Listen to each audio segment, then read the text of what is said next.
The host descends into the world of Naruto. The host signs a mythical contract. The host's identity merges. Loading complete.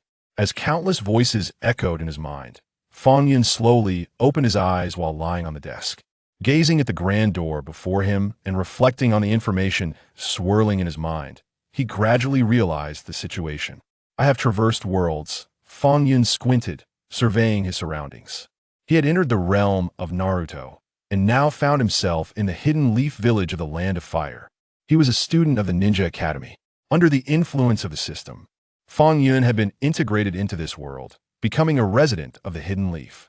As for his abilities, system, personal information, Fang Yun silently thought. And in the next moment, the system panel materialized. Host, Fang Yun. Level none. Chakra attributes. None can be acquired through missions. Contract. Mythical contract can summon mythical beings. Must be unlocked one by one. Mythical contract mission released. 3 options. 1. Choose to be a rogue ninja, defecting from the leaf, mission reward, wind attribute. Chakra. 2. Choose to be a genin, mission reward, fire attribute chakra, and wind attribute chakra. 3. Choose to be the strongest genin, mission reward, 1 attribute lottery, and 1 summoning lottery. As the system information appeared, a smile spread across Fang Yun's face, although he was still unclear about the circumstances of this chaotic Naruto world. Since he was here, he naturally aimed to be the strongest. The Naruto world was fraught with peril, where life and death duels among ninjas could erupt over the most bizarre reasons. Moreover, in a world on the brink of collapse, and the possibility of drawing price if he were to receive something extraordinary, wouldn't that propel him to greatness? I choose option 3. Selection complete. The host can progress through idleness to obtain different rewards. Obtain a lottery. Would you like to use it? Use it. Fang Yun watched as the system page transitioned to the lottery interface, a broader grin forming on his face. It was time to test his luck. Attribute lottery begins. Congratulations. You have won. Would attribute the power of Yang release. Mythical lottery begins. Congratulations. You have won. One of the 4 mythical beasts, Qiongqi. Winning both lotteries filled Fang Yun with exhilaration. The combination of the mythical beast from the 4 fiends and wood release was simply exceptional. The 4 fiends were already formidable, and the vast chakra of wood release provided Fang Yun with a solid foundation to thrive. After all, other ninjas needed to train continuously to enhance their chakra, but wood release was different. With such an immense chakra as his base, he naturally possessed a significant advantage in combat. Regarding wood release, in the ninja world, the standard chakra attributes are limited to 5: wind, lightning, water, fire, and earth. Any other attributes are rare yet powerful. Wood release is particularly scarce. Since the era of the first Hokage, very few have possessed the ability to wield wood release. I pondered. Irika had already walked in. Gazing at Irika, whose face was adorned with a smile, it seemed he had delightful news to share.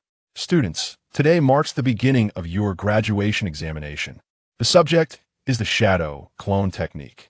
Thus, those called upon will come forth. If you successfully perform the shadow clone technique, you shall graduate. The content of the graduation examination at the ninja school varies each year. Consequently, Naruto Uzumaki, having failed to graduate for 3 consecutive years, found himself at the bottom of the class, and this year's exam featured the very technique he struggled with. With Irika's continual roll call, one by one, students took the stage, most successfully executing the shadow clone technique. Below, Fang Yun surveyed the scene with the aid of the system. He seamlessly integrated into Konoha. Simultaneously, the foundational knowledge acquired at the ninja school was instilled within him. The essential skills for a ninja ninjutsu, taijutsu, and jinjutsu posed no challenge for Fang Yun, especially after acquiring the power of wood release and yang release. His chakra was indeed formidable, though uncertain if he could rival Naruto Uzumaki. He undoubtedly surpassed his peers. Next, Uchiha Sasuke. As his name was called, Uchiha Sasuke stepped forward. With his raven hair and strikingly handsome features, he exuded an aura of extreme aloofness, his youthful eyes reflecting a dispassionate indifference to the world around him. As a member of the Uchiha clan, renowned for its brilliance, he consistently stood out among his contemporaries. Sasuke swiftly formed hand seals with remarkable speed, completing them in mere seconds. To achieve such rapid execution of hand seals, as a member of the Uchiha clan attested to his exceptional prowess among his peers. Witnessing Sasuke's performance, Sakura Haruno and Ino Yamanaka erupted in cheers. Sasuke is so cool. Even performing the shadow clone technique looks amazing. Sasuke truly deserves the title of top student. The two girls swooned, lavishing praise, while the rest of the female students joined in their adulation.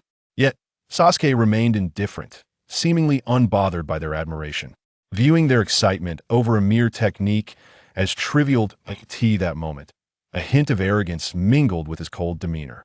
The Uchiha clan, celebrated as the strongest lineage, possessed remarkable talent and a unique Sharingan, truly a force to be reckoned with. Even though Sasuke was the sole representative of his clan, his gifts remained astonishing. Among his peers, he was undeniably the village's foremost ninja. Not only was he adept at the shadow clone technique, but he also excelled in various foundational ninjutsu. Observing the spectacle, Fang Yun could not suppress a yawn. It seemed that girls were invariably drawn to the rebellious type. The examination progressed swiftly, and soon it was Fang Yun's turn to take the stage. Next, Fang Yun. Rising, he appeared nonchalant, his lazy demeanor rivaling that of Shikamaru. Casually making his way to the front, he regarded Iruka.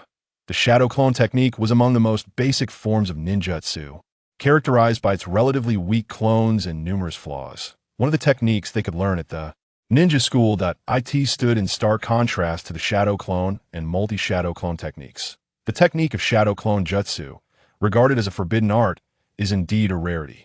Let us begin. Fang Yun. Iruka gazed at Fang Yun, his impression of this particular student not particularly profound, for in a classroom filled with pupils, only a select few truly captured attention. Clone technique. Fang Yun wasted no time. He formed the hand seals, and, with a swift exclamation, a wooden stake emerged from the floor, transforming in an instant to mirror Fang Yun's appearance. Witnessing this spectacle, Iruka was momentarily taken aback. The other students widened their eyes in disbelief, staring incredulously at Fang Yun. Even Sasuke was rendered speechless, fixated on Fang Yun. Could there truly be someone of such caliber in this class? Shadow clone, or as it would release. Iruka gazed in astonishment, his entire body trembling. He had always believed that the most formidable individual in this class was none other than Sasuke of the Uchiha clan. However, he was taken aback to discover that the unassuming Fang Yun, who had previously gone unnoticed, possessed such extraordinary abilities. He had executed a technique far superior to the basic shadow clone technique, namely, the more advanced shadow clone jutsu. Moreover, his chakra nature had been revealed, implying that he was already aware of his chakra's elemental affinity. If it had been an ordinary attribute, Iruka would have been merely surprised for a moment. But this would release. Iruka-sensei, is that enough? Observing Iruka's astonishment, Fang Yun maintained a calm demeanor. Was it truly necessary to be so astonished over a mere clone? That will suffice. After the exam concludes, Fang Yun, please wait a moment. Iruka was acutely aware that ninjas capable of utilizing wood release were exceedingly rare, and this was a matter that certainly required reporting to the Hokage. If a powerful wood release ninja could be cultivated, it would be an immense boon for the village. Following this unexpected development, the remainder of the examination proceeded smoothly, with the exception of Naruto Uzumaki, who unfortunately did not pass. After the conclusion of the tests, Iruka intended to comfort Naruto, but that had to be momentarily set aside as he led Fang Yun toward the Hokage's office. Lord Third Hokage. Oh, Iruka, what brings you here? I trust the graduation exams are progressing well? In the office, the Third Hokage, with a pipe dangling from his mouth and a face lined with wrinkles, nonetheless bore a gaze that was piercingly sharp. In response to the inquiry, Iruka hastily explained the situation. It is as follows. In my class, there is a student who possesses the ability to use wood release, namely this one. He has already mastered the shadow clone technique, and I believe it is imperative to report this to Lord Third. Upon hearing Iruka's words, the Third Hokage was momentarily taken aback. He set down his pipe in disbelief, his gaze fixed intently on Fang Yun. Wood release, you say? Iruka, you may go about your duties. The Third Hokage dismissed Iruka, focusing his attention on Fang Yun. Demonstrate it again. Clearly, the third Hokage intended to verify this personally. Faced with the third Hokage, Fang Yun could only comply obediently. While he had the aid of a system and had acquired certain abilities, the path of a ninja required him to engage in practical training. Although he had mastered wood release, the related jutsu and experiences were solely available in Konoha. He could only learn higher-level wood release techniques through the village. Bang! The clone materialized, instantly capturing the third Hokage's attention. The third Hokage's pupils dilated sharply, his gaze fixed unwaveringly on Fang Yun. Though his expression remained impassive, his profound eyes were as keen as an eagle's. As a master of ninjutsu, the third Hokage possessed extensive knowledge and rich experience. By observing Fang Yun's technique and chakra transformation, he was convinced that this child harbored astonishing chakra. Perhaps his chakra could even rival that of a Jinchuriki. If that were indeed the case, nurturing this child would be of paramount importance. In the future, should Naruto go berserk, they could rely on him to restore balance. In just one glance, countless thoughts surged within the third Hokage's mind, yet outwardly, he remained as composed as ever. Indeed, it is of the wood element. However, it appears that mastery over it is not yet fully developed. Although the shadow clone manifests, it bears several exposed wood grain patterns, indicating that it has not been entirely realized. The third Hokage, a master of ninjutsu with profound insights into various techniques, swiftly discerned Fang Yun's shortcomings. Fang Yun, is it? The village has other arrangements regarding your division. You will be informed once discussions are concluded. You may return now, he stated after a moment of contemplation. After all, this is the world of ninjas, and a fractured one at that. Fang Yun remains oblivious to how the narrative may unfold. At least it appears normal for the time being, but that is merely the present. As the shadow clone dissipated, Fang Yun turned and exited the office. He held no particular concern for the village's arrangements. In this world, he had been integrated by the system and possessed a home of sorts. Although it is a rather cliché backstory typical of a transmigration narrative, it nonetheless provided him with shelter. Just as he stepped out of the Hokage building and prepared to head back, he was suddenly obstructed by an unexpected figure. Lifting his gaze, he recognized a black-haired youth, unmistakably Uchiha Sasuke by his attire. Is there something you need? Fang Yun inquired with curiosity, wondering why this individual sought him out. Since you can perform shadow clones, your strength must be considerable. Why have I never seen you demonstrated at school? Sasuke questioned, his dark pupils scrutinizing Fang Yun as if interrogating him. However, Fang Yun found little interest in his juvenile inquiries. As he walked away, he replied, strength is not for display. There is no necessity for you to be aware of it. While Fang Yun had remained inconspicuous at school, his proficiency in ninjutsu and taijutsu, though seemingly average, was indeed at an elite level, albeit lacking the sharpness that Sasuke possessed. Having spoken, he disregarded Sasuke entirely and continued on his way. Yet, after taking only a few steps, a sharp sound pierced the air. With a whoosh, a kunai hurtled toward him. Sensing the disturbance, Fang Yun did not turn but slightly tilted his head, raising his hand to deftly catch the flying kunai between his two fingers. If you seek a fight, I shall oblige, he remarked, observing Sasuke's brooding demeanor and pretentious stance, which appeared somewhat ostentatious compared to his peers, just as I desired. Evidently, Sasuke paid no heed to the anger laced within Fang Yun's words, instead exuding an eagerness to engage. Recently graduated from the Ninja Academy, Sasuke was eager to gauge his current level of skill and to understand the gap between himself and that man. However, as Sasuke prepared to strike, he found Fang Yun already forming hand seals at an astonishing speed, and in the blink of an eye, he slammed his palm onto the ground. Boom. In the next instant, a massive fog enveloped the area, and a colossal, fearsome beast phantom materialized beneath Fang Yun's feet. This beast was none other than Xiongqi, one of the 4 legendary beasts of mythology, a summoning creature Fang Yun had acquired through a lottery, possessing unparalleled devouring abilities. Upon the emergence of Xiongqi, an overwhelming aura instantaneously manifested. Even as merely a phantom, its domineering presence was astonishing. The ferocious glint in its eyes left Sasuke momentarily paralyzed, a burgeoning fear welling up within him, compelling him to retreat. Witnessing the sudden appearance of the ferocious beast's silhouette, Sasuke's heart quivered. The sheer magnitude of the oppressive force made him break into a cold sweat, and he found himself paralyzed with fear, unable to proceed with any further actions. Although Fang Yun had merely summoned a spectral manifestation of the beast, the sheer terror emanating from it was already formidable enough. If the true form were to appear, how much more terrifying would it be? Sasuke was taken aback to discover that Fang Yun, of the same age as himself, had already mastered the art of summoning. It is well known that summoning requires an immense expenditure of chakra, a feat unattainable at their age. Even he, hailed as a genius of the Uchiha clan, was incapable of such prowess. Yet here stood Fang Yun, achieving what seemed impossible. Observing Sasuke's face turn pale with fear, Fang Yun realized that the boy was thoroughly intimidated. Initially, Fang Yun had only intended to frighten his opponent, but he was surprised to find that even a mere phantom of Cheongchi exuded such dominance. It was indeed unexpected. After all, Sasuke was still just a child, unacquainted with the ravages of war and the sight of such a powerful beast. His reaction was entirely understandable. Sasuke was utterly dumbfounded, struggling to comprehend that someone of his age could summon such a formidable entity. This revelation underscored the vast difference in chakra levels between them. Sasuke felt a pang of resentment, yet he found himself powerless to change the situation. Particularly, seeing Fang Yun's calm demeanor only intensified his frustration. It was not Fang Yun's strength that angered him, but rather the realization of his own lack of effort. To catch up to that man, to be able to defeat him, he needed to grow stronger. Yet, he never anticipated that despite his relentless endeavors, he would still fall short of an unremarkable individual. Sasuke chose not to linger any longer and left in dejection.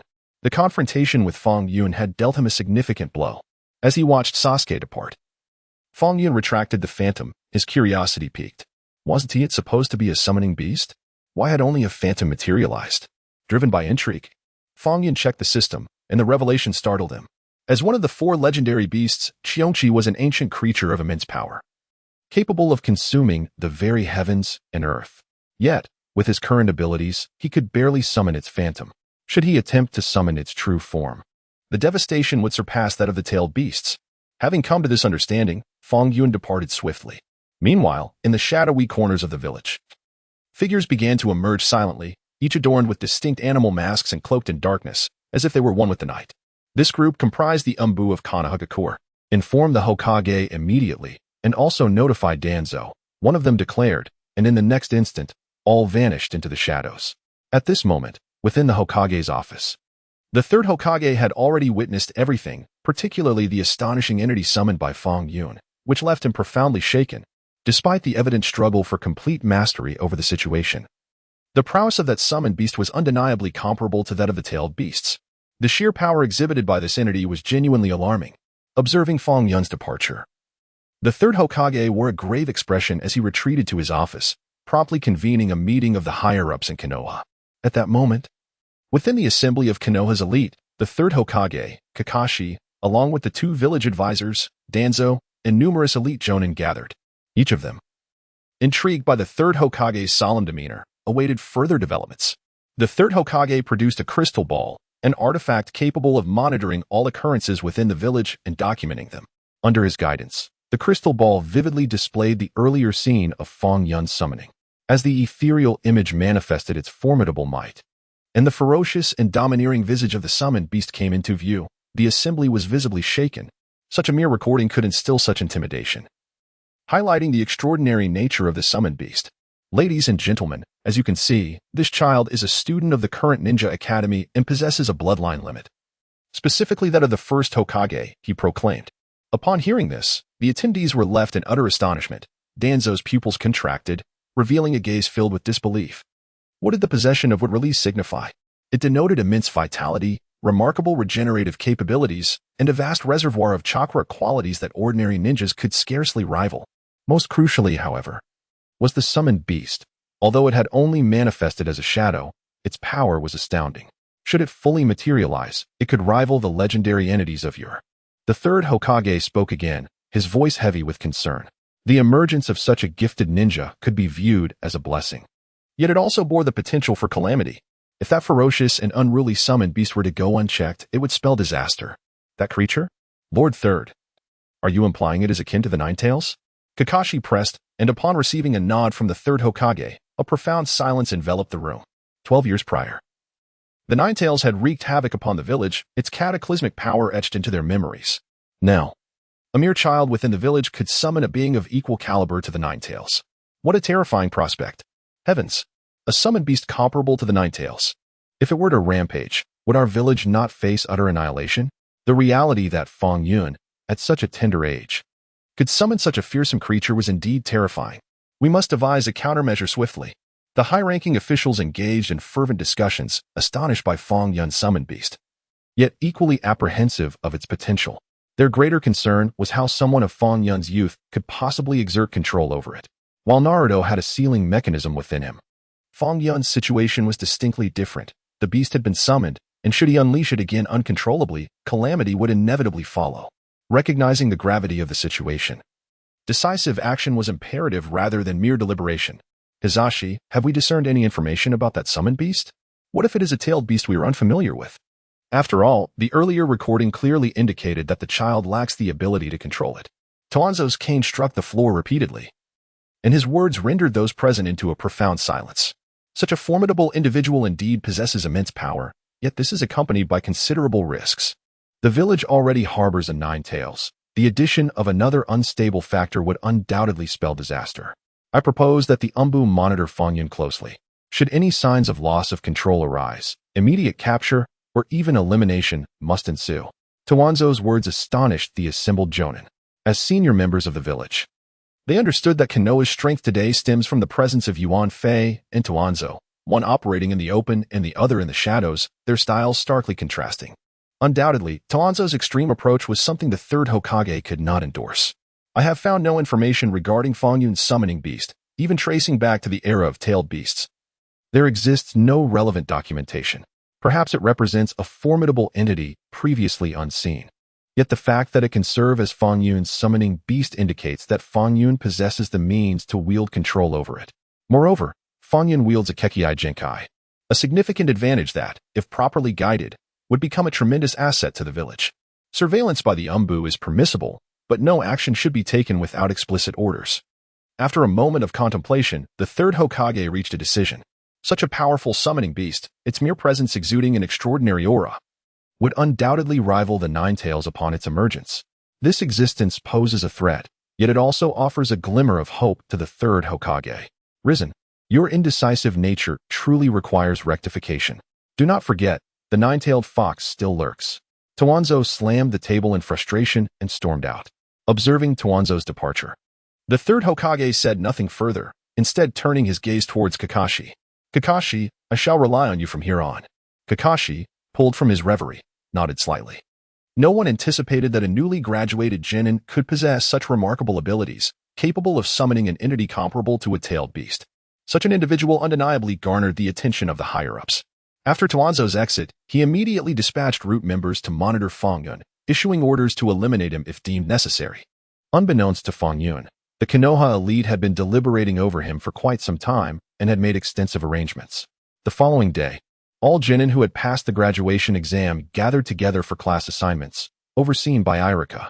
They would learn all aspects of being a ninja under the guidance of Jonin, ultimately growing into capable individuals. As Fang Yun entered the classroom, he immediately sensed an intense gaze upon him, turning to find Sasuke fixated on him.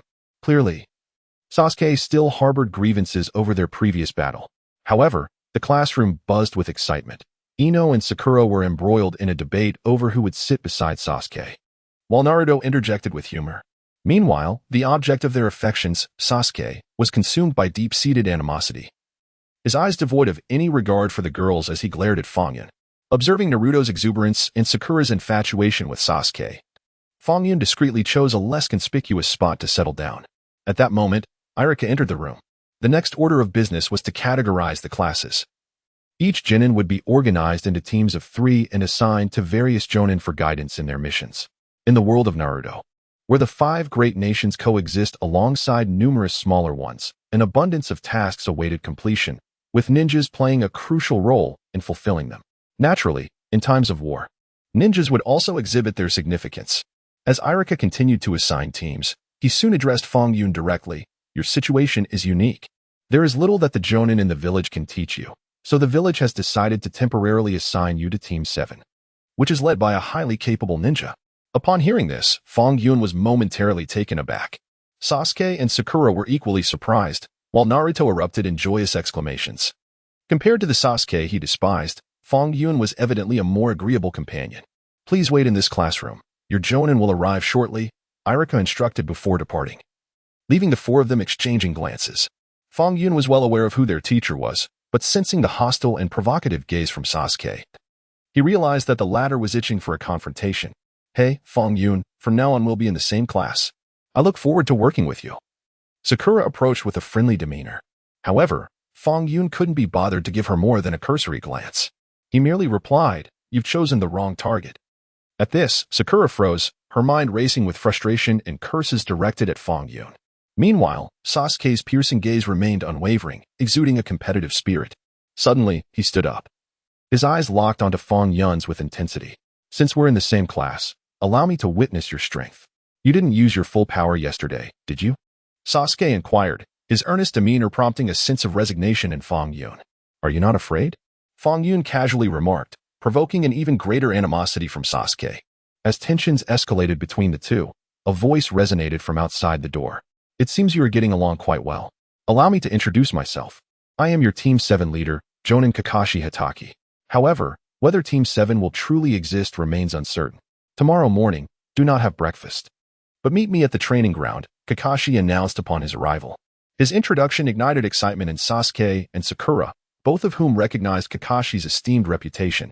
Fang Yun regarded Kakashi with newfound respect, recognizing him as a genuine prodigy, with one of his eyes concealed, and eye rumored to be the Sharingan. After delivering his instructions, Kakashi vanished from the classroom, leaving the four of them behind. As the others departed, Fang Yun stretched lazily and made his own exit from the school. From tomorrow onward, they would officially become genin of the Hidden Leaf Village. As the prospect of undertaking various perilous tasks loomed ahead, Fang Yun suddenly felt that reclining on his bed was far more agreeable. This marked the inaugural assembly of Team 7, and early in the morning, Sasuke, Naruto, and Sakura had arrived at the training ground in eager anticipation. It was not until midday, under the blazing sun, that Kakashi finally made his appearance. However, upon his arrival, he discovered that Fang Yun was still absent. "Where's Fang Yun? Aren't you all in the same team? Did no one call him this morning?" Kakashi was momentarily taken aback to find someone arriving later than himself. He had never anticipated that Fang Yun would possess such a laid-back demeanor. Just as he pondered this, he spotted Fang Yun leisurely strolling along the path beside the training ground, sporting a pair of black sunglasses, loose beach shorts, and sandals, exuding an air of nonchalance. "Good morning, everyone. I encountered an elderly lady crossing the street this morning and helped her across, which is why I'm a bit late."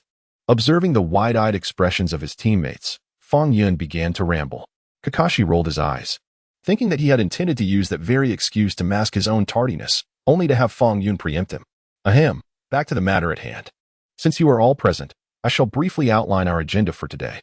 As the instructor of Team 7, it is my duty to impart the essential qualities of being a ninja. Ninjutsu, taijutsu, and genjutsu are indispensable skills for any ninja. Consequently, I will teach you a fundamental ninjutsu, which will also serve as a means to assess your respective talents. Kakashi spoke with conviction, having initially planned to implement a bell-stealing exercise. However, due to the unforeseen variable of Fang Yun, he was compelled to alter his approach.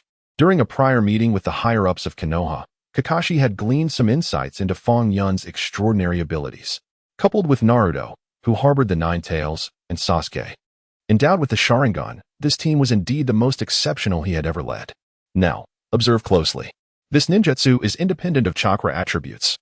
As long as you possess chakra, you may execute it according to the hand signs I demonstrate.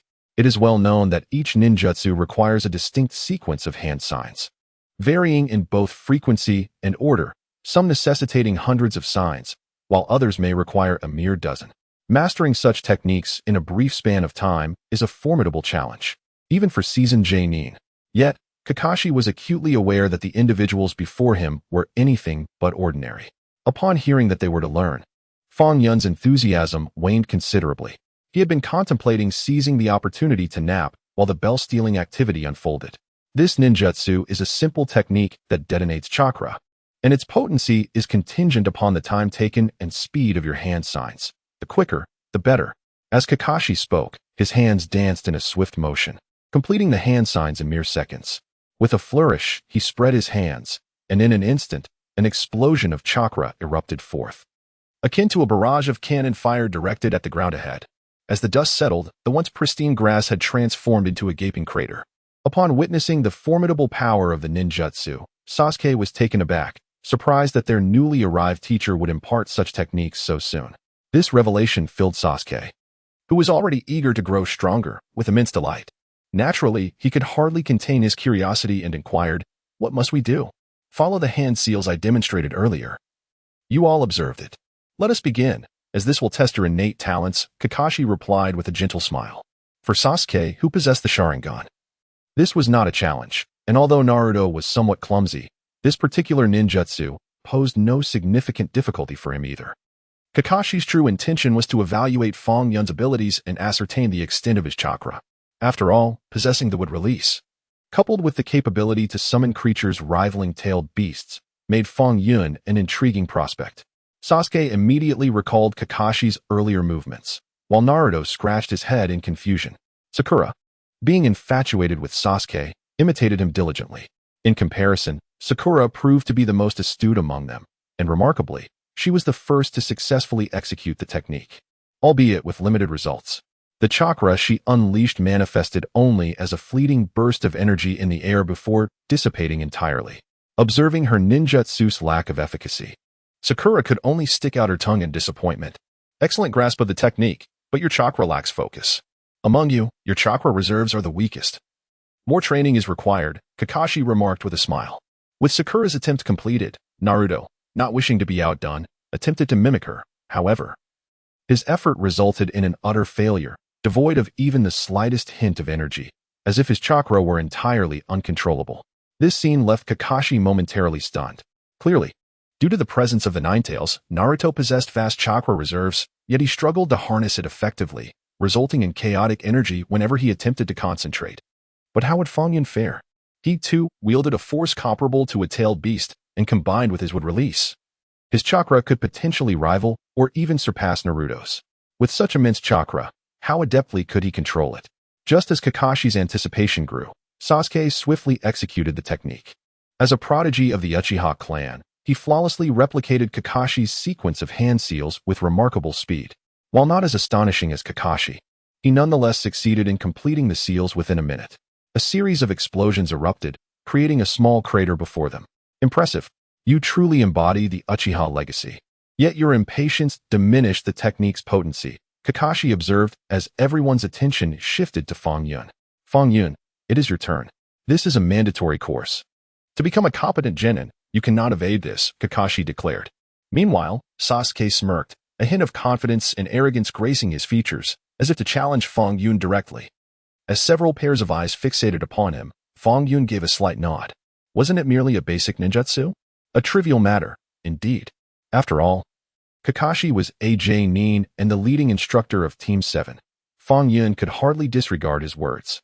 Understood, understood. Recalling Kakashi's earlier actions, he began to operate, and his hand movements swiftly escalated from a sluggish pace to a remarkable speed. In the blink of an eye, Fang Yun completed the hand seals, and as he spread his palms, a deafening roar erupted in the ears of those present. The sound was piercing, forcing several to cover their ears. Boom. Accompanied by a surge of chakra, the vast expanse of the prairie before him was instantaneously transformed into scorched earth. Not only that, but the massive crater left behind resembled the aftermath of a meteor strike, stretching 100 feet wide. Gasped, observing the scene before them. The onlookers collectively drew a sharp breath, their faces paling, including the hidden Umbu and Root members who had been covertly monitoring the situation. Could this truly be the work of a mere genin? Was this really an ordinary ninjutsu? This was unequivocally a forbidden technique.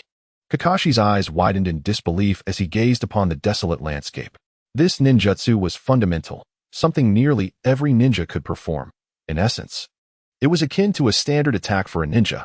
Yet, he never anticipated that such a basic technique could wield such astonishing power in Fang Yun's hands.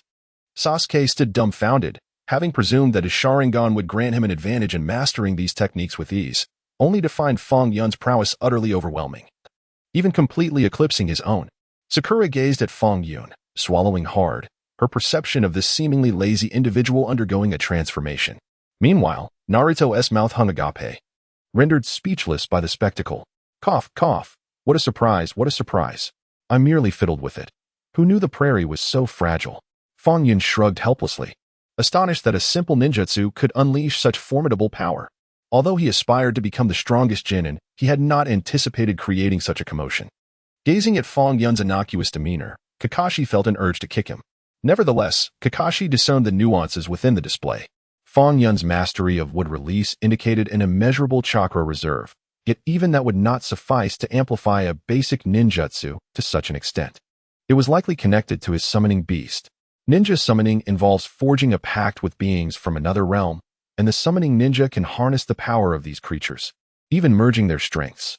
Perhaps Fang Yun's chakra was already infused with the formidable power of that terrifying summoning beast, resulting in the extraordinary scene before them. Let us take a brief respite. Shortly, we shall commence another test, Kakashi instructed, vanishing in an instant. Fang Yun's display had been profoundly alarming. And as the instructor of Team 7, entrusted by the higher-ups, Kakashi felt compelled to report this phenomenon to the third Hokage. After all, he was acutely aware that given the current circumstances, it was imperative to maintain a vigilant and cautious demeanor in addressing these issues. One must never let their guard down. Even a momentary lapse could exacerbate the situation, leading to exceedingly troublesome consequences. Therefore, while the situation had not yet deteriorated beyond repair, it was wise to prepare in advance. The only course of action was to convey his discoveries to the third Hokage. Upon meeting the third Hokage, Kakashi wore an expression tinged with trepidation, still grappling with the recent events that had unfolded. The third Hokage sensed that Kakashi's sudden visit was prompted by something of considerable significance, as such a demeanor was uncharacteristic. However, he was not yet fully apprised of the specifics of the situation. Curiosity piqued. The third Hokage inquired, "What is the matter? What has transpired? You appear rather anxious." Kakashi, eschewing further delay, understood that the recent occurrences were rather troublesome. It was essential to ascertain the intricate details to prevent any unforeseen complications. Otherwise, the circumstances would become increasingly insurmountable. Thus, Kakashi relayed the pertinent information regarding Fang Yun to the third Hokage. After doing so, he expressed his apprehension. "What exactly is going on? I believe we should exercise a degree of caution. What course of action should we pursue? Shall we merely watch as spectators?"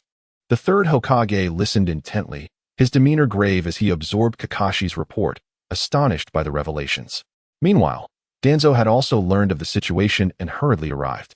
"What is happening? How could Fang Yun possess such formidable power? Are you all utterly oblivious? Do you lack any leads?" Kakashi retracted slightly, stating, "I only witnessed the scene. I remain unaware of anything beyond that." At this moment, there was a collective curiosity regarding the source of Fang Yun's extraordinary strength. With a serious expression, Danzo pondered the issues at hand. Regardless of the circumstances, we could not afford to wait any longer. We must devise a corresponding strategy, lest we encounter further unforeseen challenges. Hearing Danzo's words, the third Hokage narrowed his eyes, recognizing that Danzo's remarks were undoubtedly motivated by a specific agenda. Curiously, he asked, "What do you propose we do?" Danzo muttered, "I have long suggested that we temporarily contain him, yet you all dismissed my counsel. Now, it is imperative that we act swiftly to restrain him." After stating this, Danzo paused briefly before continuing. "If it comes to that, we might as well eliminate him directly. Otherwise, he could bring us even more trouble. I believe none of you would wish to see such a result." As he spoke, Danzo wore a serious expression, gazing intently at his companions, awaiting their responses. Kakashi hesitated. "From a certain perspective, your words do hold some merit." The third Hokage, however, was unwilling to accept their suggestion. After all, if they proceeded as proposed, it was highly likely that Fang Yun would suffer, a consequence he certainly did not wish to witness. Moreover, Fang Yun might not be as dreadful as they imagined. At present, they had no understanding of Fang Yun's true identity. They should first seek to uncover some of the secrets before deciding how to handle the situation.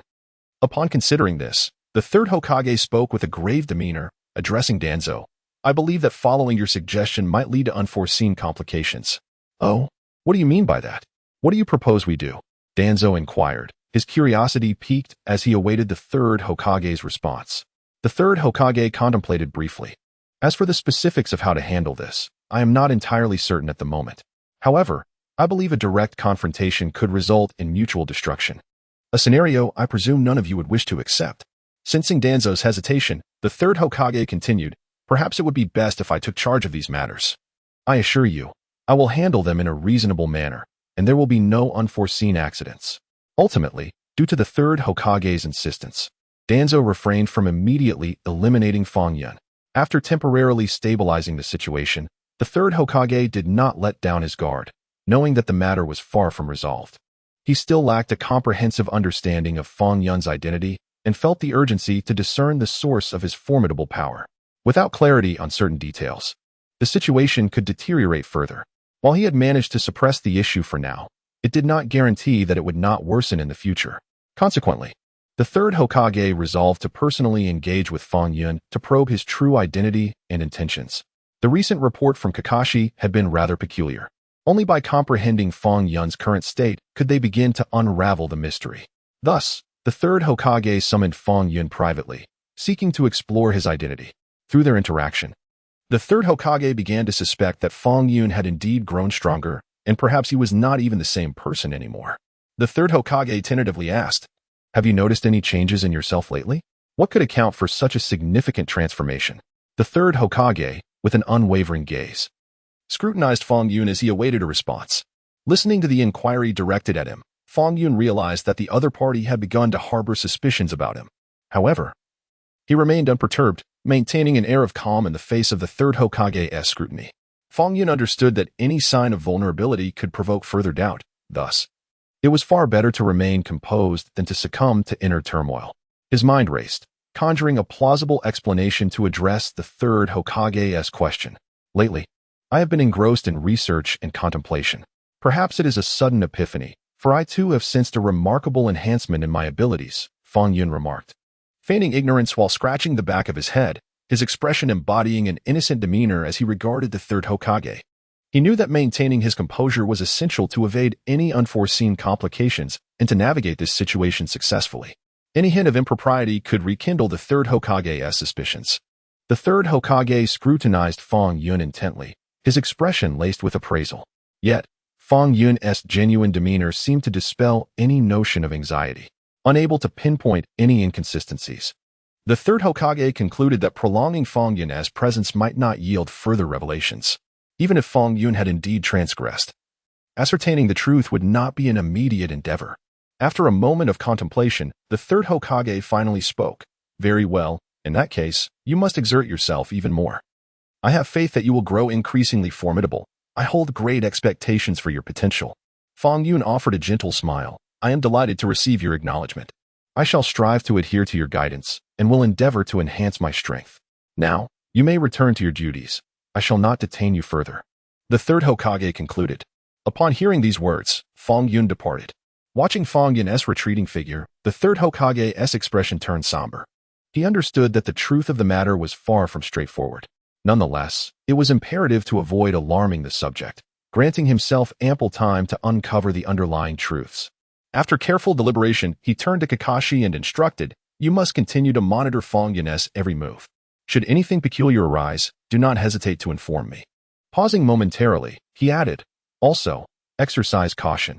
It is vital that Fang Yun remains unaware of our suspicions.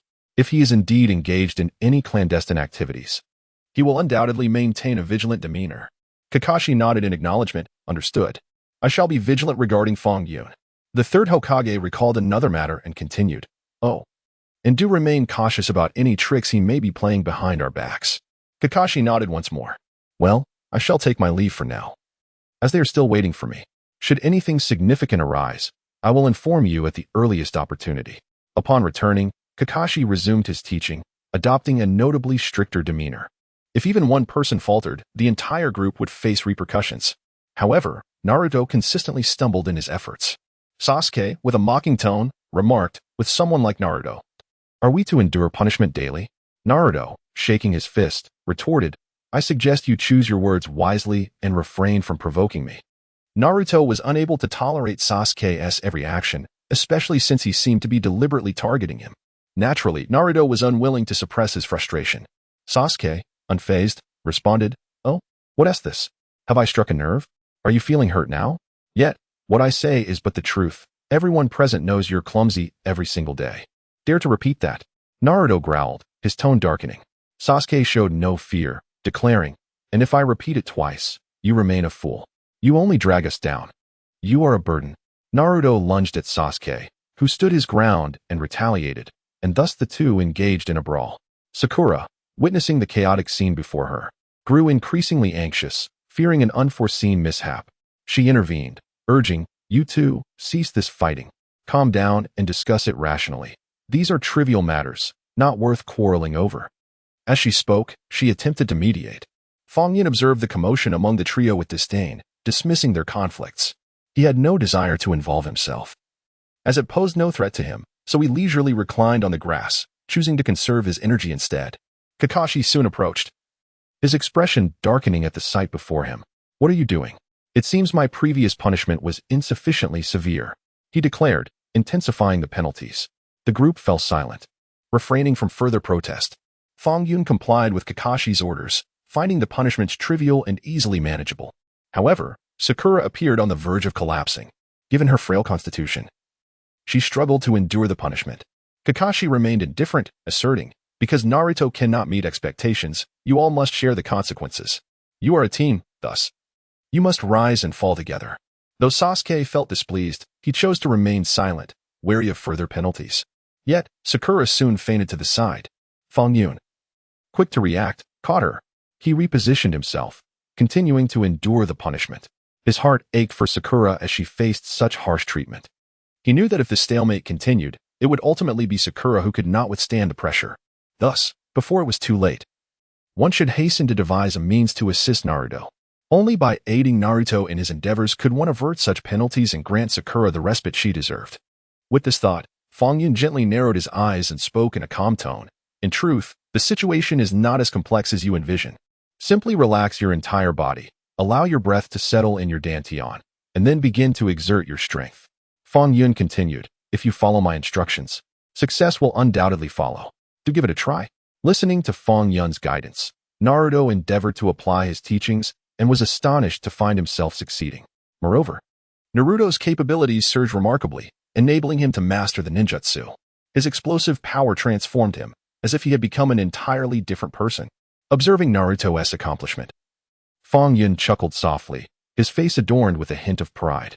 He understood that Naruto's mastery of ninjutsu signified that the others could now rest, sparing Sakura from enduring further severe punishment. Sasuke watched Naruto's progress with surprise. He had not anticipated that Naruto could grasp it in such a short time. Even that fool had swiftly mastered ninjutsu. "I never imagined I could unleash such astonishing potential." "Fang Yun, your method is truly remarkable," Naruto exclaimed, exhilarated by his rapid advancement. He felt a mix of joy and disbelief at his own prowess. "You possess innate talent. It was merely the training method that was amiss. With continued practice, I am confident you shall become an outstanding ninja," Fang Yun remarked, raising an eyebrow with a smile at Naruto's spirited demeanor. He refrained from basking in glory. Instead, he encouraged Naruto with a paternal pat on the shoulder, acknowledging the strength within him. "Yes," Naruto replied, his face flushed with excitement, nodding fervently.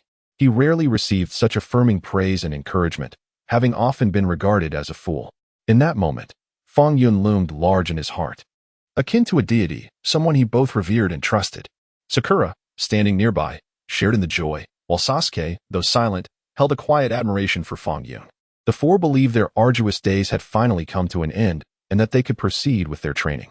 However, before they could celebrate, Kakashi appeared, akin to a nightmare materializing before them.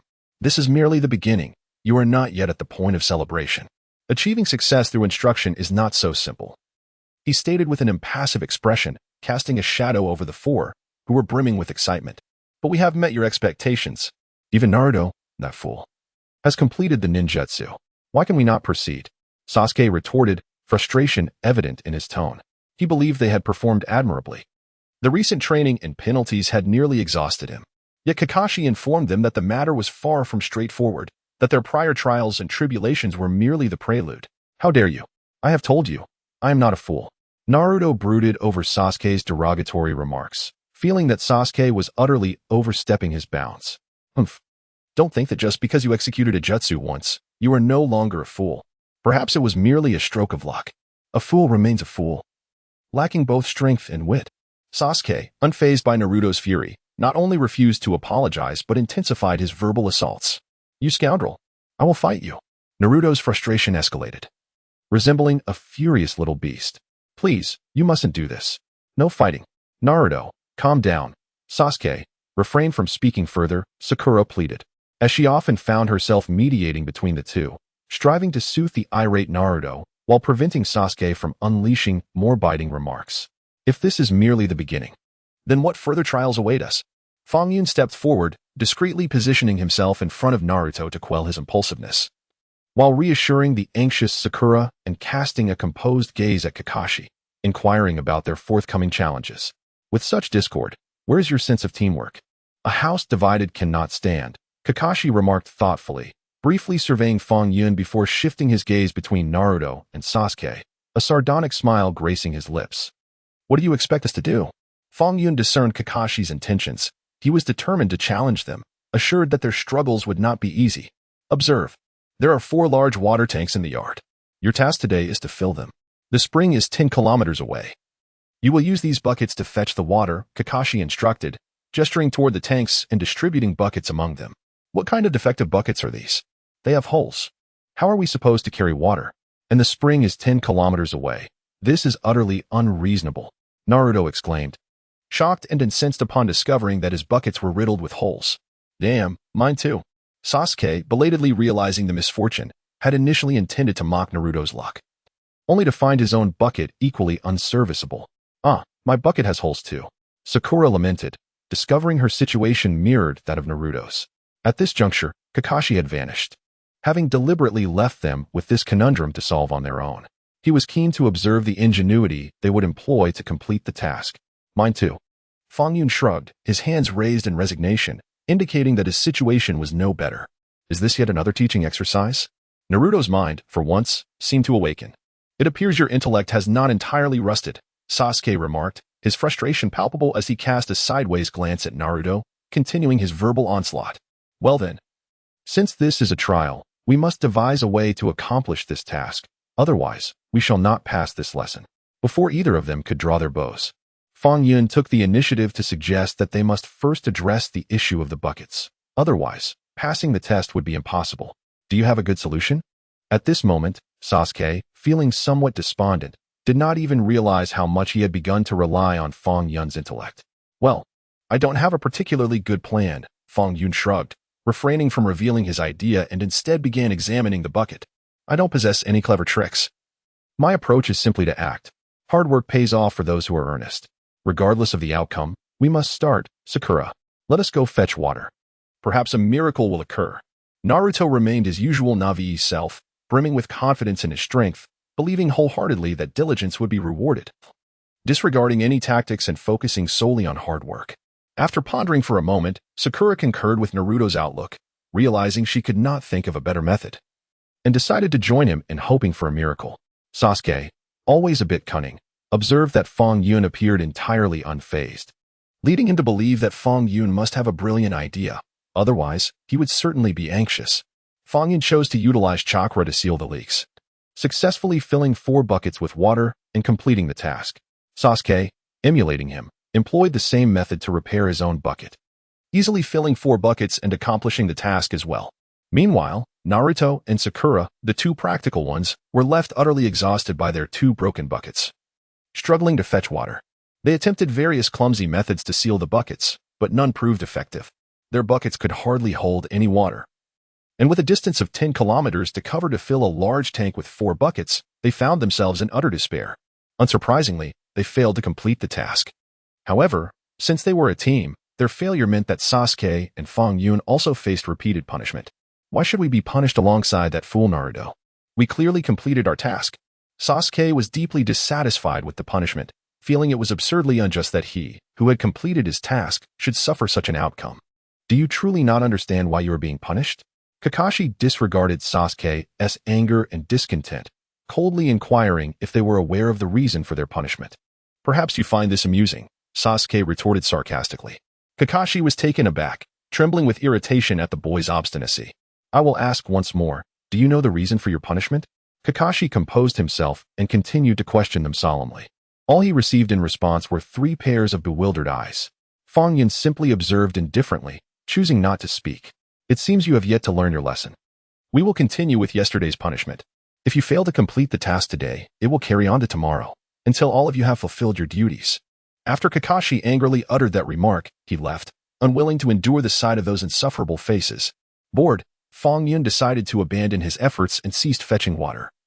Contemplating that if he failed to complete the task today, tomorrow would only bring further obligations, this monotonous cycle seemed futile. It would be better to simply refrain from any effort altogether.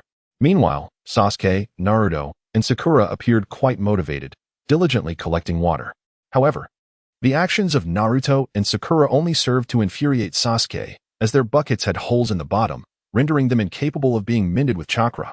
Thus, even if he filled his bucket today, if Naruto and Sakura failed to complete their tasks, he would still face repercussions tomorrow.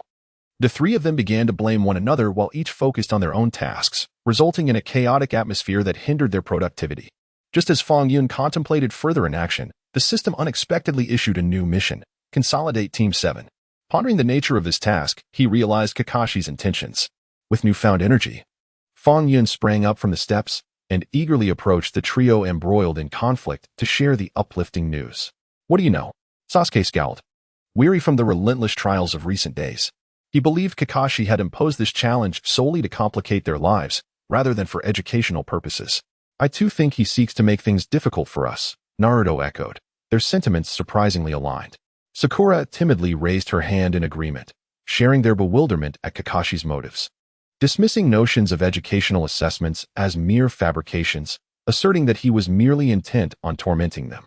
Did he not inquire whether we understood the reason behind our punishment? Fang Yun chose not to engage with their resentful remarks but sought to gently guide them towards enlightenment. What do you mean? Do you actually believe that Guy is in the right? Sasuke retorted with irritation, interpreting Fang Yun's words as siding with Kakashi. My point is that his rationale for punishing us stems from our lack of unity, Fang Yun asserted, undeterred by Sasuke's foul mood, as he expressed his newfound understanding. What? Sasuke questioned, puzzled. Yesterday, while we accomplished our task, Sakura and Naruto did not. Our buckets were damaged in the same manner. Yet Naruto and Sakura's buckets were leaking from the bottom. Our buckets can be repaired with chakra, while theirs cannot, Fang Yun elaborated slowly. Didn't we already know this? Why reiterate? Sasuke responded, bemused and unable to grasp Fang Yun's perspective. Please allow me to finish. Upon observing both pairs of buckets, I noted that ours are significantly larger than theirs. Fang Yun harbored some discontent towards Sasuke's habit of interrupting others, perceiving him as rather impulsive. Is that so? I wonder why the buckets of the two of them appear somewhat smaller. At that moment, Sasuke also recognized the discrepancy, having previously overlooked it. It was only after Fang Yun concluded his explanation that realization dawned upon him. Is there anything peculiar about this? Sakura expressed her confusion, unable to grasp the situation fully. Observe, our bucket is significantly larger than yours. Your bucket has a leak at the bottom, while ours, despite its flaws, can be repaired. If we were to place your smaller bucket inside our larger one, it would indeed fit perfectly, allowing us to possess two intact buckets. Although the weight may increase, the buckets would be whole and capable of holding water. Concerned that the trio might still be perplexed, Fang Yun retrieved his bucket and demonstrated his findings by placing their buckets inside his own. So, are you suggesting that we can collaborate, combining the four of our buckets? This way, we can all make use of our resources and fill them with water. At that moment, Sasuke experienced a moment of clarity, beginning to comprehend Fang Yun's intent, even though he remained uncertain about Kakashi's perspective. Indeed, Kakashi's message is that we four should work together, harnessing our team spirit. After all, we form a collective.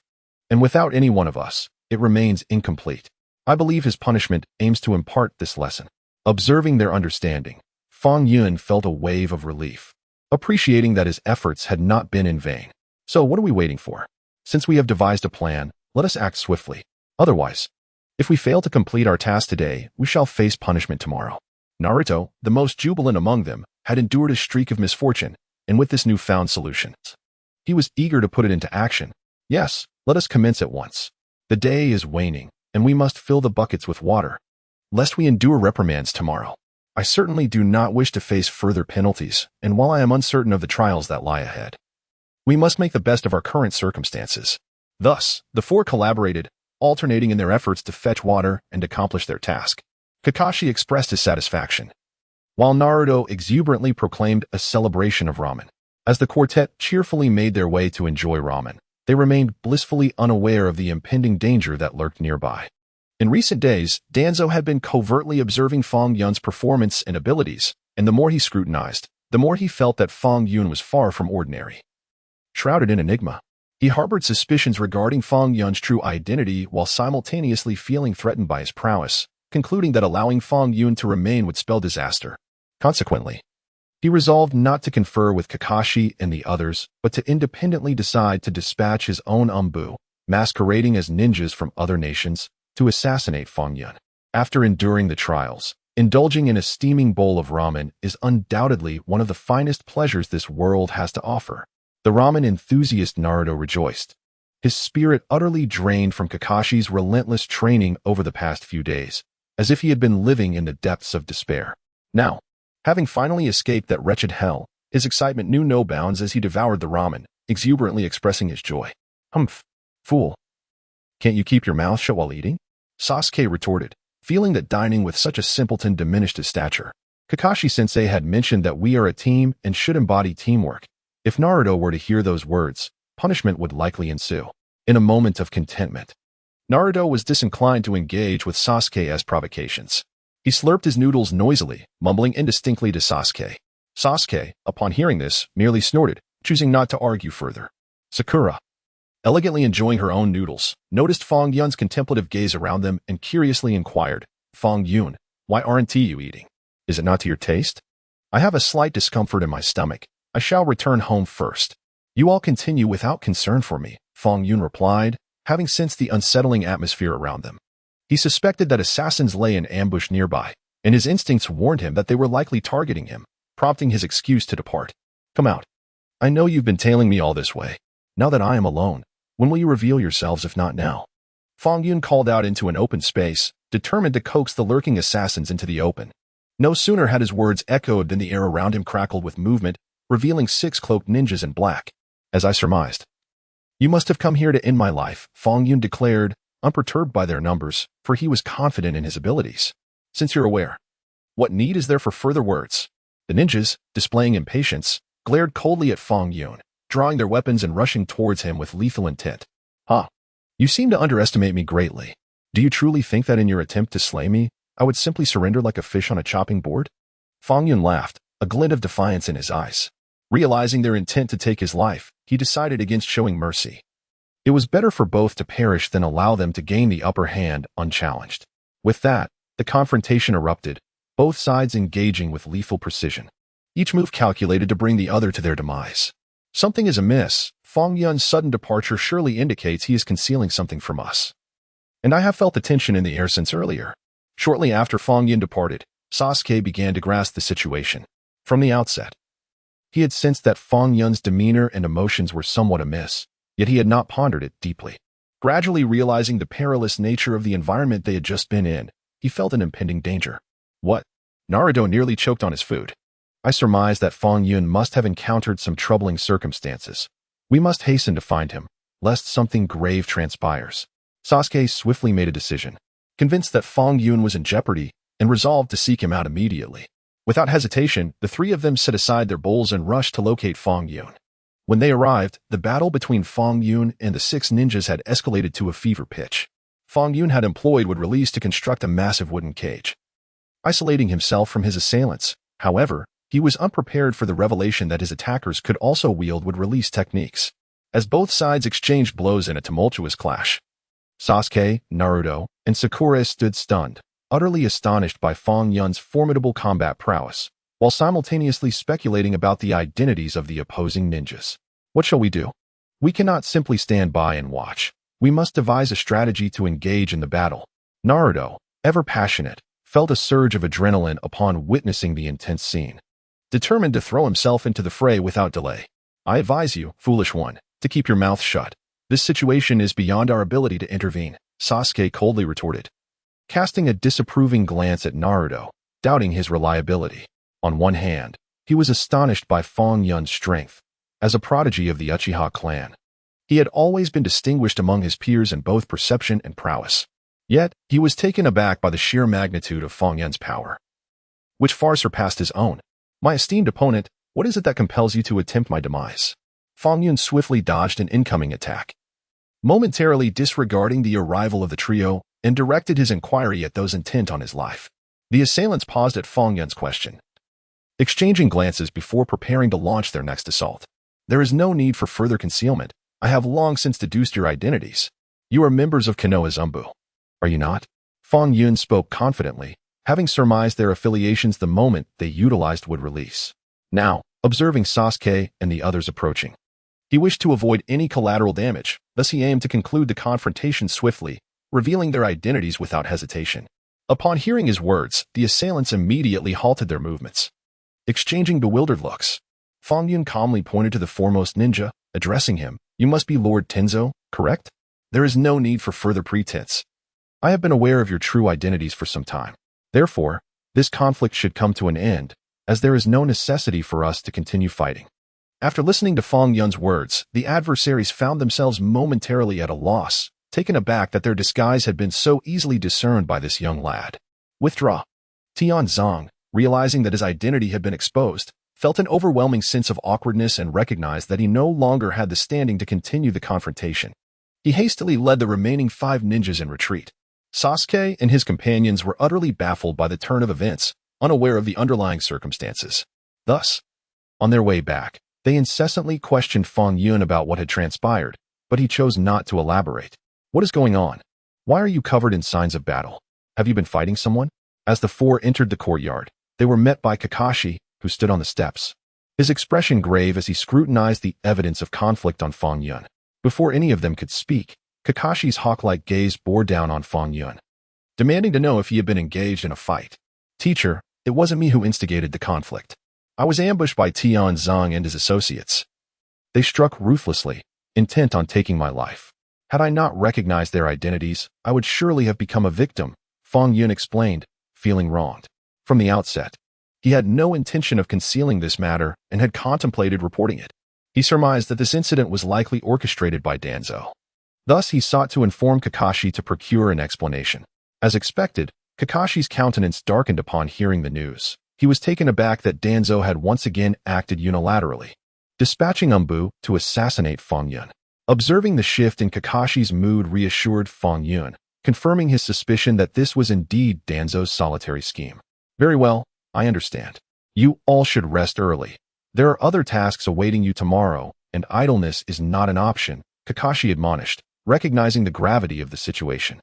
He intended to inform the 3rd Hokage and instructed the 4 to retire while he made his way to the Hokage's residence. Upon learning of the situation, the 3rd Hokage was equally incensed.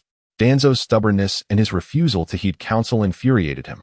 He was acutely aware of Danzo's nature, unyielding, suspicious, and prone to paranoia. If provoked, Danzo might resort to even more heinous measures against Fang Yun. Thus, he resolved to take action against Tianzong. He summoned Tianzong and advised him to exercise independent judgment rather than blindly follow Danzo's orders, emphasizing the importance of adhering to the organization's commands as well. Upon discovering that the 3rd Hokage had summoned Tianzong, Danzo realized that the assassination plot against Fang Yun had been compromised, inciting a burning rage within him. Furthermore, learning of Fang Yun's formidable prowess displayed during the confrontation only fueled his desire to eliminate him. Consequently, he resolved to dispatch additional Umbu assassins to complete the task. Viewing Fang Yun as a thorn in his side, an existence that must be eradicated, my lord, a grave situation has arisen. This morning, we discovered that someone stealthily infiltrated our clandestine organization last night, leaving ominous warnings and notes at the doorsteps of each member's quarters. Just as Danzo was devising a new scheme, his subordinates rushed in, alarmed, to report that during their slumber, an intruder had silently breached their ranks, marking each member's door with a warning. What? Danzo was taken aback. The note bore a scrawled handwriting, almost akin to a chaotic dance of strokes. Yet the audacity and power of the individual who left it were formidable enough to instill fear.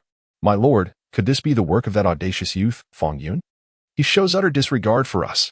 His subordinates were filled with trepidation and ire at the thought of Fang Yun's brazen incursion into their organization, accompanied by such a bold warning. It appeared that this youth was indeed not to be underestimated. He was shrouded in enigmas, and they needed to keep a vigilant watch over him, without respite. Danzo, drenched in cold sweat, had not anticipated Fang Yun's brazen demeanor and formidable strength. We must act swiftly to eliminate him before he becomes a more significant threat, a subordinate urged, suggesting they take decisive action while Fang Yun's power was not yet overwhelming. No, Danzo countered. His warning indicates he is already aware of our plans and likely has devised countermeasures. We cannot act recklessly lest we alert him. Danzo disagreed with his subordinate, believing that Fang Yun's actions showcased a profound understanding of their situation. A hasty move on their part would likely yield no advantages. Thus, he decided to suspend the assassination plan against Fang Yun, opting instead for close surveillance, refraining from any rash maneuvers for the time being. While Danzo was temporarily subdued by fear, Fang Yun's life gradually returned to a semblance of normalcy. With Fang Yun's guidance and his own relentless training, Naruto began to achieve modest success, though he remained unclear about his own capabilities. He felt empowered and believed he could commence taking on missions, even growing somewhat overconfident. Throughout these days, Kakashi observed the progress of the four, noting their tangible improvements. His teaching methodology was far from rigid. He understood that effective instruction required a blend of theory and practice. Recognizing the evident advancements of the four, he approached the third Hokage to request a mission involving escort duties. This mission was quite straightforward, yet it required the four of them to cooperate closely as a team. Since they were to embark on this task together, it was essential to appoint a team leader. Kakashi stood on the steps, assigning them this task, proclaiming it simple, and emphasizing the importance of unity and collaboration. He then scrutinized the four individuals standing below him with his piercing gaze, declaring his intention to select one of them as the team leader. Fang Yun remained indifferent to the matter, continuing to adopt a laid-back attitude, while Sasuke, brimming with enthusiasm, was eager to assume the role of team leader. Sakura and Naruto, however, displayed remarkable self-awareness, remaining silent and composed at the side. Ultimately, Kakashi's gaze settled upon Fang Yun, proclaiming, "From this moment on, you shall be the captain of this quartet." Although this mission is straightforward, it is imperative to prioritize safety and exercise caution. As the leader, you must guide the team effectively, ensuring no missteps occur. Fang Yun nodded in acknowledgement of Kakashi's directive, remaining taciturn, feeling rather apathetic about the whole situation. Conversely, Sasuke was quite disgruntled with Kakashi's decision, believing that the latter was biased and failed to recognize his own merits, dismissing the talents of this prodigious youth. Nevertheless, despite Sasuke's dissatisfaction, Kakashi steadfastly upheld his decision, designating Fang Yun as the team leader. Consequently, throughout their journey, Sasuke's demeanor remained notably sullen, while Naruto and Sakura focused solely on their respective responsibilities, opting not to voice their thoughts. Upon their departure, Fang Yun quickly sensed that Kakashi was discreetly trailing them, leading him to adopt a nonchalant demeanor, fully embracing his laid-back disposition. Perhaps due to Kakashi's covert presence, their journey transpired without incident, proving remarkably smooth. They successfully arrived in the Land of Waves, where upon entering the city, they learned of the oppressive rule of a figure named Gato, under whom the populace endured great suffering. My goodness, how can such a vile individual exist in this world, controlling an entire nation and leaving its citizens in disarray? It is simply outrageous. Naruto, ever the passionate youth, reacted with fervent indignation upon hearing this rumor, nearly erupting with rage as if he were among the afflicted populace himself. Why are you shouting so loudly? It's better to avoid unnecessary trouble. Let us complete our mission and return swiftly. Our training tasks remain unfinished, and there are bound to be more challenges ahead, Fang Yun remarked with a sense of resignation, fully aware that Naruto would undoubtedly meddle. However, he believed this predicament was a matter for the Land of Waves, and as a resident of Konoha, he felt it was inappropriate to intervene. Furthermore, avoiding additional complications seemed prudent, considering the plethora of teaching responsibilities awaiting Kakashi, likely accompanied by an unending series of trials. You are remarkably cold-hearted. Did you not hear? The people here live in dire straits, nearly homeless, and that wretched Gato is utterly detestable, oppressing the populace and seeking to dominate completely. Since we have encountered this issue, we should take it upon ourselves to teach him a lesson, reminding him that there are greater forces beyond his grasp. Upon hearing Fang Yun's words, Naruto reacted like a cat whose tail had been stepped on, perceiving Fang Yun as excessively callous. Disregarding Fang Yun's perspective, he has unilaterally resolved to remain and address the situation in the kingdom of Dazdaobo, intending to teach a lesson to the individual known as Cardo. I suggest you refrain from meddling. You are wholly unfamiliar with the circumstances and are not a citizen of this nation. Now that we have completed our mission, we ought to return to Konoha and avoid unnecessary complications. Fang Yun felt exasperated by Naruto's impassioned behavior, believing this endeavor to be a needless complication. They were entirely ignorant of Cardo's true identity, yet were intent on involving themselves in this matter, which he found utterly absurd. How can this be deemed unnecessary interference? Do you not possess even a shred of a ninja spirit? Do you not feel sorrow for the populace suffering in dire conditions? Naruto's character has always been one of fervent compassion. Although his intellect may not be particularly high and his insight limited, he embodies the spirit of a true ninja. He believes that a qualified ninja should possess a spirit of great love, aiding the weak and helpless in escaping their suffering. Thus, upon hearing Fang Yun's words, he found it utterly incredulous, even questioning his judgment of Fang Yun's character. I have stated my position clearly. I have already conveyed my decision. I shall not remain here. The mission is complete, and we ought to depart. As the team leader, you should heed my words.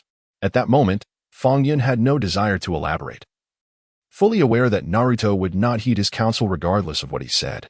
Therefore, for the first time, he invoked his status as team leader, asserting his decision not to stay and assist. Is being the team leader such a remarkable feat? I acknowledge that you possess strength beyond ours. Yet I am determined to assist. I shall not return with you. If you wish to leave, do so on your own. Naruto exhibited an extraordinary stubbornness regarding this matter, wholly disregarding Fang Yun's words and insisting on staying to help. After hearing Naruto's insistence, Fang Yun felt a profound sense of helplessness. Recognizing that Naruto's character was such that once he committed to a course of action, he would see it through. Sasuke, what are your thoughts? Will you return with me? Or remain here to assist? Fang Yun turned to Sasuke, who appeared displeased and unyielding, dismissing their conversation with an air of indifference. For the first time, I find merit in Naruto's words. This marked the first instance in which Sasuke and Naruto's opinions aligned. Are you suggesting that you two wish to stay and assist? Fang Yun was not surprised. He understood that Sasuke's intent was not genuinely to offer help, but rather to oppose him. Indeed, that is correct. I concur with that fool Naruto. To become a worthy ninja, one must harbor a spirit of great compassion. The suffering endured by the people here compels us to exercise our ninja spirit in their aid. Sasuke's declaration was grandiloquent, yet internally, he did not truly believe it. His motivation was simply to irritate Fang Yun.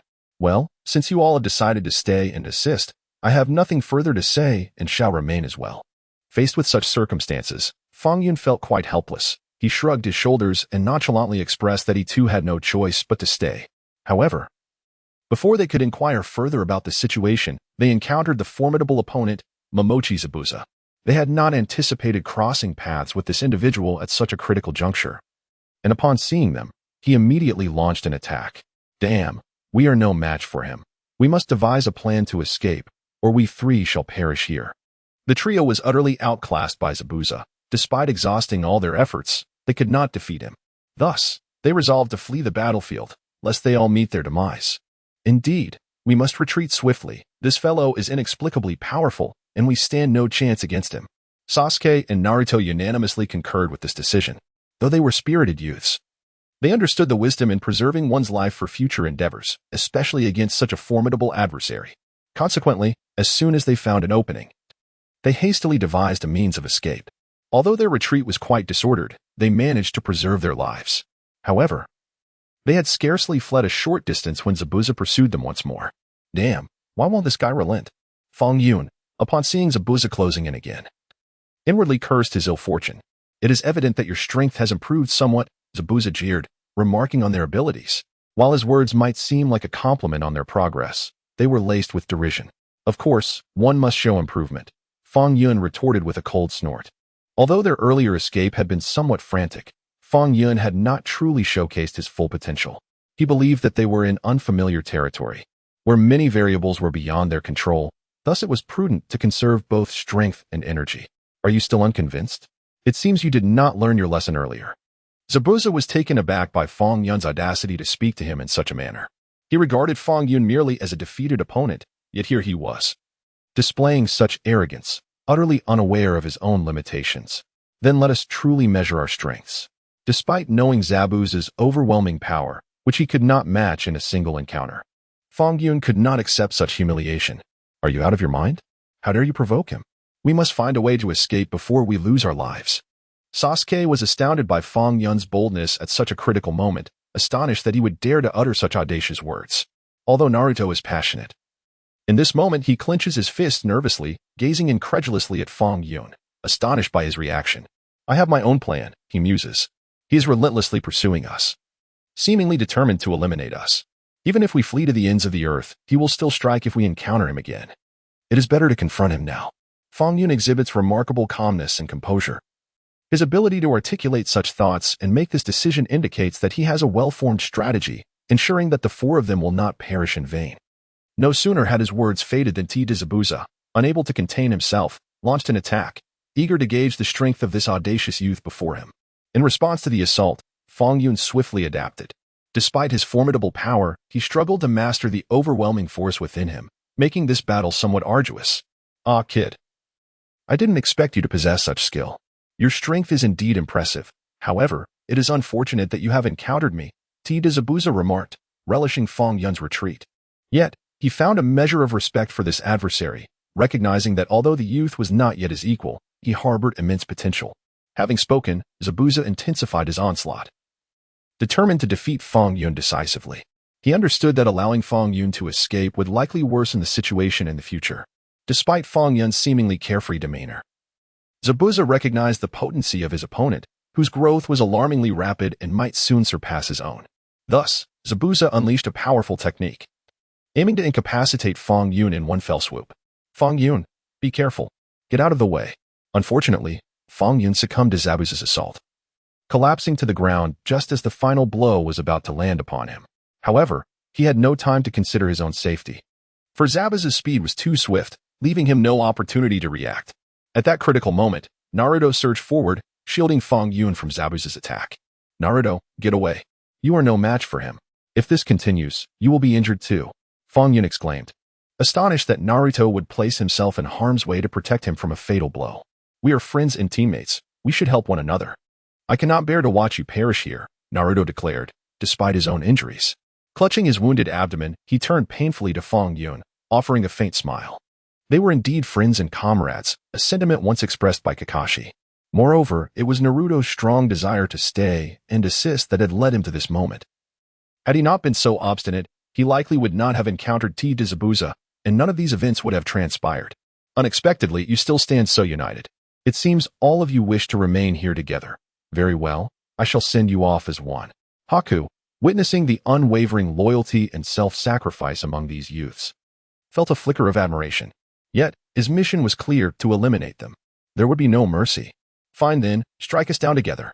The four of us would rather die side by side than abandon one another. We are comrades, bound by something far stronger than fear."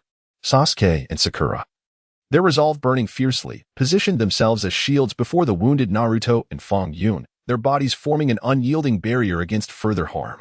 "We will survive this. Step aside. I refuse to believe our fate ends here."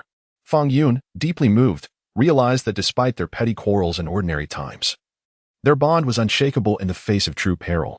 That these three would risk their lives for him, this was a debt he acknowledged, one he would not let them repay in vain. With deliberate motion, he rose from the ground, his gaze as cold and unyielding as a deity's, fixed upon Haku. An immense energy radiated from him now. Though he had never fully mastered this power, he knew it answered to his will. This was the critical moment. Even if the force clashed violently with his own being, he had to unleash it, or none of them would leave this place alive. Fang Yun was acutely aware that Zabuza was determined to exterminate them, leaving no room for survival. Therefore, he unleashed the energy within him with reckless abandon. Zabuza sensed the transformation in Fang Yun. He was now brimming with strength, a stark contrast to the feeble figure he had been moments ago. What could have caused such a shift? Before Zabuza could voice his curiosity, Sasuke and Sakura also perceived the change in Fang Yun, while Naruto, clutching his wounded abdomen, attempted to rise. Observing this, Fang Yun promptly restrained Naruto, urging him to sit upon a nearby stone. "It's all right. I alone am sufficient to handle him," Fang Yun declared, casting a fierce glare at Zabuza. Zabuza found Fang Yun's newfound confidence somewhat amusing. Just moments ago, he had seemed utterly defenseless. Yet now he radiated self-assurance. Nevertheless, Zabuza remained unperturbed, for his own strength was formidable. How amusing it is to hear a mere boy proclaim such bravado. "Allow me to show you what true power entails." Before Zabuza could finish his taunt, Fang Yun felt the surge of energy within him nearing its zenith. Without waiting for Sasuke and Sakura to react, he swiftly positioned himself before them, shielding them with his own body. Zabuza acknowledged that Fang Yun was indeed a significant threat, one whose growth was alarmingly rapid, yet he believed he could still prevail. Before he could fully comprehend the situation, Fang Yun executed a decisive strike, sending Zabuza crashing against the stone behind him. Zabuza struggled to regain his breath, astonished by Fang Yun's explosive power. However, undeterred, he quickly regained his footing and resumed the fight. Fang Yun's speed was astonishing before Zabuza could react. He had already erected a barrier. This barrier severely hindered Zabuza's ability to strike back, for reasons unknown. Perhaps due to Fang Yun's controlling energy permeating the barrier, Zabuza found himself somewhat incapacitated. Nonetheless, his inherent strength allowed him to contend with the now formidable Fang Yun. Sasuke and Sakura watched in awe as Fang Yun and Zabuza clashed. They refrained from intervening, for Fang Yun appeared exceptionally fierce. With a fierce roar, he pinned Zabuza beneath him. Zabuza swiftly responded, mustering all his strength to kick Fang Yun away. He had not anticipated that Fang Yun's surge of power would render him so formidable. He recognized Fang Yun's prowess. Yet he was taken aback by the rapidity of his transformation. It was evident that Fang Yun was struggling to harness the energy within him. But this did not seem to hinder his performance. The current situation is exceedingly unfavorable for Zabuza. Not only must he contend with Fang Yun's explosive power, but he also has 3 companions at his back. Although their strength is negligible, he has sustained severe injuries during the skirmish and cannot afford to gamble with his life. Despite receiving orders to eliminate them, his own survival takes precedence over such commands. Seizing the moment while Fang Yun and his companions are distracted, he swiftly forms a seal, encasing himself within a protective barrier, and makes his escape. By the time Fang Yun realizes what has transpired, Zabuza, along with the barrier, has vanished. Although he feels a twinge of regret for not personally finishing Zabuza, he has nonetheless inflicted significant wounds upon him. To his surprise, Zabuza possesses the strength to cast a seal. Clearly, Zabuza is not an opponent to be underestimated. Recognizing Zabuza's relentless pursuit, it is evident that orders have been given to hunt them down thoroughly, leaving Fang Yun to ponder the potential repercussions of allowing him to flee. However, it is too late to reconsider, as he cannot break Zabuza's seal and is unaware of where he has vanished within the barrier. It is best to abandon the pursuit for now, considering the risks that may arise, especially since Naruto is also injured. Sasuke and Sakura let out a sigh of relief upon witnessing Zabuza's escape, for they had just been in a perilous predicament where a moment's misstep could have led to their demise. When they glanced at Fang Yun, admiration flickered across their faces. Without him, they might have already met their end. They wondered at the source of Fang Yun's extraordinary power that had so decisively overwhelmed the formidable Zabuza. Naruto gazed at Fang Yun in disbelief, as moments ago they had contemplated a desperate struggle for survival. The 3 of them fixated their eyes on Fang Yun, who, sensing their scrutiny, subdued the immense power surging within him. He approached them, clapping his hands, and quipped, "I didn't expect Zabuza to be so underwhelming. I thought he'd be more formidable." Fang Yun jested as he drew near, though in truth, he did not truly believe this. After all, they had barely escaped with their lives. Had it not been for the extraordinary force within him, they would have surely been at the mercy of their adversaries. Moreover, Fang Yun had to concede that Zabuza's perceptive abilities were indeed remarkable. In the face of such overwhelming power, Zabuza had managed to set a seal and flee. Fang Yun silently mused that encountering Zabuza again would undoubtedly pose a significant challenge. Sasuke and Sakura remained silent, still reeling from the earlier scare. Noticing their lack of response, Fang Yun chuckled to himself and turned to survey the surroundings. Thus, he failed to observe the change in Naruto's pupils. Naruto seemed to become aware of his own physical discomfort, experiencing dizziness as his gaze narrowed. Had the 3 turned to look at him at that moment, they would have seen his pupils gleaming with an eerie red hue. Fang Yun observed that there was nothing new in this place, so he intended to discuss with them the possibility of moving forward, for remaining here was not a viable option, and he was uncertain what new dangers might arise. Just as he turned around, he spotted Naruto, who suddenly sprang to his feet and, before anyone could speak, began to rampage. Sakura, standing beside him, was startled and reached out to grasp Naruto's sleeve, only to be pushed back by an unseen force. Sasuke quickly inquired, "Naruto, what is wrong with you? Why are you acting so aggressively?" Naruto's eyes were fixated ahead, clearly oblivious to Sasuke's question. Sakura, Sasuke, and Fang Yun exchanged glances, seemingly questioning the nature of Naruto's behavior. Sakura glanced helplessly at Fang Yun, uncertain of the current situation, and, having just faced off against Zabuza, she unconsciously felt a degree of trust in Fang Yun. Fang Yun swiftly approached Naruto and noticed that his pupils were red and vacant, as if under some form of control. Fang Yun was perplexed by Naruto's condition. Just moments ago, everything seemed fine, yet now he appeared to be ensnared by some unseen influence. They had lingered here long enough, and the area was hardly secure. Especially with Zabuza having fled, who could say whether he would return with lethal intentions? He raised his hand, attempting to calm Naruto, but was unexpectedly brushed aside. This situation could not continue. Spotting a wooden technique nearby, Fang Yun seized it, and, while Naruto was distracted, struck him unconscious. Sasuke and Sakura were clearly taken aback by Fang Yun's unforeseen action. Fang Yun paid little heed to their astonishment. There was no better course of action at the moment, and it was worth attempting to see if knocking him out would restore his normal state. Otherwise, given Naruto's current frenzied state, they could soon face even more unexpected developments.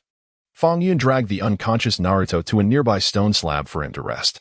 Sasuke and Sakura quickly gathered to assist Fang Yun in placing Naruto on the slab. Now, they sat in a circle around Naruto, uncertain of what to do, as he remained unconscious. Before long, Naruto groggily opened his eyes, his gaze landing on the three individuals surrounding him, revealing a hint of surprise. "Why are you all surrounding me?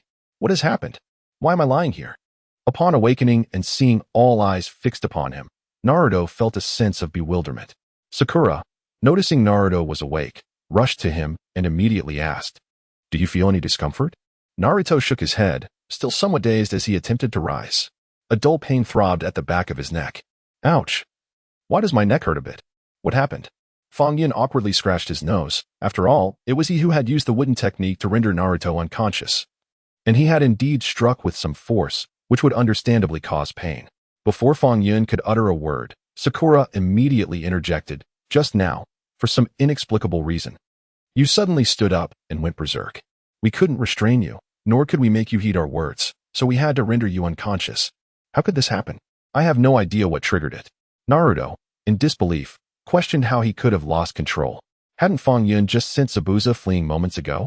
They were about to depart, so how could such an event transpire? Yet, at that moment, no one could provide him with an answer. Fang Yun observed that Naruto had returned to his senses and remarked, "Since you are all right now, we should hasten our departure. This place is not safe." Naturally, his companions agreed. They began to gather their belongings and proceeded onward. As they walked, they noticed nothing amiss and thus relaxed their vigilance. The journey was eerily quiet, devoid of any signs of life. "I wonder if we might encounter Zabuza again," Fang Yun suddenly mused. He believed that, given Zabuza's strength, his ability to escape indicated that his injuries were not severe. Therefore, it was uncertain whether he would return to pursue them. Moreover, Zabuza had received orders to eliminate them entirely, so Fang Yun felt he would not easily give up. Sakura, feeling anxious, responded, "Surely not. He was driven off by you. Why would he dare seek us out again?" Naruto added, "I believe Zabuza is not to be underestimated. His prowess is formidable, and he will certainly not relinquish his pursuit of us without a fight. We should remain cautious." Fang Yun nodded in agreement, saying, "Indeed. He still possesses the ability to form hand seals, indicating his injuries are not grave. We must exercise utmost caution." After that, they lapsed into silence, proceeding carefully until they encountered a river. They decided to pause and rest briefly before continuing their journey. As they settled down, Fang Yun suddenly heard the sound of rustling footsteps. He immediately stood and peered into the thicket from which the noise emanated, perhaps due to the proximity of the water. The foliage in this area appeared more verdant than anything they had encountered along the way. Holding his breath, Fang Yun strained to identify the source of the rustling, only to be startled by a noise coming from his right. He swiftly turned to investigate and saw a wildcat emerging from beneath a low tree, its paws crunching on the leaves, causing the rustling sound. Relieved, he realized it was merely a cat, which had startled him considerably. The three of them, alerted by the noise, hurried over to inquire what had transpired. Fang Yun reassured them, "It's nothing, just a wildcat that has passed by." They returned to their spot by the riverbank, planning to rest a little longer before setting off once more. Leaning against the thicket, Fang Yun soon heard the rustling sound again. Assuming it was the same wildcat that had not ventured far, he paid it no mind. Had he glanced back at that moment, he would have seen Zabuza stealthily approaching, preparing to form hand seals. Before he could fully comprehend the situation, Fang Yun found himself ensnared by an inexplicable force, suddenly swept to the right, and plunged into the water. He struggled desperately, but it was too late to react. He had already been submerged and bound by a series of seals, seemingly trapped within a watery prison from which escape was impossible. despite attempting various sealing techniques in vain. He chose to calm himself and assess his predicament. This was undoubtedly a scheme orchestrated by a cunning individual. How else could one stealthily cast seals to confine him? Was it Zabuza or someone else entirely? Before Fang Yun could ponder further, he beheld Zabuza standing before him, a triumphant expression on his face. Clearly the architect of his confinement within the aquatic cell. At that moment, Fang Yun also noticed the wild cat beside Zabuza.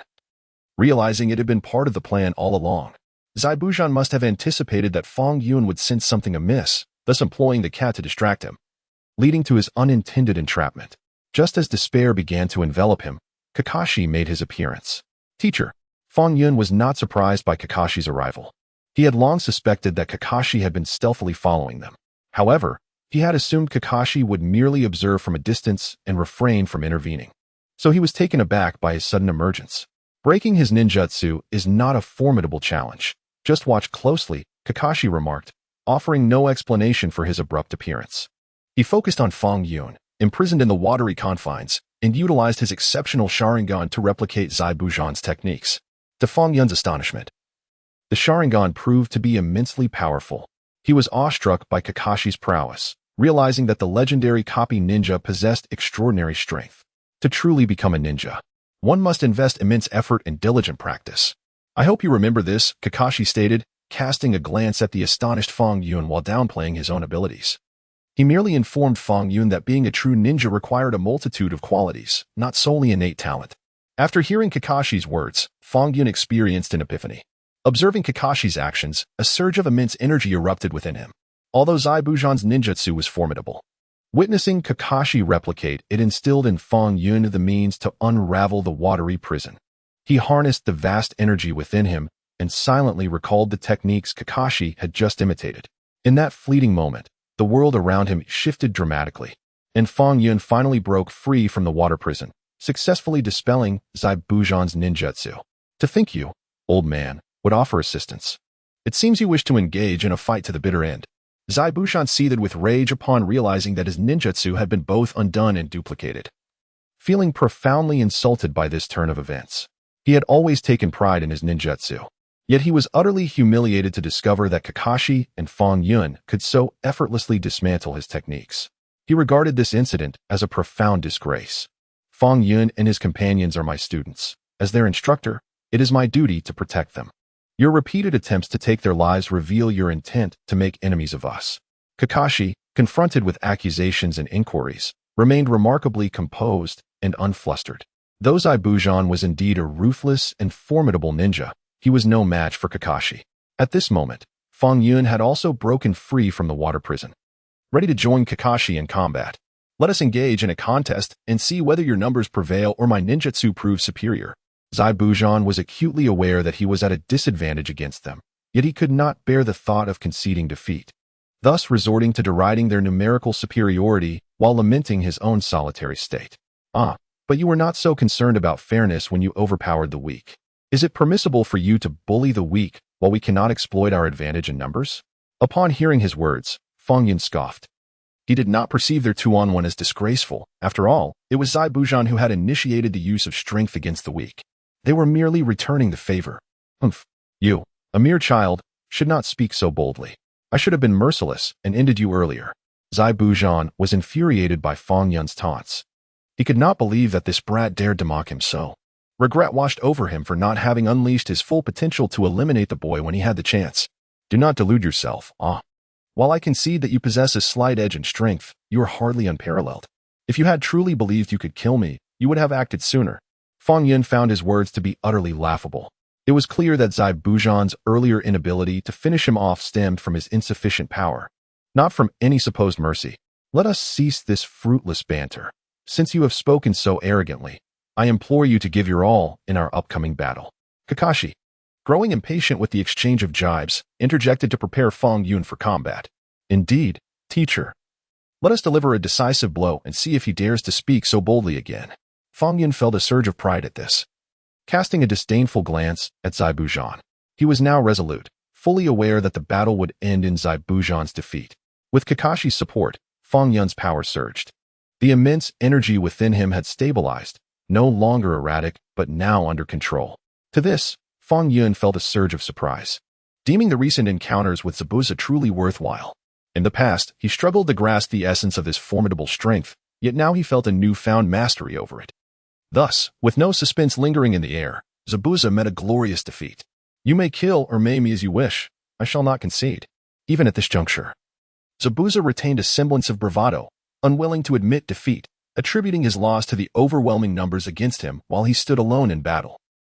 Since you insist, I shall not decline and will grant you a swift end. Kakashi, a man of decisive action, resolved to conclude the matter swiftly upon hearing Zabuza's declaration. Please spare his life. At that moment, a youth, swift as the wind, appeared on the scene, intercepting Kakashi's blade. Who are you? Why do you interfere? Kakashi, interrupted in his actions, frowned in confusion at the sudden appearance of the boy, bewildered by his intent to prevent the execution of Zabuza. Greetings, sir. I am a tracking ninja. I request that you hand this individual over to me for proper handling. The boy, exhibiting a measure of politeness, identified himself as a tracking ninja, requesting custody of Zabuza. Before anyone could react, he swiftly dispatched Zabuza with a rain of shuriken.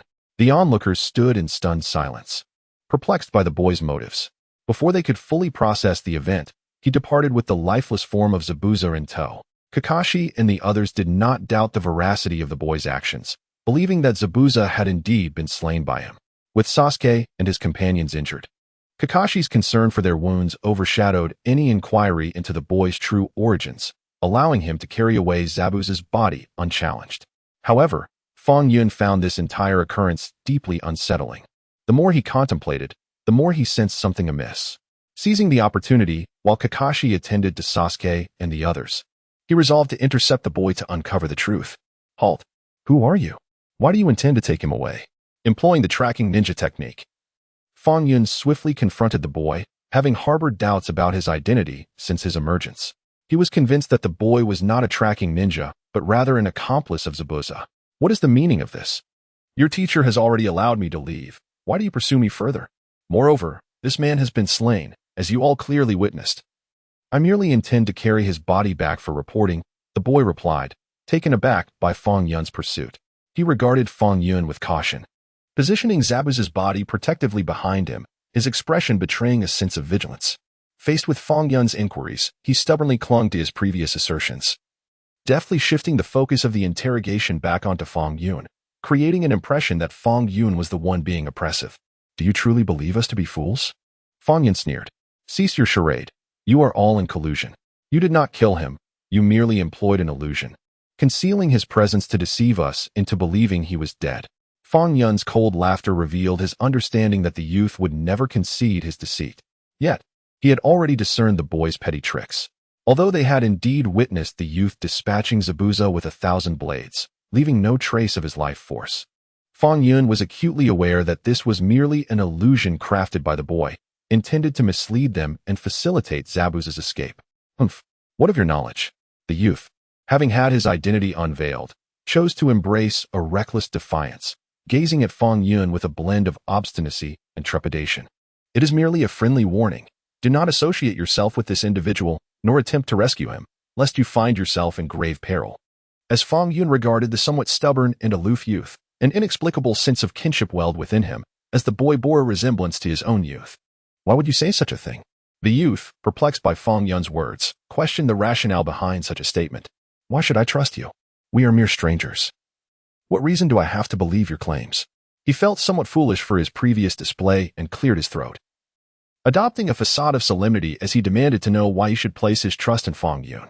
Consider the repeated attempts on our lives by this man, his tyranny over the weak, and his relentless pursuit to annihilate us, despite the absence of any personal vendetta. Fang Yun met the boy's gaze, articulating Zabuza's malevolence with deliberate clarity. Observing the youth's Na'vi bravery, he recognized that he had been ensnared by Zabuza's deception. Although he understood that the boy was allied with Zabuza, Fang Yun sensed no malice within him. Rather, he appeared innocent and kind-hearted, evoking a sense of brotherly affection due to his youth. Thus, Fang Yun felt compelled to advise the boy to distance himself from Zabuza, to avoid entanglement and the potential for future betrayal. Is that truly the case? But why would you divulge this information to me? Knowing full well that I am allied with him? You should regard me as an adversary. The youth was taken aback by Fang Yun's words, yet found it peculiar that, despite Fang Yun's awareness of his association with Zabuza, he still chose to consider the situation from the boy's perspective, displaying an unexpected degree of kindness. I merely believe you are a good person. The reason you allied with him must be due to his deception. And I am aware that you are younger than I am. You strike me as a brother, which is why I have chosen to share this with you. At that moment, Fang Yun felt even more convinced that the youth was indeed a kind-hearted individual, hence he divulged his motivations.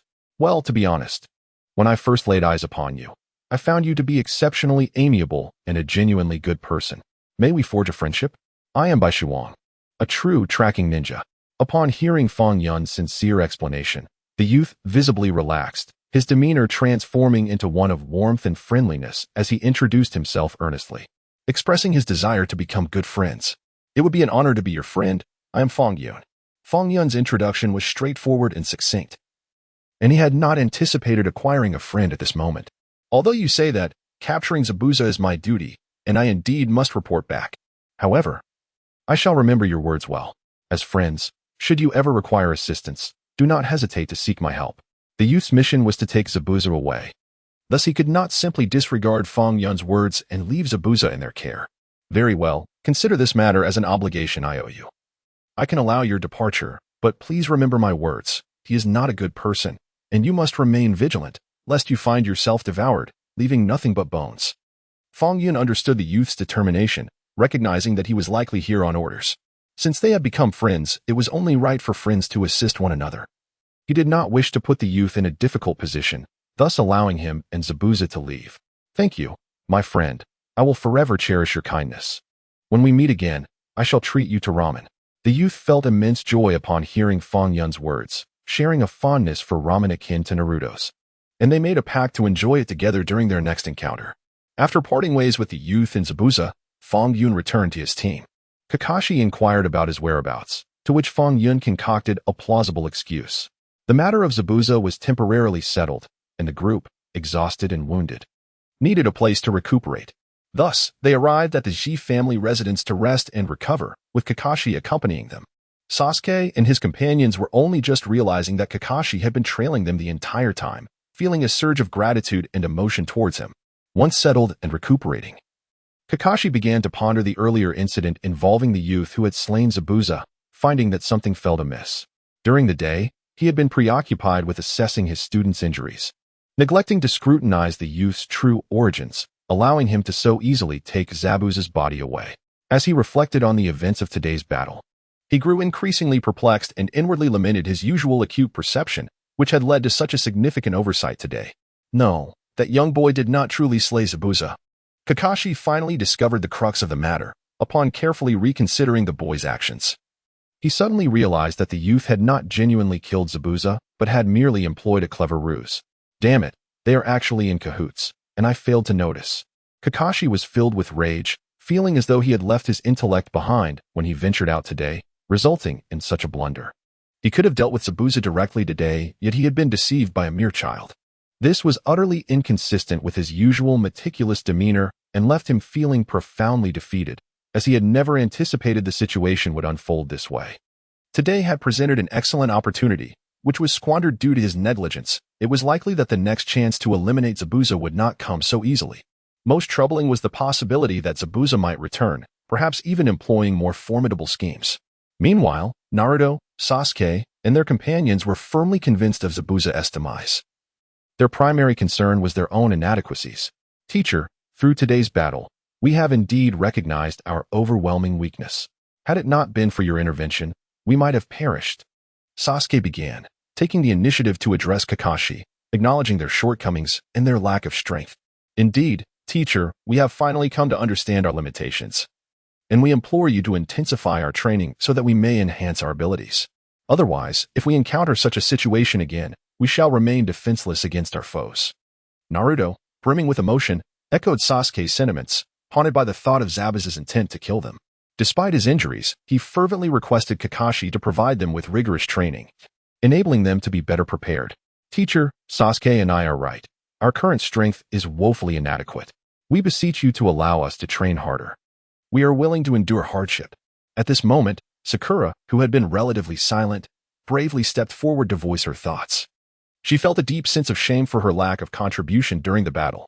All right, Fang Yun, what about you? Kakashi inquired after nodding at Sasuke and the others. He felt a sense of solace seeing the children mature through this battle. However, he noticed Fang Yun remained silent, turning to him with piercing eyes, awaiting a response. Teacher, I am fine with it, but our current training intensity is already quite substantial. I believe it is somewhat superfluous. After hearing Kakashi's words, Fang Yun shrugged indifferently, expressing a lack of concern regarding the matter at hand. Hey, what's wrong with you? Today, we almost lost our lives at the hands of that scoundrel, Zabuza. Of course, we need to intensify our training. Otherwise, how can we possibly improve our strength?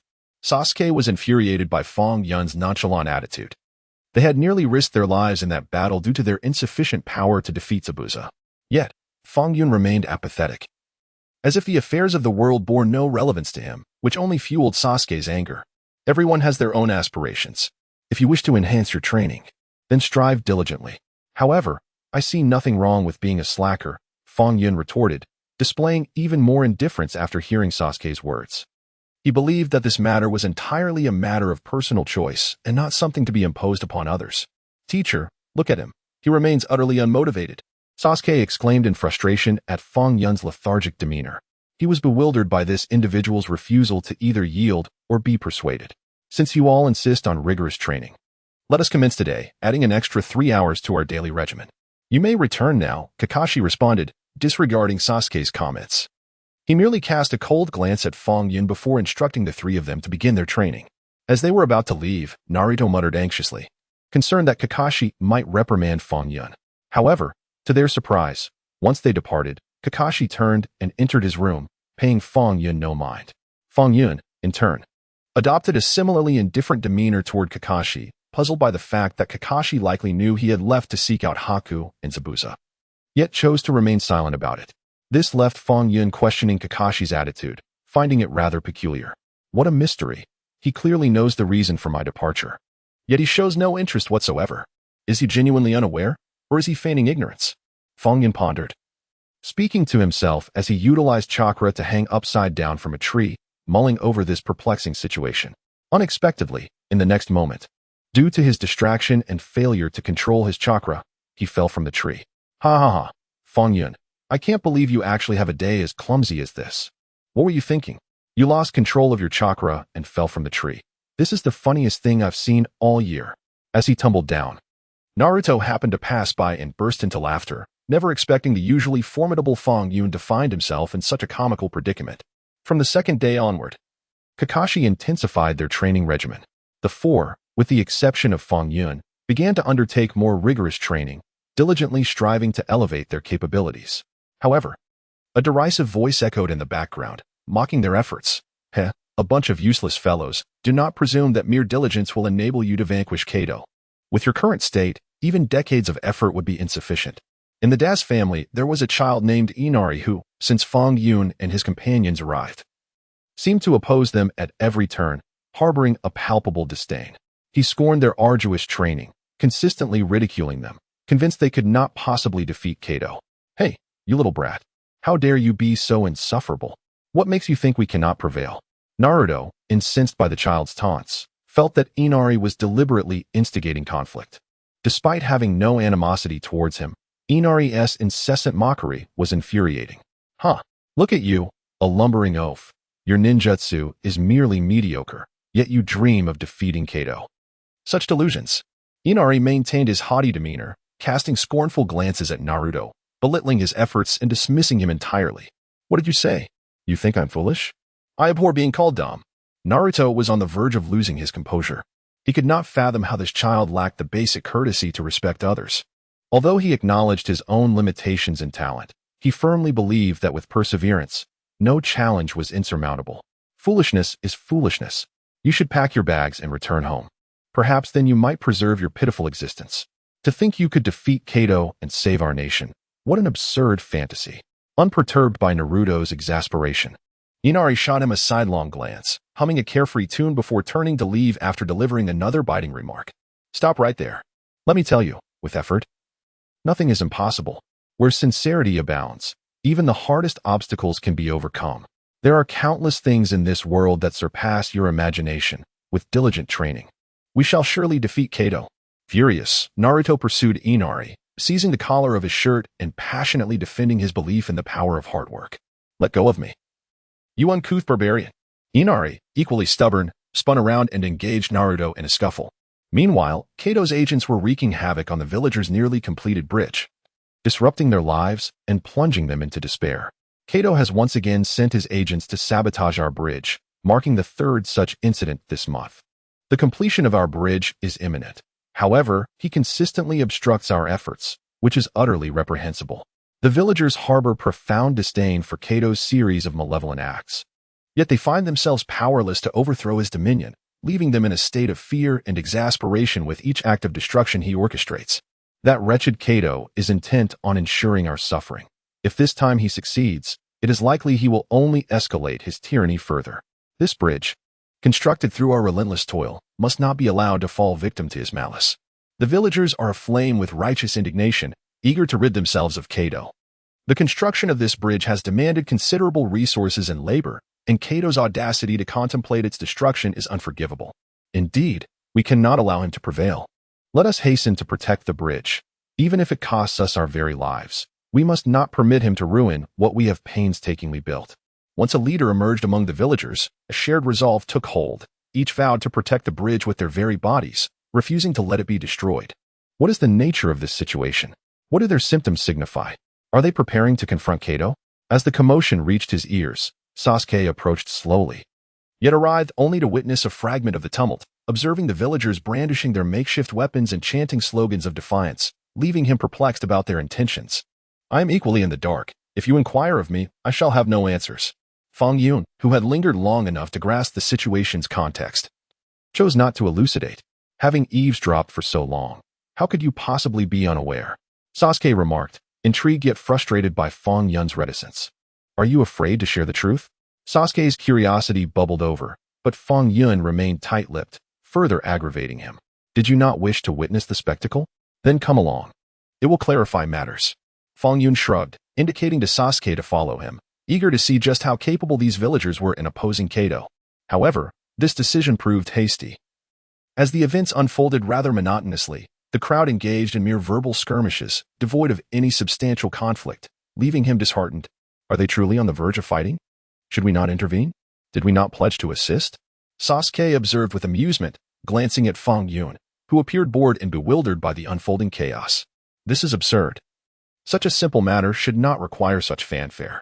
After listening to his words, Fang Yun rolled his eyes dramatically, finding the current situation exceedingly tedious. It was a matter so simple, yet they had managed to complicate it so greatly. Judging by your tone, you must be quite confident, right? Then why not lend a hand promptly? Sasuke, somewhat perplexed, recognized that Fang Yun's remarks were born from his own prior contemplations. Wasn't their bridge still incomplete? It should be an easy task to assist in its completion, so why all this fuss? With that, he utilized his would-release technique to connect the unfinished bridge. However, before they could celebrate, a brawl erupted between the two sides. Fortunately, neither party sustained significant injuries, but their animosity deepened, indicating that should they cross paths again, the conflict would likely escalate further. Amidst the chaos, Fang Yun and Sasuke seized the opportunity to flee, realizing that Fang Yun's well-intentioned actions had inadvertently shifted the tide of events. Regarding this unexpected turn, Sasuke refrained from voicing any complaints. After all, they both relished the commotion, so there was no sense in placing blame. Upon returning to their temporary residence, they discovered that the situation here was far worse than that at the bridge. Zabuza and Haku had reemerged, launching a surprise attack on Naruto and Sakura while Fang Yun and Sasuke were absent. Naruto and Sakura were utterly outmatched against Zabuza and Haku, suffering greatly under their assault. Hadn't Zabuza perished? How could he possibly be back? Moreover, wasn't that youth the one who had initially taken him away? Were they in league with one another? It was only then that Sasuke realized everyone had been deceived. The boy who had taken Zabuza was indeed an ally of Zabuza, and they had failed to discern this at the time. Before Fang Yun could respond, he witnessed Haku execute the bloodline limit ice technique, ensnaring Naruto and Sakura, rendering them powerless to retaliate. Fang Yun, Sasuke, please save us. We can barely hold on. Their strength is overwhelming. Sakura, trapped within the barrier, regarded Fang Yun and Sasuke as if they were saviors. Damn it. Last time we were careless and fell for your tricks, allowing you to take Zabuza. This time, you will not escape our grasp." Sasuke loathed being deceived, and the memory of that youth's betrayal filled him with rage, compelling him to wish for a swift retribution. "Humph. Such arrogance. But it will depend on whether you possess the strength to detain me. Your 2 companions have already fallen before me. Adding 1 more will likely prove futile." Haku, brimming with confidence, gazed disdainfully at the boastful Sasuke, firmly believing that Sasuke could not possibly defeat him. After finishing his words, he turned his head to glance at Fang Yun beside him, silently inquiring with his eyes whether he would come to assist. Upon meeting his gaze, Fang Yun slightly shook his head and gestured with his hand to indicate his refusal to intervene. With Fang Yun's unequivocal answer, Bai Shiwang felt emboldened. He unleashed his bloodline limit, the ice release technique, and Sasuke proved to be no match for him. In merely 10 exchanges, he had completely subdued Sasuke. "Fang Yun, what on earth are you doing? We are your teammates and friends. Why do you stand idly by instead of helping us?" Sasuke felt profoundly perplexed and infuriated. He could not fathom Fang Yun's intentions. Their comrades had been restrained, yet he chose not to rescue them, which was utterly absurd. "It seems you are truly unwilling to relent until you reach the Yellow River. Is the last lesson not sufficient to make you abandon your obsession?" It appeared that he indeed wished to settle the score with them. At that moment, Kakashi suddenly appeared, disregarding Bai Shiwang and positioning himself before Zabuza. Observing him with an impassive expression, mocking him for failing to learn from his previous lesson, now returning to stir trouble again. "Humph. The old man blames me for being unprepared and outnumbered last time, which led to your deceitful scheme's success. This time, however, I have brought allies with me, and I doubt you will find it so easy to conquer us." The minister's intentions were crystal clear. He sought vengeance and regarded the last incident not as a lesson but as a profound disgrace. Having said that, he charged directly at Kakashi, sparing Fang Yun for the moment out of a semblance of gratitude, instead treating Kakashi as his adversary. Kakashi was no pushover, his prowess was formidable. And as a wielder of the Sharingan, he stood as a powerful figure within the ninja realm, even surpassing Zabuza slightly in strength. Meanwhile, Fang Yun remained unfazed by the unfolding events. He understood that regardless of the current circumstances, all would be well in due time, so he continued to feign indifference, maintaining an air of detachment. Bai Shiwang, observing this scene, found it exceedingly strange. She cast puzzled glances at Fang Yun, yet he offered no response, only intensifying his nonchalance. Alert! Incorrect negligence, punishment. Just as he continued his apathetic demeanor, the system suddenly issued a prompt, informing Fang Yun that his current negligence was erroneous, and thus he was to face punishment. Before Fang Yun could react, the system had already initiated the penalty. A chilling sensation enveloped him. As if he had been encased in ice, his blood felt as though it had congealed. "Damn it, this punishment is truly unexpected," Fang Yun muttered under his breath, making slight movements with his limbs, the discomfort nearly causing him to collapse. He was aware that the system was often severe, but he had not anticipated this level of harshness. However, he felt increasingly despondent. He had not anticipated that even in a state of apathy, there could be errors. What was supposed to be a system requirement now seemed to punish him instead. It was utterly absurd. It appeared that there was no escaping this fate, and he would have to engage in battle. He strained to move his weary, aching body, reluctantly entering the fray. Damn it, he could barely muster an ounce of strength. This punishment was exceedingly cunning, offering no room for response and leaving him in such a state that fighting seemed futile. At this moment, Fang Yun felt utterly helpless, as if he were a mere puppet, his body feeling foreign and devoid of any strength. Once he joined the conflict, he realized his agility was severely hampered. Even utilizing Chakra was sluggish due to the system's penalties, rendering him incapable of unleashing his true potential. He believed the system was being exceedingly treacherous, never having imagined he would encounter such a predicament. He felt entirely under the system's control, much like a marionette, and faced with intermittent punishments. He was filled with both frustration and incredulity, despite Fang Yun's inability to exert his full strength, leading to a significant disparity between the two sides. Bai Xiang and Zabuza continued their relentless assault. Kakashi, alone, struggled against the onslaught. Nevertheless, Fang Yun expended every ounce of his energy to rescue Sasuke, Naruto, and Sakura. "Fang Yun, be careful." Just as he was distracted by his efforts to save them, Zabuza launched another surprise attack. Due to his rigid limbs, Fang Yun could not evade the assault and fell to the ground from the impact. "Huh, boy, you have ultimately fallen into my hands. Do you submit?" Zabuza harbored lingering resentment over his previous defeat and lacked any sense of honor. He had always been a man who prioritized personal gain over ethics, believing there was nothing wrong with striking from the shadows. At that moment, Kakashi found himself ensnared by Bai Xiang. The two engaged in a fierce skirmish. Although Bai Xiang was young, his prowess was formidable. You dare to attack from behind? You are truly despicable. Fang Yun gasped in pain, unable to believe that Zabuza would resort to such treachery. Ironically, the very punishment that hindered him was what he loathed the most. Spare me your talk of honor and villainy. I care not for such distinctions. I only care about the outcome. Zabuza spoke with unabashed candor, openly admitting to his underhanded tactics, revealing his indifference to reputation, focusing solely on achieving his desired result. Enough of your prattle, you wretched boy. It's time for you to meet your end. This time, I shall show no mercy. Zabuza firmly believed that his previous failure was due to his leniency, and he was determined to eradicate Fang Yun this time. With that, he brandished his ninja blade and aimed for Fang Yun's neck. Stop! At that very moment, Sasuke and Naruto suddenly unleashed an immense surge of energy, awakening their innate talents and abilities. The Sharingan and the Nine-Tails Chakra? Zabuza was utterly astonished. He had not anticipated that those seemingly inconspicuous youths harbored such formidable techniques within them. Are you all right? Consider this a favor owed to us. Remember to treat us to ramen. Sasuke and Naruto, with the swiftness of the wind, rescued Fang Yun from Zabuza's blade, both surprised by their own sudden display of extraordinary prowess. At last, they had saved Fang Yun, ensuring he owed them a debt of gratitude, which filled them with pride and joy. Naruto, ever the embodiment of enthusiasm and youthful exuberance, cheerfully reminded Fang Yun of the promised ramen feast once their ordeal concluded. Rest assured, your ramen will not be forgotten. Fang Yun, touched yet somewhat exasperated by Naruto's words, perceived him as a perpetual child, forever possessing a sincere heart. At that moment, he sensed that his body had loosened, regaining its former agility. He tested his chakra and discovered he could now wield it with complete control. The situation with the teacher does not appear favorable. You must hurry to assist him while I handle matters here.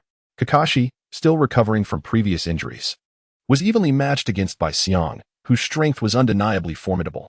Now that Fang Yun had regained his capabilities, he urged Naruto and Sasuke to aid Kakashi in confronting Bai Xiang.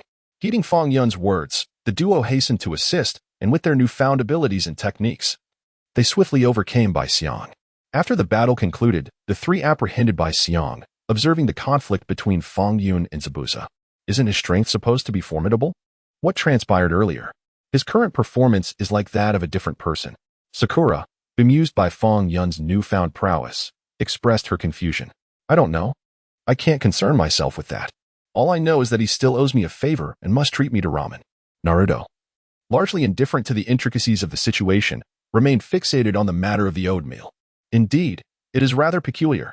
Sasuke, ever perceptive, noted this strange phenomenon but chose not to voice his thoughts, silently reassessing Fang Yun. Kakashi, due to his age and previous injuries, had expended considerable energy during the recent skirmish and was now meditating on the sidelines, disengaged from their conversation. As the group remained engrossed in their observations, Bai Xiang suddenly broke free from their grasp and fled. Sasuke and Naruto prepared to pursue, but Fang Yun interposed himself before them, advising against the chase and to let Bai Xiang go. Why not pursue her? She is Zabuza's accomplice. It was he who deceived us previously, and we must capture him this time. Naruto was engulfed in fury, struggling to comprehend Fang Yun's intentions and bewildered by his obstruction of their pursuit of Bai Xiang. I will explain this matter to you later, Fang Yun stated, preoccupied with his duel against Zabuza, leaving little room for further elaboration.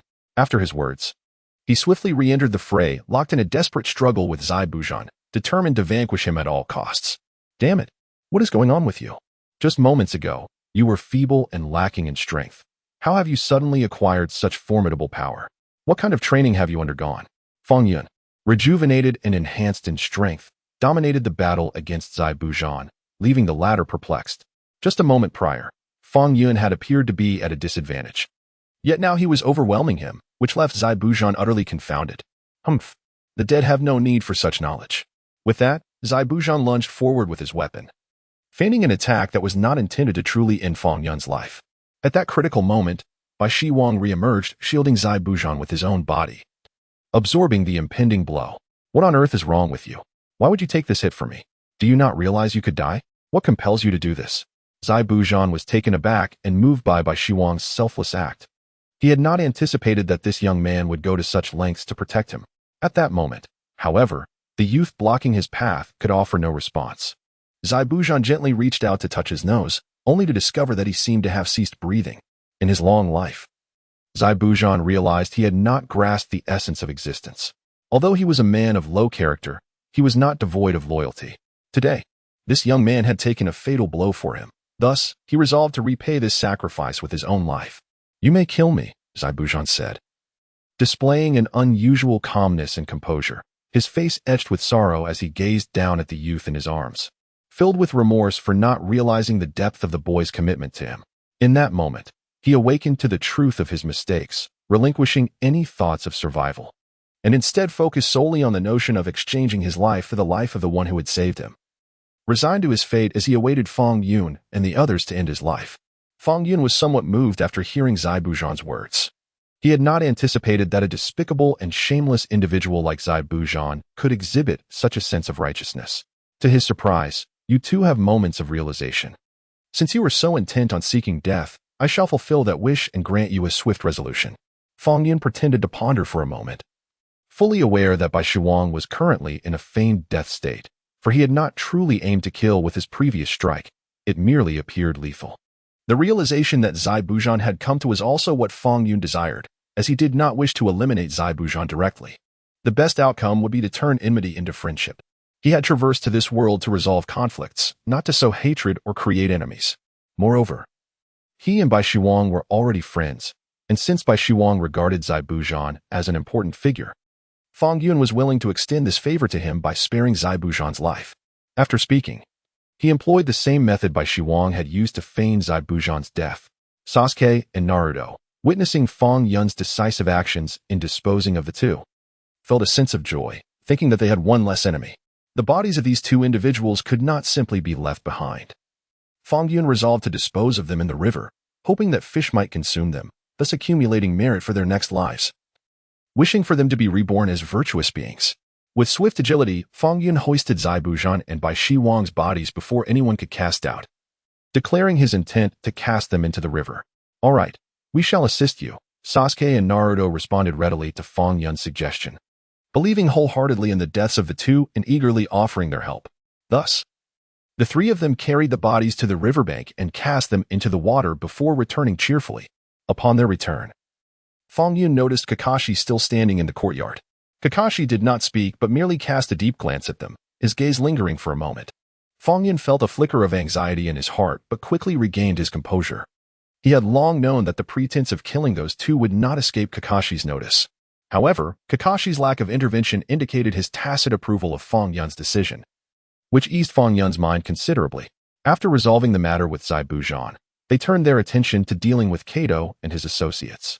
Gato's control over the Land of Waves was indeed formidable, yet he lacked substantial power and was not particularly difficult to confront. His prior subjects had been merely ordinary villagers, and his considerable wealth allowed him to hire assistants against them. However, Fang Yun and his companions were far from ordinary. Their strength surpassed Gato's by leaps and bounds. Although Gato had many ninjas and powerful individuals under his command, they were solely motivated by monetary gain and did not fight with loyalty. This led to a situation where, when Fang Yun's group engaged in their assault on Gato, those ninjas and powerful beings refrained from engaging in a genuine battle. To my surprise, that Gato turned out to be nothing more than a paper tiger. I had thought him formidable, yet he was so easily defeated. What a disappointment. These words were spoken by Naruto, who, after hearing the wise counsel from the Land of Waves, believed Gato to be a powerful adversary. Little did he realize that Gato was so effortlessly vanquished by them. Although it was Fang Yun who truly exerted himself, Gato nonetheless fell at their hands. Naruto felt that this encounter lacked any real challenge. In truth, it was not devoid of challenge, but rather he had not recognized the extent of his own newfound strength. Naruto, you must refrain from such arrogant remarks. Perhaps this time, we were simply fortunate. Though the crisis in the Land of Waves has been averted and Gato has been dealt with, we must not become overly proud, lest we face repercussions in the future. Sakura, always prudent and reflective, was genuinely pleased and relieved by the resolution of the crisis, yet she found Naruto's comments rather excessive. Very well. I shall refrain from such statements in the future, but this time we have certainly earned the right to feel triumphant. Our little team is truly remarkable. Upon hearing Sakura's words, Naruto awkwardly scratched his head, but soon thereafter, he was filled with exuberance and pride in their accomplishments. I believe you speak wisely, this time. I shall treat you all to ramen. In a rare moment, Sasuke did not taunt Naruto. Instead, with a hint of awkwardness and pride, he declared that he would treat everyone to ramen. Since it is Sasuke's treat, we cannot be polite. I shall have 2 bowls, exclaimed Naruto. At that moment, Fang Yun felt quite pleased as well, surprised to witness such harmonious camaraderie among them, which brought him a sense of comfort. Hey, could you take me along to eat ramen? Just as the group was joyfully discussing their outing, Inari unexpectedly appeared behind them, blushing and mustering the courage to ask if he could join them for ramen. All right, little brat, this is the first time you've spoken to us so amicably. It seems you are not so difficult after all, remarked Naruto, recalling his previous altercation with Inari. He had not anticipated that the boy would take the initiative to suggest joining them for ramen. I apologize for the previous incident. I take back my earlier remarks. You are indeed impressive, Inari said, lowering his head further and blushing even more, yet he sincerely apologized for his past behavior. Well then, hurry up and catch up. Naruto, being one who does not hold grudges, accepted the boy's apology and chose not to dwell on his previous remarks, readily inviting him to join them for a meal. I heard from others that the resolution of Gato was entirely your achievement. I had no idea you were so formidable. But why did you not train diligently with everyone before? Inali, throughout the journey, engaged in conversation, and many visibly brightened. He had always followed Fang Yun's life with a mixture of admiration and confusion. What? Fang Yun was taken aback that this child would articulate such thoughts. Although I am just a child, I can perceive many things clearly. I may not understand why I often appear indifferent and neglect my training. Yet I believe that even with talent, one must strive diligently alongside others to become a competent ninja. Inali spoke earnestly to Fang Yun, resembling a small adult. Indeed, such a little one possessed a remarkable intellect. One wonders what thoughts occupied that little mind of yours. Fang Yun was both amused and exasperated by the child's insightful nature, never anticipating that the boy could be so observant and considerate. Once the matters in the land of waves were resolved, the group returned to Konoha. Despite the Das family's repeated invitations to extend their stay, they chose not to linger. I am aware of what you mentioned, yet I do not perceive any inherent flaw in his character. He may merely approach situations differently than most, lacking proper guidance. Upon their return to Konoha, Kakashi promptly reported the events to the third Hokage. He detailed how they had addressed the crisis in the land of waves and mentioned Fang Yun's decision to spare certain individuals, as well as his habitual lack of commitment to training. However, after listening, the third Hokage deemed the situation not worrisome. He believed Fang Yun simply had a unique approach to life and required appropriate guidance, without any peculiarities in his character. Does this imply that you intend to continue to overlook him? Kakashi furrowed his brow at the third Hokage's words. While he acknowledged that Fang Yun was among his most perceptive and powerful students, he found his methods somewhat difficult to accept. Did you not previously mention that he is a promising talent who needs careful nurturing? I believe he can become a competent ninja, so we should refrain from hasty judgments. Just pay attention to this aspect during your teaching. No need for excessive correction. The third Hokage, having encountered numerous peculiarities in his time, found nothing strange or suspicious about Fang Yun's behavior. Furthermore, he held Fang Yun in high regard, believing him to be a worthy candidate for thorough education and training. Meanwhile, Naruto and his companions, upon returning to Konoha, dedicated themselves to rigorous training, unwilling to slack off for even a moment. They all aspired to enhance their abilities and emerge as formidable ninjas. In contrast, Fang Yun remained indifferent to their endeavors, as long as Kakashi did not intervene. He would seize the opportunity to be idle each day, shirking training responsibilities altogether. He diligently studies various methods of disruption each day, realizing that the countless approaches that do not concern him fail to enhance his strength, rendering that path untenable, as it does not yield the results he desires. However, due to his already formidable power, he is disinclined to exert himself in training like Naruto and the others. Why are you hiding in your room again? I've been searching for you for quite some time with Sakura and Sasuke, scouring every corner, only to find you lounging in bed. Naruto exclaimed as he opened Fang Yun's door, discovering him lying on the bed with his eyes closed in repose. This was not the first time. After searching for a considerable duration, they had not anticipated that he would be seeking solace in slumber once more. Why have you come to find me again? I thought I had made it clear that I have no desire to train with you all anymore. You train as you wish, and I shall rest as I please. I am utterly exhausted and cannot muster even a sliver of energy, so please, leave me be." Upon hearing Naruto's voice, Fang Yun let out a long sigh. He had lost count of how many times he had repeated himself, yet Naruto, being the stubborn individual he was, remained unyielding. Fang Yun had expressed his desire to avoid early morning training and to refrain from increasing intensity. He merely wished to live a tranquil life as a leisurely salty fish. Nevertheless, Naruto and Sasuke were relentless, waking him every morning to train. Despite numerous refusals, they continued to pull him from his bed into the courtyard for training, subjecting him to daily torment. "What is wrong with you? We understand that your strength surpasses ours, but you cannot continue lying in bed like this every day. We are teammates, and you are our captain. As friends and teammates, it is our responsibility to ensure you train diligently and do not slack off." At this moment, Naruto felt a surge of frustration, struggling to comprehend Fang Yun's lackadaisical attitude. Although they were all acutely aware that Fang Yun's strength exceeded theirs, their bond had deepened significantly after the events in the Land of Waves, and they regarded their small group with great importance. "I've already stated that you need not concern yourselves with me." Fang Yun turned over in bed, feeling exasperated. He could not fathom Naruto's reasoning. Despite his countless refusals, Naruto persisted, seemingly oblivious to the futility of his efforts. "Why are you so obstinate and unwilling to heed advice? We do this for your own good, which is why we come to wake you every morning. If you were anyone else, I would not bother." Naruto was equally exasperated, unable to grasp Fang Yun's persistent demeanor. He spoke the truth. Had they not been teammates, he likely would not have cared about Fang Yun's well-being at all. "So, you're here, Fang Yun. Why do you refuse to train again this time? It has been several days since you have earnestly practiced with us. The weather today is quite pleasant, perfect for training. Why not join us outside?" Amidst their persistent debate, Sakura entered his room. Both Sakura and Sasuke were perplexed and unable to comprehend Fang Yun's attitude. They found him distinctly odd, unlike anyone they knew. Despite possessing formidable strength, capable of defeating Zabuza and Haku single-handedly, and resolving the crisis in the Land of Waves by driving Gato away, he had consistently exhibited a lackadaisical approach towards training. "I have already stated that this is my personal matter. You need not concern yourselves with me. I have my own plans and thoughts. Focus on your training. And leave me be. I will manage my own affairs." At that moment, Fang Yun felt somewhat helpless and exasperated by their persistence. He could not fathom why they were so adamantly committed to seeking him out for training every day. Training was inherently his own responsibility, unrelated to anyone else. Yet, they remained unwavering, undeterred even after numerous rejections. This paradox left him both annoyed and amused. Danzo had been closely monitoring Fang Yun and his companions in the Land of Waves. After several covert attempts to eliminate Fang Yun had failed, he now witnessed the extent of his power, having not only resolved the crisis in the Land of Waves, but also vanquished Zabuza and others. Consequently, Danzo decided to adopt a different strategy towards Fang Yun. Since eliminating him proved impossible, he would devise ways to persuade him to join their organization.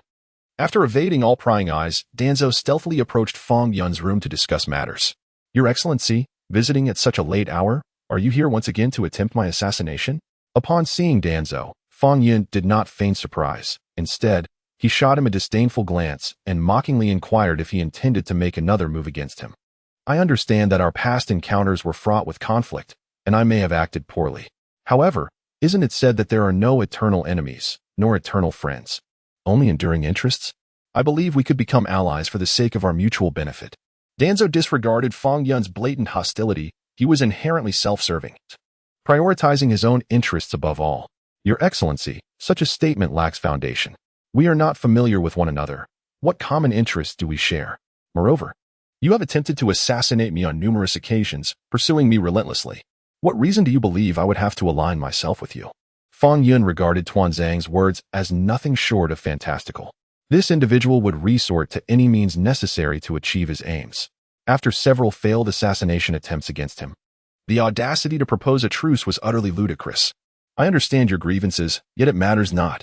If you agree to join our covert division and become my ally, I am prepared to grant any request you may have.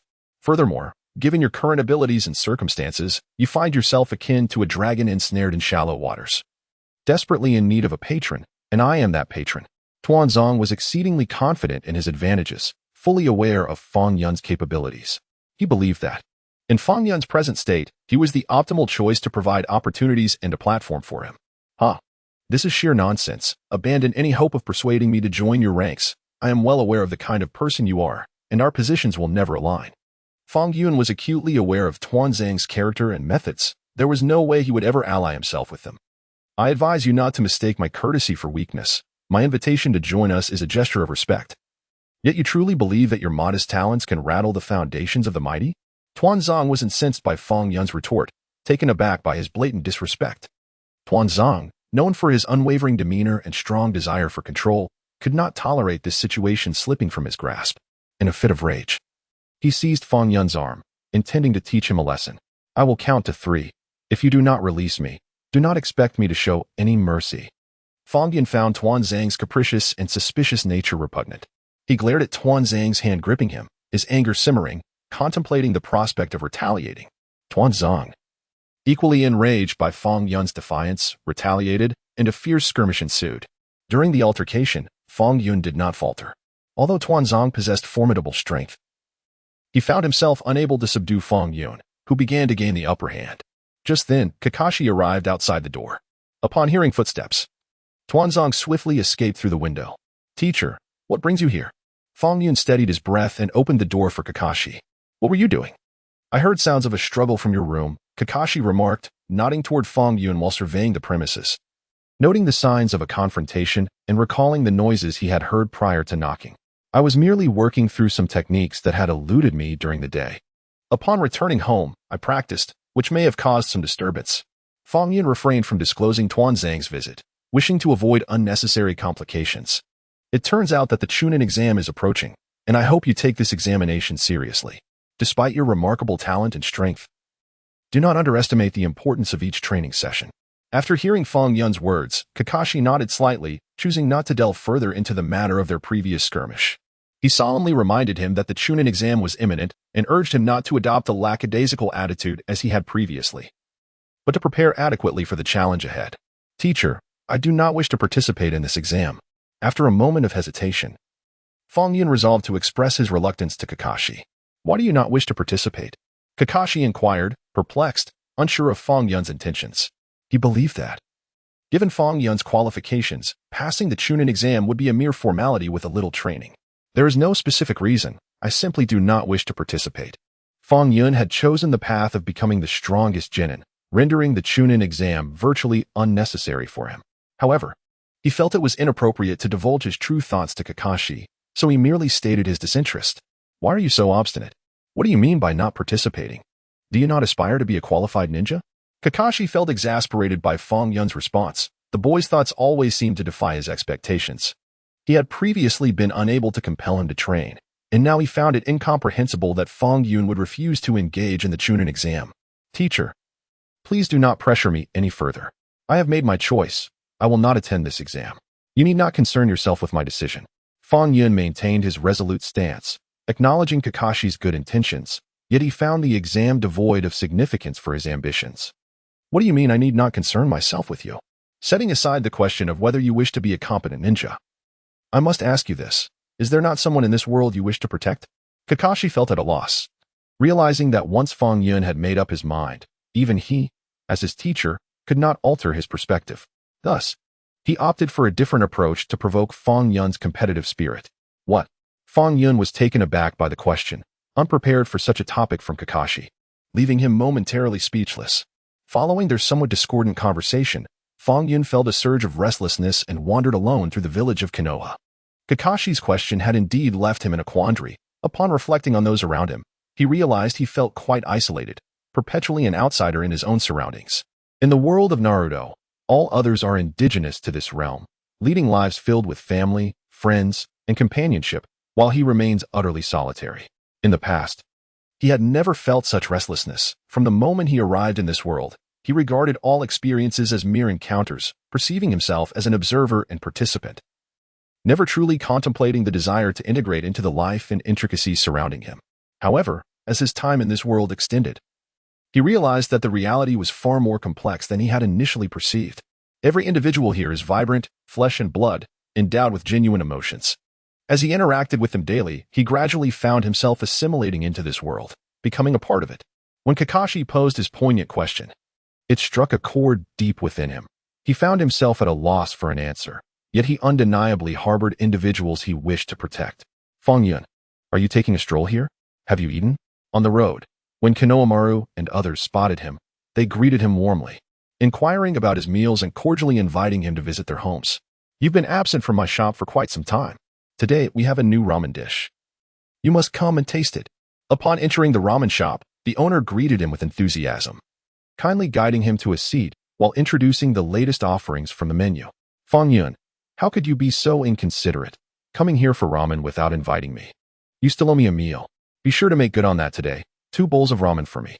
Before Fang Yun's dish even arrived, Naruto burst in boisterously from outside, his spirits high upon spotting Fang Yun, warmly greeting him and playfully insisting that Fang Yun treat him to ramen. At that moment, dusk was approaching. The sun was setting beautifully, casting a golden hue. The simple villagers, weary from their day's toil, were returning home, sharing laughter and conversation as they carried their tools. Many familiar faces at the ramen shop greeted Fang Yun with genuine warmth, each interaction brimming with friendliness and kindness. A gentle evening breeze wafted through, dissipating the heat of the day, as Fang Yun savored the steaming bowl of ramen, observing the cheerful banter of those around him. An unprecedented sense of satisfaction and happiness welled up within him. He felt that everything was perfectly aligned. Being in such a vibrant Konoha village was indeed comforting. He suddenly wished that this lively, warm scene could remain unchanged forever. Yet, a flash of the subsequent plot of Naruto invaded his thoughts. As a time traveler, he was acutely aware of the tragic events to come. The realization that characters like Asuma and Jiraiya would ultimately perish filled him with a sudden pang of sorrow and bitterness.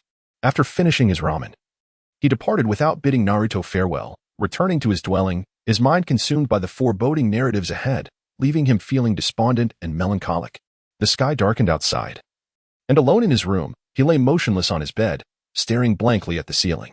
Previously, while watching Naruto, he was merely an observer, a bystander. Although the plot deeply moved him and evoked feelings of sorrow, it did not resonate with him on a profound level. Even when he felt sadness over the tragic fates of the characters, he would forget these emotions within a few days, immersing himself in other stories. However, now the situation has changed. As a person who has traversed into this realm, he genuinely interacts with each individual, all of whom have truly existed in his life. Some are respected elders, others are mentors, companions, and even friends, albeit not all of them share the same level of intimacy. The thought of their eventual fates now fills him with trepidation. What's wrong with you? Why did you finish your ramen and leave without a word? Just as Fang Yun was ensnared in his contemplative turmoil, Naruto burst through the door with an unabashed demeanor. It's so late. What brings you here instead of resting? Fang Yun quickly organized his emotions and sat up on the bed, gazing at Naruto with a look of confusion, questioning his late visit. Isn't it all Irika-sensei's fault? Naruto replied, his voice tinged with a hint of despondency, reminiscent of a child upset over a beloved toy being withheld. What has Irika-sensei done to you? You haven't caused any trouble these past few days. He shouldn't be targeting you anymore, Fang Yun remarked, perplexed by Naruto's sudden mention of their teacher. Humph. I believe he has still set against me.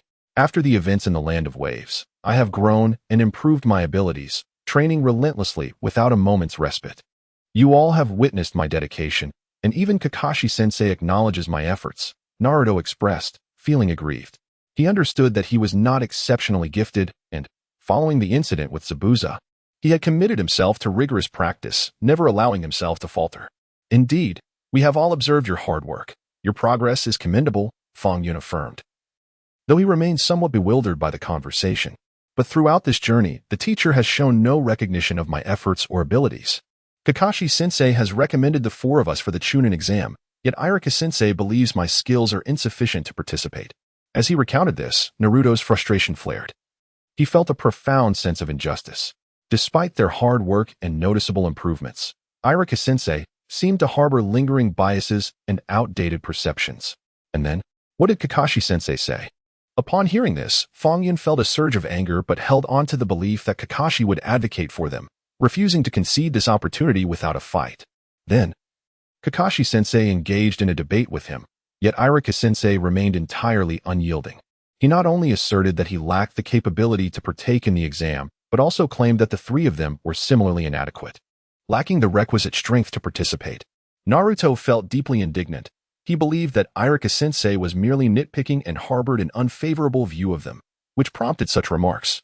Consequently, his frustration simmered, leading him to seek solace in my company. Fang Yun could entirely empathize with Naruto's ire, had he been subjected to such disparagement. He too would likely have struggled to maintain composure. The following day, after training concluded, Fang Yun, wishing to soothe Naruto's emotions, suggested treating him to ramen.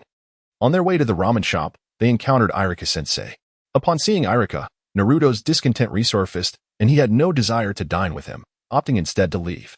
Fang Yun, however, remained behind, eager to inquire about Irika's reasoning for discouraging them from participating in the Chunin exam. He found the situation perplexing. While it was somewhat understandable for Irika to deny Naruto's strength, given that he was not particularly gifted, Fang Yun believed his own prowess was evident. He had recently resolved the crisis in the Land of Waves and triumphed over Zabuza and his associates, easily capable of contending with the elite Umbu of Danzo. Thus, he struggled to comprehend Irika's assertion that he too lacked sufficient strength to undertake the Chunin exam.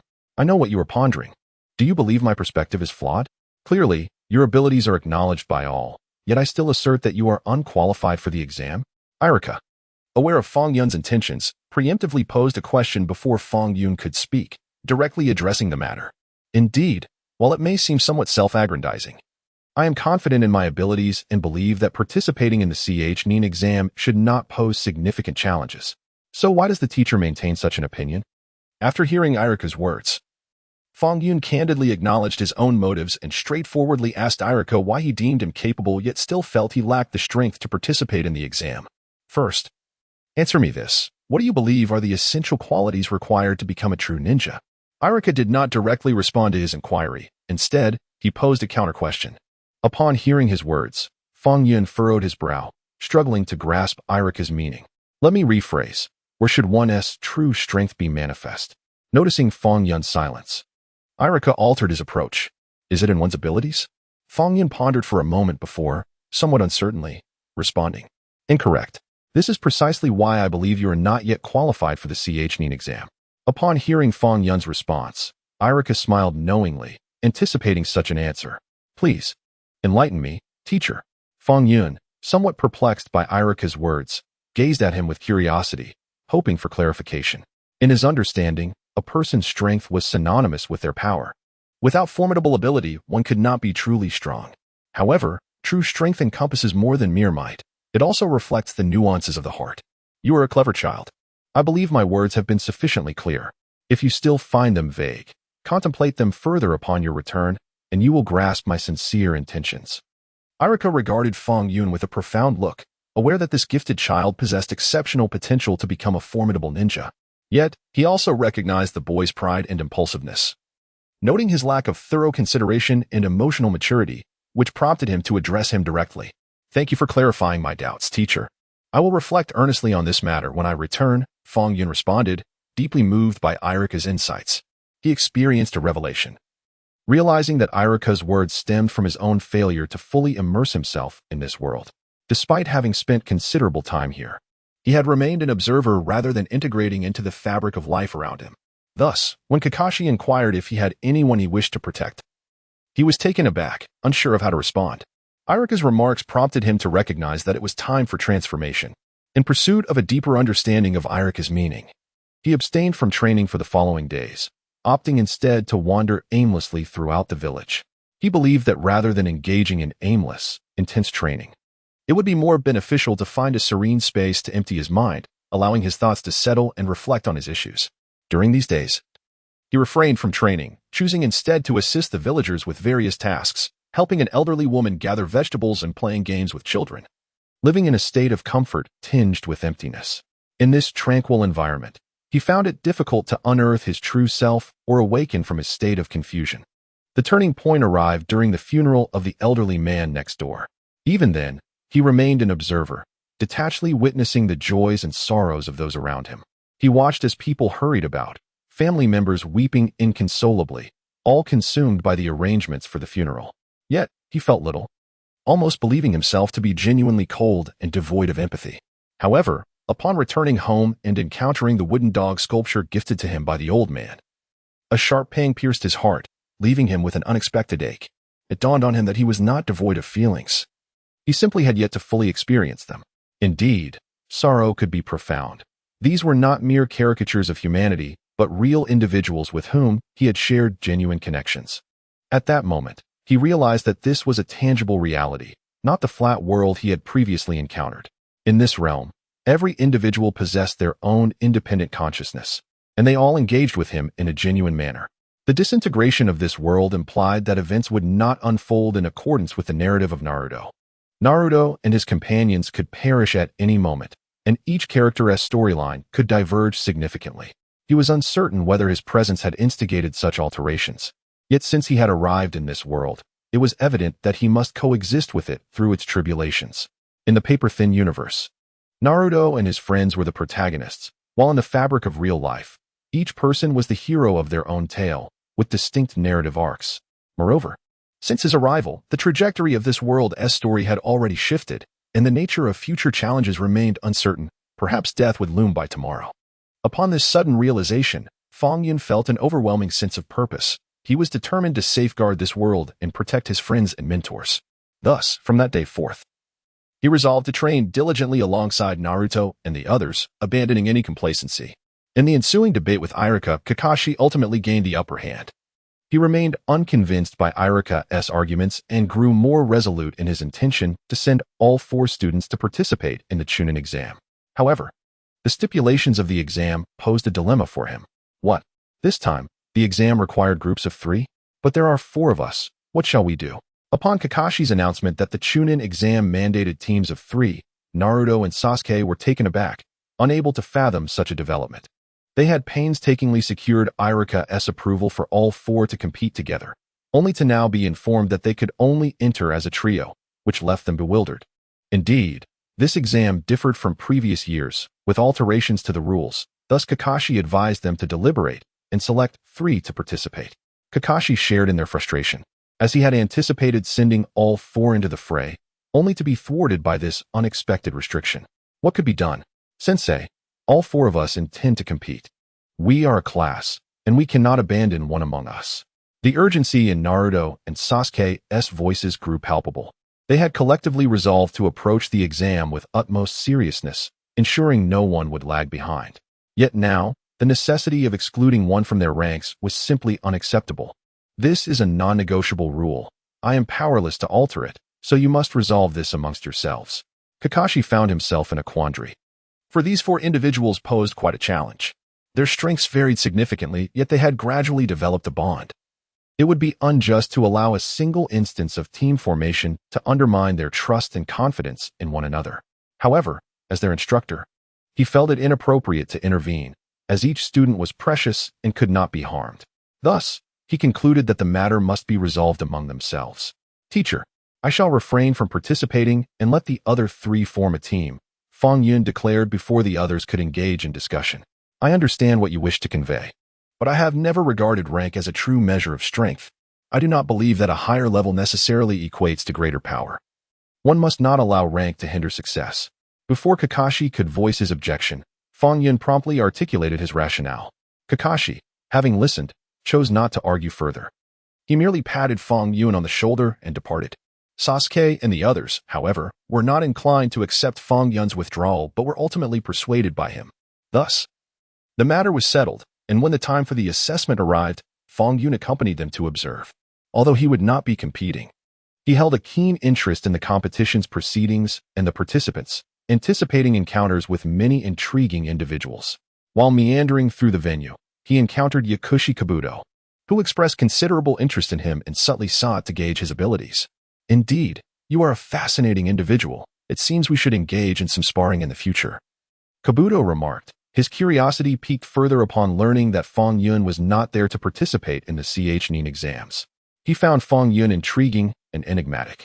In a world where everyone aspired to attain ranks as their ultimate goal, Fang Yun appeared as an anomaly, possessing strength yet opting not to partake in the ranking exams, and displaying indifference towards them, made him a source of both fascination and curiosity for Kabuto. Ah, you jest. I am not an interesting person. Merely one who enjoys engaging in seemingly meaningless pursuits, Fang Yun replied with a smile, avoiding a direct response and instead deflecting the inquiry. Why do you choose not to participate in this assessment? Do you not value rank? Kabuto inquired with a smile, struggling to comprehend Fang Yun's decision to abstain from the examination. He had just discerned Fang Yun's formidable strength, which would surely allow him to pass if he were to participate. Each individual possesses their own criteria and systems for evaluating matters. It is not that I do not value rank. Rather, I do not believe that true strength can be measured by it. A person's rank cannot obstruct their success and development. Fang Yun candidly articulated his views on the examination and ranking system. This was not only his rationale for persuading Kakashi, but also a principle he held deeply within. Your Excellency is indeed a clever individual, truly distinct from the rest. I find myself increasingly intrigued by you. After listening to Fang Yun's words, Yao Shido smiled with profound significance, astonished that such a young boy could articulate thoughts so remarkably unique. Even genuine master-level ninjas likely lack such profound insights. Consequently, his interest in Fang Yun deepened, and he did not disguise his admiration and curiosity. Fang Yun, however, paid little heed to his thoughts, merely curious about when he had forged a connection with Orochimaru.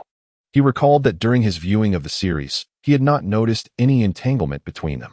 It seemed that within the unwritten narrative, there were numerous matters of which he was unaware. The story would not merely revolve around the protagonist. Rather, every individual and event could exist as an independent entity, possessing their own thoughts and stories. They were not merely tools serving the protagonist. Yao Shido remained oblivious to Fang Yun's musings. After bidding him farewell, he proceeded to meet Orochimaru, with Fang Yun trailing closely behind, eager to uncover the nature of their relationship and how they were connected. Yao Shido noticed nothing amiss as he made his way to the agreed-upon location to meet Orochimaru. Who goes there? Show yourself. Orochimaru, ever the cautious one, detected Fang Yun's presence just as he attempted to draw nearer to eavesdrop on their plot. Known for his ruthlessness, Orochimaru struck with a fierce blow before ascertaining the identity of the intruder, intent on eliminating the eavesdropper. Fang Yun was taken aback by Orochimaru's astuteness, realizing he had been discovered so swiftly. At a pivotal moment, Fang Yun successfully utilized wood release to escape. However, his identity had been exposed. Yakushi Kabuto recognized him, but chose to remain silent. He initially believed he had disrupted the meeting between Yakushi Kabuto and Orochimaru, thus ensuring that Kabuto would not appear in Konoha again. To his astonishment, the following day during the Chunin written examination, Yakushi Kabuto was present outside the examination hall, displaying no inclination to conceal himself, and rather generously greeted Fang Yun. Fang Yun was left speechless, unable to fathom the audacity of this individual, who, despite being discovered in his connection with Orochimaru, maintained an air of composure as if nothing had transpired. You followed me yesterday, did you not? When Fang Yun found himself alone, Yakushi Kabuto stealthily approached him, donning a familiar smile and directly inquiring about the events of the previous day. Now that you know it was me, why do you linger here?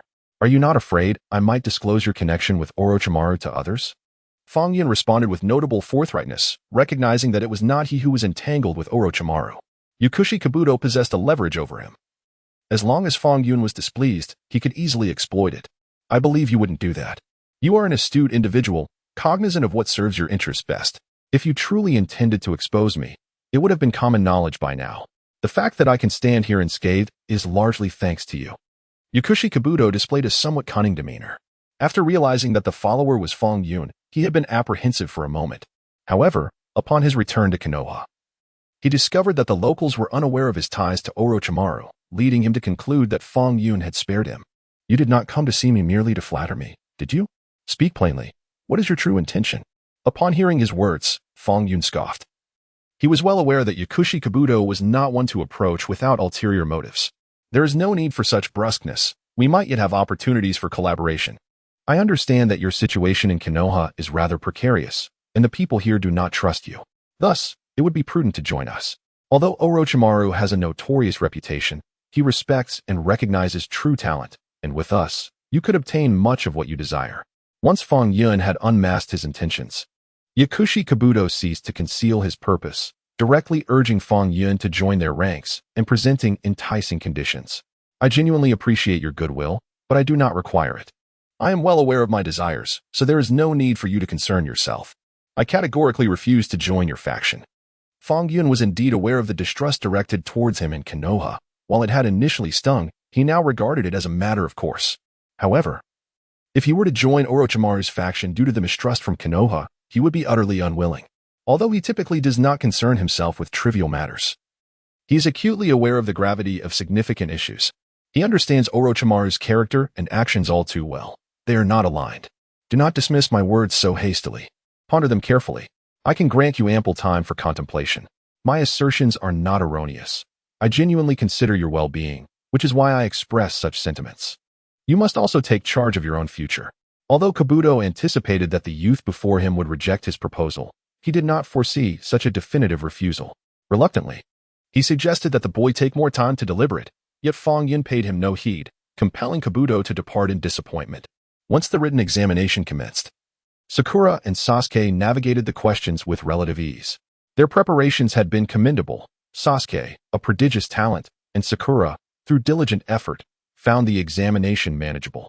Conversely, Naruto has always been somewhat unreliable during tests. His intellect does not match Sasuke's, and he lacks Sakura's meticulousness. Thus, the written test posed a considerable challenge for him. It remains uncertain how Naruto fared. He has historically struggled in written assessments, although he had studied adequately this time. One fears that his nerves might hinder his ability to recall the answers. Fang Yun was equally anxious for his friends, particularly for Naruto. He was acutely aware of Naruto's capabilities and understood his propensity for carelessness and absent-mindedness, often forgetting how to respond when under pressure. Furthermore, he frequently overlooked questions, leading to numerous errors. Rest assured, fortune favors the diligent, he reassured himself. Kakashi, on the other hand, remained composed, exuding confidence in Naruto's performance during the examination. Nevertheless, Naruto's habitual carelessness and pre-exam jitters raised concerns. What if he performed poorly? At this moment, Fang Yun exhibited even greater anxiety than Kakashi. Recognizing the immense effort and determination Naruto had invested in preparing for this Chunin exam, he was particularly worried that if Naruto failed the written test, he would once again become the subject of ridicule. I must find a way to assist him. Otherwise, he will undoubtedly lament his misfortune and seek consolation, which would be exceedingly vexing. As Fang Yun spiraled deeper into worry, he felt akin to an ant on a hot stove, agitated and restless. Despite his outward expressions, he genuinely considered Naruto a dear friend, deeply concerned about his success in this examination. Yet, he maintained a facade of aloofness, as he was not inclined towards overly sentimental displays, simultaneously critiquing Naruto while contemplating various ways to offer his support. They will all pass the examination this time. Do not worry excessively. Have faith in Naruto. Although he often appears somewhat unreliable, he has diligently prepared for this test, and there should be no issues. If you meddle unnecessarily, it might adversely affect his performance. Thus, it is best for us to remain calm and await their return. Fang Yun, standing outside, wished to offer Naruto a hint but was halted by Kakashi, who urged him to trust in Naruto, assuring him that they would undoubtedly succeed in this examination. When Naruto's Nine-Tails power re-emerged, Fang Yun managed to suppress it in time. However, the exertion from summoning such power drained his internal energy, causing him to fall into a deep slumber. This location is perilously dangerous, and the three of them faced an ambush. Without Fang Yun's presence, Naruto might have overexerted himself and faced life-threatening danger. In this dire moment, they could do little but guard Naruto and hope for his swift awakening. Sasuke, observing that Naruto remained unconscious, expressed his concern. We find ourselves in a treacherous situation, and with Naruto still asleep, we must exercise utmost caution. We cannot ascertain whether our assailants will strike again. If it were not for Fang Yun's timely appearance, Naruto could have been in grave peril. Given that he remains unconscious, we must be even more vigilant. Otherwise, we would be outnumbered. Indeed, we must tread carefully. During this assessment, various teams will engage in combat, and they will likely target the weaker side first. It is imperative that we find a way to awaken Naruto, Sakura remarked. However, both of them found themselves helpless as they gazed at the slumbering Naruto. In the profound silence of their surroundings, they soon heard rustling sounds emanating from the nearby forest. As anticipated, more attackers approached them. True to their fears, they found themselves outmatched. Despite their best efforts, Sakura and Sasuke were unable to thwart the assault.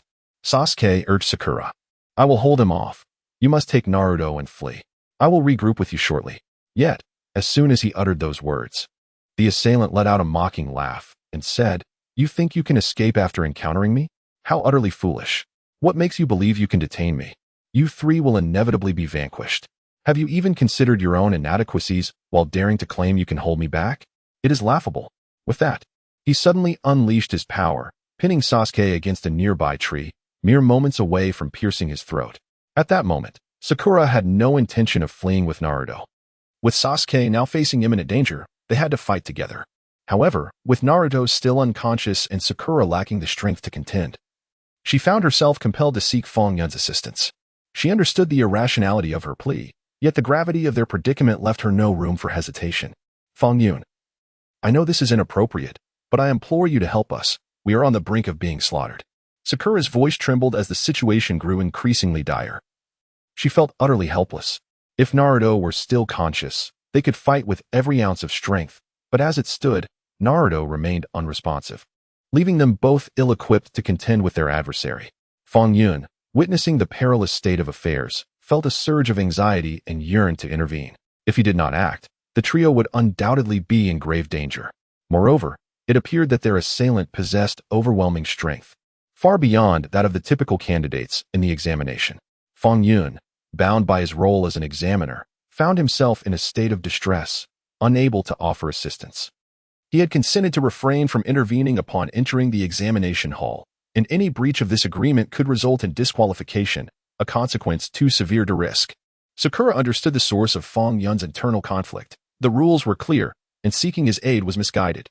Yet, her anxiety compelled her to act. She dragged Naruto to the safety of a nearby tree trunk and dashed toward Sasuke, who was embroiled in combat. Engaged in their struggle, neither Sasuke nor his opponent noticed Sakura's approach. Seizing a wooden stick from the ground, she swung it at their assailant. Although her movement was swift, the attacker reacted with surprising agility, releasing Sasuke and retreating to the side. Sakura's strike landed against the tree trunk, inadvertently allowing Sasuke to break free from his opponent's grasp. Recognizing that continued entanglement was futile and would endanger Naruto and Sakura, Sasuke devised a plan to lure their attacker away with the scroll. With remarkable speed, Sasuke sprinted in another direction before their adversary could regain composure, prompting the attacker to pursue him. The scroll was of utmost importance and had to be retrieved. Fang Yun, observing their flight, couldn't shake the unsettling thought that Orochimaru might appear during this examination, further endangering Sasuke's situation. He hurriedly followed in pursuit. Sakura, seeing the two of them depart, contemplated joining them. However, realizing that she could do nothing for the incapacitated Naruto, she chose to stay with him. Silently praying for Sasuke's safety, Fang Yun arrived a moment too late, witnessing the shocking revelation that their assailant was none other than Orochimaru, disguised as a grass ninja. It was no wonder he appeared so at ease. Sasuke was no match for him, and Orochimaru exhibited a complete disregard for their presence. At that moment, Orochimaru acknowledged Fang Yun's arrival and approached him, stating, "You truly pique my interest. Have you ever considered becoming my vessel?" With that, he scrutinized Fang Yun from head to toe.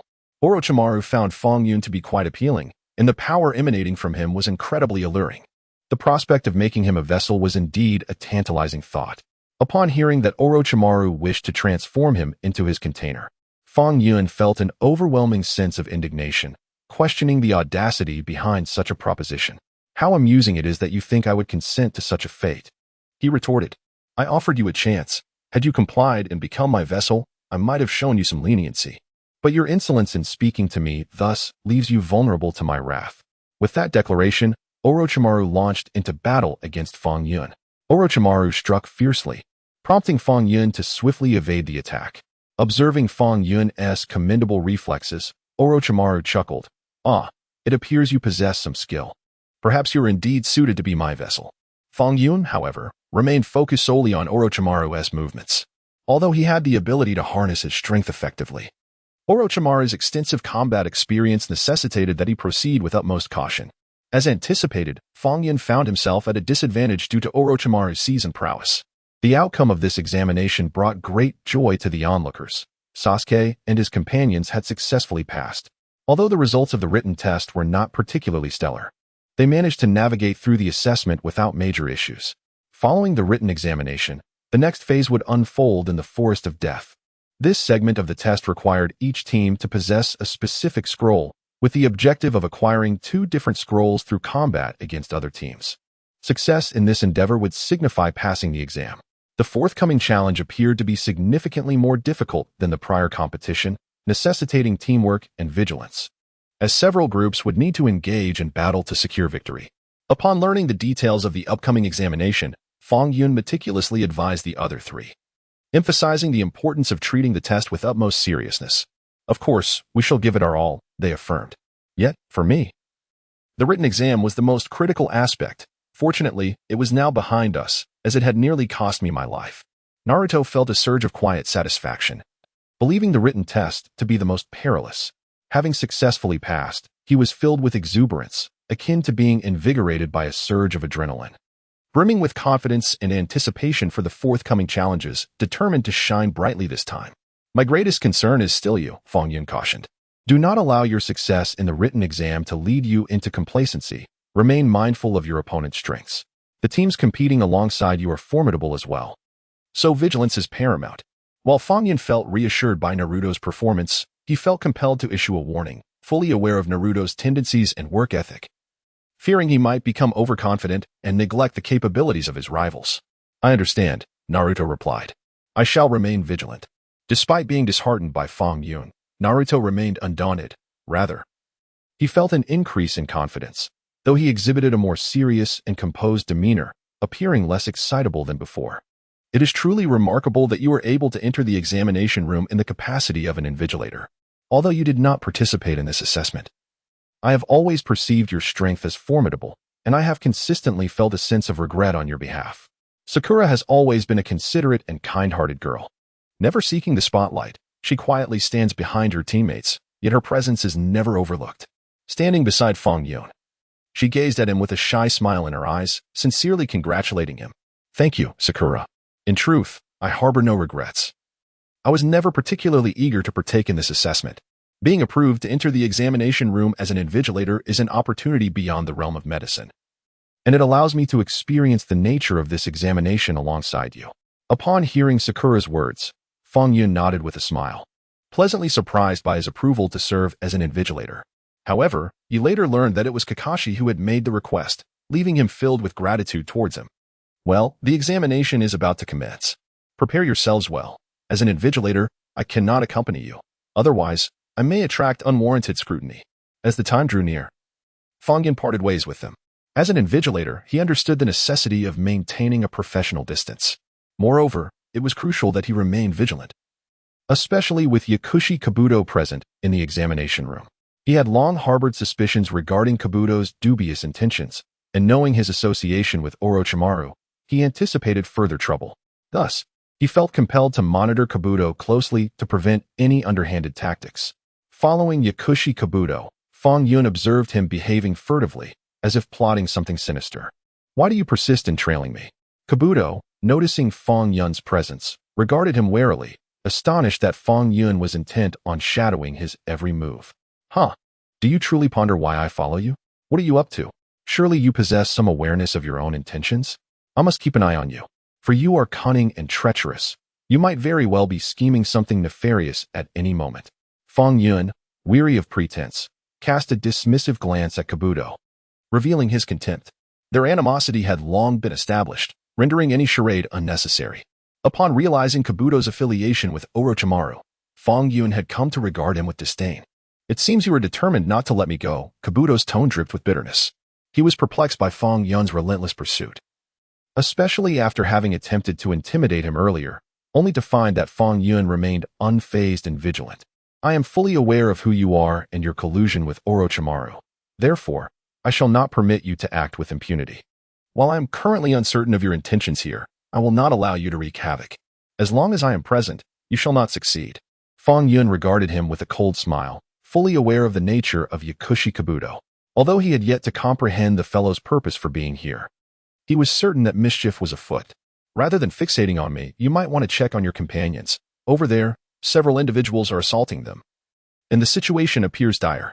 Yakushi Kabuto understood that the youth before him would not let him off the hook, so he deftly shifted the topic. At that moment, Naruto and his team were under attack from other members, their circumstances growing increasingly precarious. Damn it, Fang Yun exclaimed, turning to observe Naruto and his companions. Indeed, he witnessed Sasuke and the others being besieged by rival groups, their numbers overwhelming. The situation was grim. Sakura had already been overpowered and knocked to the ground.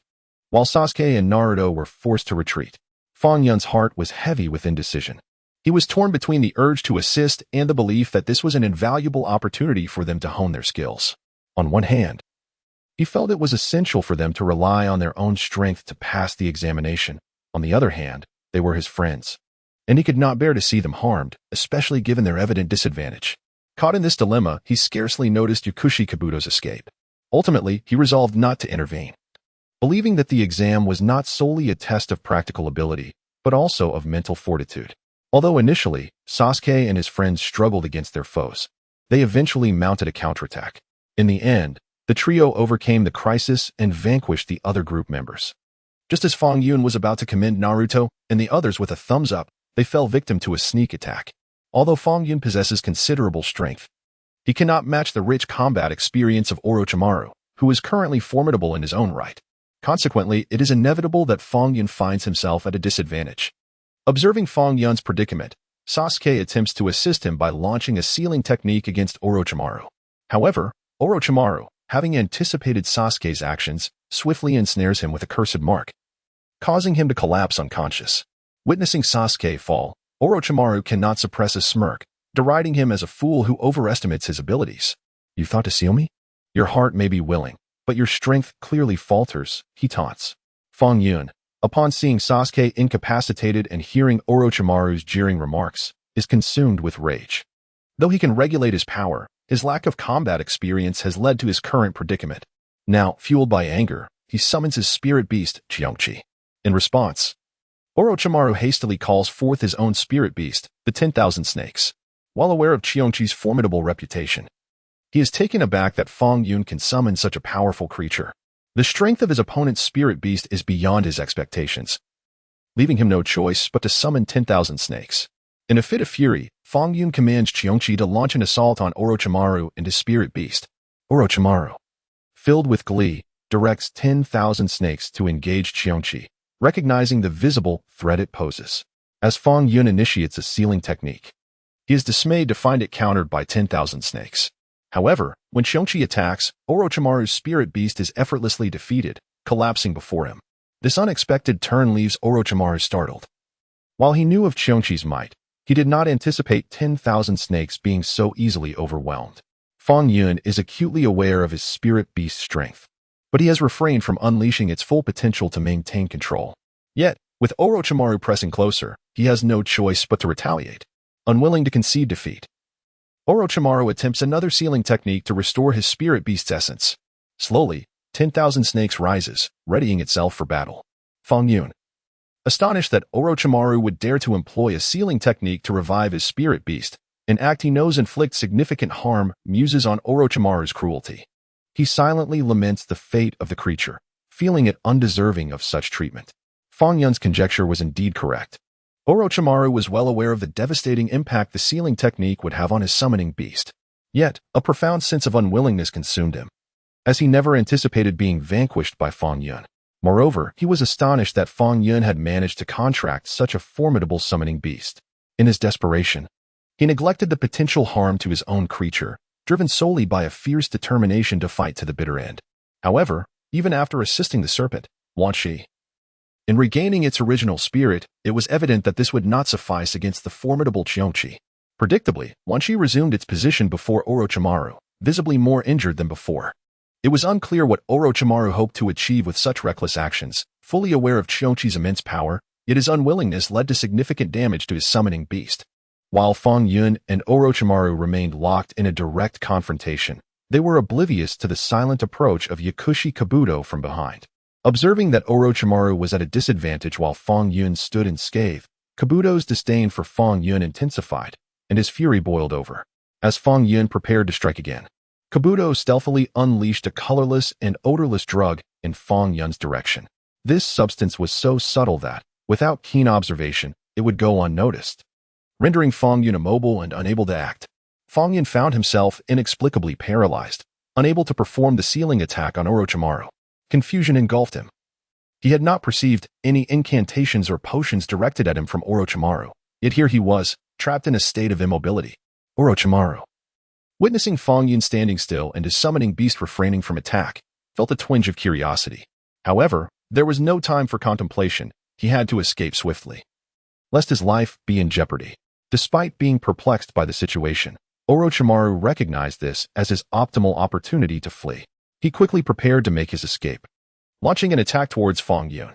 Fang Yun emitted a muffled groan, attempting to retaliate but finding himself powerless to do so.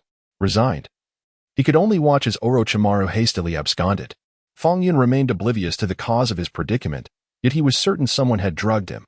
Otherwise, there was no rationale for his current state. Anger welled within him as he resolved not to be caught, vowing to show no mercy if he were.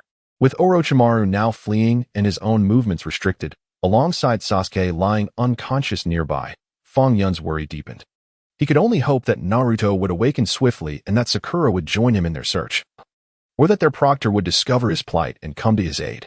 At that moment, the proctor, Mitarashi Anko, received reports from her subordinates about Orochimaru's presence and his confrontation with Fang Yun. Promptly, she instructed her team to track their current whereabouts. After all, Fang Yun was one of their invigilators, and thus, no unforeseen circumstances could occur. He hurriedly followed his subordinates to their location. Upon arrival, he discovered the unconscious Sasuke and the incapacitated Fang Yun, who had been drugged. He immediately ordered his men to bring Sasuke and Fang Yun before Sakura, entrusting her with their temporary care. Sakura was taken aback by the sight of Sasuke and Fang Yun in such a state. She was aware that the individual responsible moments ago possessed formidable strength, so how could both Sasuke and Fang Yun have succumbed? Furthermore, as an invigilator, how could Fang Yun possibly be harmed?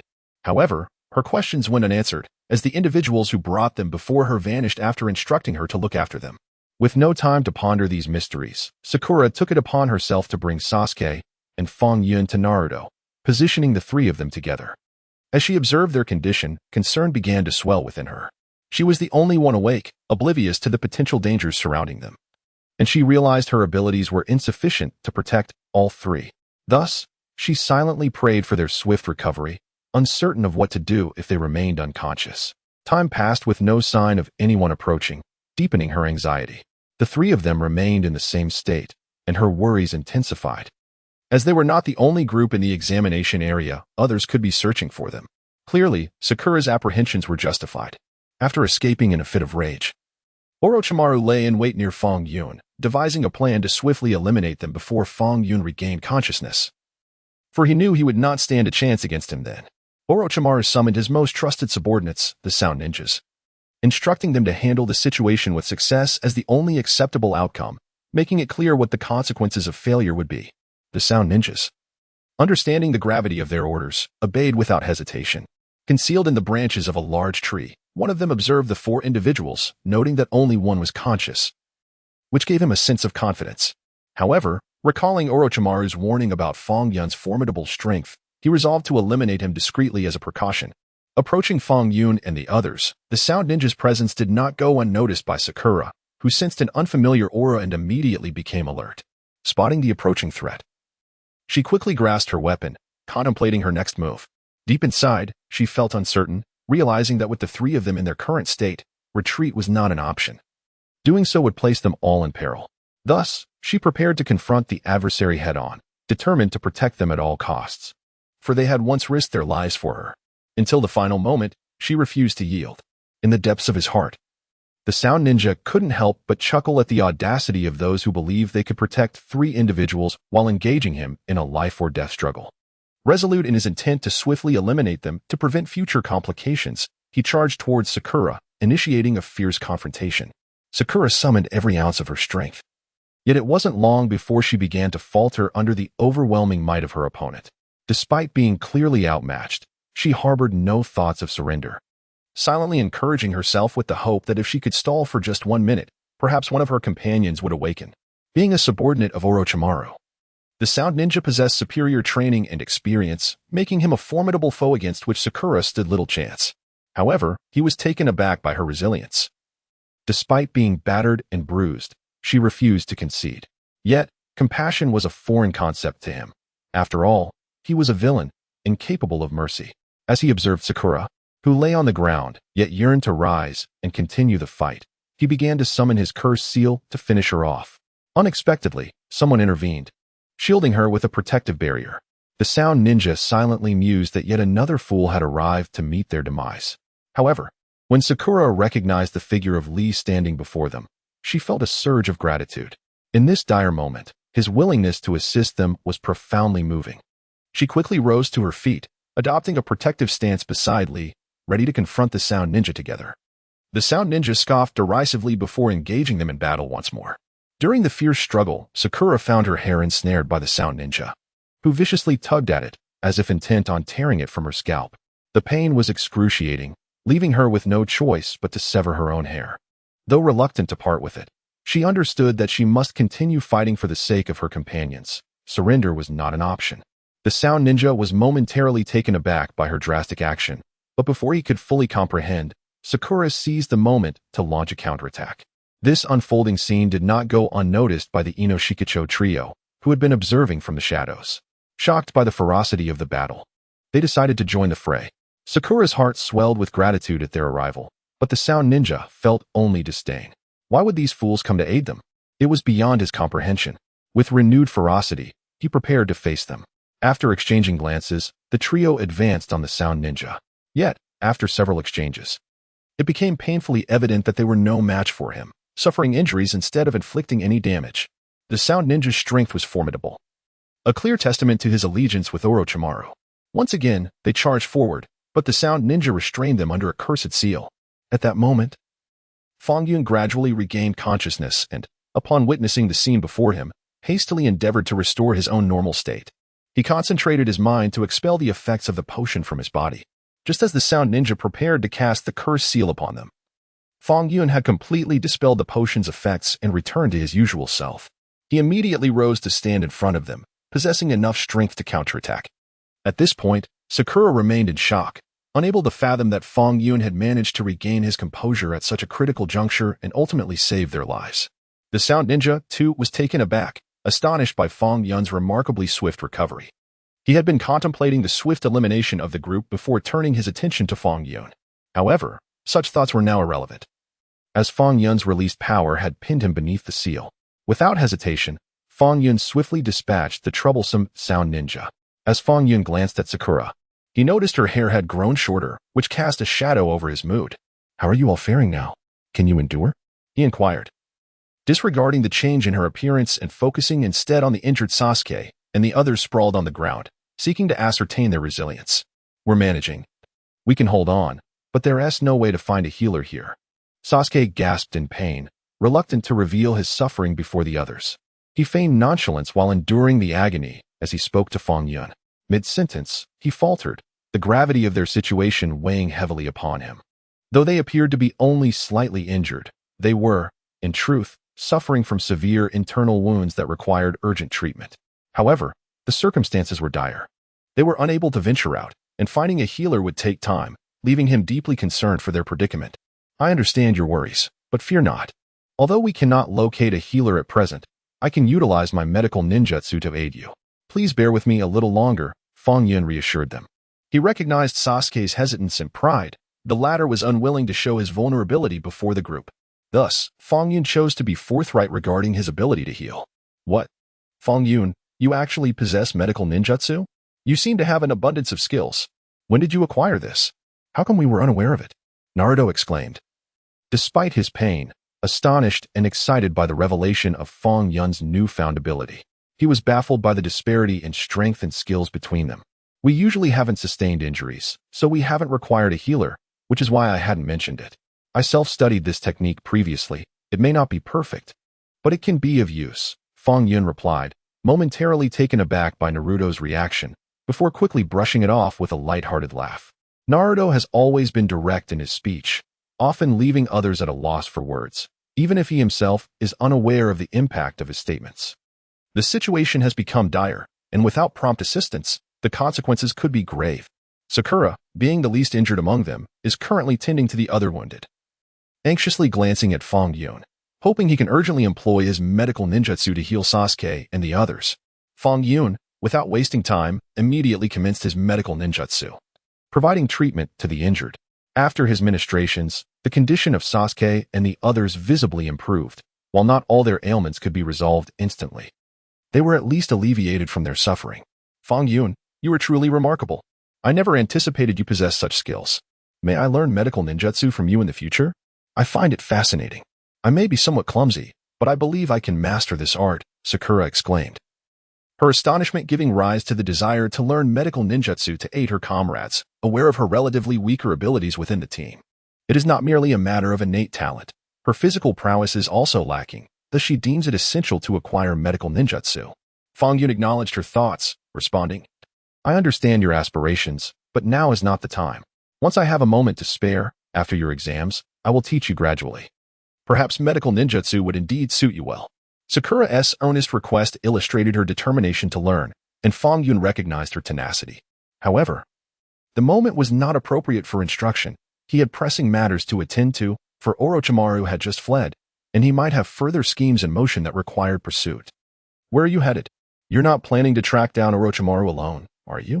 That would be exceedingly perilous. He is known for his cunning. What if he ambushes you when you least expect it? Though he is injured, he remains formidable. You cannot confront him alone, Sasuke interjected, seizing Fang Yun to prevent his departure. He understood Fang Yun's intent to pursue Orochimaru, recognizing this as a rare opportunity to potentially neutralize him and avert future troubles. Given Orochimaru's penchant for deception, do not worry, I will exercise caution and avoid any perilous situations. This truly is a once-in-a-lifetime opportunity, Fang Yun reassured them. You should take this moment to rest well, for there are still competitions ahead. One must not easily concede. Upon hearing Sasuke's words, Fang Yun merely cast a deep glance at him. He understood that Sasuke's intentions were for his own benefit, yet this was indeed a splendid opportunity. And should he miss it, it might be a long time before another arose. Why do you refuse to heed my advice? Going alone is perilous. Do not indulge in futile bravado. Moreover, Orochimaru never acts alone. He possesses many accomplices. I am aware of your formidable prowess, yet one must always deliberate before taking action. Sasuke observed the individual before him, who stubbornly refused to listen, determined to leap forward heedlessly. However, he realized he could not sway this person. So he grasped Fang Yun's sleeve tightly to prevent him from departing. Rest well, for there are still competitions. Do not concern yourself with me. I shall surely return safely. After Fang Yun spoke, he extricated his sleeve from Sasuke's grasp and departed without a backward glance. Fang Yun journeyed to the land of rain, where he encountered Gaara and others. He intended to warn them that the Kazekage had perished and that they had been deceived. But Gaara refused to listen and instead engaged Fang Yun in combat. You possess some skill, young man. I did not expect you to be a worthy opponent. During their clash, Gaara recognized Fang Yun's formidable strength, astonished that this youth, despite his tender years, could rival his own abilities. Although his heart was consumed by a desire for vengeance, he could not help but harbor a measure of respect for this equally powerful boy. You flatter me. Fang Yun replied, his blood racing in the throes of battle, no longer concerned with explanations. He too perceived Gaara as an admirable adversary, albeit somewhat lacking in intellect. While you appear remarkably strong, your mastery of Chakra is insufficient to defeat me. Gaara, amidst their skirmish, discerned Fang Yun's weakness. Although the lad possessed immense potential, he seemed to struggle with Chakra control, leaving Gaara both puzzled and intrigued. Do not trouble yourself on my behalf, even if I struggle with Chakra control. I possess my own methods to overcome you, so you ought to concentrate on your own affairs. Although Fang Yun initially grappled with controlling his Chakra, he gradually began to master it through this confrontation. He recalled the fundamental techniques taught by Kakashi. Despite his lackadaisical approach to training, he had not neglected the essentials. What manner of person are you? How can one so young possess such immense power? This is inconceivable. Even a genius cannot attain such heights. At this juncture, Gaara began to sense that he was on the verge of collapse, as he found himself retreating under the relentless assaults of Fang Yun. Initially, he regarded the youth before him with a semblance of disdain, yet he had now started to regard his formidable prowess with trepidation. The identity of this youth was shrouded in suspicion. Despite his seemingly tender age, he wielded an astonishingly overwhelming power that instilled fear within Gaara. I have long proclaimed that I shall defeat you. You are no match for me, so it would be prudent for you to concede, Fang Yun remarked, his demeanor serene and unruffled. He was well aware that Gaara posed no threat to him, which was precisely why he chose to engage in combat with him.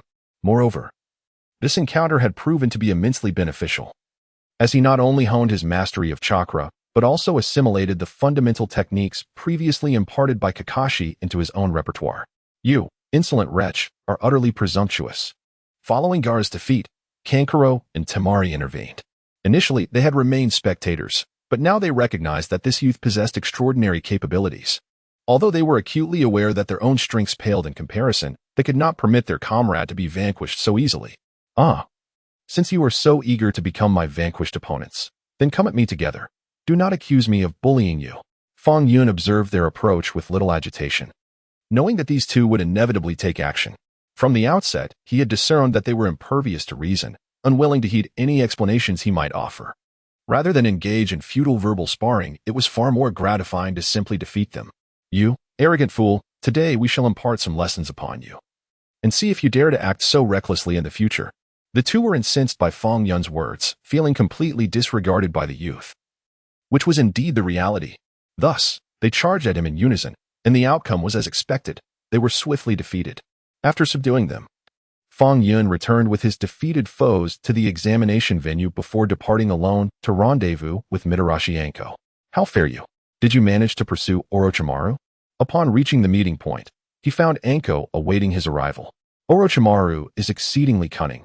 We could not keep pace with him. His escape skills are remarkable, and he has numerous subordinates. We understand the wisdom of not pursuing a cornered foe, hence we ceased our chase. Anko shook her head in response to Fang Yun's remarks, acknowledging the truth of Orochimaru's treachery. As the saying goes, a cunning rabbit has 3 burrows. And Orochimaru was not alone. He had many accomplices and subordinates. To avoid falling into a trap, they prudently decided against continuing the pursuit. Indeed, you are correct. Orochimaru is undeniably cunning. There is no urgency in pursuing him at this moment, and it is certain that he will take further actions in the future, at which point we can apprehend him. After hearing this response, Fang Yun fell into contemplation for a moment before nodding in agreement, recognizing the wisdom in Mitarashi Anko's words. Initially, he had not envisioned that they could capture Orochimaru at all. What shall we do next? He pondered. It seems that Orochimaru will not relent easily this time. He undoubtedly has other schemes in mind. Upon hearing Fang Yun's concerns, Mitarashi Anko furrowed her brow. Troubled by the possibility of Orochimaru concocting more sinister plots to disrupt the examination, we should return and thoroughly report this matter to the third Hokage, and then assess what countermeasures they might propose. Fang Yun shared Anko's worries about Orochimaru's potential for mischief, yet at this moment, capturing him seemed implausible, and they had no means to unravel his schemes. Thus, they resolved to return and inform the third Hokage, hoping for a solution. Very well, we shall proceed as such. Anko conceded with a reluctant nod, recognizing the lack of alternatives. To preclude any further disruptions from Orochimaru, she suggested pausing the Chunin exams, fearing unforeseen complications might arise if they continued. After briefing the third Hokage, Anko advocated for the suspension of the Chunin exams, convinced that Orochimaru harbored additional plots. Continuing the examinations, she worried, could invite unnecessary turmoil. The exams cannot be halted, Fang Yun argued. Now that they have commenced, they must proceed. The candidates have dedicated considerable time in preparation, and we must not let this situation thwart their efforts. Furthermore, it is likely that Orochimaru's objective is to compel us to abandon these exams, and we cannot allow him to succeed. Fang Yun's steadfastness ensured that the Chunin exams continued as planned. Although Anko initially held a differing viewpoint, upon reflecting on Fang Yun's rationale, she found merit in his argument and acquiesced. You all performed admirably. Congratulations on passing this examination. Fang Yun expressed his joy for Naruto, Sasuke, and the other 19 ninjas who had succeeded. Indeed, passing this exam was no small feat, especially given the myriad challenges we faced. Once this examination concludes, I must indulge in several bowls of ramen to celebrate. Naruto, a connoisseur of ramen, proclaimed that his sole method of celebration was through this beloved dish. Acknowledging the arduous journey they had undertaken to achieve this success. Eat, eat, eat. It seems that all you can think about is food. Upon hearing this, Sasuke rolled his eyes dramatically, convinced that Naruto's mind was solely occupied with culinary delights. Yet, despite his sarcastic remarks, he felt a surge of joy. He had always regarded Naruto as a fool, but after several recent exams, he recognized Naruto's considerable strength. Enough of your bickering. We still have several exams ahead. And you must prepare diligently, Fang Yun observed, shaking his head with a paternal smile as he watched the two squabble like children. He found their dynamic rather endearing. Understood. We will prepare well. By the way, you did decently in the last round, you idiot. Don't mess up in the next exam, or I will pummel you. Sasuke nodded at Fang Yun's words, acknowledging their wisdom, and then, in an almost haughty manner, tilted his chin toward Naruto, begrudgingly praising him without fully admitting it. You always have such a sharp tongue. Can you not insult me for once? If you wish to compliment someone, do it properly. Of course. I know I need to perform well in the upcoming exams. I won't let you down. Naruto retorted, rolling his eyes at Sasuke. He understood that Sasuke was an arrogant character who felt compelled to insult others even when giving praise, as if without his biting remarks, he would cease to exist. Had this been in the past, Naruto might have let his anger boil over and fought Sasuke. However, circumstances had changed. After their trials in the Forest of Death, both had experienced growth, deepening their bond. If their previous performances could be likened to scattered grains of sand, now their intentions were intertwined like strands of rope. Surprisingly, after these 2 exams, you have all matured significantly, Fang Yun remarked with a wisdom that belied his youthful appearance, and the others nodded in agreement, refraining from contradiction. Of course we have grown. The trials in the Forest of Death were akin to a ninja battle, though smaller in scale and bound by rules. Their significance remained the same. At this moment, Sasuke refrained from his usual sarcasm, having realized that the experience mirrored the realities of a ninja conflict. Having endured this trial, they had all grown considerably. Though still youthful in appearance, their minds had evolved beyond their former selves. Growth is a positive development. I hope you can continue to strive in the forthcoming exams, Fang Yun replied, silently nodding at Sasuke's insight. He had always held a deep admiration for this talented youth.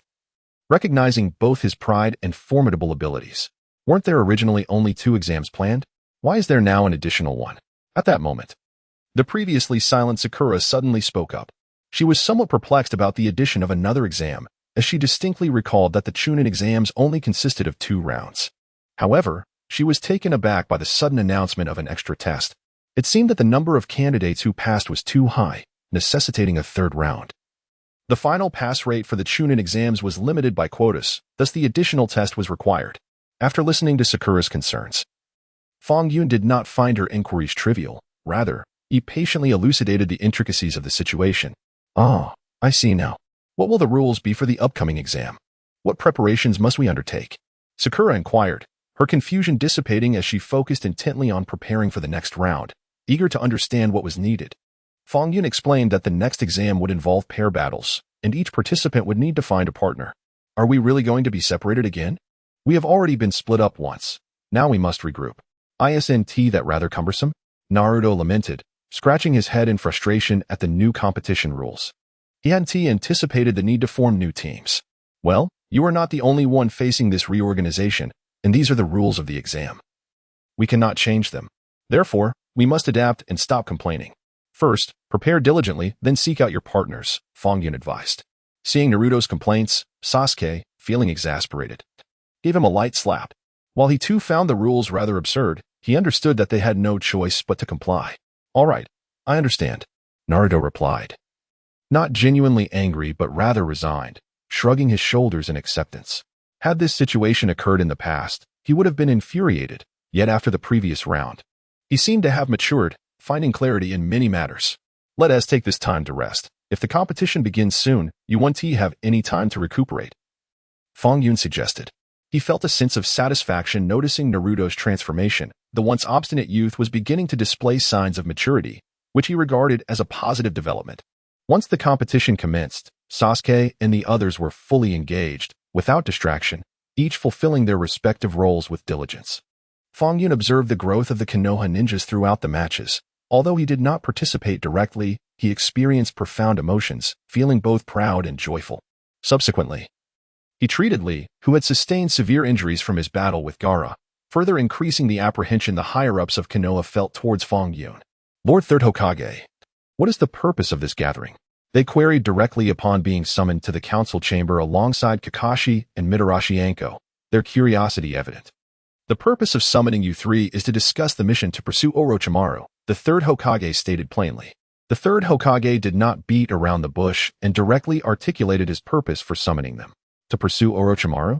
Fang Yun felt a twinge of surprise. Previously, they had refrained from commenting on Orochimaru's escape, and he had assumed the matter was closed. Yet today, it was unexpectedly brought to light. Indeed, Orochimaru has always been a latent threat. Failing to apprehend him may lead to an abundance of unnecessary troubles. The third Hokage, too, harbored deep concern regarding Orochimaru, who frequently concocted sinister schemes to wreak havoc, much to their chagrin. Moreover, his interference in the Chunin exams and collusion with Kabuto and others posed a significant risk. If he were not eliminated, future complications were inevitable. What does Lord Third mean for us to do? Shall we pursue him openly, or execute this mission covertly? Fang Yun had already surmised the third Hokage's intent, yet feigned ignorance to seek confirmation. The gravity of the matter demanded secrecy in their operations, and they must not alert Orochimaru. That individual was notorious for his cunning and treachery, and they were to ensure the success of this pursuit. Upon mentioning the issue, the third Hokage's brow furrowed deeply. While he yearned to deploy forces to eradicate Orochimaru comprehensively, he understood that the latter was not easily apprehended due to his duplicitous nature. To avoid alerting him, he designated these three to undertake this pursuit in secrecy. Consequently, the trio accepted the assignment, determined to apprehend Orochimaru with resolute vigor. "How's the cursed seal on you?" During the course of their mission, Fang Yun noticed that Mitarashi Anko still bore the cursed seal left by Orochimaru and inquired about her condition. "I do not currently feel any discomfort, but Orochimaru placed this seal on me, so I suspect his intentions are nefarious." Anko shook her head in response to Fang Yun's concern, asserting that she was fine. Yet she remained anxious about any potential adverse effects of the seal. Orochimaru was hardly a benevolent figure. Although the seal had not immediately manifested harmful effects, it was undoubtedly imbued with malicious intent. He certainly harbors ill intentions. While the seal may not be active now, it was undoubtedly placed for a specific purpose.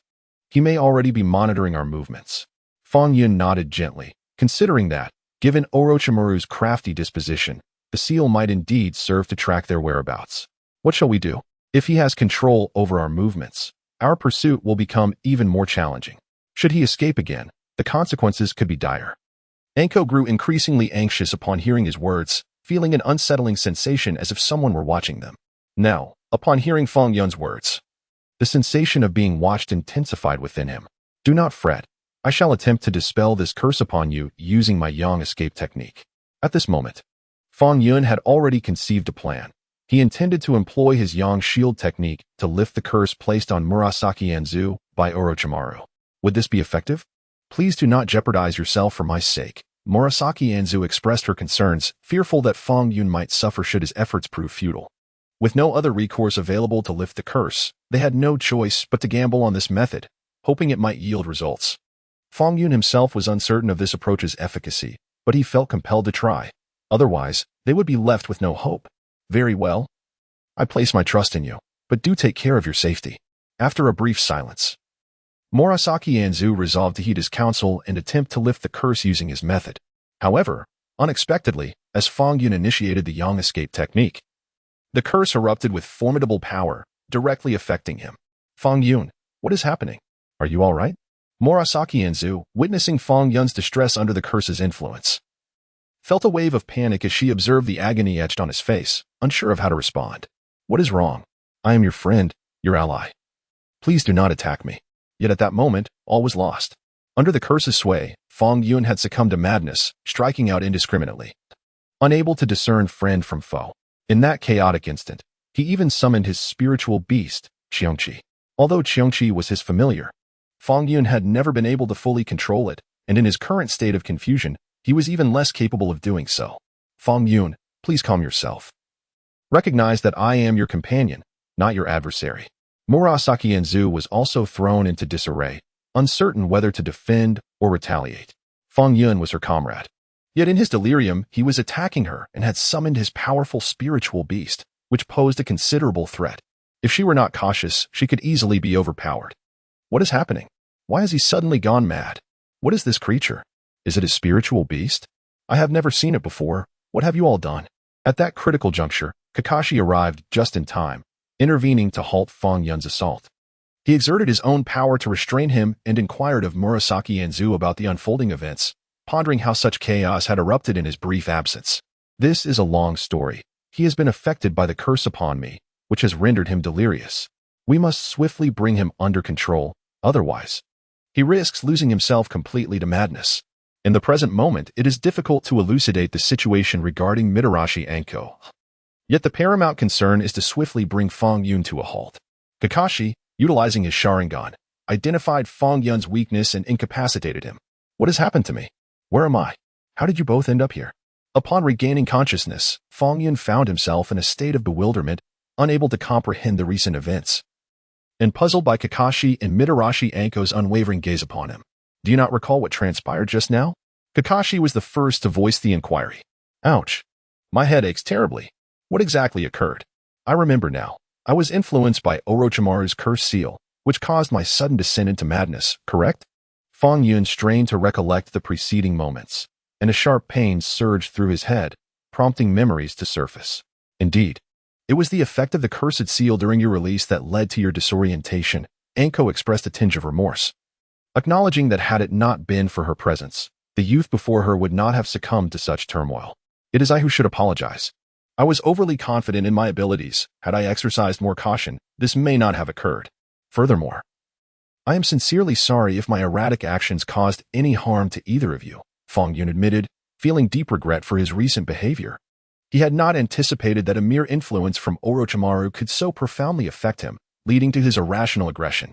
You need not feel guilty towards us. The suddenness of the incident was beyond your control, Anko reassured him, yet she felt an increasing sense of guilt for the predicament. I have detected Orochimaru's trace nearby. We must act swiftly, Kakashi interjected, noting that Fang Yun appeared to have regained his composure. Orochimaru was notoriously elusive, having finally caught a glimpse of his whereabouts. It was imperative to pursue him without delay, lest he escape once more and bring forth further complications. The other two concurred with Kakashi's assessment, and after a brief moment of organization, they set off in pursuit of Orochimaru. Fang Yun, your yang release technique is truly remarkable. I can feel the power of the cursed seal diminishing significantly within me, Anko exclaimed, her voice laced with joy as they traversed the path. That's splendid news. It is likely that it will completely dissipate in due time, freeing you from its influence. Fang Yun expressed genuine happiness for Anko's progress. He did not perceive his yang release technique as particularly extraordinary, yet he felt a sense of fulfillment knowing that his ninjutsu had manifested its intended potency. Thus, they pursued relentlessly, yet they encountered not Orochimaru himself, but rather his subordinates. You are all servants of Orochimaru. Therefore, I must inquire about his whereabouts, Fang Yun demanded, having captured one of the trembling henchmen who had nearly wet himself from fear. We know not where Orochimaru is gone. We too are fleeing for our lives. I beseech you, spare us. We have elders and children to care for. The group, oblivious to Orochimaru's location, bowed their heads in desperation, hoping for clemency. Humph. You are his minions, and I find it hard to believe you lack knowledge of his movements. Fang Yun scoffed at their pleas for mercy, entirely dismissing their claims. As loyal followers of Orochimaru, they had always conspired with him. It was implausible that they could be unaware of his whereabouts. Perhaps they were indeed ignorant. Otherwise, releasing them might allow for a renewed pursuit where they could encounter Orochimaru himself. Mizushiro Akane, however, was disinclined to engage in further disputes with these individuals. She suggested releasing them and resuming the chase for Orochimaru. Yes, please let us go. We promise to be better people and never commit evil deeds again. The henchmen, sensing a change in fortune, intensified their pleas upon hearing Mizushiro Akane advocate on their behalf, eager for freedom. Very well, should I catch you engaged in wrongdoing again? Do not expect my mercy. Now begone. I have no desire to pursue this matter further, Fang Yun conceded, agreeing with Mizushiro Akane's sentiment, as he too wished to avoid bloodshed. With a command, he allowed the men to depart. Who would have thought you lot would dare to flaunt your bravado on our territory? We shall ensure you are dealt with properly. However, it was not long before these men, having slipped away, ambushed Fang Yun and his companions with hidden weapons. As Orochimaru's subordinates, they were hardly virtuous. They mirrored their master in mischief, relishing in treachery. Do you truly believe a mere handful of you can challenge us? Your arrogance is laughable. Fang Yun regarded their underhanded tactics with disdain, perceiving them as a disorganized rabble. In the days of Orochimaru's reign, they may have possessed some semblance of strength. But now, without their master, they were nothing but a scattered assembly. Within moments, he dispatched them all, leaving no survivors. He understood that even if he spared them, they would remain tight-lipped. Moreover, given Orochimaru's nature, it was improbable he would disclose his plans to such lowly pawns. They were likely merely expendable to him. What shall we do now? Mizushiro Akane voiced her concerns, uncertain of what they could present to the third Hokage as an account of their actions. It suffices to bring back the corpses of these individuals for accountability. After all, Orochimaru is cunning and treacherous. Pursuing him is not a matter of mere moments. And we must deliberate carefully. These individuals were his subordinates, and returning them serves as a form of explanation. Fang Yun harbored no concerns about accountability. He had long contemplated the necessity of returning the corpses, fully aware that tracking Orochimaru's whereabouts would prove exceedingly difficult this time. Had it been so straightforward to pursue him, the third Hokage would not have sent just the three of them. They must have long anticipated how to capture him. Thus, their only task now is to return with these bodies for reporting. Upon returning, Kakashi informed the third Hokage of Fang Yun's ability to diminish the power of Orochimaru's curse mark, which left the third Hokage astounded. He had not anticipated such formidable strength from the young man before him. Although Fang Yun had displayed remarkable talent from the outset, the extent of his power was beyond expectation. However, the third Hokage, while astonished, uttered no further words, merely advising them to rest well upon their return. Showing neither wariness towards Fang Yun nor sharing this revelation with other high-ranking officials. Third Hokage, what brings you to seek me at such a late hour? Fang Yun inquired, surprised to find the third Hokage awaiting him in his quarters after training. Is it not true that you used your ninjutsu to eliminate Orochimaru's curse mark from him? I was wondering if you could attempt to remove the curse mark from Sasuke as well, the third Hokage stated directly, revealing the purpose of his visit without reservation. Earlier that day, he had heard from Mitarashi Anko about Fang Yun's success in lifting the curse mark from her, prompting him to consider whether he could assist Sasuke in a similar manner. The curse mark on Sasuke? While I cannot guarantee success, I shall make every effort. If I can succeed, it would indeed be a great help to him, Fang Yun responded, astonished by the third Hokage's suggestion. However, he quickly regained his composure, well aware of the curse mark's long-standing affliction on Sasuke. If there were a way to eliminate it, it must be pursued. Excellent. If you can indeed remove the curse mark from him, it would be a tremendous aid. This boy has suffered from its effects for quite some time. Though he is proud and rarely speaks of his troubles, we are all acutely aware of the pain he endures due to this curse mark. The third Hokage, akin to a patriarch of this great family, remained ever vigilant about the well-being of each individual. Although he interacted with them infrequently, always appearing in the role of an elder, his concern for the younger generation remained unwavering. He understood that the curse seal on Sasuke had been a persistent source of torment for him. Although Sasuke, in his steadfastness, refrained from confiding his struggles to others. As an elder, he longed to assist Sasuke but felt powerless to do so. After hearing about Mitarashi Anko's experiences, he was inspired to nurture the hope that Fang Yun might utilize his abilities to eradicate the cursed seal from Sasuke. Such an act would surely grant relief to the young boy. Upon accepting this task, Fang Yun began to seek opportunities to quietly approach Sasuke without drawing any attention, intent on liberating him from the oppressive seal. Alas, the curse seal afflicting Sasuke proved to be far more formidable than the one that burdened Anko.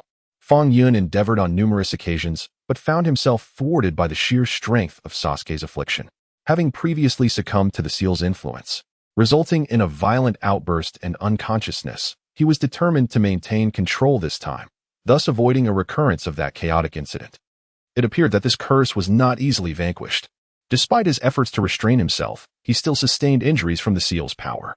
Fortunately, he employed the art of yang release to heal his wounds, yet remnants of the injury lingered, inflicting considerable damage upon him. I truly apologize. You should not concern yourself with me any longer. I understand your intentions are noble, but removing the cursed seal is not a matter to be resolved hastily. I feel immense guilt knowing you have suffered such grievous harm on my behalf. Upon learning that Fang Yun had been injured due to his attempts to assist him, Sasuke felt a profound sense of remorse. He had not anticipated that this individual before him would go to such lengths for his sake. What is wrong with you? I know you feel guilty, but I do not consider you a burden. You are my friend, my ally. I should be the one aiding you. Do not utter such words again. My injuries have healed significantly. They will not affect me. Fang Yun was deeply moved by Sasuke's words, recognizing that beneath the veneer of pride and sharp tongue lay a kind-hearted individual. Yet I cannot stand idly by while you suffer for me.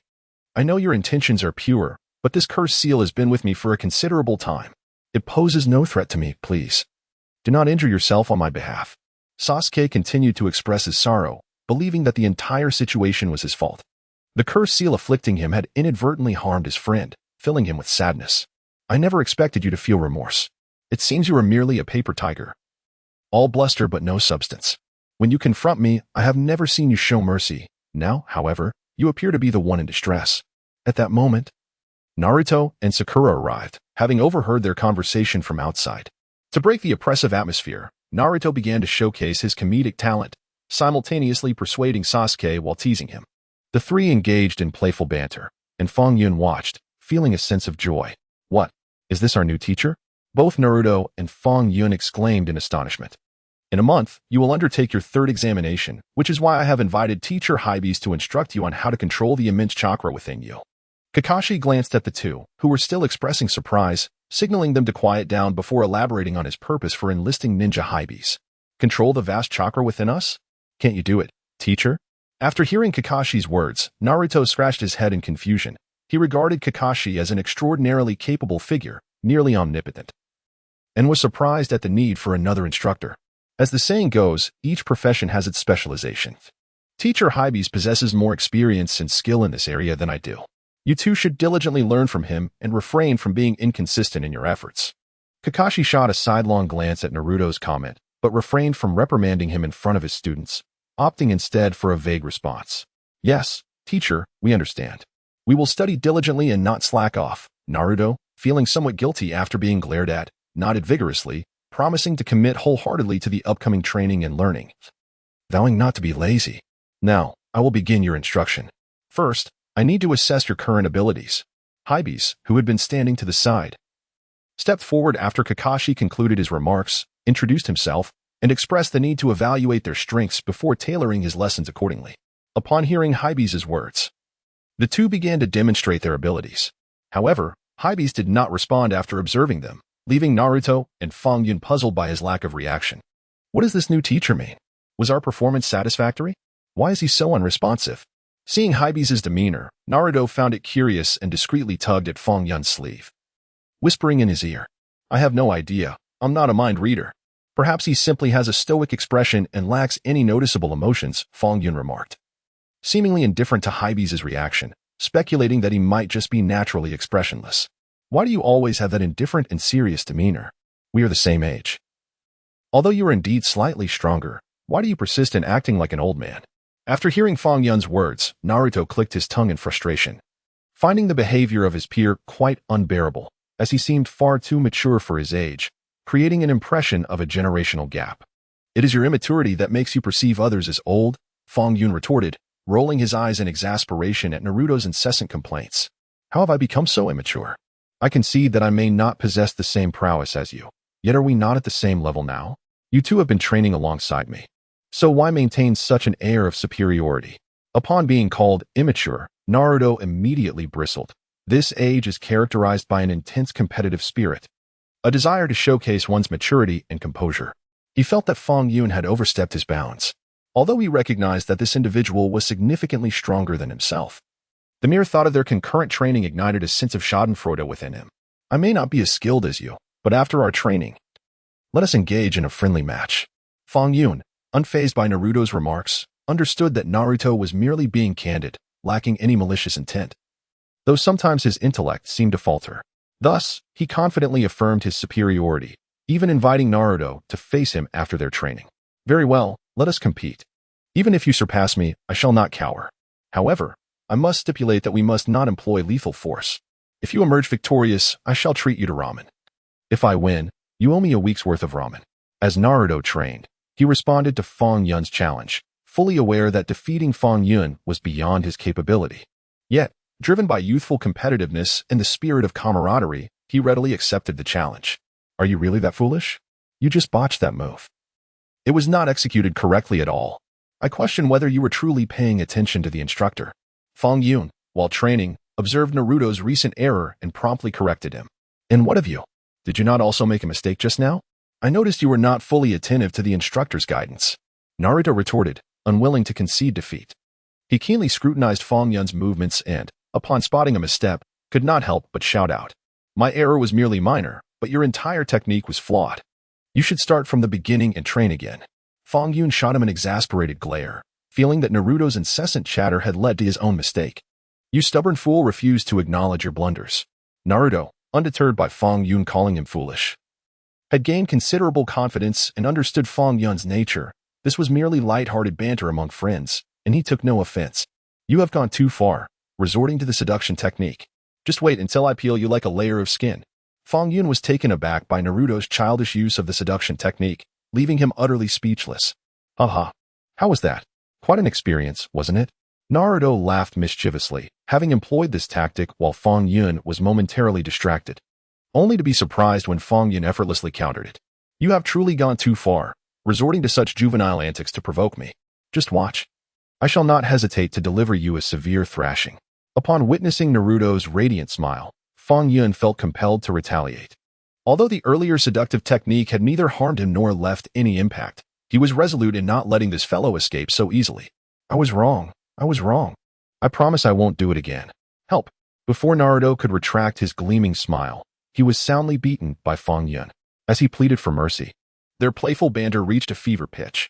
At that moment, Jiraiya, one of the legendary Sannin, made his entrance and immediately launched a surprise attack on Fang Yun. Is that him? Recognizing the intruder, Fang Yun felt a flicker of surprise. He had identified Jiraiya as one of the Sannin.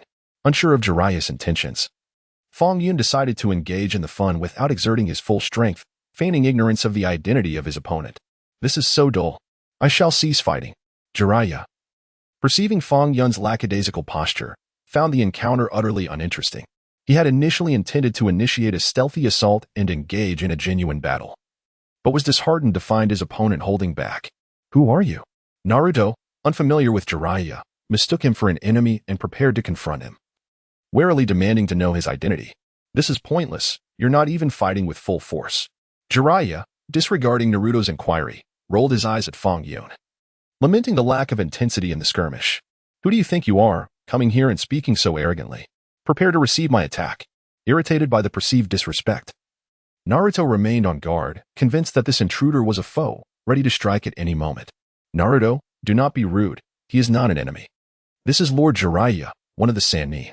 Fang Yun interjected just as Naruto was about to launch his assault, introducing Jiraiya to him. What? Naruto was taken aback, astonished to learn that this elderly man was indeed his father's mentor. Lord Jiraiya, this is Naruto. Fang Yun continued with the introductions. Ah, so it is you, young man. Do you remember me? I am your father, Minato's teacher. You met me when you were a child. I wonder if you still recall. Naruto felt a wave of embarrassment wash over him. His face flushed as he realized he had nearly attacked his father's master. Fortunately, Fang Yun had intervened. Otherwise, this incident would have been mortifying beyond measure. Greetings, Lord Jiraiya, Naruto managed to say awkwardly. There is no need for such formality in my presence. Your father was one of my most esteemed students. You are like a grandson to me. Let us interact naturally. Jiraiya remained remarkably nonchalant, unaffected by Naruto's earlier antics. In fact, he found both young men to be quite intriguing. What brought the esteemed Jiraiya to this place? Was there a matter of significance at hand? Fang Yun felt a flicker of curiosity regarding Jiraiya's intentions. There was a certain camaraderie between them, an ease that resembled that of old friends, allowing for casual conversation. I have no particular agenda, Jiraiya stated with casual candor. I merely heard that you were here undergoing training under Hebes and feeling a tad bored. I decided to see how your training was progressing. Fang Yun acknowledged this revelation with understanding. Having trained all day, they must indeed be weary. How about this? I shall take you both to soak in the hot springs. The hot springs at Hongxiang Mountain are renowned across the land, and it would be an excellent opportunity for you to experience them. Jiraiya treated the two as if they were dear friends, exhibiting no formality due to the age difference. Instead, he engaged in their company with ease and enjoyment. Hot springs? Naruto was immediately captivated by the notion. Indeed, we could also have dinner there. I've heard you are fond of ramen. We could indulge in that as well. Jiraiya appeared to dote on Naruto as one might a grandchild, well aware of his culinary preferences. Witnessing the sparkle in Naruto's eyes at the mention of the hot springs brought him amusement. He found both youths to be quite entertaining, particularly Fang Yun, who intrigued him with an air of mystery, distinct from others, possessing not only formidable strength but also exceptional qualities. Fang Yun, shall we go? It is the hot springs of Hongxiang Mountain, after all. If we do not go now, we may never have the chance again. The combination of ramen and hot springs was irresistible to Naruto, filling him with enthusiasm for the experience. Yet, he felt a twinge of shyness and hesitated, pulling Fang Yun aside to deliberate on whether they should go. Since you've expressed such eagerness, we must certainly attend. Moreover, Jiraiya is extending a heartfelt invitation. How could we waste such kindness? Fang Yun found Naruto's bashfulness amusing. While he was not particularly drawn to the hot springs or ramen, he was keen to engage further with Jiraiya, a legendary figure among the Sannin, whose prowess and renown were indisputable. This was a rare opportunity, as Jiraiya had taken the initiative to extend an olive branch. They could not afford to squander his goodwill. How are your discussions progressing? Will you accompany me? Jiraiya patiently awaited their decision, not rushing them, but rather allowing them the time they needed to come to a conclusion. Of course, we must go. After all, it's the hot springs of Hongxiong Mountain, and their ramen is also a delicacy we must savor. Naruto eagerly responded, when it comes to fun and food, he is always an expert, making it utterly unavoidable. After finishing their meal, they all set off to experience the hot springs, and indeed, the springs proved to be extraordinary, leaving them both physically and mentally rejuvenated. Fang Yun, who exactly are you? How is it that at such a young age, you possess such formidable power, along with a mysterious and potent force within you? Jiraiya was quite curious about Fang Yun, always viewing his identity as an enigma. His invitation for the hot springs was undoubtedly laced with the desire to uncover the truth. Lord Jiraiya, you flatter me. I have no other identity. I am merely Fang Yun. My current strength is merely a product of exceptional talent, without any other reasons, Fang Yun replied, aware that Jiraiya's invitation to the hot springs was not solely for relaxation, but held deeper significance. He took Jiraiya's inquiries lightly, attributing his prowess to innate talent. That cannot be. I have encountered many gifted youths, yet none have reached your current level. Jiraiya expressed disbelief, for he had witnessed numerous prodigies, yet none matched Fang Yun's strength. Why does Lord Jiraiya wish to replace Hebe as a teacher for Naruto and Fang Yun? This is quite astonishing, Kakashi remarked, taken aback by Jiraiya's unexpected proposal. Typically, Jiraiya is a respected elder, revered not only in the land of fire, but also influential in other nations. Kakashi did not anticipate such a request from him. I simply find these two children exceptionally talented and feel a connection with them, which inspired this thought, Jiraiya replied casually, genuinely interested in the potential of these two youngsters. It is indeed an honor for them to be personally instructed by Lord Jiraiya, Kakashi thought.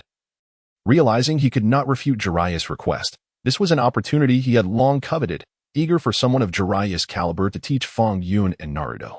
Since you all see no issue with this, I shall commence their instruction starting tomorrow. Jiraiya smiled softly at Kakashi's words, a conclusion he had anticipated. To think that Lord Jiraiya would personally teach us, this is astonishing, Naruto exclaimed, utterly surprised by the news, which took him completely off guard. You two have indeed struck it lucky. Sasuke chimed in, a hint of envy in his tone upon hearing the news. Kakashi-sensei mentioned that we are teaching according to each individual's aptitude. There is no need for you to feel resentful. After all, you are unlike us, unable to control the chakra energy within you. Rather than receiving instruction, I find myself more envious of your situation, he added. Fang Yun discerned the underlying discontent in Sasuke's tone. He recognized that the situation was indeed somewhat unjust, yet there was little to be done. In the interest of fostering harmonious relations among them, he endeavored to mediate, offering praise to Sasuke to alleviate his discomfort. Thus, Jiraiya assumed the role of their new instructor, embarking on a tailored teaching and training regimen. True to his reputation, Jiraiya employed a gentle approach to education, providing individualized guidance that proved immensely beneficial to both students. Are you aware of the matters concerning the Nine Tails? Following their training, Fang Yun engaged Jiraiya in a private conversation, recalling the seal of the Nine Tails on Naruto and inquiring whether the well-versed Jiraiya possessed any knowledge on the subject. Why do you ask? Jiraiya responded with curiosity. Naruto bears the seal of the Nine Tails, yet due to my influence, the seal is gradually weakening, and I am eager to understand how this predicament might be resolved. Fang Yun did not conceal his awareness of the Nine Tails seal, believing that Jiraiya, as one of the legendary Sannin, would surely be informed and able to provide insight regarding Naruto's predicament. How did you come to know about the Nine Tails? Who informed you? Jiraiya was taken aback, surprised that Fang Yun possessed knowledge of such a clandestine matter, as it was not widely known. I am aware of more than just the Nine Tails. I possess extensive knowledge. Fang Yun replied straightforwardly, acknowledging his familiarity with many narratives within the Naruto universe, including the fates of various characters. Fang Yun, you continue to intrigue me. You are shrouded in mystery, and I grow increasingly curious about your true identity, Jiraiya remarked, observing Fang Yun in silence before expressing his burgeoning interest. From their first encounter, he sensed that this young man was enveloped in enigma, possessing formidable strength and an air of maturity, as if he were orchestrating many events around him. Do you perceive my existence as a threat? Fang Yun maintained his calm demeanor, seeking to gauge Jiraiya's reaction. He was acutely aware of the apprehension the higher-ups in Konoha held towards him, and he had faced lethal attempts from Danzo's faction on multiple occasions. However, he yearned to understand Jiraiya's perspective, as he held a deep respect for the man as character. If I viewed you as a threat, do you think we could engage in such a candid discussion? Jiraiya chuckled softly, shaking his head. He recognized the apprehensive stance of Konoha's elite towards Fang Yun. Yet he perceived the young man before him as merely enigmatic rather than threatening. After hearing his words, Fang Yun smiled as well, satisfied with such a response. The next day's training commenced, with Jiraiya officially beginning to instruct them.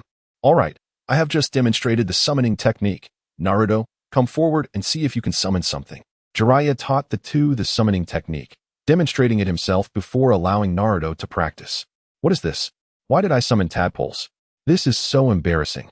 Naruto, brimming with confidence, attempted the summoning technique, only to find himself conjuring a multitude of tadpoles, leaving him utterly humiliated. He had not anticipated summoning such a swarm of tiny tadpoles, and his face turned slightly green. He felt utterly ashamed to face anyone. Experiencing some mistakes on your first attempt is inevitable, but the fact that you could summon tadpoles indicates you possess some talent, so do not lose heart. Jiraiya nearly burst into laughter upon witnessing Naruto summon a horde of tadpoles, yet he strove to maintain his authority as a teacher, solemnly comforting Naruto and encouraging him not to feel disheartened. Fang Yun, step forward and demonstrate for him. Let us see what spirit beast you can summon. Jiraiya held Fang Yun in high regard, believing that with his strength, he could certainly summon a formidable creature. All right, then show me what you can summon. I am eager to see if you can surpass even my expectations. Naruto, still feeling aggrieved, could not muster any further complaints regarding the tadpoles. So he glared at Fang Yun, waiting for him to perform the summoning technique. After hearing Jiraiya's words, Fang Yun confidently stepped forward and attempted the summoning technique, only to find himself unable to summon the Qiongqi. This time, it was Fang Yun who was taken aback. He had not anticipated his inability to summon the Qiongqi. It seemed they were truly kindred spirits, equally matched in their struggles. The only one who was elated by this turn of events was Naruto. Seeing Fang Yun summon, nothing brought him great joy, as he felt he was no longer at the bottom. You're reveling in my misfortune now, aren't you?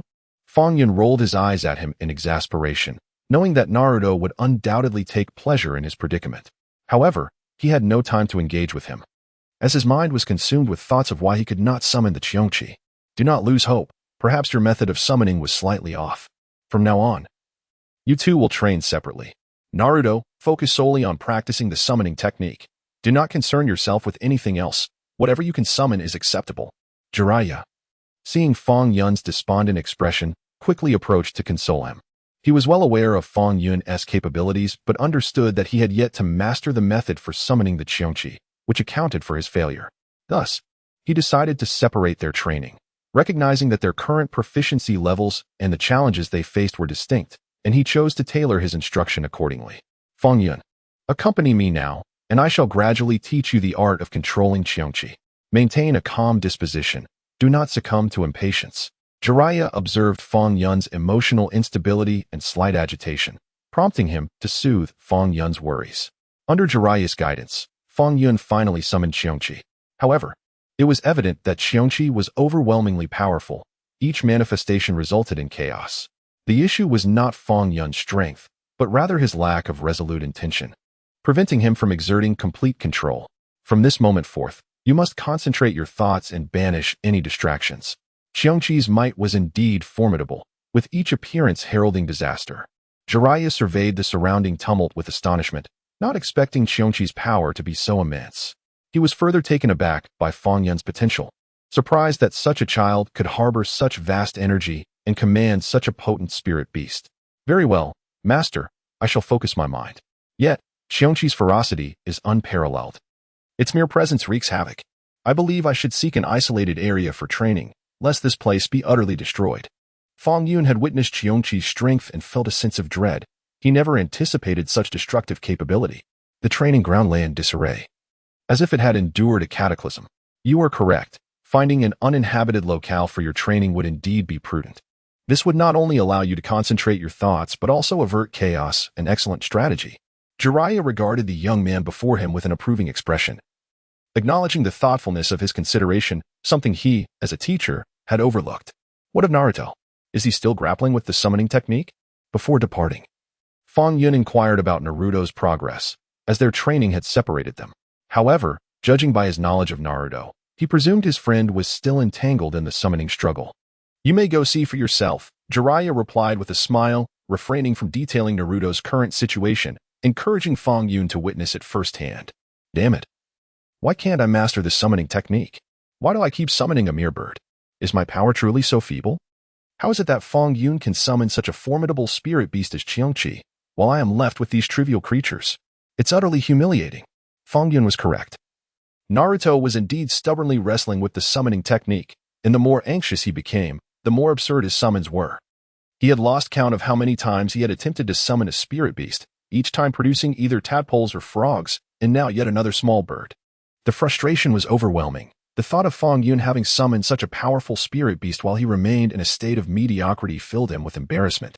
Fang Yun refrained from disturbing him, merely observing from a distance. He understood that should he present himself before Naruto, he would likely be inundated with complaints.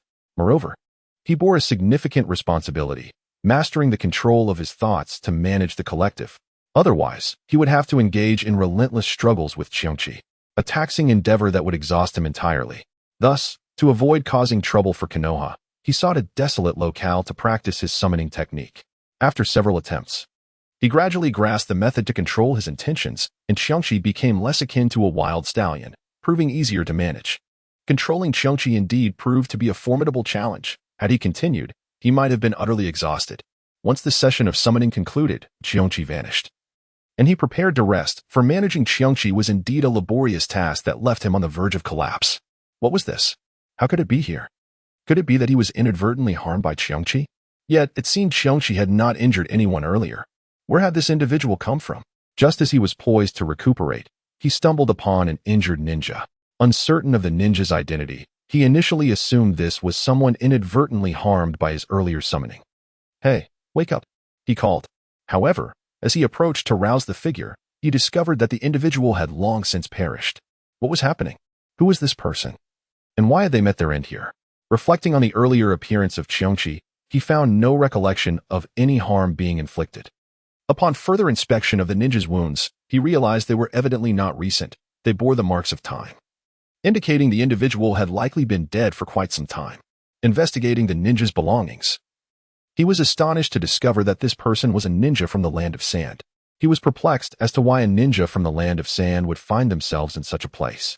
Fang Yun understood that this matter was undoubtedly complex, especially since the individual had already perished by the time he arrived. Thus, he sensed a deeper intrigue and decided to promptly report to the third Hokage.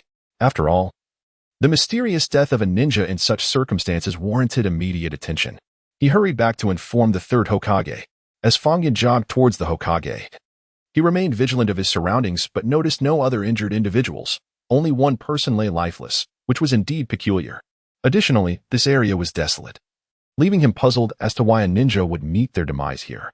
Upon examining the deceased ninja, it was evident that he had suffered grievous injuries prior to his death. Shaking off his swirling thoughts, Fang Yun sought out the third Hokage, saying, I was training my summoning beast when I stumbled upon a deceased ninja bearing the emblem of the Sand Village. The third Hokage was taken aback and quickly inquired, Where did you encounter this? I found him 3 miles from here while training my summoning beast. The situation struck me as highly suspicious, so I rushed to inform you. Fang Yun replied. The third Hokage, recognizing the gravity of the situation, promptly convened an emergency meeting with the Hokage and other officials. They understood that the incident was indeed unusual, particularly given that it involved a ninja from the Sand Village, suggesting the possibility of extraordinary circumstances. Consequently, they gathered to deliberate on the matter at hand. As the meeting commenced, Fang Yun was unable to participate and chose instead to wander outside the village. Not feeling out of place for missing the meeting, after all, it was an internal affair, and he was merely a witness, he dismissed any concerns and practiced some basic ninjutsu alone outside. Just as he began to feel a tad bored, he spotted Naruto and Jiraiya approaching. Both appeared dejected, likely due to unsuccessful attempts at summoning their beasts. How did it go, Naruto? Were you able to summon your beast?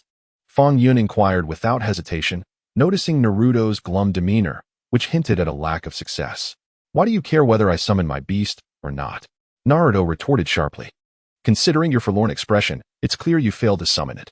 After all, you've been training for days without any results. It seems you haven't put in the necessary effort. How can you expect to succeed if you can't even summon your own beast? Fang Yun teased, his words laced with mockery. Naruto, feeling exasperated, was indeed frustrated by his inability to summon his beast, despite his diligent efforts. It seemed as though the summoning beast was unresponsive to his calls, remaining elusive. At this moment, Fang Yun's tone bore a hint of mockery, which incited a feeling of indignation within Naruto. He retorted, insisting that his current inability to summon his spirit beast was merely a matter of time, and that just because he had not yet succeeded did not imply he would forever be unable to do so. You summoned yours, yet it remains uncontrollable, does it not? Naruto boldly countered. Indeed, while Fang Yun's summoned beast was formidable and he could summon it with ease, complete control remained elusive. I may lack control, yet it is still my spirit beast, summoned by me, unlike your current failure to summon anything at all. Who knows if your eventual summon will even be more manageable than mine? Fang Yun's unrelenting attack left Naruto momentarily speechless. Engaging in verbal sparring with Fang Yun had always proven challenging, and this instance was no different. Frustrated, Naruto glared at Fang Yun, who returned the gaze with equal ferocity. After being belittled by Fang Yun, Naruto resolved to hasten his training to summon his spirit beast, determined not to endure further ridicule. With this determination ignited, Naruto's chakra surged, and he unexpectedly summoned the toad, Fukusaku. The timing of this summoning astonished Fang Yun, who had just been embroiled in a dispute about Naruto's inability to summon.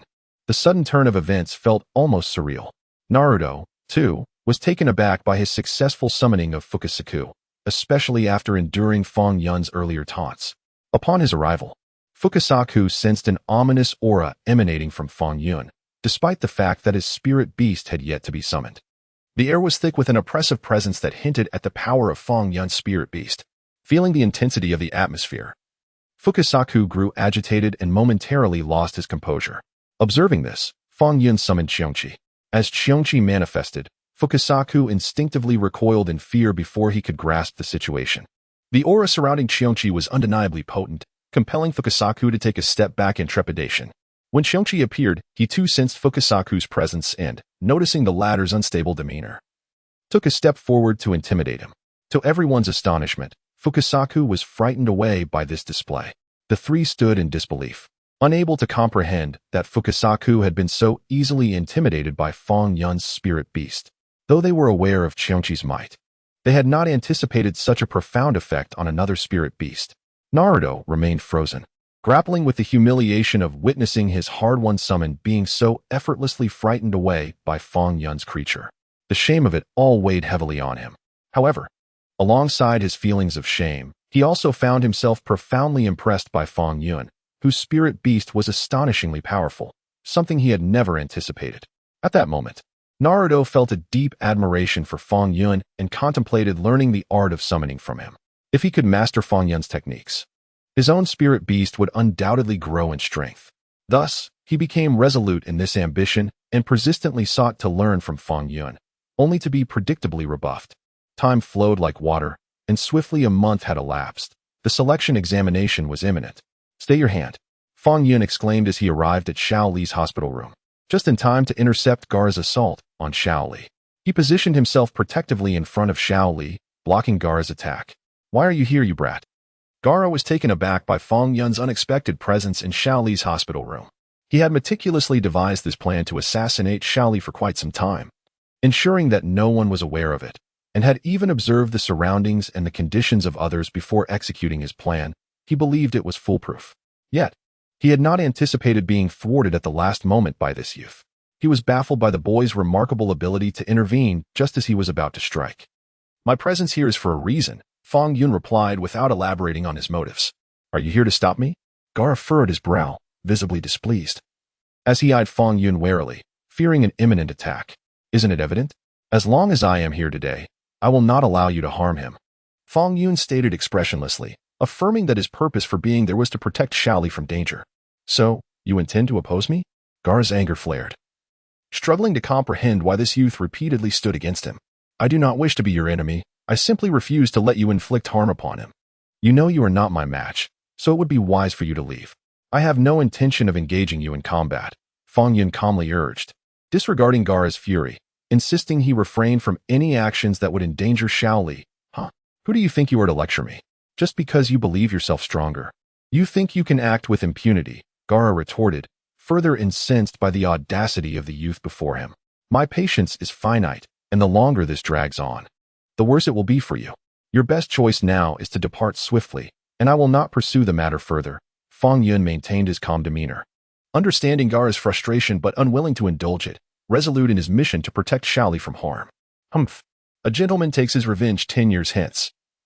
I shall contend with you then, Gaara declared, his anger unabated. Gaara is indeed a perceptive individual.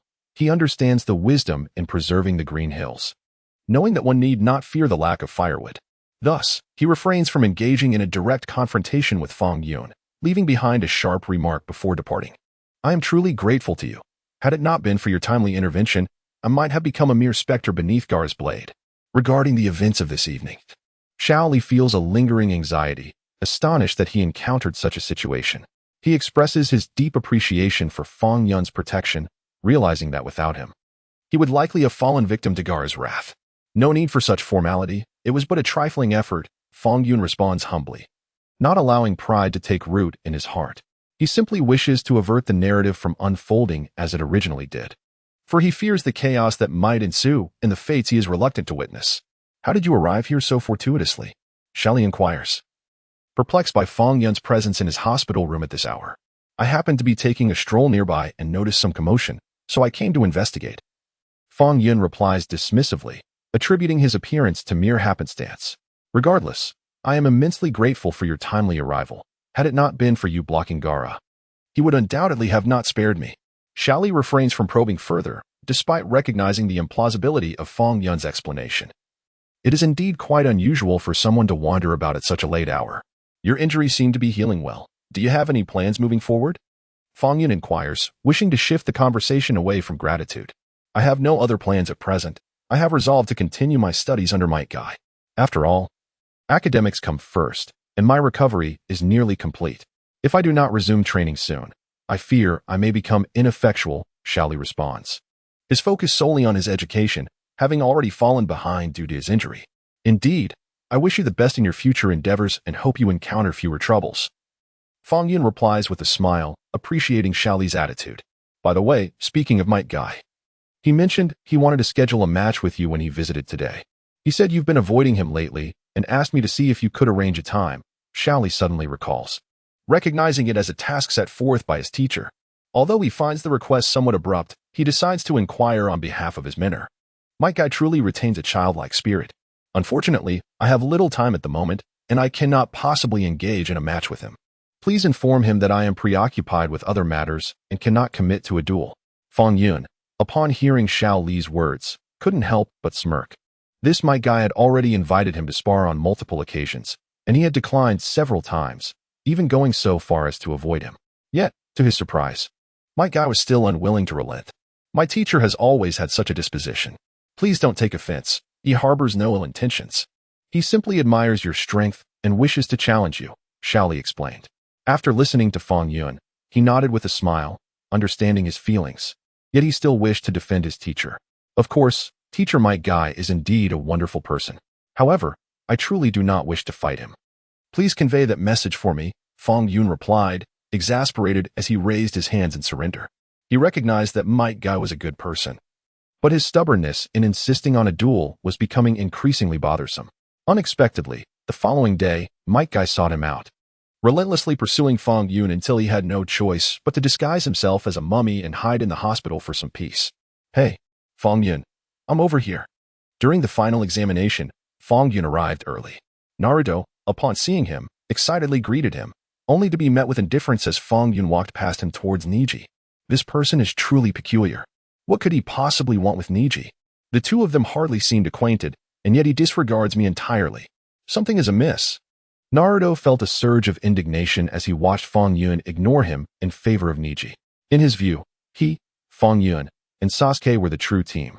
Deserving of camaraderie, while Niji and Fang Yun had hardly crossed paths, their relationship almost non-existent. "What do you want from me?" Niji asked, taken aback by Fang Yun's unexpected approach. He regarded Fang Yun with suspicion, unable to comprehend his intent. "I merely wish to chat with you. I noticed you sitting here all alone, so I thought I would come over and strike up a conversation," Fang Yun replied, amused by Niji's wary demeanor. "Humph. Don't act like a weasel offering New Year's greetings. Just tell me what you want. If it's nothing of consequence, then leave." "I have no desire to engage in idle chatter," Niji retorted, unconvinced by Fang Yun's demeanor, believing he must have ulterior motives. "What is wrong with you? Can't you recognize someone as goodwill? Why are you so hostile towards everyone?" Fang Yun found Niji's obstinacy quite perplexing. He had merely come to chat, yet Niji responded with such animosity. "Humph. I have little respect for those who, despite being gifted, neglect their training and squander their potential. Do you not realize that the strength you possess is something many strive for over decades without attaining? I detest individuals like you who, despite their talents and abilities, choose to waste their days." The disdain and contempt in Ningxi's eyes were glaringly evident. While he held no strong opinions on other matters concerning Fang Yun, he found it exceedingly distasteful that Fang Yun, despite possessing immense strength and talent, squandered his potential by neglecting his training and even abandoning his examinations. Unlike Fang Yun, who was naturally gifted, Ningxi toiled diligently each day, dedicating himself to rigorous practice without a moment's respite. He harbored a deep-seated envy for those endowed with innate abilities. Initially, he admired and respected Fang Yun, but upon witnessing his persistent lethargy and disregard for training, culminating in his decision to forsake his exams, Ningxi found himself increasingly irked by the individual before him. The thought that what he yearned for was so easily within Fang Yun's grasp, yet the latter treated it with such disdain, felt like a personal affront to Ningxi's convictions. "You're such a simpleton. One cannot merely skim the surface. You must delve deeper to grasp the essence of things, lest you remain forever oblivious to the truth." After hearing Ningxi's words, Fang Yun rubbed his forehead in exasperation. He hadn't anticipated that this individual would be so obstinate, silently scrutinizing his every move. However, he felt no anger. Recognizing that Ningxi's remarks stemmed not from jealousy or genuine disdain, but from a place of concern for him. "What do you mean by that? What surface and substance? What truth are you alluding to?" Ningxi, perceptive as ever, sensed that Fang Yun's question carried significant implications. "What do you believe is the true purpose of the separation within the Shiari clan?" Fang Yun regarded him with a knowing glance. Impressed that Ningxi could grasp the subtext of his words, had he posed the same question to Naruto, the latter would likely have been utterly befuddled. "I don't comprehend your meaning." Though Ningxi had begun to fathom Fang Yun's intentions, he feigned ignorance, unwilling to reveal his thoughts in Fang Yun's presence. After all, he perceived their relationship as not yet intimate, merely acquaintances with limited interactions, and he still held some reservations about him. "You are an astute individual. You must have already realized that the true significance of the clan's separation is not to be subjugated by the main family, but rather a voluntary sacrifice to protect the clan. This is something you should understand better than anyone."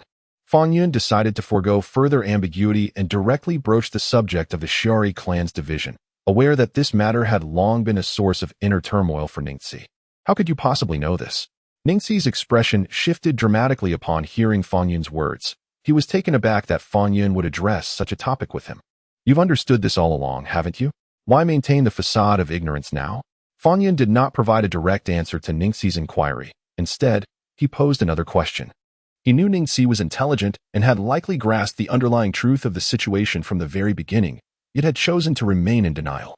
"Did you come to me today merely to convey this message? What exactly is your intention?" Niji felt a sudden jolt as Fang Yun struck a chord with his unspoken thoughts, rendering him more vigilant in his demeanor. He could not quite decipher Fang Yun's true attitude towards him. "I merely wish to remind you to approach the upcoming battle with utmost seriousness and not to lose focus," Fang Yun replied, smiling lightly, exuding an air of nonchalance, as if concealing both talent and recognition. "Well, thank you for sharing this with me. I shall remember your words and will indeed treat the forthcoming battle with due respect." Upon witnessing Fang Yun's demeanor, Niji felt a sudden clarity. He realized that Fang Yun's intentions were not malicious, but rather aimed at bolstering his confidence and igniting his fighting spirit. Thus, during the ensuing duel with Naruto, both engaged with great seriousness. Niji transformed his combat approach, while Naruto, ever the competitive spirit, summoned every ounce of his energy to face him. It appears they have genuinely taken your words to heart. Your efforts have not been in vain. Kakashi observed with satisfaction as he watched Neji and Naruto engage earnestly in their confrontation. Teacher, please keep an eye on things. I will go converse with Gaara. He seems troubled by something, and if left unaddressed, he may act irrationally, Fang Yun expressed, feeling a desire to reach out to Gaara. He did not consider himself a savior capable of reforming the world, but he yearned to make an effort to guide everyone back to a righteous path. I never realized you were so inclined to meddle in others' affairs. Almost like a caretaker, far more concerned than I, your teacher, Kakashi teased.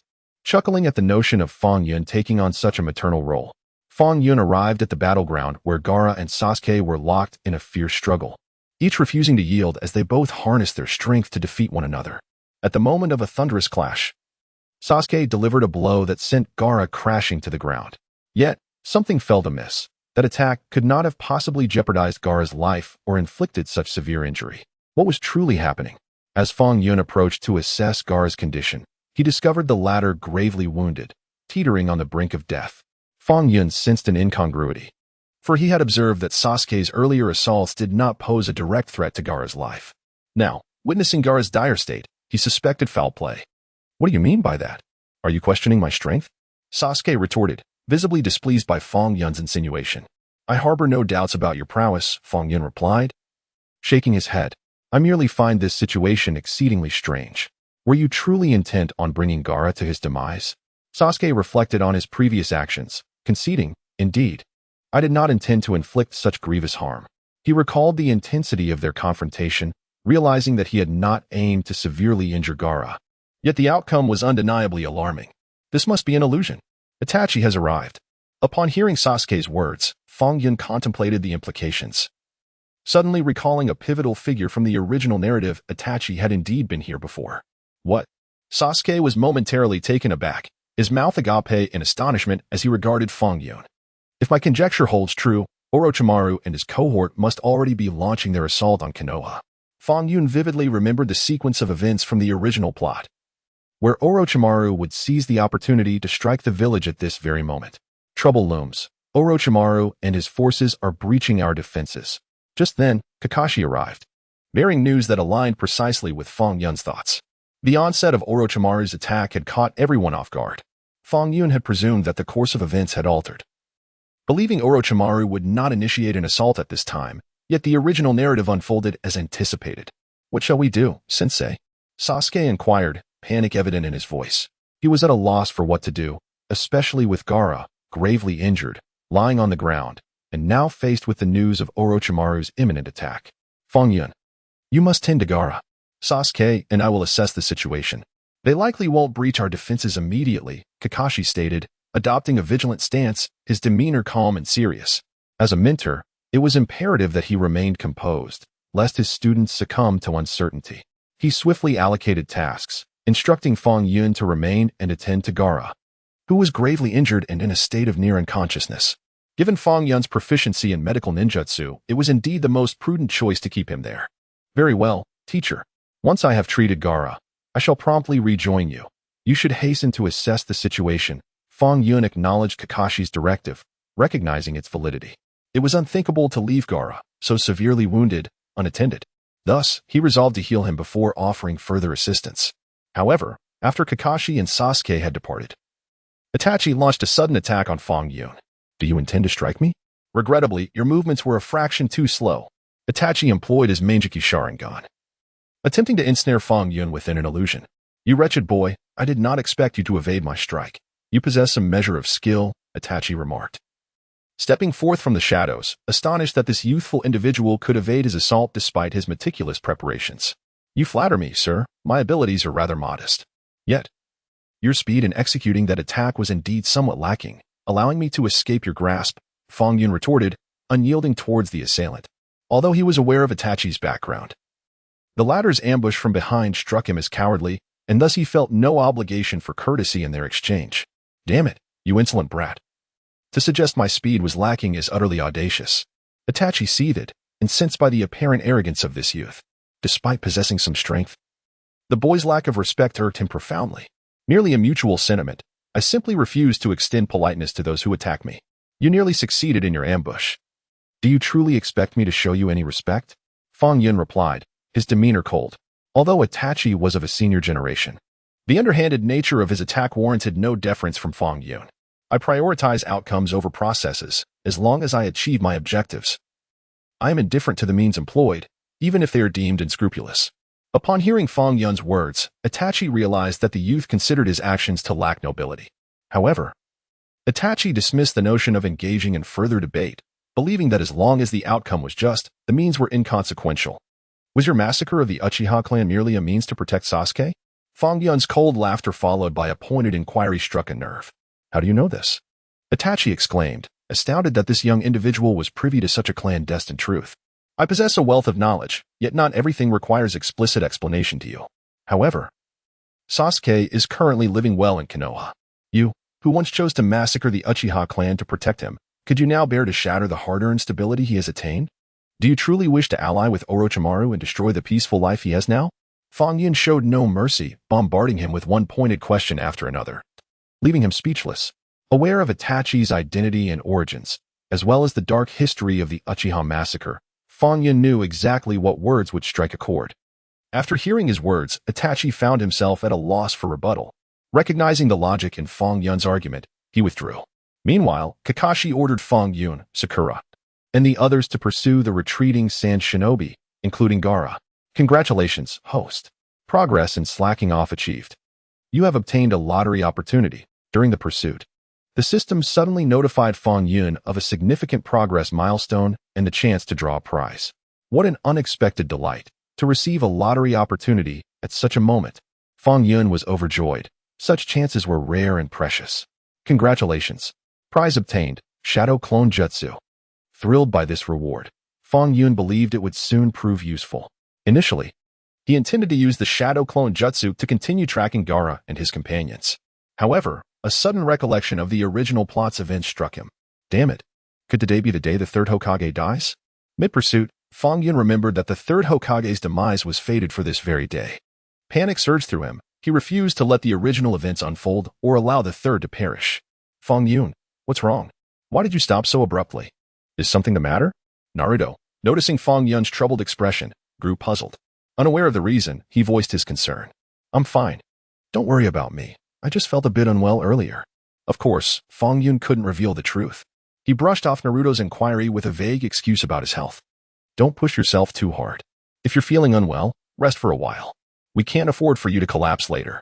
Sasuke frowned after hearing Fang Yun's words. Though equally concerned, his prideful nature made his tone less than gentle. It's nothing serious, just a minor discomfort. Let's not waste time. We should hurry and catch up before they get too far ahead. Gazing at his companions' worried faces, Fang Yun felt deeply moved. Having such loyal friends was a rare blessing. Yet, regarding the third Hokage's fate, he had no choice but to handle it alone. Revealing the truth would only invite skepticism, or worse, suspicion from the others. However, he could not entirely abandon the task of tracking, so he resorted to the technique of shadow clones, allowing one of his duplicates to follow Sakura and the others while he returned to the village in his original form. Fortunately, he made it back just in time. Otherwise, a tragedy might have unfolded. As Fang Yun rushed back to the village, he coincidentally witnessed the first Hokage, resurrected by Orochimaru's Edo Tensei.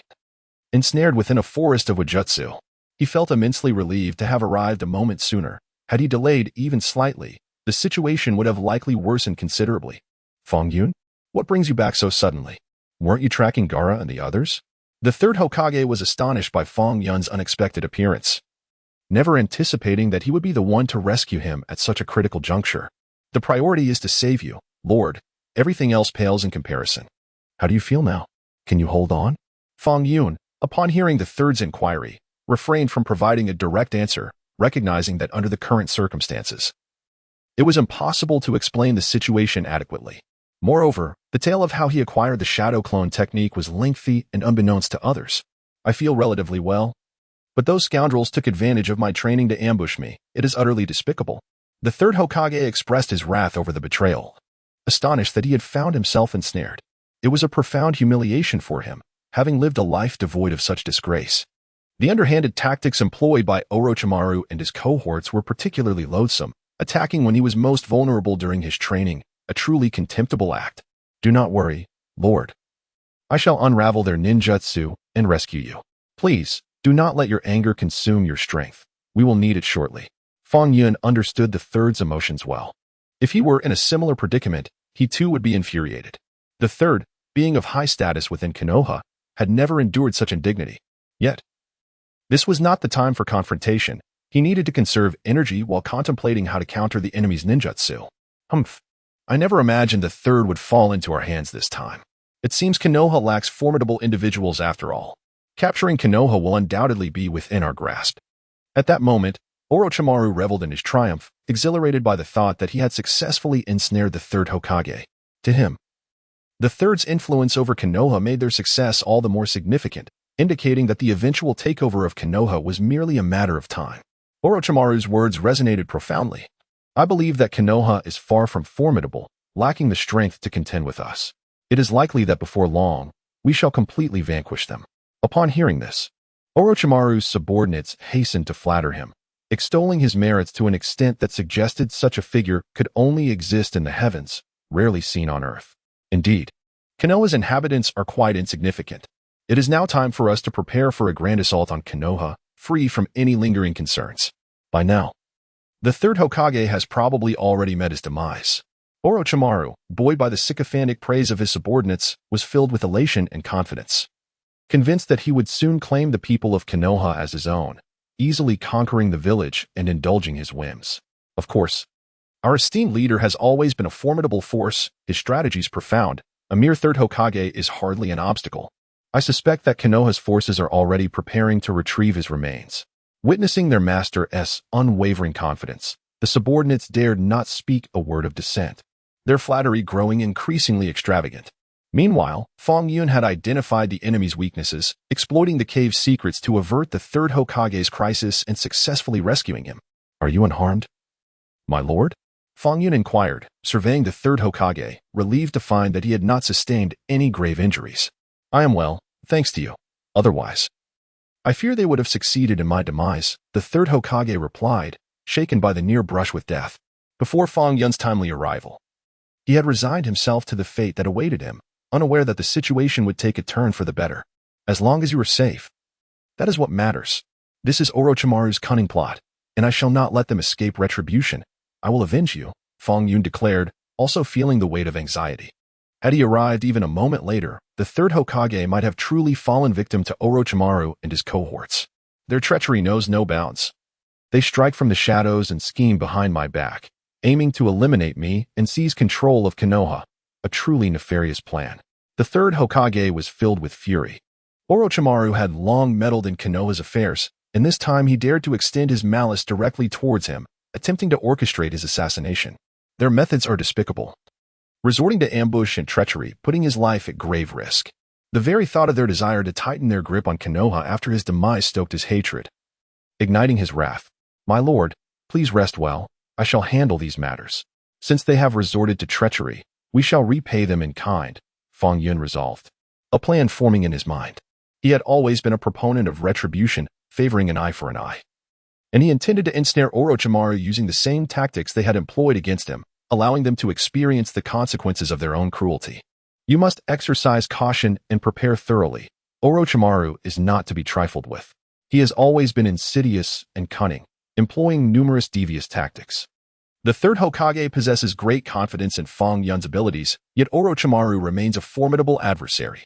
His treachery is matched only by his cleverness, and he has many accomplices. Thus, when Fang Yun declared his intent to confront Orochimaru, a flicker of concern crossed his mind. After all, he perceived Fang Yun as merely a novice, while Orochimaru is a seasoned schemer. Even he himself had fallen victim to Orochimaru's cunning, let alone Fang Yun. Rest assured, I shall exercise utmost caution and will not fall prey to their schemes.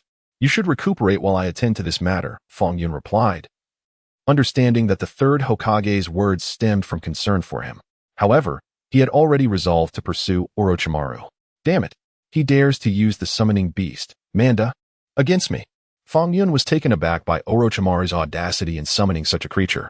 Indeed, his treachery knew no bounds. After an arduous battle, Fang Yun finally vanquished Manda. So, you have become my subordinate after all. I expected you to be formidable, yet it appears you are not as impressive as I thought. Feeling a surge of pride after defeating Manda, Fang Yun initially believed in the creature's immense power, only to realize it was not as daunting as he had anticipated. Curse it! I have fallen for his ploy to draw me away.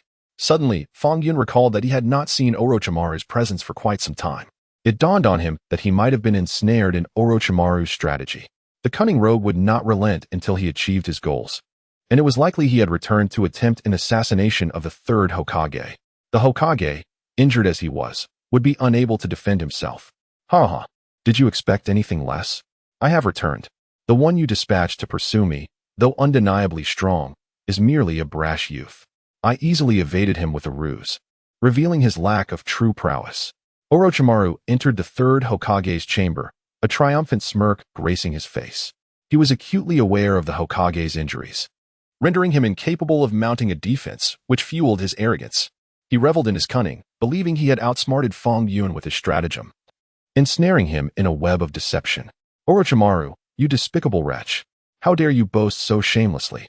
The third Hokage retorted, seething with anger. He recognized the formidable nature of his foe and was acutely aware that Fang Yun was no match for him. Today, I shall not permit you to leave this place alive. Even if it leads to our mutual destruction, I will ensure we meet our end together. However, he never anticipated that this audacious individual would dare to confront him, especially when he was already suffering from internal injuries. Consequently, the disparity in their strengths became glaringly evident. Ah, do you even realize your current state? How dare you utter such hubris and wish to perish alongside me? It is nothing but a farce. Today shall undoubtedly be a battle of life and death. You, old fool, I shall ensure your eradication, eliminating any future threats. Upon hearing the third Hokage's words, Orochimaru scoffed disdainfully. In his eyes, the third Hokage, despite his injuries, was no match for him. Thus, the two engaged in combat. The third Hokage employed the Dead Soul technique, intending to take Orochimaru down with him. Ah, my hand. My hand is broken.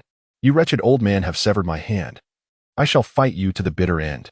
Orochimaru was taken aback by the third Hokage's desperate measure to seek mutual destruction. However, due to his grievous wounds, the third Hokage was unable to fully seal Orochimaru, merely destroying his hands. In excruciating pain, Orochimaru realized he had underestimated his opponent. He believed that this old man, despite his injuries, was no match for him, yet unexpectedly, his hands had been obliterated. Overwhelmed by agony, he unleashed his ultimate technique, aiming to eliminate the third Hokage once and for all. Haha, you still cannot surpass me. You shall ultimately perish by my hand. Even though you have destroyed my hands, you are far from being in a favorable position. You are on the brink of death, and I shall relish watching you die before my eyes. Then, I will firmly grasp control over Konoha, eliminating every last one of you without leaving a single survivor. Orochimaru laughed heartily, confident that the third Hokage had exhausted all his strength with that last technique, and despite his own loss of hands, the third Hokage would not survive. At that moment, Fang Yun arrived just in time, utilizing the Yang release technique to forcibly revive the third Hokage, sealing his spirit within his corporeal form. Although he could no longer perform ninjutsu, he was still alive. Meanwhile, Fang Yun's clone, together with Sakura and the others, located Gaara. Humph, what do you intend to do? Do you wish to capture me and take me back? Dream on. I will never return with you. Gaara snorted, asserting his unwavering refusal to surrender. Although he recognized that he was no match for Fang Yun and his companions, he would rather fight to the death than allow them to take him back. You truly are obstinately stubborn. Sasuke, infuriated by Gaara's words, felt that this individual was utterly inflexible, incapable of understanding the situation. Huh? And what of you? Do you think I am unaware of your intentions? You simply wish to capture me and derive benefits from me. Gaara's emotions flared as he warily regarded Fang Yun and the others, resolute in his decision to engage in a fight to the bitter end. Is there some misunderstanding between us? We harbor no ill intentions. We merely wish to resolve the issues amicably once you return with us. Please, set aside your stubbornness and come back with us. Sakura, always the gentle and considerate girl, noticed Gaara's look of terror directed at them and understood that he had no trust in them whatsoever. Recognizing that Gaara must be under some misconceptions, she urged him to return with her to address the matter properly. You are nothing but villains, even if it means mutual destruction. I shall fight you to the bitter end. At that moment, Gaara was impervious to any persuasion. His mind was a whirlwind, consumed by a singular desire for confrontation. Hey, you truly are stubborn. Can you not communicate properly? What nonsense about mutual destruction? How can we not be the good ones? Why must you jump to erroneous conclusions without understanding the truth? Upon hearing Gaara's words, Naruto was equally incensed. He never anticipated that Gaara would view them in such a negative light. They sought to engage him in friendly discourse, yet he obstinately refused to converse. Humph. Enough of your prattle. Prepare to face my attack. Suddenly, Gaara erupted in fury, launching an assault on Sasuke, who was closest to him. How dare you resort to a sneak attack? Sasuke, enraged, narrowly avoided Gaara's strike, his reflexes saving him from injury. The other three, witnessing the near assault on Sasuke, could no longer restrain themselves, and soon they all engaged Gaara in battle. You outnumber me, and even if you should win, what victory will it be? Gaara, overwhelmed by their combined efforts, felt humiliated and enraged, perceiving their numerical advantage as oppression. Better that than your treacherous ambush. Sasuke remained fixated on Gaara's sneak attack. Feeling that Gaara's complaints were utterly hypocritical, he had initiated the deceitful assault, yet now he chastised them for their numbers. Resolute, Sasuke declared that they must defeat Gaara decisively, ensuring he would recognize their strength and not continue to underestimate them. Naruto, who valued brotherhood above all, recognized the moment Gaara attacked Sasuke. Gaara had become his adversary, standing opposed to him. Though occasionally brimming with youthful exuberance, he did not regard their numerical superiority as dishonorable. Rather, he felt a strong sense of camaraderie among his companions. Thus, the five clashed in a chaotic melee, with Gaara proving no match for them, even with Kankuro holding back. During the fray, Naruto inadvertently picked up a wooden plaque from the ground. His curiosity piqued. Upon examination, he discovered that Gaara was the Jinchuriki of the tailed beast Shikaku. Stop. Cease your actions at once. It appears there is more to his identity than meets the eye. Upon learning this revelation, Naruto promptly called for a halt to the ongoing battle. The fact that Gaara was the Jinchuriki of Shikaku, the tailed beast, deeply moved and astonished him. What is going on? Why the sudden command to stop? We were on the brink of seizing victory. Sasuke, momentarily displeased by the interruption, had been reveling in the fight, believing he was about to subdue Gaara. However, Naruto's voice rang out, halting their confrontation. He is the Jinchuriki of the tailed beast. At that moment, Naruto appeared somewhat flustered. He beckoned Sasuke closer and whispered the news in his ear. What? How did you come to know this? Sasuke, equally astonished, had not anticipated such a revelation. His expression turned complex as he glanced at Gaara, unsure of how to proceed. Just look at this. It reveals his identity. Naruto extended a wooden plaque towards Sasuke. Sasuke took it, scrutinizing it carefully, his expression turning grave as he cast another glance at Gaara. Thus, we cannot lay hands upon him. He is indeed a pitiable soul. Having endured so much, it is understandable that he harbors hostility towards us. I believe we ought to approach him differently, fostering dialogue to alleviate his animosity. As Naruto spoke, he felt somewhat awkward. He recognized Gaara's enmity, but also felt a surge of sympathy for him. He thought that Gaara's misconceptions could be resolved without violence, perhaps through a more compassionate approach. Very well, you may proceed, but be cautious. There is something amiss with him. Sasuke concurred with Naruto's suggestion, cautioning him to remain vigilant. Fang Yun, maintaining a laid-back attitude, was not opposed to Naruto's idea. He merely wished to witness the unfolding events. Gaara, utterly drained, did not comprehend why the battle had suddenly ceased, yet he felt a glimmer of relief at this unexpected opportunity. He sat aside, warily observing the movements of his adversaries while meditating to regain his strength for the inevitable confrontation ahead. As Naruto approached, Gaara's hostility lingered, but Naruto's friendly demeanor began to soften his resistance. Just as Naruto was on the verge of reaching Gaara's heart, Shikaka suppressed Gaara's consciousness, leading to a transformation. Neither Naruto nor Sasuke could contend with this, prompting Fang Yun to intervene against Shikaku, Temari, and Kankuro, who had remained hidden until now. Since Shikaku's awakening within Gaara and immediately made their appearance, what shall we do? If Shikaku awakens, it means Gaara's true self will be endangered. Moreover, the energy of Shoha is exceedingly formidable. Should it continue to dominate his consciousness and body, it is likely to incite even greater chaos. Temari, with an expression of anxiety, reflected on how they had been aware from the outset that Shoha resided within Gaara, yet it had remained dormant. They had continuously sought a solution to this predicament. However, they were taken aback when Shoha chose to awaken at this particular moment, leaving them both unprepared and in a state of panic. The situation could not be prolonged. No alternative solutions presented themselves. Was Fang Yun's strength considerable? Perhaps we could harness his power to reseal Shoha. At this moment, Kankuro was as frantic as an ant on a hot stove. They understood their limitations and knew they were no match for Shoha. Fully aware of the peril his awakening posed to Gaara's true self. Yet, faced with a lack of options, they turned their thoughts to Fang Yun, recognizing his formidable ability, which was evident to all.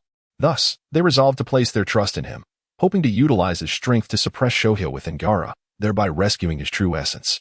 Indeed, I believe you are correct. This is our sole course of action. We must treat a dead horse as if it were alive. Temari affirmed her companion's words, understanding that this was their only choice. Delaying any further would likely exacerbate Gaara's condition. Through several encounters with Fang Yun, they had come to realize that he was not as fearsome as they had initially thought. In fact, he had previously spared them, leading them to believe he was not malevolent. Upon arriving at Fang Yun's location, they witnessed Gaara engaged in a fierce battle with him, his consciousness overwhelmed by Shoha, which rendered him extraordinarily powerful. Fang Yun struggled against him. After all, he was merely a clone at present. Had his main body been present, the confrontation would have been far less strenuous. Gaara was entirely under Shoha's control, possessing immense strength, and they likely stood no chance against him. Temari and Kankuro simultaneously voiced their concerns, not out of disdain for Fang Yun's capabilities, but rather acknowledging the sheer might of Shoha, who indiscriminately attacked without mercy. What nonsense are these two spouting? It is quite amusing. Do they truly underestimate our strength? Naruto remarked, finding their comments absurd. Although he recognized Shoha's might, he had unwavering confidence in his own abilities and believed wholeheartedly that Fang Yun's strength surpassed that of Shoha. We harbor no ill intentions, nor are we making light of the situation. We merely wish to convey that Gaara's consciousness can only be revived when Shoha's power wanes. Otherwise, Gaara's consciousness and body would perpetually be under his control. Temari and Kankuro, upon being misunderstood, became flustered, hastily clarifying the intent behind their words, explicitly stating that they were not speaking sarcastically. Their admonition stemmed from a desire to prevent Fang Yun from delivering a fatal blow to Gaara's body. Although Shikaka currently occupies it, should his physical form be destroyed, Gaara would likely not survive. Such excessive chatter. They were absent during the battle, yet now they appear. Speaking at length, I implore you to retreat to a cooler place and refrain from disrupting my performance.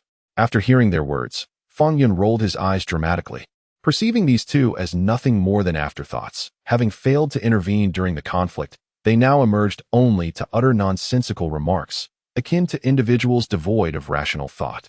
What are we to do if they inadvertently destroy Gaara's body? Temari, noticing Fang Yun's indifference, grew increasingly anxious. They were genuinely concerned that he might unwittingly obliterate Gaara's physical form. Kankuro, still in disbelief, vociferously reiterated his previous statements to Fang Yun, that received no response. Naruto and Sasuke, these two are insufferably loud, adversely affecting my mood and focus. They must be taken far away, as I have no desire to see them. Fang Yun felt his head buzzing from their incessant noise, finding their clamoring intolerable, especially considering their lack of capability. He was acutely aware of Shikaku's awakening within Gaara's body, rendering any explanation from them unnecessary. You must exercise caution. The entity within Gaara possesses formidable strength, and one must never underestimate or be careless. Sasuke and Naruto whisked the two away, akin to carrying chicks, while simultaneously advising Fang Yun to remain vigilant and cautious, fully aware of the terrifying power harbored within Gaara. Damn, what is the matter with this fellow? Why does he possess such overwhelming strength? If this were his true form, it would surely be less taxing. However, I am merely a clone, and clearly, I am at a disadvantage here. Once they departed, Fang Yun distinctly felt his stamina waning. He recognized that his current prowess as a clone was incomparable to that of his real self. Could it be that defeat awaits me today? Truly unfortunate. As I find myself ensnared in such a predicament, Fang Yun was relentlessly pushed back by Shikaku, acutely aware that he was no match for his opponent. Ah, cursed be it. Before he could finish his thought, he was struck by a powerful blow, confirming Shikaku's terrifying strength. Fang Yun. Upon the arrival of Naruto and Sasuke, they were met with the harrowing sight of Fang Yun being slain by Shikaku. They could scarcely comprehend that Fang Yun had met his demise. The emotional toll on Naruto and Sasuke was profound, and in a moment of terror, Naruto felt the emergence of the Nine-Tails power. Fang Yun. Sasuke, realizing the gravity of the situation, hastened over. He had been preoccupied with escorting two others to safety, neglecting to monitor the unfolding events involving the protagonist. It was only upon his arrival that he grasped the tragic reality. exclaiming in shock at the unforeseen death of their comrade at the hands of Shikaku. Naruto, what on earth happened? How could such a calamity transpire in our brief absence? Sasuke implored, gripping Naruto's hand with disbelief. He was acutely aware of the protagonist's prowess. Even if he could not directly vanquish Shikaku, it was unfathomable that he could fall so easily. This despicable fiend has slain our ally. I shall avenge him. Naruto's emotions surged, emanating a formidable aura, his eyes ablaze with fury. Unbeknownst to them, Shikaku had merely dispatched a clone of the protagonist. But they were resolute in their conviction to seek vengeance. This is utterly intolerable. Sasuke, equally agitated, had not anticipated the situation escalating to such dire straits.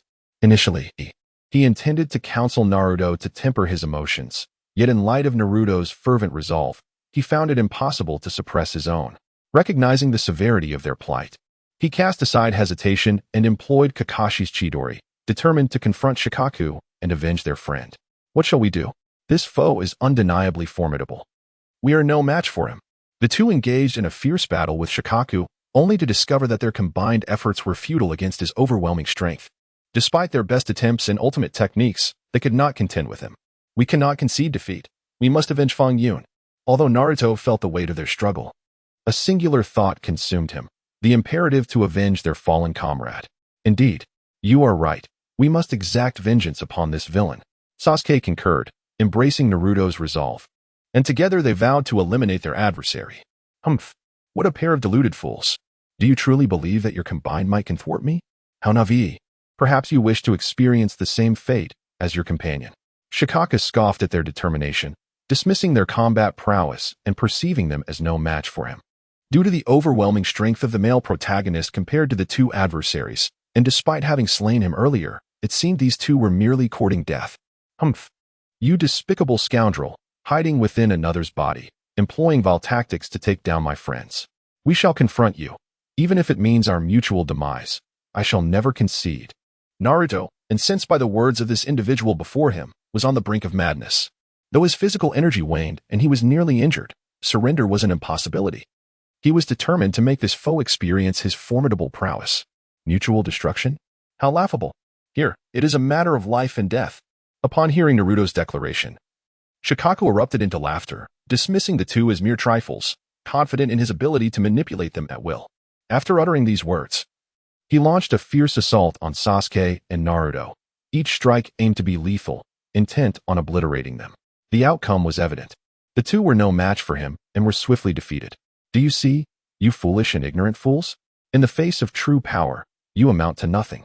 Young ones, you still have years of training ahead before you can speak to me as equals, yet you will not have the chance to witness tomorrow's sun. Shikaku gazed down at the defeated Sasuke and Naruto, a sense of pride swelling within him, already resolved to end their lives. You wretched fiend, utterly shameless. Despite their defeat, Sasuke and Naruto remained defiant, exhibiting no signs of despair. With heads held high, they regarded Shikaku with disdain, refusing to acknowledge his superiority. You two truly are obstinate. Today, I shall enlighten you, allowing you to fully appreciate my prowess. Perishing at my hands will not be a waste. Shikaku was taken aback by the audacity of these youths. Unafraid of him, they showed no signs of reverence.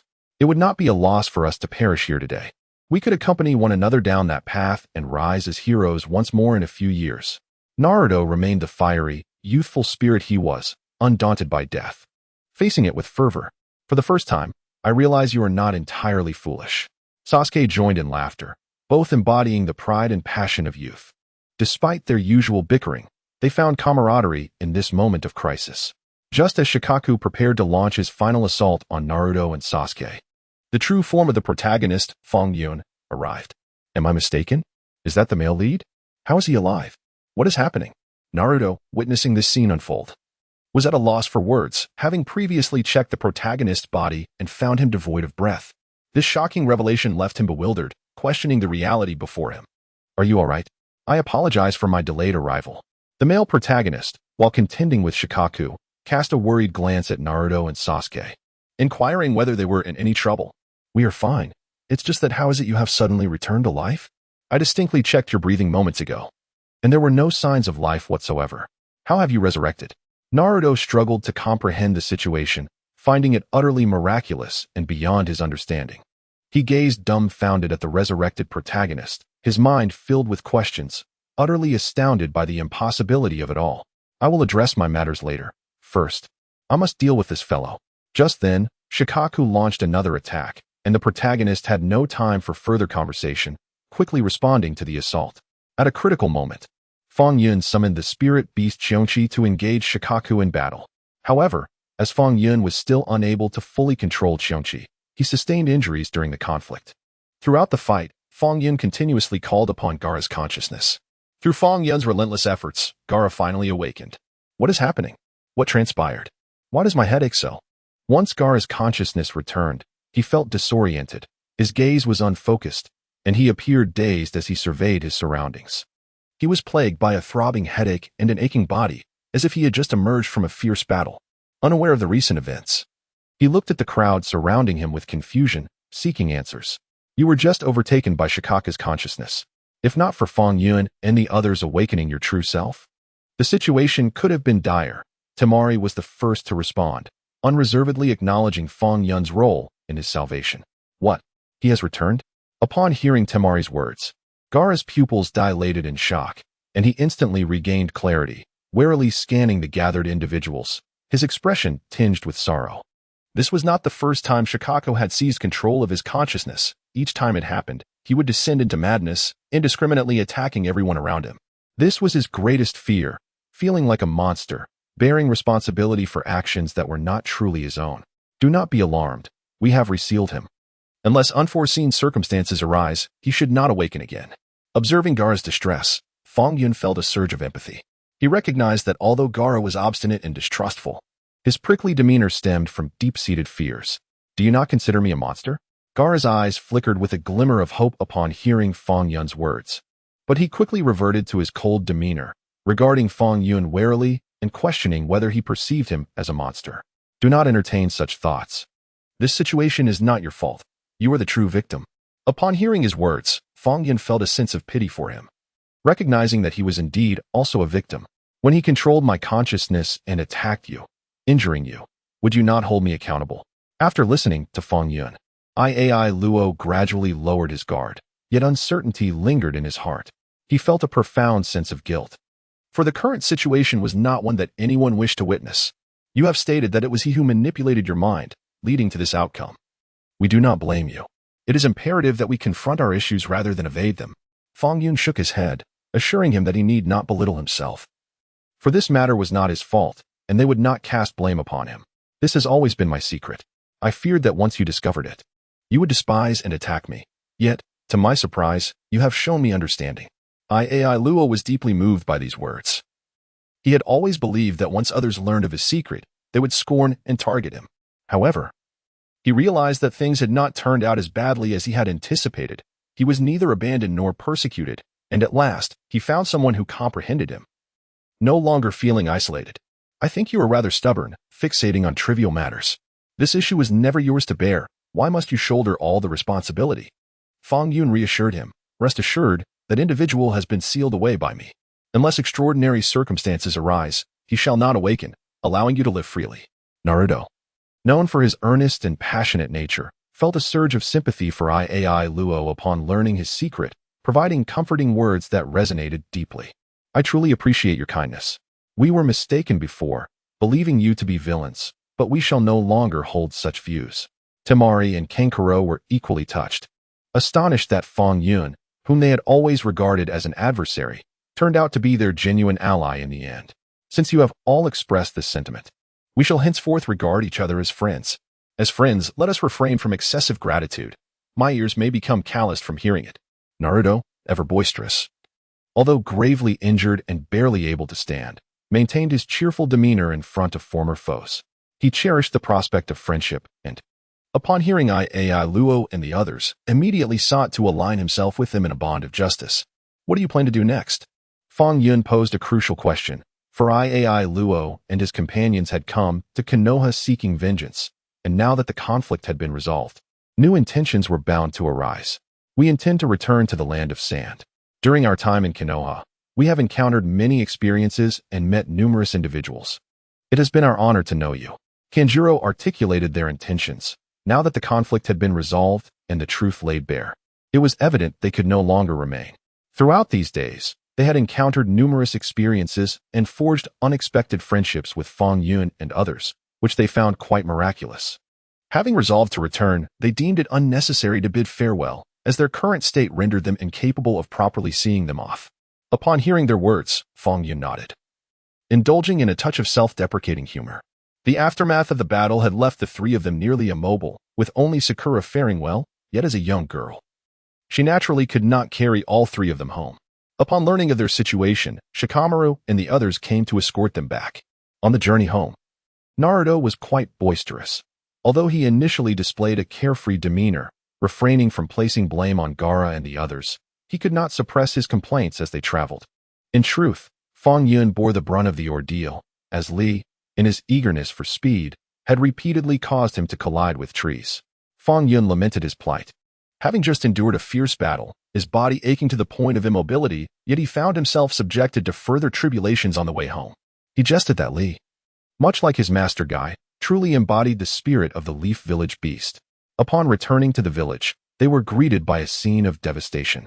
While casualties were not severe, the chaos wrought by the attack left everything in disarray. What could have transpired? Could it possibly be the handiwork of Orochimaru once again? Witnessing the village in ruins, Naruto's heart ached, his fists clenched in anger as he inquired. While they were pursuing Gaara, Orochimaru had launched an assault on the village, and the third Hokage had sustained grave injuries due to their ambush. Though Lee and the others were already aware of the village's plight, returning to this familiar yet altered place filled them with sorrow anew. Damn Orochimaru. Once I recover, I shall exact my vengeance and ensure he pays the price he deserves. Upon hearing Lee's words, Naruto's resentment towards Orochimaru deepened. He believed that if it weren't for him, the village would not have fallen into such disarray. How's the third Hokage? Is he in any mortal danger? Unlike Naruto, Sasuke quickly zeroed in on the crucial point within Lee's statement. Though he was not particularly close to the third Hokage, concern for his well-being weighed heavily on him. The third Hokage is not in peril. He is merely gravely injured and currently receiving treatment. The news of the third Hokage's stable condition brought relief to Lee and the others. Fang Yun, the third Hokage has arranged for you to share a hospital room with him. Allow me to gather your belongings and deliver them to your room. Upon returning to Konoha, Lee remained steadfastly by Fang Yun's side, diligently attending to his treatment and assisting with various daily chores. Fang Yun was somewhat surprised by the third Hokage's decision to share a hospital room with him despite the severity of his injuries. Once they arrived at the ward, the third Hokage was still resting, and Fang Yun chose not to disturb him. After tending to his wounds, Fang Yun too took a moment to rest. Do you understand why I arranged for you to share a room with me? Upon awakening, the third Hokage expressed his relief at seeing Fang Yun and his companions back. He inquired whether Fang Yun grasped his intentions, believing that with Fang Yun's intelligence, he could surely deduce the reason. Rest assured, sir.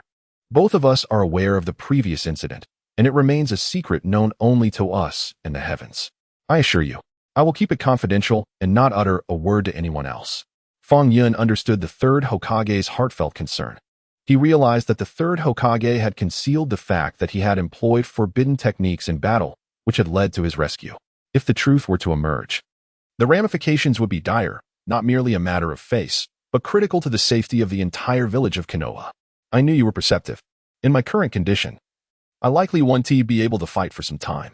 The unity within Konoha is tenuous. Should others learn of this, it could incite panic. The third Hokage nodded in agreement, recognizing Fang Yun's intelligence and his ability to comprehend his earnest intentions without further explanation. In truth, he felt anxious and helpless, acutely aware that Konoha was not united, but rather fragmented. Among the older generation, there were schemes and rivalries, while the younger generation remained immature, still grappling with their youthful aspirations. This left him deeply concerned about Konoha's future, as he bore the brunt of external and internal pressures alone, feeling overwhelmed. I understand, sir. Please do not worry. I recognize the gravity of this situation. If not for the urgency at that moment, you would not have made such a decision. Thankfully, things have not yet reached an irretrievable state, so there is still a chance to rectify the situation. Fang Yun was profoundly moved by the third Hokage's words. Aware of the extent of his dedication to the village of Konoha, he understood that, under normal circumstances, the third Hokage would not have resorted to such desperate measures against their enemies. You are truly a remarkable young man. But I hope you can maintain the spirit of youth and not overly constrain yourself. Although I am unaware of the trials you have faced that have shaped you thus, I sincerely hope you can navigate your future endeavors with grace. The third Hokage gazed kindly at Fang Yun, aware that he was a remarkable youth, endowed with formidable strength, exceptional abilities, and admirable character. Yet, he seemed not quite like a typical young man. While the third appreciated Fang Yun's current demeanor, he still hoped for him to embrace his true self and find joy. I understand, Lord Third, Fang Yun replied, feeling an inexplicable surge of emotion. He had not anticipated hearing such words from the third Hokage. Since arriving in this world, he had relentlessly urged himself to grow and mature, with peers and mentors alike desiring him to evolve into a competent adult. However, the third was different. He wished for Fang Yun to be himself. Tears welled up in Fang Yun's eyes as he felt the warmth and gentleness of an elder's affection emanating from the third, a truly wondrous experience. Meanwhile, on another front, Danzo reveled in the news of the injuries sustained by both the third and Fang Yun, feeling a sense of triumph and delight. He perceived this as a divine opportunity to eliminate both figures in one fell swoop. Will tonight see the end of them all? Annihilation? One of his subordinates, sensing Danzo's fervor, hesitated and inquired if he truly intended to eradicate them completely.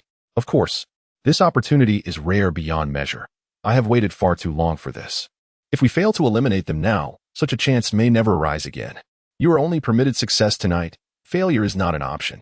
Danzo's laughter echoed with self-satisfaction as he believed his plan to be flawlessly devised, certain that he could eliminate both Fang Yun and the third Hokage, thus ridding himself of the thorns in his side. Yet, the assassination attempt ultimately failed. Fang Yun utilized his solar release to heal his wounds and pursued the assailants, dispatching them with determination. Meanwhile, Itachi and Kisame appeared in Konoha, where Asuma and Kurenai encountered them, falling prey to the genjutsu cast by Itachi's Sharingan. You again! Kakashi seethed upon spotting Itachi, his fury igniting. He was baffled as to why this individual repeatedly returned to Konoha to stir trouble. Having seemingly departed last time, Itachi's reappearance, coupled with his ensnaring of Asuma and Kurenai, was infuriating. Humph! Are you so pleased to see me, old man? Itachi displayed no sense of guilt, fully aware that Kakashi despised his presence yet remaining unfazed. Konoha does not welcome your arrival. What do you truly seek? Why do you persist in appearing here? Kakashi felt exasperated and speechless in front of this enigmatic figure, uncertain of his intentions but suspicious of his motives, given the repeated, dubious nature of his appearances. In this vast world, I appear wherever I please. Your meddling is excessive. Allow me to enlighten you, old man. I relish my presence before you. How do you feel about that? When Itachi encounters Kakashi, he adopts the demeanor of a mischievous old rascal, playfully engaging Kakashi while refusing to divulge his true intentions. Release them all, he states, but know this, the people of Konoha are beyond your reach. I am uncertain of your purpose for being here. Yet I implore you to possess a modicum of self-awareness. Konoha is not a realm for your interference. Kakashi, exasperated by the audacity of this individual, finds himself incensed by Itachi's shamelessness. Upon witnessing Asuma and Shikamaru ensnared in a genjutsu, his fury escalates. He commands Itachi to liberate them. It depends on your abilities. Itachi retorts, if you can best me, I shall release them. If not, they shall remain trapped in this illusion for eternity. I trust you are well aware of my prowess, so I expect you to comprehend the weight of my words.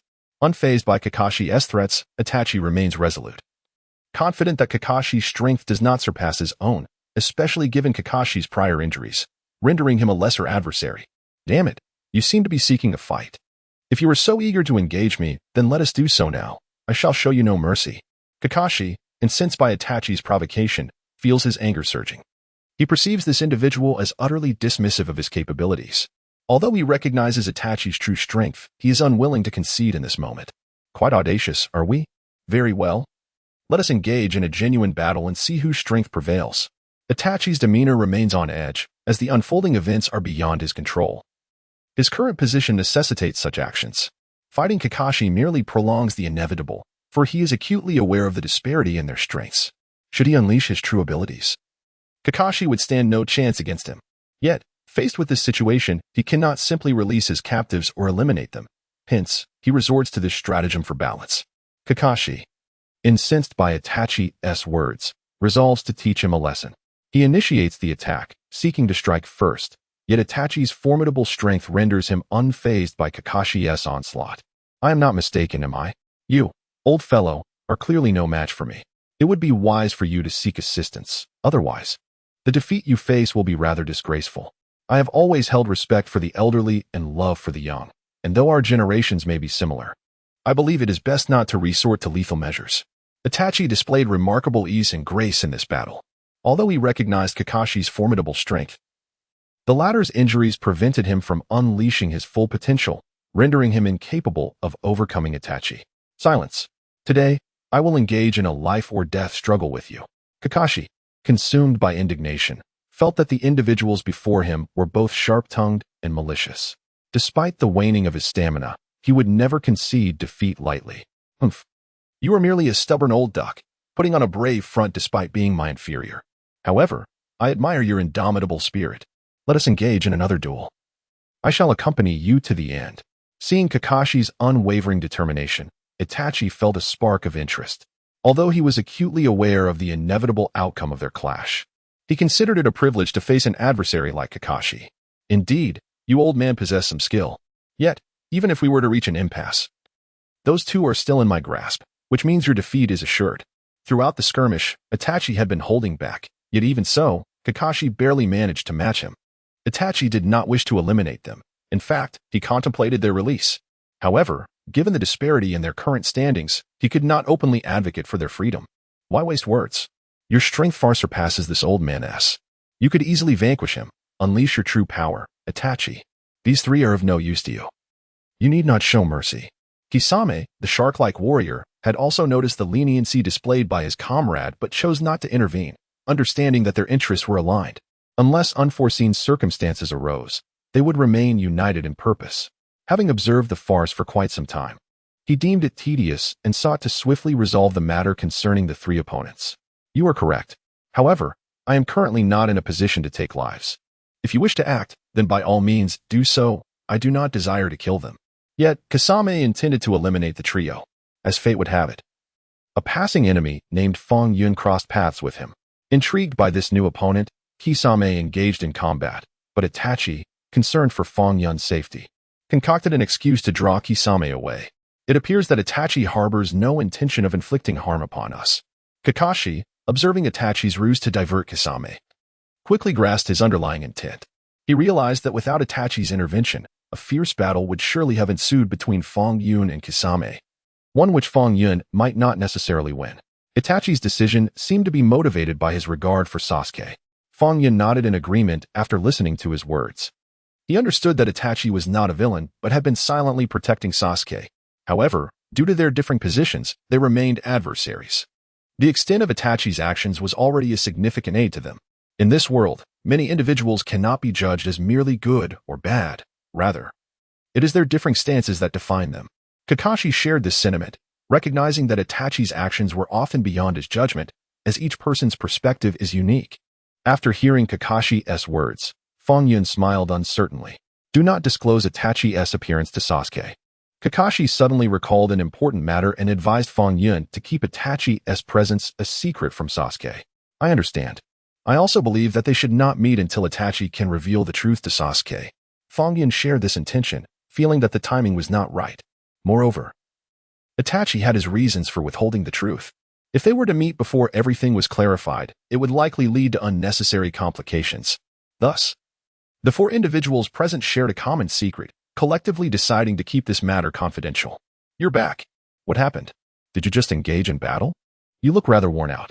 The third Hokage immediately noticed the signs of a recent confrontation upon Fang Yun's return to the infirmary. Although he had not sustained injuries, he appeared mentally fatigued, his demeanor noticeably altered from usual. It's nothing. I merely practiced outside for a bit to stretch my muscles. If I remain bedridden, I fear I might forget everything. Fang Yun did not wish for the third Hokage to know the details, knowing it would only add to his worries. Very well, but do be cautious. You are still a patient, and your previous injuries have yet to heal completely. Do not let old wounds fester while acquiring new ones. The third Hokage chuckled, shaking his head at Fang Yun's words. He was aware that Fang Yun was concealing something, yet he refrained from pressing for answers. Fully cognizant of Fang Yun's capabilities and temperament, he trusted that Fang Yun was a prudent individual who could manage his affairs responsibly. Thus, he simply reminded him to care for his health and not overexert himself. Rest assured, I will take care of myself, Fang Yun replied, suddenly feeling a pang of guilt. He recognized that the third Hokage had likely discerned his secrecy. Your return is timely. I wish to discuss the matter of the next Hokage with you. The third Hokage held a great deal of trust in Fang Yun, even seeking his counsel on such a significant issue. The next Hokage? Fang Yun was taken aback by this statement. He had not anticipated that the third Hokage would discuss such a matter with him, considering it a topic reserved for the upper echelons of Konoha, while he was merely an inexperienced youth. On another note, he felt profoundly moved. He never anticipated that the third Hokage would place such trust in him, sharing something so significant. You are most aware of my circumstances. I have now lost my ninjutsu, and the higher-ups in Konoha will no longer permit me to maintain my identity as Hokage. Thus, I must naturally plan for the next generation of Hokage. When the third spoke of this matter, he appeared remarkably composed, as though he had long foreseen this day. Had this occurred in the past, he might have felt immense sorrow and loss. However, after enduring life and death battles, he suddenly found himself at peace with these matters. He accepted that he had lost his ninjutsu and would soon lose his position as Hokage, embracing this reality with equanimity. He had known, when making the decision to employ forbidden techniques, that his fate would not be particularly bright. Nevertheless, he was fortunate to still possess his life. Even if he could no longer serve as Hokage, he could continue to live. He had reached an age where he could relish familial joys. Thus he no longer felt the need to cling so tightly to many things. Yet, he could not shake his tendency to worry or his sense of responsibility towards the next Hokage. So what do you wish for me to do? Fang Yun felt deeply touched and saddened upon hearing these words. Yet, he understood the reality of the situation. And seeing the third's apparent acceptance allowed him to find some solace. I wish for you to summon Jiraiya to become Hokage. With his strength and capabilities, I believe he can fulfill this role admirably. Kakashi recognized the bond between Jiraiya and Fang Yun, and since he had no other options, he placed his trust entirely in Fang Yun. He felt that entrusting this matter to Fang Yun would ease his concerns. Otherwise, he could never feel at ease. Very well, I shall seek out Jiraiya and discuss this matter with him. However, his personality is quite unruly, so he may not take kindly to being controlled. I cannot be certain he will agree. Fang Yun acquiesced to the third's request, yet he harbored doubts about his ability to persuade Jiraiya, given Jiraiya's free-spirited and carefree nature, which made him averse to constraints and more inclined to pursue his own desires. What are you thinking, you rascal? Who sent you to persuade me? Why would they want me to become Hokage? Indeed, upon hearing this proposition, Jiraiya burst into laughter, finding the suggestion rather peculiar. So, Lord Jiraiya does not agree? Fang Yun had anticipated his reaction but felt compelled to inquire about his reasons for refusal. I have always acted according to my whims and loved freedom. If I had wished to become Hokage, I would have done so years ago, without waiting until now. Jiraiya candidly expressed his disinterest in the position. But if you do not take on the role of Hokage, then there will be no one suitable for it. Fang Yun found himself in a dilemma after hearing his words. He wished to persuade Jiraiya, but was acutely aware of Jiraiya's temperament, realizing that he was not someone whose mind could be easily changed. There are many capable individuals in this world, yet I am not the most suitable candidate. However, I can recommend someone else, Tsunade, whom I believe is far more fitting for this role. Generously, Jiraiya acknowledged the predicament his decision posed for Fang Yun and proposed an alternative solution by suggesting another appropriate individual. The existence of another viable candidate was truly splendid. Fang Yun felt a surge of joy upon hearing Jiraiya's words, convinced that Jiraiya was indeed a man of honor. Although the recommendation was appropriate, he remained uncertain about the individual's own thoughts. Jiraiya candidly expressed this sentiment, admitting that while he had proposed this person, he was unaware of her actual stance, and thus began to prepare them for potential outcomes. If such a person exists, I am willing to seek her out and confirm this matter with her. If possible, I am prepared to employ any means necessary to gain her consent. Fang Yun understood Jiraiya's words. Nevertheless, finding such a suitable person would indeed be a remarkable feat otherwise. He would feel as lost as a headless fly. He was determined to fulfill the third Hokage's wishes, fully aware that if the next Hokage were not chosen wisely, the third would surely be regretful. Since you have such intentions, I shall accompany you in seeking her, but the final outcome will be beyond my control. Jiraiya, moved by the unwavering determination reflected in the young man's eyes, resolved to lead these young individuals in their quest for Tsunade. As long as you can guide us to her, we will handle the subsequent matters. You need not worry. Fang Yun appreciated his words. Recognizing that selecting the next Hokage was no simple task, Their success would ultimately depend on their abilities, and Jiraiya's willingness to take them to meet Tsunade was already a delightful surprise, certainly not something he could ask for more. We must go together. You cannot leave us behind, for we are a team. Naruto was the first to hear this news, expressing his excitement and firmly insisting that he accompany Fang Yun in seeking Tsunade. Sasuke and Sakura stood by his side, their faces filled with anticipation as they looked at Fang Yun, eager for him to take them along. Very well, I understand. I will definitely bring you with me, for we are teammates. However, once we arrive, you must follow my lead. Fang Yun had no intention of going alone. He had always meant to take these three along. Seeing them approach, he decided to impose a condition, instructing them that on the journey, they must heed his commands and comply with his arrangements, lest they be sent back. As long as you take us along, we shall agree to whatever you say. Upon hearing his words, the three raised their hands in agreement. They were already quite compliant with Fang Yun's arrangements, fully aware of his strength and capabilities. To their surprise, Tsunade had a penchant for gambling. They had already scoured several casinos, questioning whether she truly frequented such places. Upon reaching their destination, they heeded Jiraiya's advice and began searching for Tsunade in various casinos. However, after a lengthy search, they found no trace of her, which led Naruto to express his doubts. He began to suspect that Jiraiya might be toying with them, concocting this scheme for amusement. Do you think I would deceive you? After much searching, you will find her effortlessly. Look, she is right there. Go and approach her. I shall remain in the background. Jiraiya, upon hearing Naruto's words, shook his head and chuckled, finding Naruto's childishness amusing, particularly his suspicion of being played. Before he could finish his thought, he spotted Tsunade's figure and promptly pointed her out to Naruto and the others, eager to prove that he was not leading them astray. His role was merely to assist in locating her.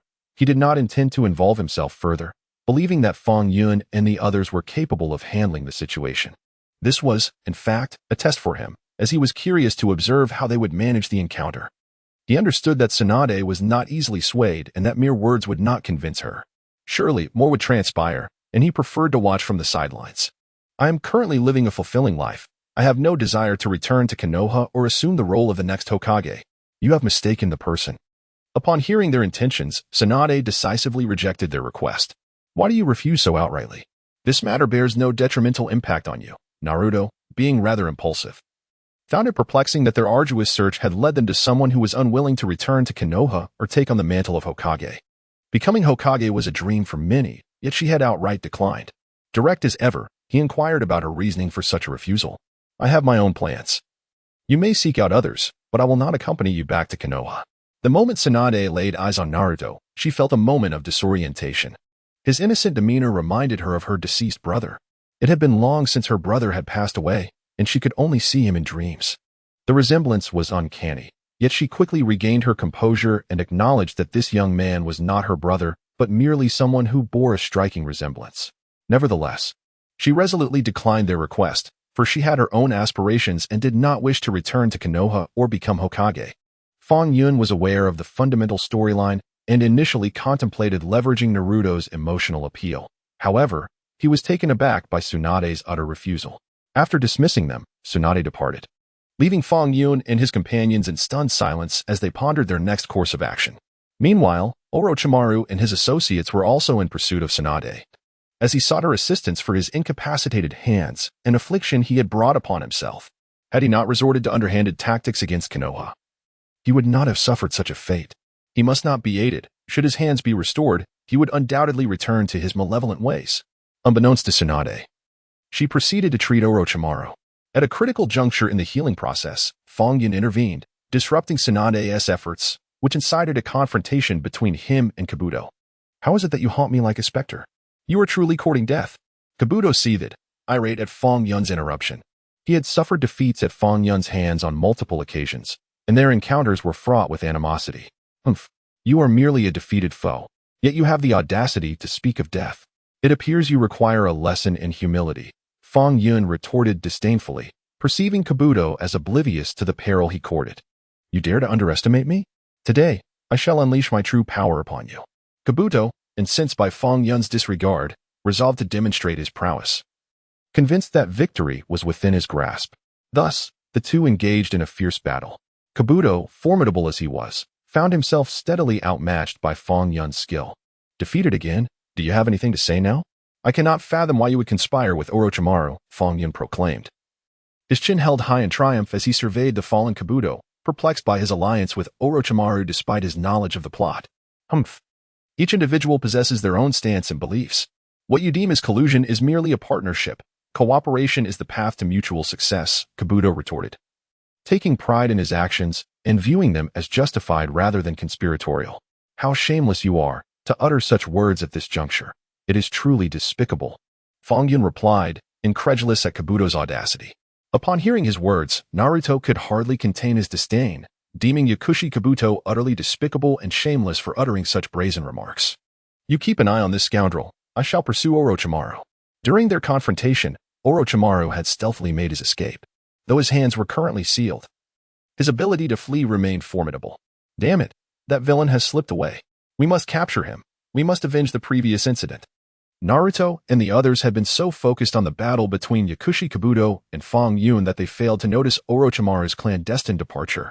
Their animosity towards Orochimaru was profound. Had it not been for him, the third Hokage would not have been harmed, and Konoha would not have endured such devastation, allowing others to live peacefully in the village. All right, I understand.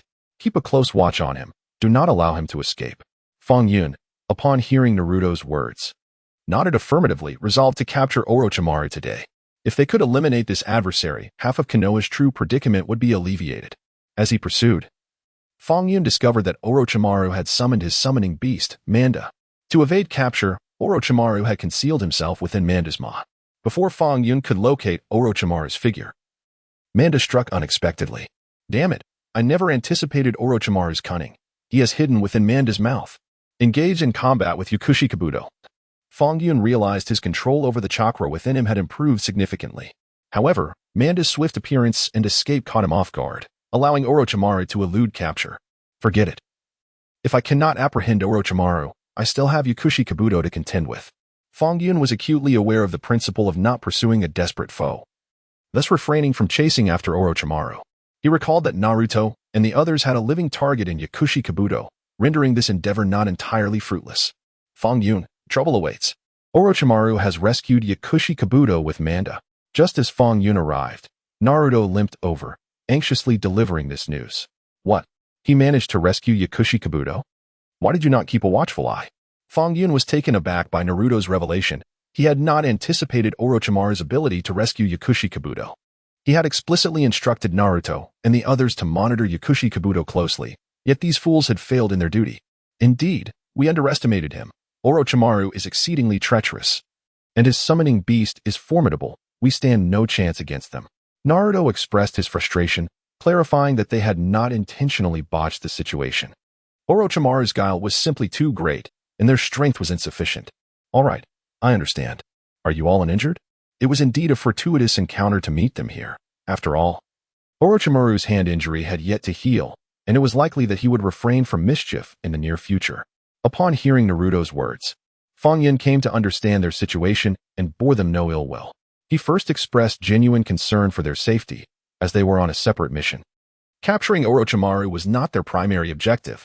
Furthermore, they were his companions, and he wished for their well-being. You raise a valid point, but what about Tsunade? Fang Yun pondered.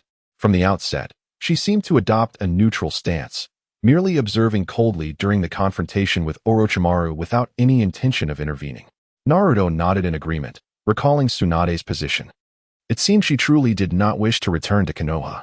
Nevertheless, every journey begins with a single step. They should first attempt to persuade her and uncover the roots of her reluctance towards Konoha. Fang Yun contemplated Naruto's suggestion, troubled by the predicament. He thought that perhaps they could convince her, and that this battle might alter her perspective, leading her to consider returning to Konoha. I have already informed you that I will not return to Konoha with you, no matter how much you insist. However, there is a condition. If one among you can defeat me, I will accompany you back. Otherwise, I shall never acquiesce to your request. To their surprise, Tsunade still declined their entreaty, yet she displayed considerable interest in Fang Yun, even stating that the sole means of enticing her to return to Konoha was for Fang Yun to best her in combat. Are you truly resolved to have the three of us fight her? After departing from Tsunade's residence, Fang Yun decided to have Jiraiya train Naruto and the others for battle against her. Naruto felt uncertain about this decision. He was acutely aware of his own limitations. having witnessed Tsunade's prowess, and recognized that her challenge had been directed at Fang Yun. Now, Fang Yun urged them to train diligently for a confrontation with Tsunade, which left Naruto perplexed.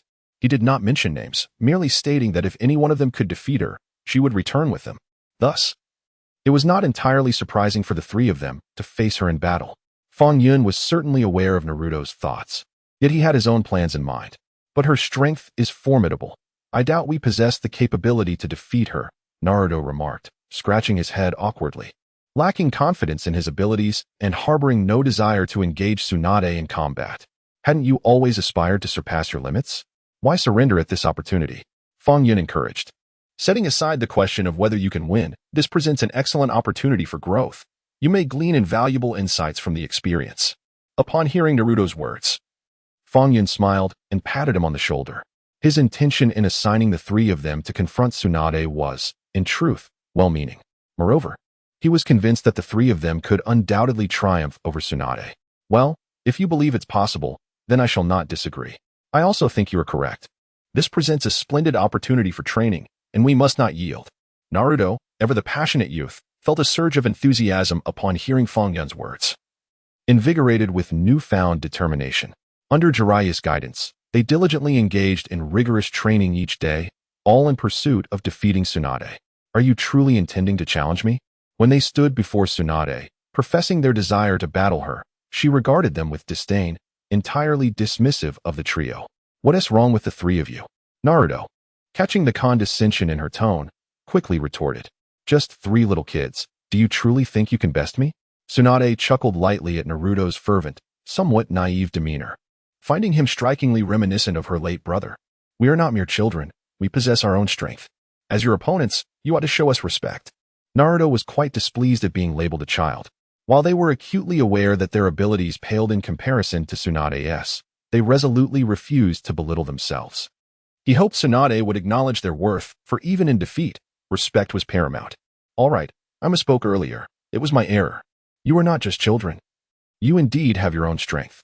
Tsunade was taken aback by Naruto's forthrightness, seeing a striking similarity between him and her deceased brother, not just in appearance and temperament, but also in character.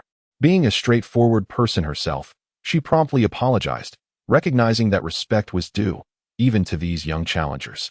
We are ready. May we begin, milady? Upon hearing her apology, Naruto felt a sense of relief. He quickly arranged himself with Sakura and Sasuke into formation, poised to commence the battle.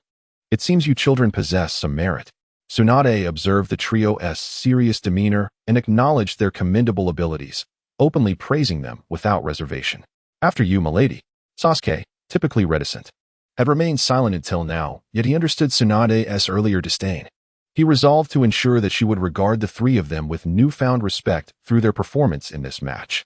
He knew that mere words were futile. Only by demonstrating their true strength could they earn Tsunade's recognition, lest they remain objects of her scorn. Once Tsunade was prepared, the battle commenced. Initially, she underestimated them. Though she acknowledged their commendable skills, she still considered them inconsequential, as her primary focus had always been on Fang Yun. She believed that only Fang Yun's strength could match her own, considering the three children mere cannon fodder. It was quite amusing. She had not anticipated that the youth in this episode would prove to be so formidable. Although their power did not rival hers, they excelled in intelligence and agility, managing to engage her for an impressive duration. After exchanging several hundred blows, Tsunade began to realize that her initial assessment might have been flawed. She had come to recognize the true capabilities of these children and was touched by their indomitable spirit and eagerness to learn. Truly, the student had surpassed the master. It seemed that the future for these youngsters was limitless. She genuinely felt that their strength was remarkable, and in no time, they would undoubtedly become true Hokage. During the battle, she sensed a resemblance between Naruto and her late brother, evoking a profound sense of destiny within her. This emotional connection moved her deeply. Although her brother had departed from this world many years prior, seeing Naruto made her feel as if he was still alive. She also felt a strong affinity for Sakura, seeing her own youthful spirit reflected in the girl, brave, resilient, and unwavering, despite her petite stature. Tsunade mused that perhaps this was a fateful coincidence. Before encountering these children, she had never contemplated returning to Konoha or aspiring to become Hokage. Yet, through her interactions with them, she found herself softened, her previous stubbornness waning. Particularly upon witnessing Naruto's resemblance to her brother and Sakura's likeness to herself. Fang Yun had been observing their combat closely, identifying Tsunade's weaknesses and vulnerabilities. Thus, at a critical moment, he promptly advised Sasuke, enabling him to deliver the final blow and successfully defeat Tsunade. After her defeat, Tsunade readily honored her promise to accompany them back to Konoha. The trio rejoiced, and Fang Yun celebrated alongside them. But at that pivotal juncture, Orochimaru re-emerged. This time, he had meticulously prepared for a stealth attack, seeking vengeance for the previous encounter. Although his hand had not fully healed, it did not hinder his performance. Naruto, Sasuke, and Sakura had no time to react before Orochimaru struck unexpectedly. Despite their rigorous training in recent days, they were no match for Orochimaru's cunning and treachery. How are you? Are you all right? Are you seriously injured? Fang Yun, quick and agile, evaded Orochimaru's ambush in the nick of time. But his three companions were not as fortunate and sustained injuries. Anxiously, he gazed at them, concerned for their well-being. Seeing their pained expressions filled him with distress and anger. Orochimaru, you despicable scoundrel. How dare you resort to a sneak attack?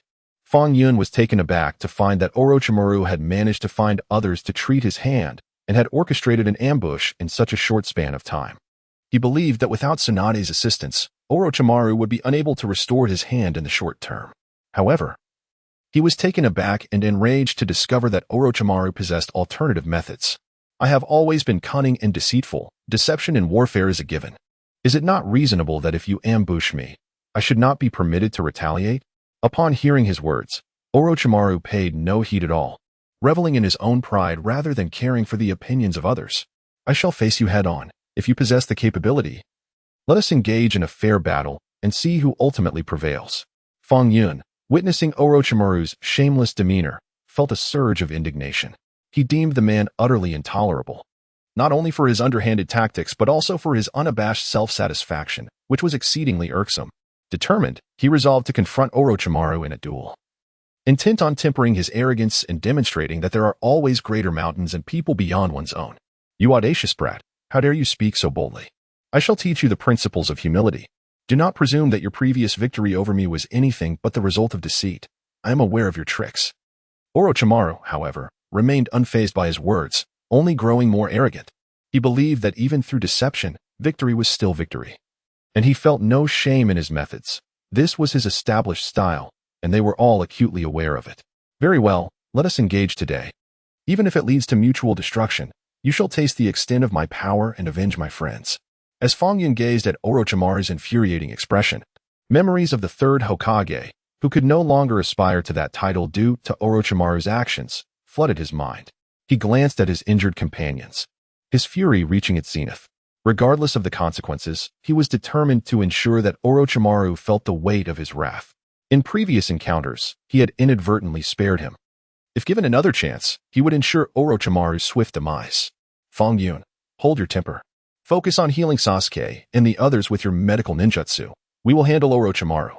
You must refrain from engaging. At that critical moment, Jiraiya proposed to confront Orochimaru personally. He believed that, given the circumstances, it would be prudent for him to take action. Especially since Orochimaru had always been treacherous. Should he resort to further schemes, Fang Yun might unwittingly fall victim. Very well, Lord Jiraiya, do exercise caution. This man is exceedingly insidious, and we must not fall into his trap. Fang Yun nodded in agreement with Jiraiya's suggestion, realizing that in this situation, it was unwise for him to intervene. Despite his earlier bravado, he understood that he could not entirely defeat Orochimaru. Moreover, it was paramount that he tended to Naruto and the others, whose injuries were severe. Failing to seize the optimal moment for healing could lead to even graver consequences. Thus, Jiraiya confronted Orochimaru in battle, while Fang Yun attended to Naruto and his companions' injuries. Am I on the brink of death? My entire body aches terribly. Please save me. I do not wish to perish yet. I have yet to become the strongest ninja. I cannot afford to fall now. Among the trio, Naruto was the most gravely injured yet the most vocal about his plight. Upon seeing Fang Yun come to his aid, he cried out in pain, fearing for his life. Although he had bravely shielded Sasuke and Sakura from Orochimaru's surprise attack, enduring the brunt of the assault, he was still terrified of death. He felt he had countless tasks yet to accomplish and goals unfulfilled, fueling his desire to survive. Enough with the dramatics, I understand. Your injuries may appear severe, but they are not life-threatening. You shall not perish anytime soon. After assessing Naruto's condition, Fang Yun realized the young man was not in a critical state and proceeded to administer treatment. I am feeling much better now. You are truly remarkable. However, Sasuke's condition seems rather dire. You must attend to him at once. Once Naruto felt relief from his injuries, he admired Fang Yun's prowess, recognizing his strength. Yet he was deeply concerned for Sasuke's safety, urging immediate action. Despite their usual banter, Naruto and Sasuke proved to be supportive of one another in times of crisis. Sasuke's injuries were not excessively severe, but the strike from Orochimaru had struck a vital point, making his situation potentially more perilous than Naruto's. Initially, Fang Yun believed Sasuke's injuries were minor, only to discover that the blow had been far more serious. He quickly commenced treatment, and as Sasuke's complexion gradually returned to normal and consciousness was regained, Fang Yun breathed a sigh of relief. What of Sakura? You must check on her. Upon awakening, Sasuke felt immense gratitude towards his savior, but remained his usual proud self, unable to express his thanks immediately. Noticing Sakura, he urged Fang Yun to attend to her without delay. Her condition is significantly better than yours. Her injuries are relatively minor, and she shall recover shortly. Do not worry too much. Sakura had sustained the least severe injuries among them, making her treatment less complicated. Upon regaining consciousness and seeing Naruto and Sasuke in peril, she lamented her own inadequacies. Fang Yun instructed Tsunade to escort Sakura to a safe location. After Fang Yun rescued Sasuke, he brought him to Sakura and Shizen. You've managed to heal this proud little rascal as well. It seems your medical skills are truly remarkable. Where did you acquire such abilities? Shizen teased upon seeing Fang Yun's success in treating Sasuke. Yet, she was genuinely impressed by Fang Yun's healing techniques and was eager to learn who had trained him to be so powerful. This is a long story, and I cannot explain it all at once. However, I hope you will keep my medical ninjutsu a secret. Otherwise, it may lead to complications for me. Fang Yun nodded gently at Shizen's words. He did not shy away from the admiration and reverence others had for him, but he wished for Shizen to refrain from disclosing his medical abilities to others. This was a personal edge he had, and he could not reveal the source of his knowledge. He could not simply claim it was a natural gift. You certainly are enigmatic. Very well, once you are free, do share the details with me. I am quite curious about many aspects of your life, Shizen replied with a soft smile. She was not one to pry excessively, understanding that everyone harbors their own secrets and values. Although she was unaware of Fang Yun's true circumstances, she respected and empathized with him. Recognizing the principle of treating others as one would wish to be treated, she believed that in due time, answers would come to light. What about Naruto? Why didn't you bring him along? Isn't he injured quite severely? I saw you treated him earlier, yet he doesn't seem to have recovered, Sakura interjected. Having approached them, she scanned the surroundings curiously before questioning Fang Yun about Naruto's absence, recalling his significant injuries. I have my reasons. Please focus on caring for Sasuke for now, Fang Yun replied, unwilling to divulge his plans. He always operated with his own intentions and preferred not to be interfered with. Even if you have your reasons, you cannot neglect this. Naruto is gravely injured and should receive timely care. How could you leave him behind? You must bring him back at once. We are good friends and partners, and we should look out for one another. Sakura insisted, still unable to comprehend Fang Yun's decision. She felt that as teammates and allies, they ought to support each other, and leaving Naruto alone was unacceptable. All right, I understand. Rest assured, Naruto is not in danger. But I need him to cooperate with me on a few matters, which is why he isn't here, Fang Yun reassured her. He recognized that Sakura was not blaming him. She was merely anxious. He could empathize with her feelings. But he had his own considerations and could not proceed in a conventional manner. But he is severely wounded. How can a man covered in scars cooperate with you? I think you should focus on saving him first. Upon hearing his words, Sakura finally calmed down a little. She knew this young man before her was someone trustworthy, even though she couldn't fully grasp his reasoning earlier. Still, she believed he must have had a plan. By the time Fang Yun returned, the battle between Jiraiya and the others had just concluded. Tsunade used her creation rebirth, strength of 100 technique to heal her own injuries. Fang Yun watched in awe, realizing that Tsunade truly lived up to her reputation. No wonder Jiraiya had gone through such great lengths to bring him here to find her. What is it?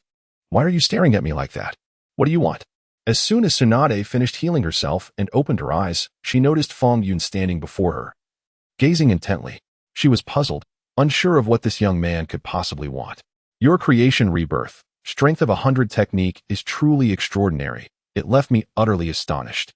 Lord Jiraiya was right about you. You would indeed make an excellent candidate for the next Hokage. Fang Yun didn't hide his admiration. He spoke frankly, praising her technique and subtly complimenting Jiraiya's judgment in the process. You're quite the smooth talker, aren't you? All right, out with it. What is it you really want? Otherwise, you wouldn't have sought me out. Don't worry, I keep my promises. I said I'd return to Konoha with you, and I will. But whether I'll become Hokage, that's another matter. Tsunade chuckled at his words. This boy had a way with speech, flattering both of them without slighting anyone. She assumed he had come to remind her of her promise to return to the village. I have no doubt about your integrity, Lady Tsunade, but I came to ask for your help. Naruto is gravely injured, on the verge of death. None of us know how to save him, so we thought of you. Fang Yun shook his head, correcting her assumption and clarifying his true purpose. Naruto? That kid is badly hurt?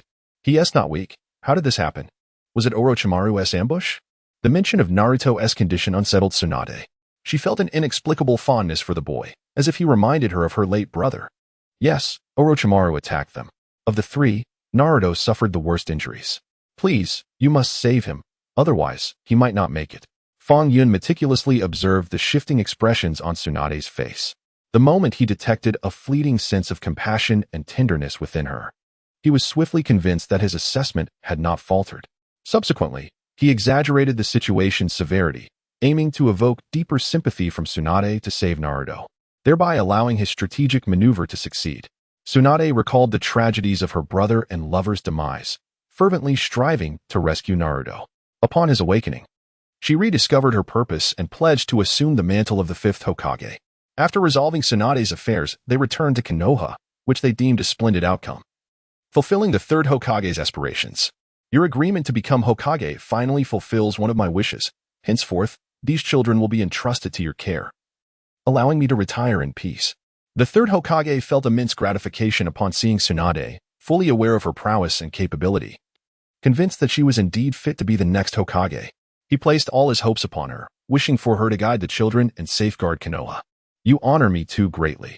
However, since I have pledged to be Hokage, I shall uphold my word resolutely. Tsunade smiled faintly upon hearing the third Hokage's words. Having mentally prepared herself before her arrival in Konoha, fully determined not to waver. Although she had yet to cultivate profound feelings for Konoha, she was a woman of her word, unwavering in her commitments. Knowing you think this way brings me great relief. Naruto and Fang Yun, among these children, exhibit remarkable potential. I hope you nurture them well, for they will surely become a splendid generation. The third Hokage's face radiated warmth as he spoke of these youths, whom he regarded as his own, filled with hope for their future as pillars of strength. Indeed, these children are exceptional, each possessing unique strengths. However, I find myself particularly intrigued by Fang Yun. I wonder if you could enlighten me further about him. He possesses an aura of mystery that sets him apart from the others. Tsunade harbored lingering questions about Fang Yun, uncertain of the essence of his character. She sensed an enigmatic quality about him, making him elusive and intriguing since their first encounter. This child, Fang Yun, is indeed unlike the rest. He is astute and formidable, often leaving even us seasoned individuals perplexed about his true nature. The third Hokage, reminiscing about Fang Yun, also smiled benevolently, having come to regard him as a promising talent after all that had transpired. Although he found Fang Yun to be shrouded in numerous enigmas and perplexing mysteries, even leaving the seasoned elders baffled at times regarding his true nature, he nonetheless held a deep admiration for the young man. Initially, he had harbored some doubts about Fang Yun's identity, yet as he observed the latter's actions, he came to regard him as extraordinarily gifted, possessing a remarkable sense of responsibility and strength. Thus, he entrusted Fang Yun with the task of selecting the next Hokage, confident in his ability to accomplish this vital endeavor. Is that so? Then do share more about him. I wish to understand him better. After hearing the third Hokage's words, Tsunade nodded gently. Despite the third Hokage's admission of his limited understanding of Fang Yun, Tsunade remained undeterred and encouraged him to elaborate on any details concerning Fang Yun, eager to learn more about him. Consequently, the third Hokage began recounting what he knew about Fang Yun, revealing nearly everything, albeit omitting the part where Fang Yun had saved him. From this account, it became evident that the boy was indeed a remarkable presence. Have you all never questioned him?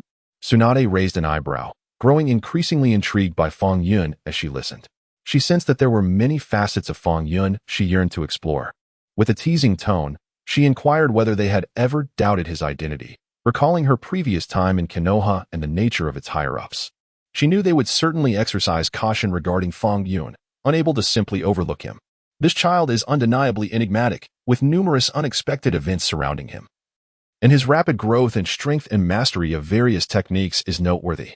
We indeed harbored suspicions about him in the past, the third Hokage confessed candidly, openly acknowledging their prior doubts regarding Fang Yun's identity. They had found his mysterious demeanor troubling. Despite appearing somewhat lackadaisical, his prowess was formidable, and his swift advancement in skill was hard to dismiss as mere coincidence. And what of now? Do you still harbor doubts? After Tsunade's question, the third Hokage nodded silently. Aware that the higher-ups in Konoha could not simply allow matters to unfold without scrutiny. We certainly do not doubt him now. He is a fine young man. And we have witnessed all that he has done for Konoha. Therefore, even though he remains an enigma, we shall not question him. Yet, this sentiment reflected solely the perspective of the third Hokage, as other senior officials within the village maintained a degree of wariness towards Fang Yun, suspecting he might possess another identity, thereby withholding their complete trust. So it is thus, Tsunade mused. While this child is undeniably powerful, I cannot shake the feeling that he is yet to fully integrate into Konoha. I wonder whether it is my perception that is flawed, or if there is indeed some truth to this sentiment. After listening to his words, Tsunade nodded in agreement, refraining from disputing his statements. She was well aware that the third Hokage was not speaking the truth, for she possessed a deep understanding of the upper echelons of Konoha, who could never share the third's perspective. However, since the third had already articulated his views, there was no need for further inquiry. Some matters yielded the same outcome whether questioned or not. Consequently, she posed another query. From the very first encounter with Fang Yun, she had sensed an air of detachment about him, as though he existed in a realm apart from those around him. Despite his enthusiastic invitation to join Konoha as the Hokage, she perceived him to consistently exhibit a demeanor of indifference. Upon hearing her observations, the third did not refute her insights. Rather, he suggested that Fang Yun's feelings for the village required nurturing and guidance. As a result, Tsunade promptly assigned the 7th Squad the most elementary task of locating a lost cat. Fang Yun, feeling lethargic and unwilling to engage, was reluctantly dragged along by Sasuke and his companions. Ultimately, the system rewarded Fang Yun with the skill of the Great Fireball technique. Upon acquiring this ability, Fang Yun was elated, recognizing it as a formidable skill that, if utilized effectively, would allow him to showcase his prowess dramatically. Eager to experiment with the Great Fireball technique, Fang Yun swiftly sought an open area, unable to contain his inner excitement, convinced that this skill was truly remarkable. What are you doing? How did you learn the Great Fireball technique? Unexpectedly, Naruto stumbled upon him, witnessing the earlier demonstration of the technique, and was taken aback. He never anticipated that Fang Yun possessed such a skill, leaving him bewildered and momentarily at a loss for words. I was merely idly flipping through some books and practicing a bit. It's not actually the Great Fireball technique.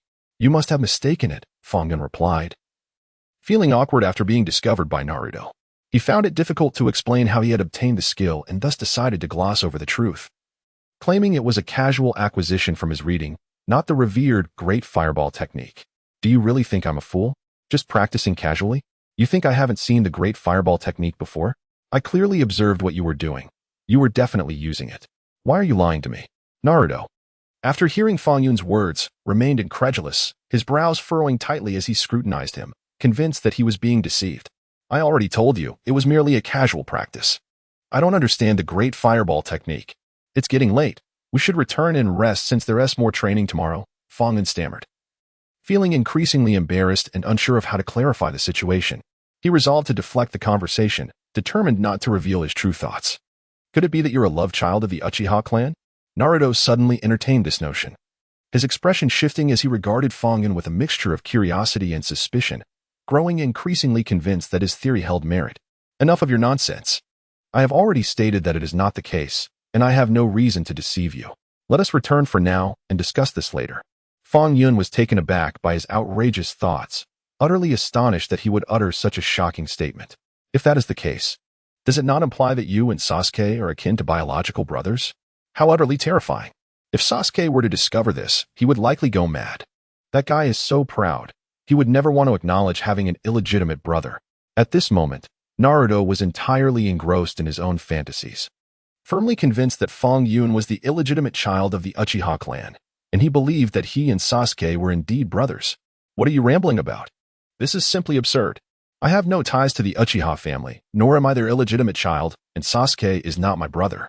Come on, let us hurry back. Otherwise, Sakura and the others will start searching for us.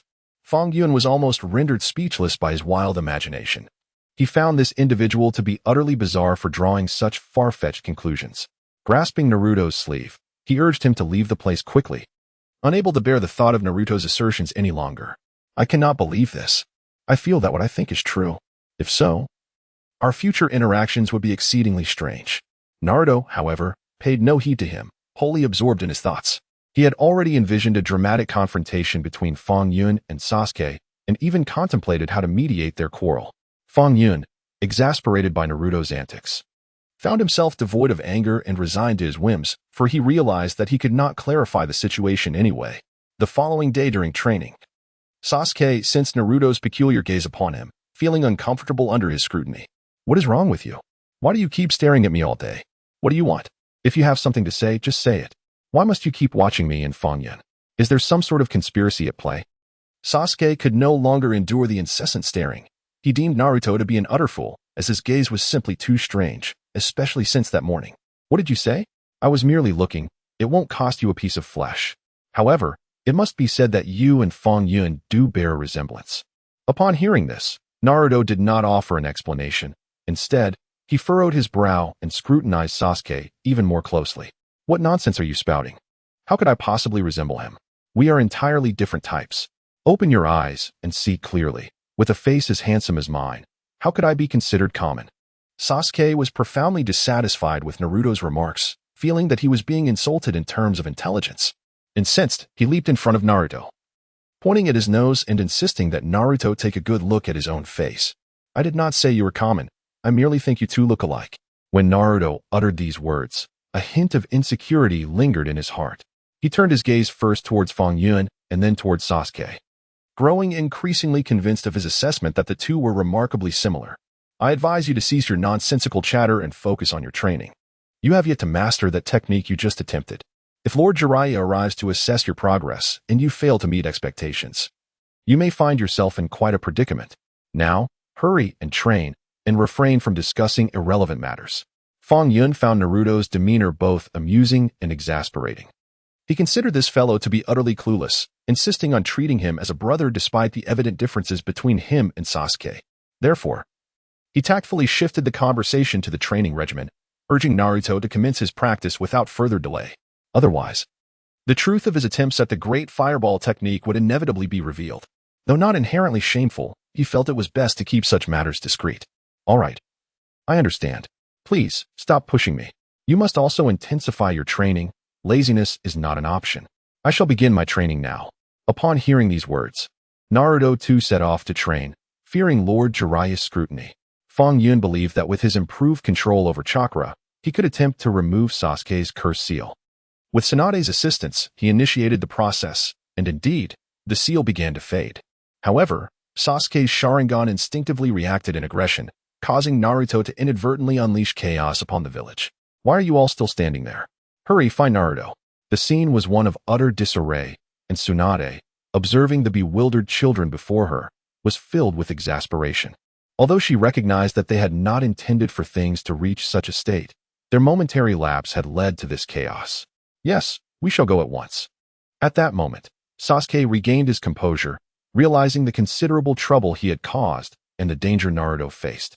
He swiftly intervened to assist in the search. Due to Naruto's reckless rampage, numerous structures in the village had sustained damage. However, the villagers, characterized by their kindness and simplicity, did not pursue the matter further, their primary concern being Naruto's safety.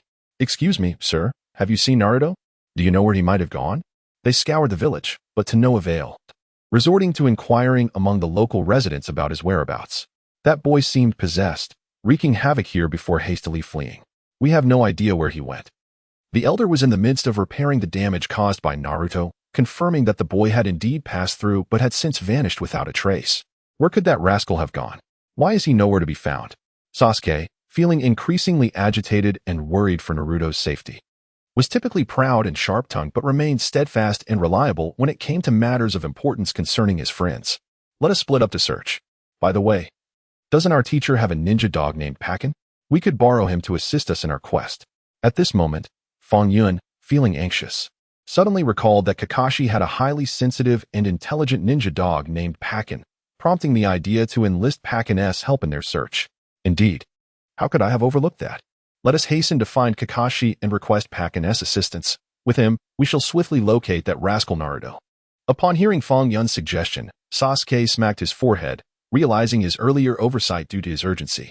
If Pakin could lead the way, their efforts would surely be twice as effective. Do you wish to borrow Pakin? Kakashi, unaware of the preceding events, had been preoccupied in his room. It was only upon their visit that he learned of the situation. Yes, that rascal Naruto has gone missing after falling into a trap, and we are quite concerned for his safety. Thus, we seek to borrow Pakin to help us find him. Fang Yun succinctly explained their reason for needing Pakin, confident that Kakashi would grant their request. Then you should hurry. Bring some of Naruto's belongings for Pakin to sniff. His sense of smell is incredibly acute, and he is quite intelligent. He will undoubtedly locate Naruto, so do not fret excessively. After hearing their plea, Kakashi promptly brought out Pakin, urging them to rush to find Naruto. Observing the unity and cooperation among the children filled him with pride, as he felt they had matured and grasped the importance of teamwork. Thus, Fang Yun and Sasuke took Pakin and scoured the village in search of Naruto. Indeed, Pakin demonstrated remarkable intelligence and efficiency, quickly pinpointing Naruto's location. It seems he is over there. Let us hurry. He appears to be in a frenzy. From a distance, Sasuke spotted Naruto, who was energetically battling a large tree, resembling a furious bear. He immediately seized Fang Yun's arm, racing forward in fear that Naruto might vanish at any moment. What is wrong with him? Why is he still in this state? Fang Yun pondered, perplexed by Naruto's behavior. He had not anticipated that Naruto would still be so frenzied at this point. Something felt amiss. Although Naruto had exhibited wild behavior earlier, much time had elapsed, and he had yet to regain his composure, which was indeed strange. Indeed, what could be the matter with him? Why is he still in such a state of agitation? By now, he should have calmed down significantly, Sasuke remarked, equally astonished. He had assumed that Naruto would be resting by now, but witnessing his continued tumultuousness was utterly incomprehensible. Let us remain still for a moment. It seems that his current state is quite dire. His gaze appears to be under some form of control. We should wait a while longer before approaching him. Fang Yun observed for a time, noting that Naruto's condition was increasingly alarming. At that moment, Naruto seemed as if he had been possessed, his mind completely overtaken, rendering him entirely abnormal. Sasuke had initially considered rushing forward to comfort Naruto, but Fang Yun felt it was not yet the right time. They needed to observe further. However, I cannot bear to watch him harm himself. Though he is currently engaged in a battle with the tree, the only one truly suffering is himself. This predicament stems from my own actions, and I cannot simply stand by and do nothing. Sasuke believed he could not ignore the present situation. Although the recent events were not of his volition, they were still his responsibility. Had he not unconsciously activated his Sharingan, Naruto would not have fallen into this state. Yet now, Naruto was lost to all recognition, completely devoid of consciousness, unaware of who they were. If they were to approach recklessly, he would undoubtedly perceive them as foes, leading to a confrontation. His current strength was terrifying, necessitating cautious and prudent action. Fang Yun pondered the matter deeply. He was acutely aware of the broader implications.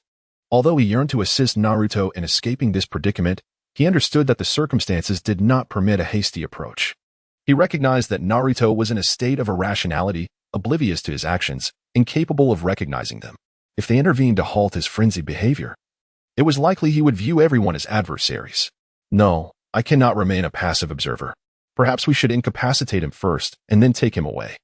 Sasuke did not concur with this suggestion. While he acknowledged Fang Yun's observations were valid, he found it impossible to turn a blind eye to the situation. Therefore, he proposed that they render Naruto unconscious before transporting him for treatment. I believe that incapacitating him and then taking him away is a feasible plan. Let us proceed with that course of action. After hearing his words, Fang Yun could only agree. Although this approach was somewhat extreme, in the absence of better alternatives, it was the only option available. Consequently, Fang Yun intended to incapacitate Naruto and bring him back, but Naruto misperceived Fang Yun as an enemy, inadvertently triggering the power of the Nine Tails. Caught off guard by Naruto's sudden assault, Fang Yun was momentarily stunned.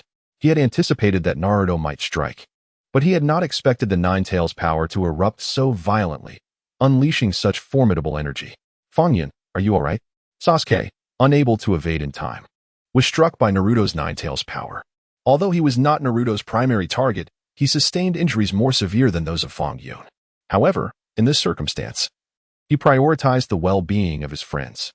He felt an overwhelming sense of guilt, believing that had he not suggested such a foolish approach, this situation might never have arisen. I am well, how about you? It seems we must engage in battle with Naruto today. Otherwise, the power of the Nine Tails within him would be utterly uncontainable.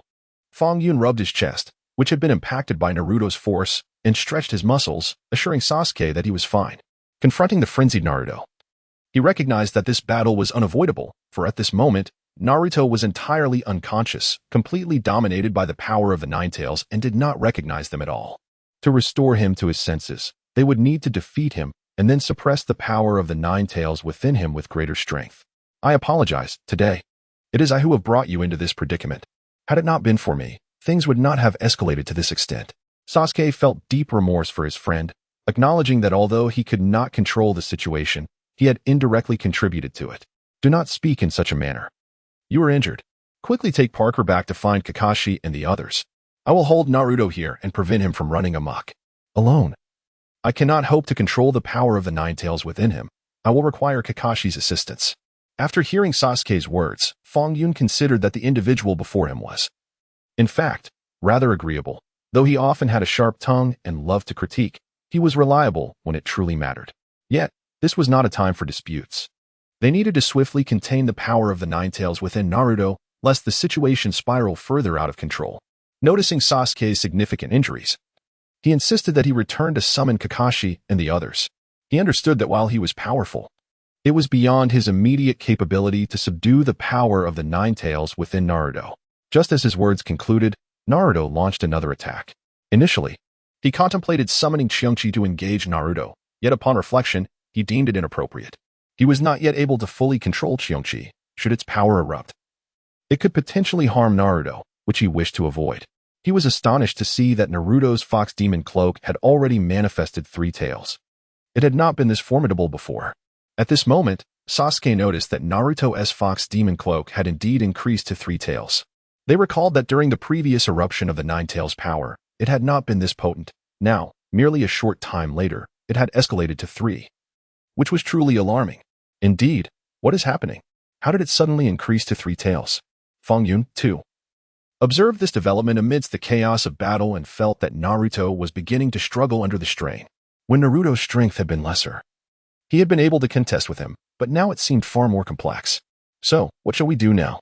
In our workplace, we must exert control over the situation, otherwise, it may spiral beyond our grasp. Sasuke, visibly anxious, alternated his gaze between Naruto and Fang Yun, sensing the unfolding chaos. He resolved that he could not remain a coward. He had to contribute, for the sake of his 2 friends who were at risk due to his own actions. He could not perpetually retreat from responsibility. You must urgently seek Kakashi-sensei and Tsunade. They can manage the power of the Nine Tails within Naruto. I can endure for a while longer. Do not concern yourself with me, he urged. Fang Yun, upon hearing this, promptly countered, insisting that Sasuke should find Kakashi and the others, as he felt capable of holding on a little longer. Despite Naruto's formidable strength and the fact that the fox's chakra had reached its 3rd tail, he believed he could still cope.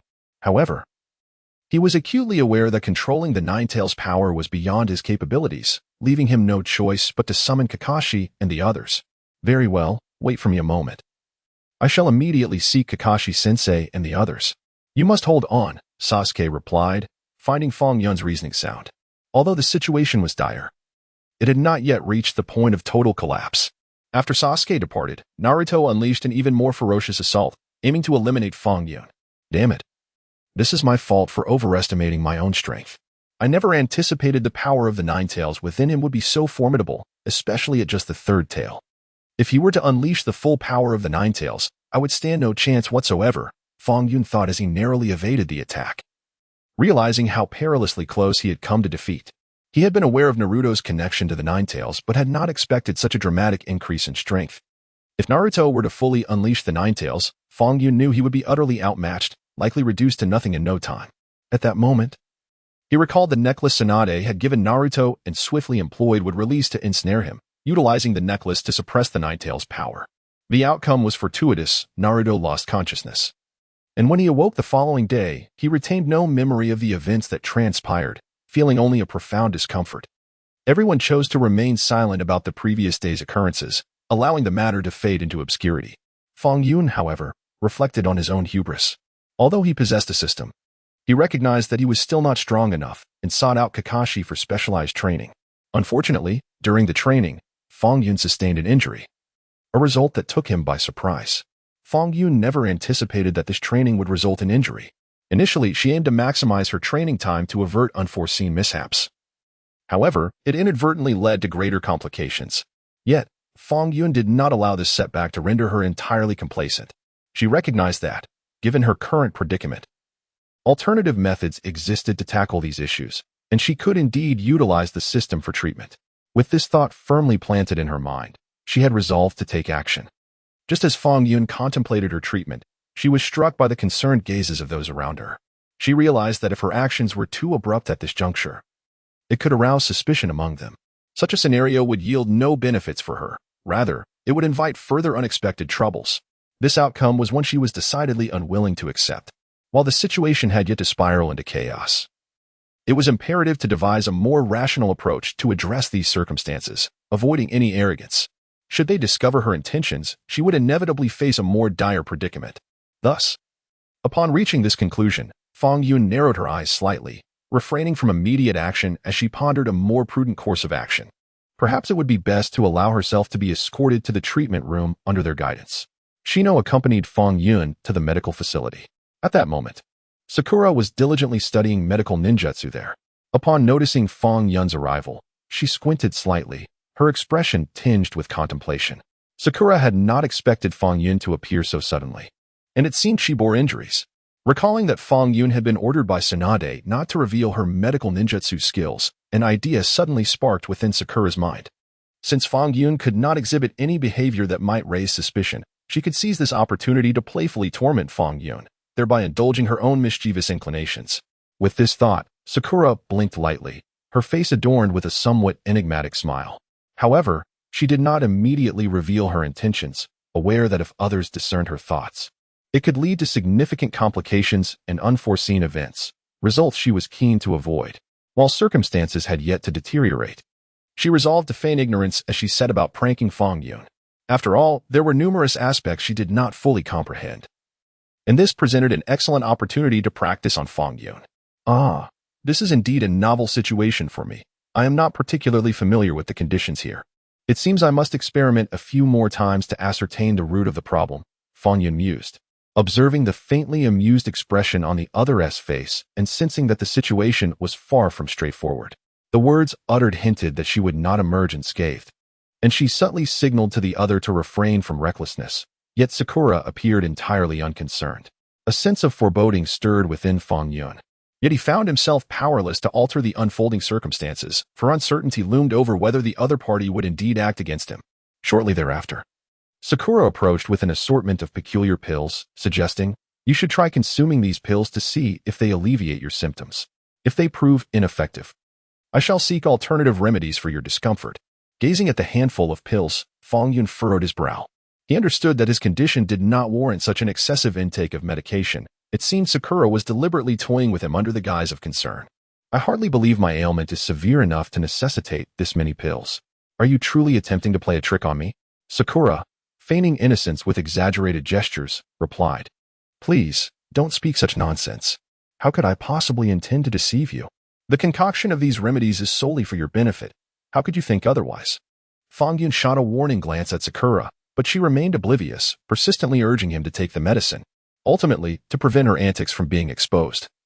Fang Yun reluctantly ingested the pills. However, he was far from willing to acquiesce to Sakura's whims.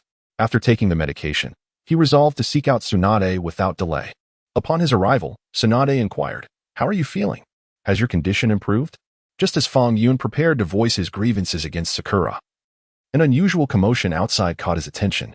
Instinctively, he turned towards the source of the disturbance, only to find Konohamaru had arrived. Fang Yun was acutely aware that this individual seldom brought good tidings. Though the precise reason for Konohamaru's visit remained unclear, Fang Yun understood the necessity of adopting a cautious demeanor to avert further complications. The potential ramifications of encountering additional troubles were indeed dire. Since he was already present, Fang Yun knew he must take decisive action. He could not allow events to unfold unchecked. Konohamaru seemed intent on causing mischief.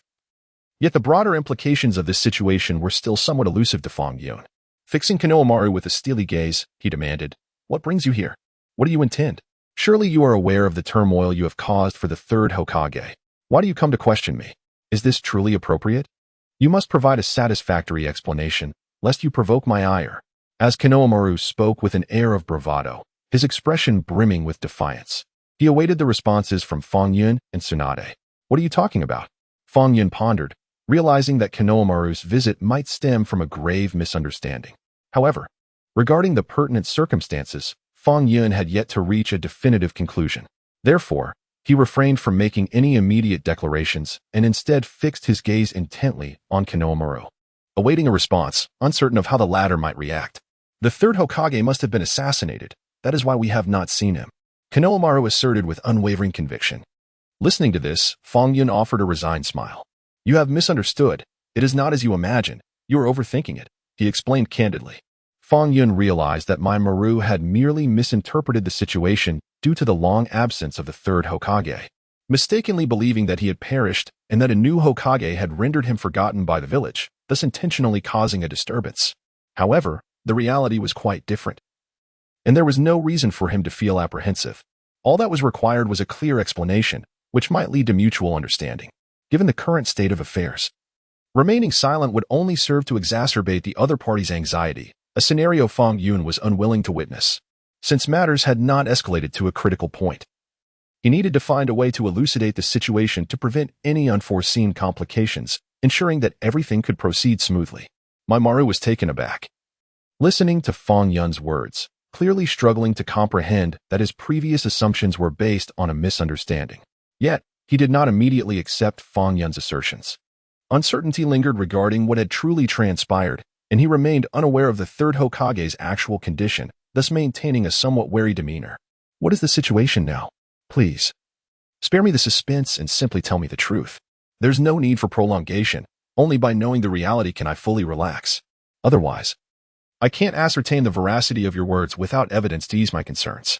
Fang Yun contemplated, realizing that bringing Maru to meet the third Hokage would not pose any significant inconvenience and could serve to alleviate Maru's tension. After all, there was no wrongdoing to conceal, so why harbor fear? "If you doubt my words, I shall take you to see the third Hokage. Rest assured, his condition is not as dire as you imagine. He is in good health and diligently training." Upon hearing Fang Yun's reassurances, Maru narrowed his eyes slightly, recognizing that there was no longer any need for excessive anxiety.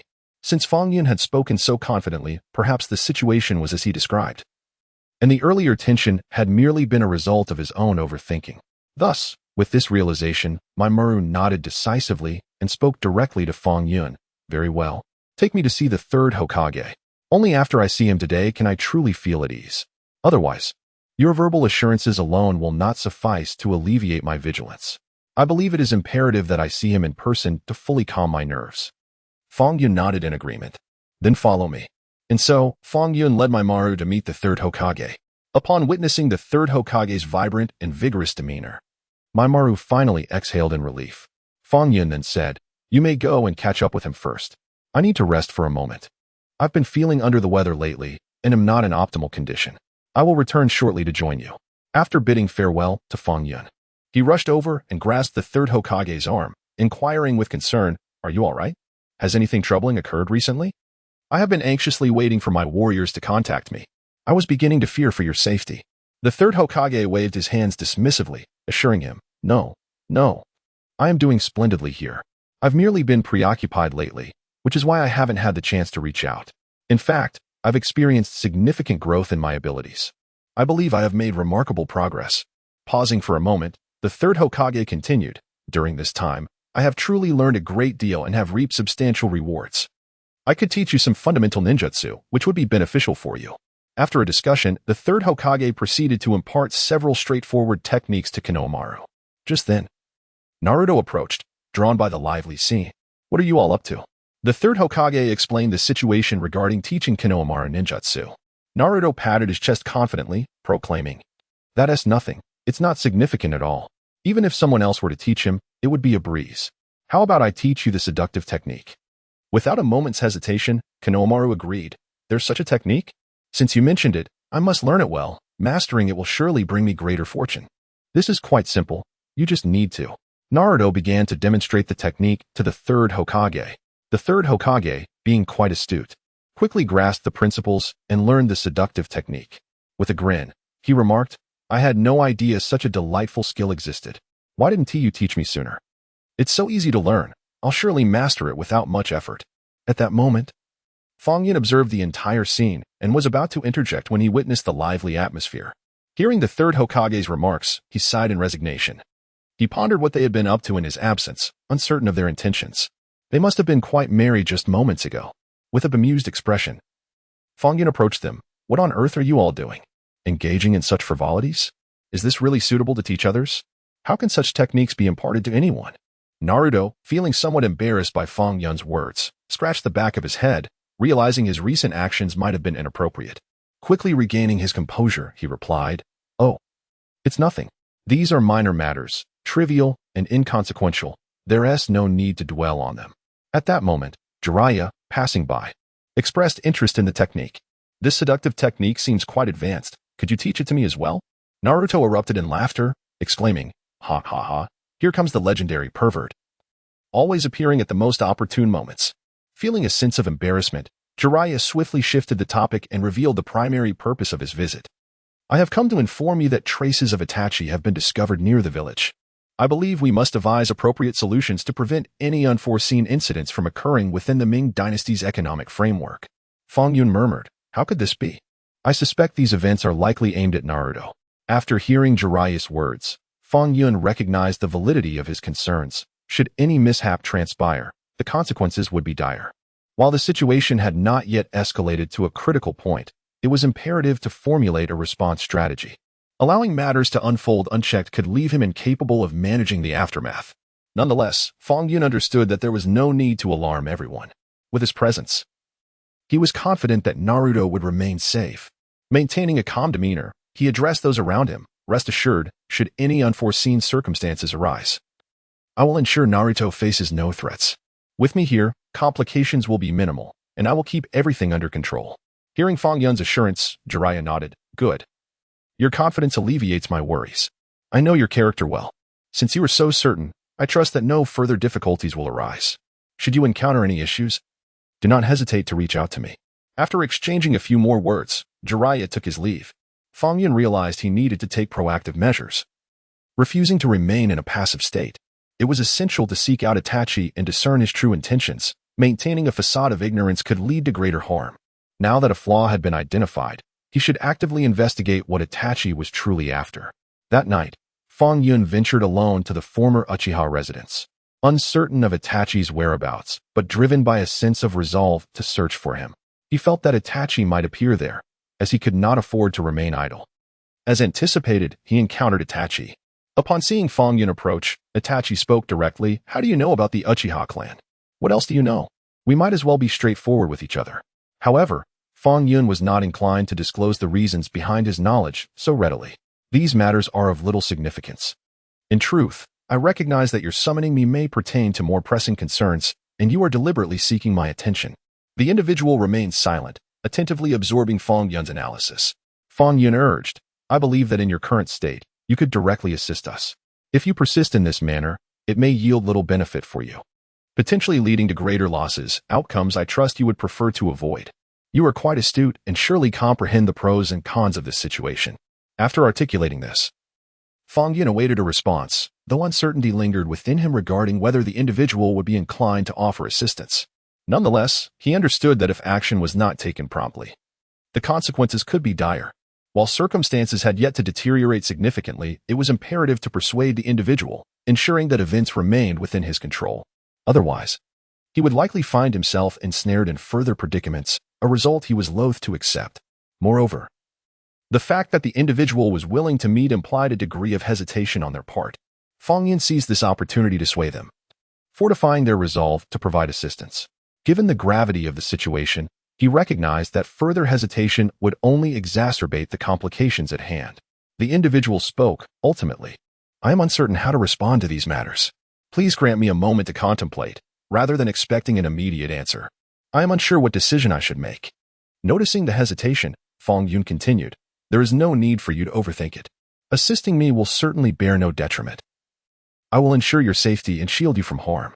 Pausing briefly, he added, if you remain uncertain about your decision, I could speak with Tsunade on your behalf, allowing you to act as a spy within the Akatsuki organization. In that scenario, you would not be required to undertake excessive responsibilities. The individual hesitated. I'm acutely aware that should I proceed in that manner, it may invite more complications for myself. Thus, I must carefully consider my response. I kindly request some time to deliberate. Otherwise, I will remain oblivious to the decision I should ultimately make. Fang Yun nodded gently, recognizing that it was unnecessary to pressure the individual. Since they had articulated their stance, there was no need for further discussion. Ultimately, whatever decision they arrived at would reveal itself in due course. Very well, I understand your perspective. Please feel free to contact me whenever you have further matters to discuss. Allowing you time to reflect seems a prudent choice, and I am confident that you will arrive at a decision advantageous for both of us. Fang Yun understood that his hesitation stemmed from a concern that Danzo would not spare Sasuke, which is why he had yet to make a decision. Itachi spoke up, very well, let us leave it at that. The matter has been discussed, and there is nothing more to address, is there? Nothing more. Fang Yun replied with an air of calmness. With that, Itachi departed. Watching his retreating figure, Fang Yun subtly raised an eyebrow. He had already surmised that the situation would not conclude so simply. Although Itachi had left, further interactions were inevitable. There was no need for him to rush. Sometimes, maintaining a tranquil mindset could ease the unfolding circumstances. Remaining in a state of tension would only lead to greater chaos, a result he certainly wished to avoid. All necessary words had been exchanged. The choices Itachi would make were beyond his influence, and he could only await the thoughts that would guide him next. With this in mind, Fang Yun decided to leave as well. Upon returning home, he lay on his bed, gazing at the ceiling, reflecting on certain events from the original storyline, particularly the tragic fate that would ultimately befall Itachi due to his terminal illness. He felt a pang of sorrow. He did not harbor any dislike for Itachi, rather, he felt a measure of sympathy and admiration. Itachi's identity was complex, burdened with numerous missions, and he had lived almost entirely for others, his internal conflict starkly manifesting in his character. He was a profoundly tragic figure. He possessed a mission and cherished things to protect, sometimes even forsaking his own desires for the sake of those he safeguarded. He was neither wholly good nor entirely bad, existing in a gray area between light and darkness. Fang Yun was acutely aware of Itachi's unspeakable struggles and hardships. The thought of him succumbing to illness filled Fang Yun with regret. He did not wish for Itachi to meet such an end. If I can alter the fates of others in this narrative, then surely I can change his final outcome as well. Suddenly, Fang Yun's gaze grew resolute. He realized he could not remain passive and allow the story to unfold as it originally did, leading Itachi to a tragic demise. Thus, he resolved to fight for Itachi's fate and transform his concluding chapter. Meanwhile, Tsunade was in her room, organizing her books. Her knowledge was vast and impressive, encompassing nearly all fields, with her greatest prowess lying in the development of various medicines. Her healing techniques were unparalleled among her peers. What brings you here, young man? Isn't today a day off? Why aren't you out enjoying yourself with Naruto and the others? I heard they went out for a spring outing today. Tsunade was taken aback by Fang Yun's arrival, as today was indeed a day of rest. Recently, the children had trained rigorously, prompting her to grant them 2 days off for proper recuperation. I came to discuss a few matters with you, Sensei. Your healing techniques are exceptionally formidable, so I sought to learn from you. Fang Yun exhibited a remarkable humility and politeness. His visit to Tsunade was primarily concerning Itachi's predicament. Although he possessed some healing abilities, he was not yet adept at this new skill. Moreover, Itachi suffered from an incurable illness, and Fang Yun's healing techniques were typically effective for wounds but utterly ineffectual against such ailments. I recall that you are quite proficient in healing ninjutsu. Why then do you seek me for instruction? I suspect your intentions may extend beyond mere learning, Tsunade remarked, shaking her head with a smile. She was well aware of Fang Yun's capabilities and had heard of his prior expertise in healing arts. Furthermore, The attributes Fang Yun possessed did not correlate significantly with healing ninjutsu, leading her to doubt his genuine motive for seeking her guidance. Indeed, you are astute, as always, Tsunade.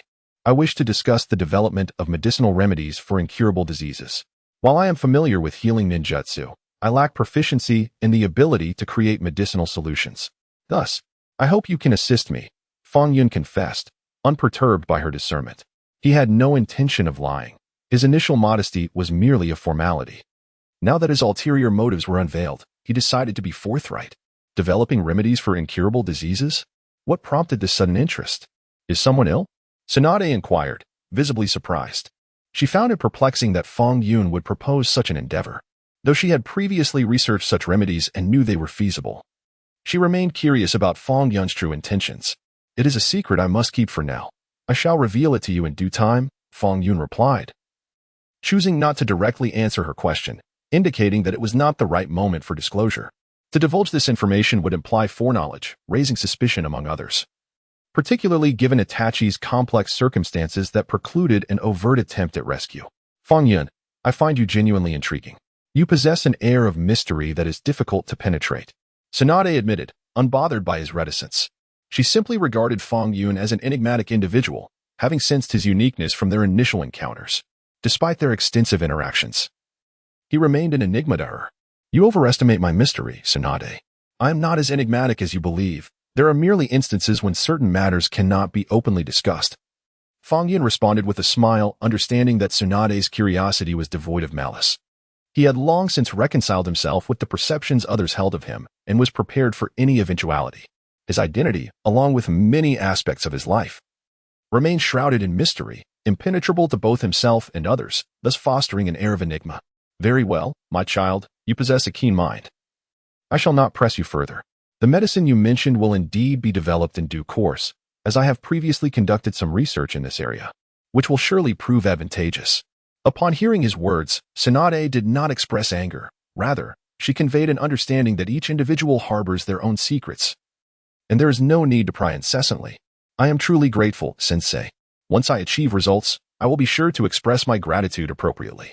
As time passed in Tsunade's company, they gradually discovered her amiable nature, akin to that of a beloved elder, allowing for a close and casual rapport in their daily interactions. Rest assured, I shall delegate this matter to Shizen, for she has considerable expertise in this domain, and I recall her recent research aligns with this topic. Following her ascension to Hokage, Tsunade found herself exceedingly busy, often unable to attend to numerous matters, thus deciding to entrust this task to Shizen while providing her support from the sidelines. In that case, it seems I need only await good news, free from concern. Satisfied with this response, Fang Yun felt that the matter regarding Itachi could be laid to rest. Subsequently, Team 7 resumed their training, with Kakashi finally employing the bell test as a means of assessment. Initially, the four worked in harmonious coordination, but soon Naruto and Sasuke began to bicker, leading Fang Yun to adopt a lackadaisical attitude, much to Sakura's chagrin. Fang Yun, we are a collective. How can you act this way? How can you be so lackadaisical so frequently? You possess such formidable strength. Why do you consistently fail to apply yourself? Sakura was deeply dissatisfied with Fang Yun's nonchalance, believing that as teammates, they should fight for the honor of their collective. Moreover, Fang Yun's prowess was well known, yet he remained indifferent, resembling a sloth during assessments.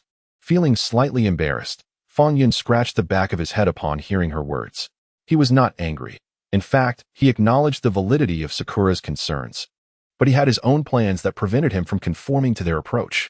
And you too, what is the source of your incessant squabbling? Day in and day out, you argue without resolution. What is it that you seek? This is our assessment period. Could you please take it seriously?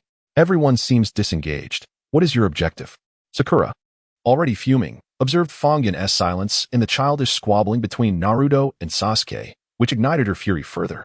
Upon hearing Sakura's admonition, Naruto and Sasuke ceased their quarrel, exchanging glances without uttering a word. Fine, do as you wish. I shall no longer concern myself with you. Sakura, witnessing their antics, was filled with ire and turned away, unwilling to engage with them any further. The trio hastily approached her, attempting to persuade Sakura to quell her anger. Kakashi, observing the four behaving like children in a cacophony, was momentarily taken aback. As the discord among them seemed poised to escalate, Kakashi, sensing the brewing turmoil, prepared to intervene. However, in that fleeting moment of relaxation, he found the bell in his hand snatched away by a shadow clone conjured by Fang Yun. Did you truly think I would be oblivious, Sensei? We were merely performing, not genuinely quarreling. Our act was quite convincing, was it not? As Kakashi stood in stunned silence, Sakura approached him, beaming sweetly. With a proud demeanor, she disclosed that their earlier commotion was but a ruse. You employed a stratagem of diversion against me. It appears I underestimated your capabilities. You children have indeed matured. Grasping the art of strategy, Kakashi, upon hearing their words, smiled with satisfaction. He regarded the four vibrant youths before him, the midday sun illuminating their faces, accentuating their vitality and resolve. In that moment, he perceived their growth. They were no longer the raucous, immature children he once knew. He felt genuine joy at their transformation, recognizing in them a glimmer of hope and brilliance, the future of Konoha. You cannot be cross with us, Sensei. We resorted to such tactics out of necessity to procure the bell from you. Sakura flashed a radiant smile at Kakashi, proudly shaking the bell in her hand. A testament to their clever success. It was her idea, and she reveled in her own ingenuity for deceiving Kakashi. Yet, she acknowledged Fang Yun's formidable strength. Without a shadow clone technique, they likely would not have succeeded in their endeavor. Your performance was exemplary, nearly flawless. I harbored no doubts. How could I be upset? I am overjoyed to witness such growth in you. It is indeed a remarkable achievement. Kakashi gazed at the youthful figures before him, admiring their intelligence and bravery. They not only dedicated themselves to rigorous training to enhance their abilities, but also demonstrated their capacity to solve problems through cunning. In them, he saw a different facet of youth. Though they were still young, he perceived significant maturation in both their skills and minds. Sensei, does this assessment signify our victory? Sasuke, hearing Kakashi's words, felt a surge of elation, knowing they had earned their teacher's trust. Certainly, it is clear that you have emerged victorious this time. Your performance has been truly commendable, and I am immensely satisfied.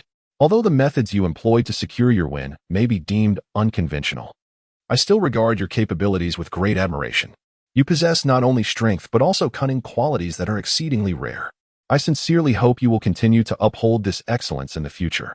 Kakashi was lavish in his praise, perceiving these young ones as remarkably talented and full of potential. Initially, their performance was rather lackluster, yet after enduring various challenges and rigorous training, they have transformed significantly. With that in mind, let us celebrate this occasion with a delightful bowl of ramen, as we have prepared for this moment for quite some time. Your abilities have garnered my recognition, so treating you to a meal does not seem excessive, does it? Upon hearing Kakashi's commendation, Naruto was filled with exuberance and proposed that they all enjoy ramen together to celebrate their achievement. Very well, today I shall treat you to ramen. And you may indulge as you wish, the expense is on me. Today is indeed a day worthy of celebration, and seeing your joy brings me great happiness. Kakashi readily accepted their suggestion and promptly led them to a ramen shop, even declaring that he would cover all expenses. Though he made this declaration, the children, being both adorable and modest, did not ask for anything extravagant. They simply relished 2 hearty bowls of ramen each. By the way, Sensei, when will you reveal your true self to us? We have never seen your real face, and our curiosity is piqued. On this joyous day, why not share your appearance with us so we may know you better?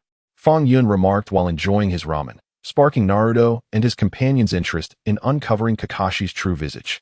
With Fang Yun offering various ill-conceived suggestions, seeing the current situation unfold before him, Kakashi felt a twinge of anxiety. He was reluctant to let them glimpse his true face and swallowed hard. Perhaps it would be best to refrain from such inquiries. I am not in a position to unveil my true self at this moment, and some matters need not be disclosed in detail. I hope you can grant me a measure of personal space and refrain from insisting.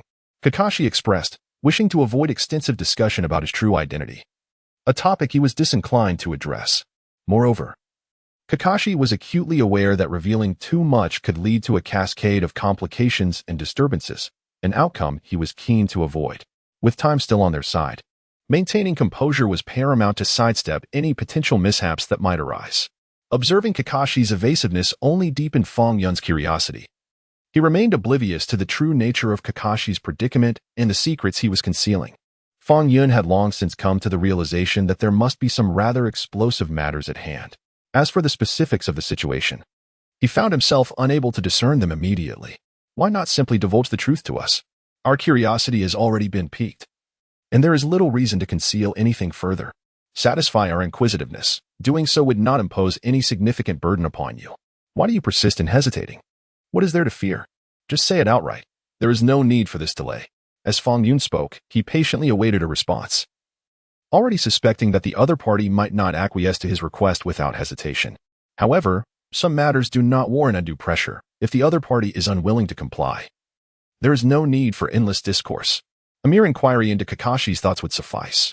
Kakashi, unwavering in his stance, responded, "You should refrain from asking these questions. I assure you, I will not disclose these matters at present. Please, spare me the multitude of inquiries, as they only serve to add to my distress. Should I wish to share something with you, I would do so without reservation, but I kindly ask for a moment to gather my courage. Only with proper preparation can I find the confidence to speak with you." Upon hearing Kakashi's words, Fang Yun understood that he would not be privy to the true nature of the situation today. Yet, there was no need for urgency. It was not a particularly monumental issue. Even if he did not learn the truth now, there would be ample opportunities in the future.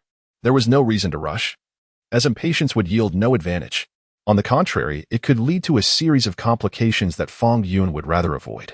With time still on their side, maintaining composure was crucial. One must not allow these circumstances to precipitate undue losses.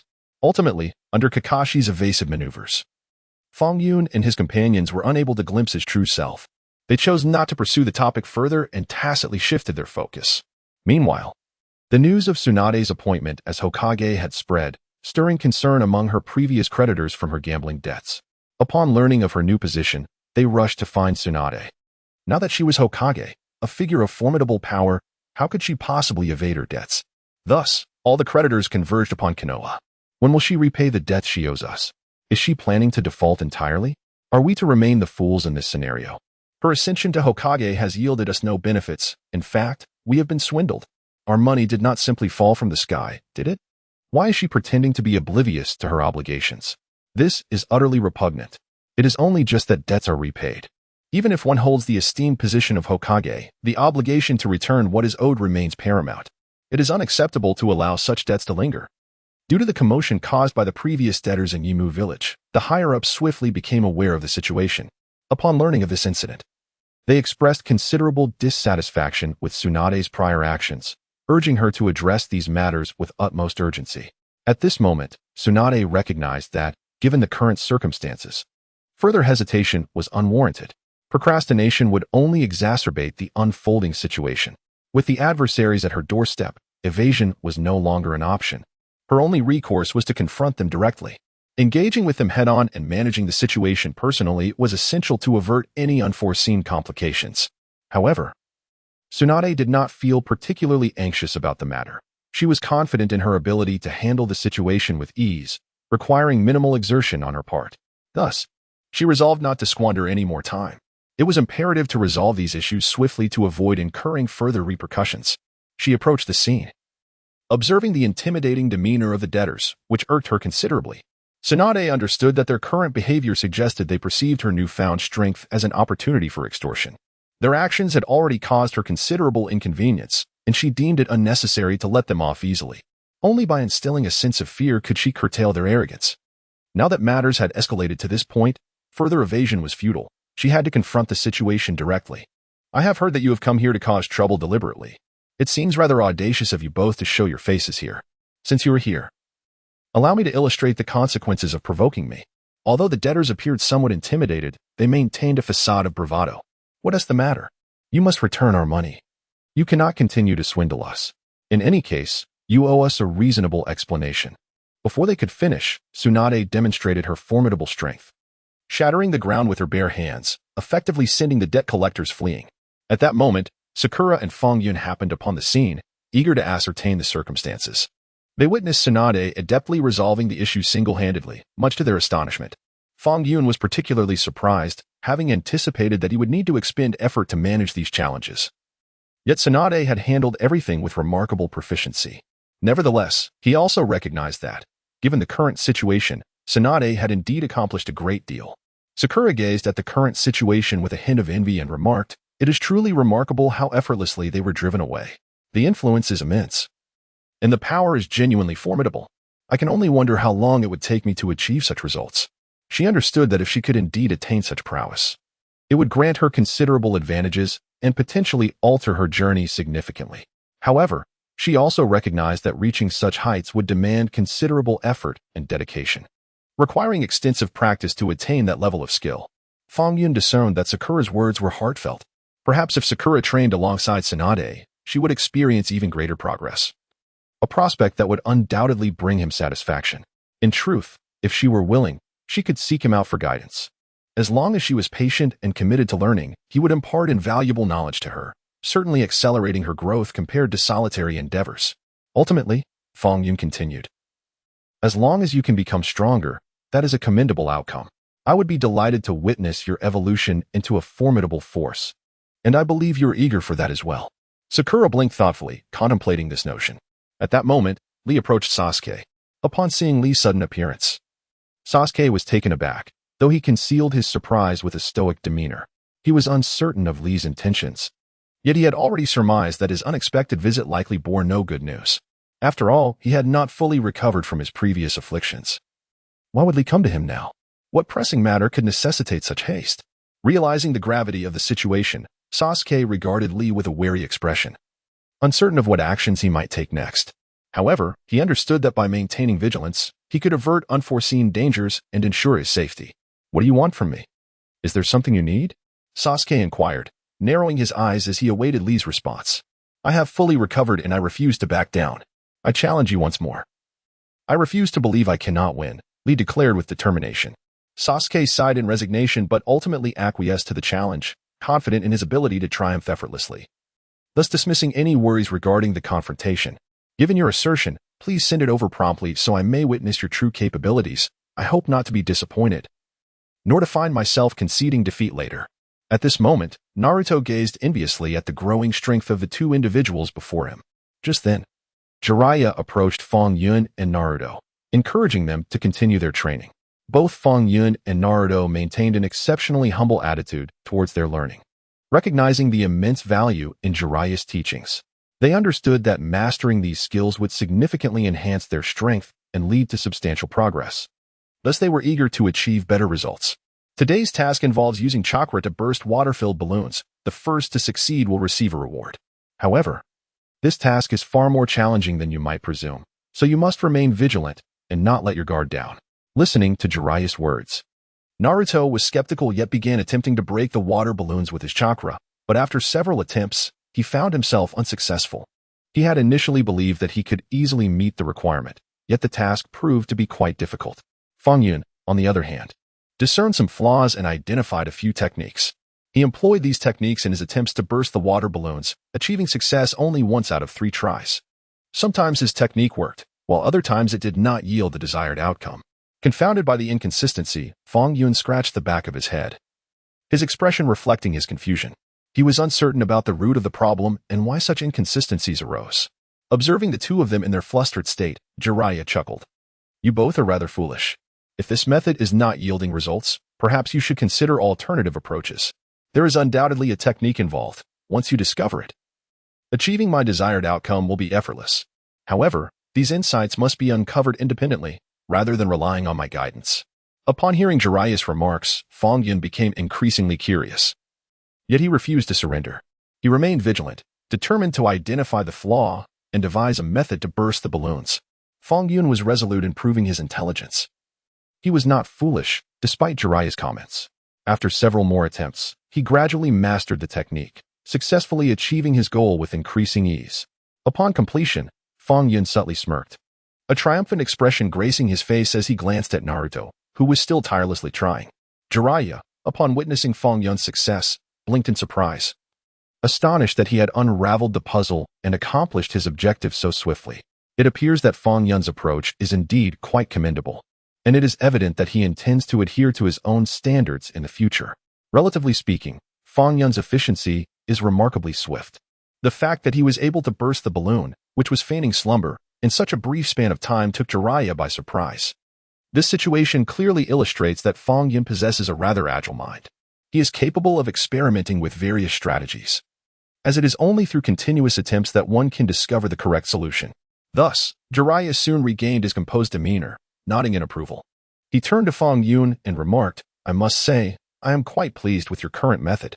You have successfully completed the challenge and achieved the results I desired. You are indeed quite astute. With just a nudge, you grasp the underlying issues. Upon witnessing Fang Yun accomplish his objective, Naruto wiped the perspiration from his brow.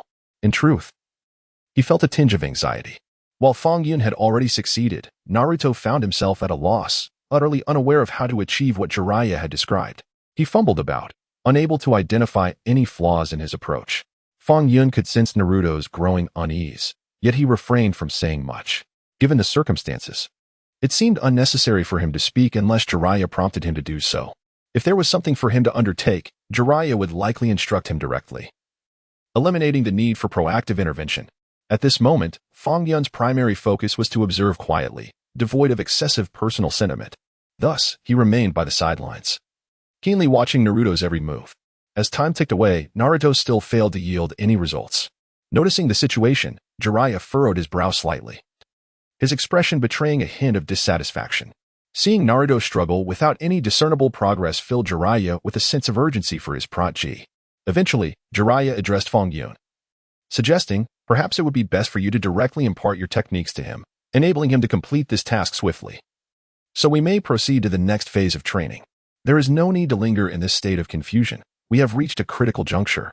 The priority now is to utilize our time efficiently, for there is much more to learn ahead. After hearing Jiraiya's words, Fang Yun blinked softly and nodded, proceeding as advised. In Fang Yun's perspective, aiding Naruto would not be a detriment to himself. The principle was quite simple. One merely needed to direct their efforts in the right direction. With Fang Yun's assistance, Naruto ultimately succeeded in achieving his goal. How splendid! In light of this, we may proceed to the next phase of our practice, for there is no need for further delay. Upon hearing Jiraiya's words, Fang Yun felt an increasing curiosity, uncertain of what knowledge Jiraiya would impart next. He understood that, given the current situation, Jiraiya would undoubtedly teach something of considerable value, greatly beneficial to him. With diligent study, Fang Yun anticipated that his abilities would be significantly enhanced, and thus he eagerly awaited his mentor's guidance. The next exercise involved maintaining a water sphere in a state of stillness filled with chakra. To achieve this, one must discover a balance point. Only by identifying this equilibrium could the water sphere remain motionless. This endeavor would require patience and persistent attempts. Although Fang Yun was uncertain about the method to maintain the chakra-filled sphere, he did not succumb to discouragement. Rather, he was filled with curiosity. Following Jiraiya's instructions, Fang Yun began to experiment and, remarkably, succeeded on his first attempt. In contrast, Naruto continued to struggle, flustered in his efforts. Fang Yun recognized that these challenges were particularly daunting for Naruto, who lacked similar experience. Observing Naruto's anxious demeanor, Fang Yun felt compelled to assist him. After all, mutual progress would yield greater benefits for both, allowing time to advance more swiftly. Wasting time would confer no advantages, but rather pose greater challenges and potential errors to rectify. Simply find that point, Fang Yun encouraged. You can explore on your own. There is indeed a center. Under Fang Yun's guidance, Naruto made rapid progress, soon passing the test. Once he successfully stabilized the water sphere, Naruto cast a grateful glance at Fang Yun, fully aware that this achievement was due to Fang Yun's support. Without such assistance, he would still be grappling with numerous difficulties, unable to resolve them so effortlessly. Jiraiya observed the camaraderie between the two and smiled with satisfaction. Seeing you both interact in this manner brings me great joy. I have faith that you will grow stronger in the future, and I believe in your potential. Under my guidance, you shall both become increasingly formidable. Fang Yun felt a surge of happiness at Jiraiya's praise, appreciating the acknowledgement of his efforts. Now, let us proceed to the next stage of training, which will progressively become more challenging. I am confident that you will rise to meet these difficulties. Just as he was planning to proceed with the next phase of training, Jiraiya suddenly learned of Orochimaru's whereabouts. Consequently, he temporarily departed, halting the continuation of their training. However, even in his absence, both Fang Yun and Naruto did not allow themselves to relax. Fang Yun understood that he must always maintain a humble and eager attitude towards learning these skills, for it was essential to bolster his strength in the days to come. Only by enduring these trials could he further enhance his capabilities. Although Jiraiya had left for the time being, it did not imply that he too should rest. Thus, Fang Yun persevered, refusing to relent. Yet, it was not long before Fang Yun discovered that due to the differing nature of their chakra, he was unable to fully execute the Rasengan. Upon recognizing this predicament, he furrowed his brow slightly, his expression becoming rather grave. Fang Yun realized that this situation posed a considerable challenge for him. If he could not produce a complete Rasengan, he would inevitably face greater difficulties ahead, an outcome he was loath to accept. He glanced at Naruto beside him, who appeared flustered. Perhaps Naruto too was feeling a degree of anxiety. He had been striving relentlessly yet still found himself unsuccessful. Should such a predicament arise for Fang Yun, he would undoubtedly feel equally troubled. Given the current circumstances, Fang Yun understood that if he possessed the ability to assist, it would indeed be a fortuitous opportunity. Moreover, Naruto was in dire need of his support. Without it, he would confront numerous unforeseen obstacles. Seizing the moment before matters escalated further, Fang Yun resolved to address the situation promptly. He was determined to devise a way to aid Naruto, striving with all his might to help him overcome his present challenges. Recognizing the gravity of the situation, Fang Yun realized that he could no longer afford to procrastinate. Otherwise, they might encounter even greater unforeseen complications. Now that he had made up his mind, action was imperative. Lingering and hesitation would only serve to slow their progress, a scenario he was unwilling to accept. Thus, Fang Yun took the initiative to speak to Naruto. In truth, this task is not as daunting as it seems. You can follow my guidance. As he spoke, he began to instruct Naruto in his training. However, due to his impatience, Naruto inadvertently sustained an injury. Witnessing Naruto's weakened state, Fang Yun found himself momentarily flustered. He had never anticipated that Naruto would suffer an injury. He had endeavored to provide thorough instruction, yet such an unfortunate incident still occurred. However, Fang Yun was acutely aware that the current situation was rather troublesome. He understood that he must seek treatment to ensure he remained in a relatively safe state. Otherwise, neglecting the matter would undoubtedly exacerbate the circumstances, a consequence he was unwilling to accept. While the situation had not yet spiraled into chaos, it was imperative to act swiftly. After all, Fang Yun had not engaged in training but had instead occupied himself with trivial tasks of little significance. Although he recognized the importance of utilizing this time for training, he yearned for a moment of respite to recalibrate his state of mind. Intending to resume training once his energy was restored, there was no urgency in the immediate moment. In his current state, he was disinclined to continue training. Before long, Jiraiya returned. Upon his arrival, he found Fang Yun engrossed in these inconsequential activities, his brow furrowed and an expression of discontent etched on his face. Jiraiya wished to witness Fang Yun's growth into a formidable force. Thus, seeing him squander time left him somewhat displeased. "What are you doing? Did you not train at all during my absence? Why are you engaged in these pointless endeavors? Do you not realize how precious time is? Must you spend it on such frivolous tasks?" Listening to Jiraiya's admonishments, Fang Yun felt somewhat dejected, lowering his head.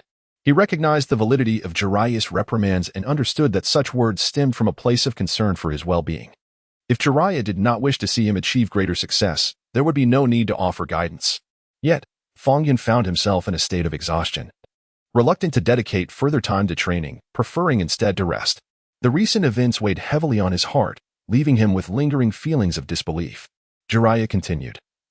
"The reason I have you here to learn is to help you master your chakra more effectively. It is for your own good. Why can you not appreciate this? Must you languish in discontent?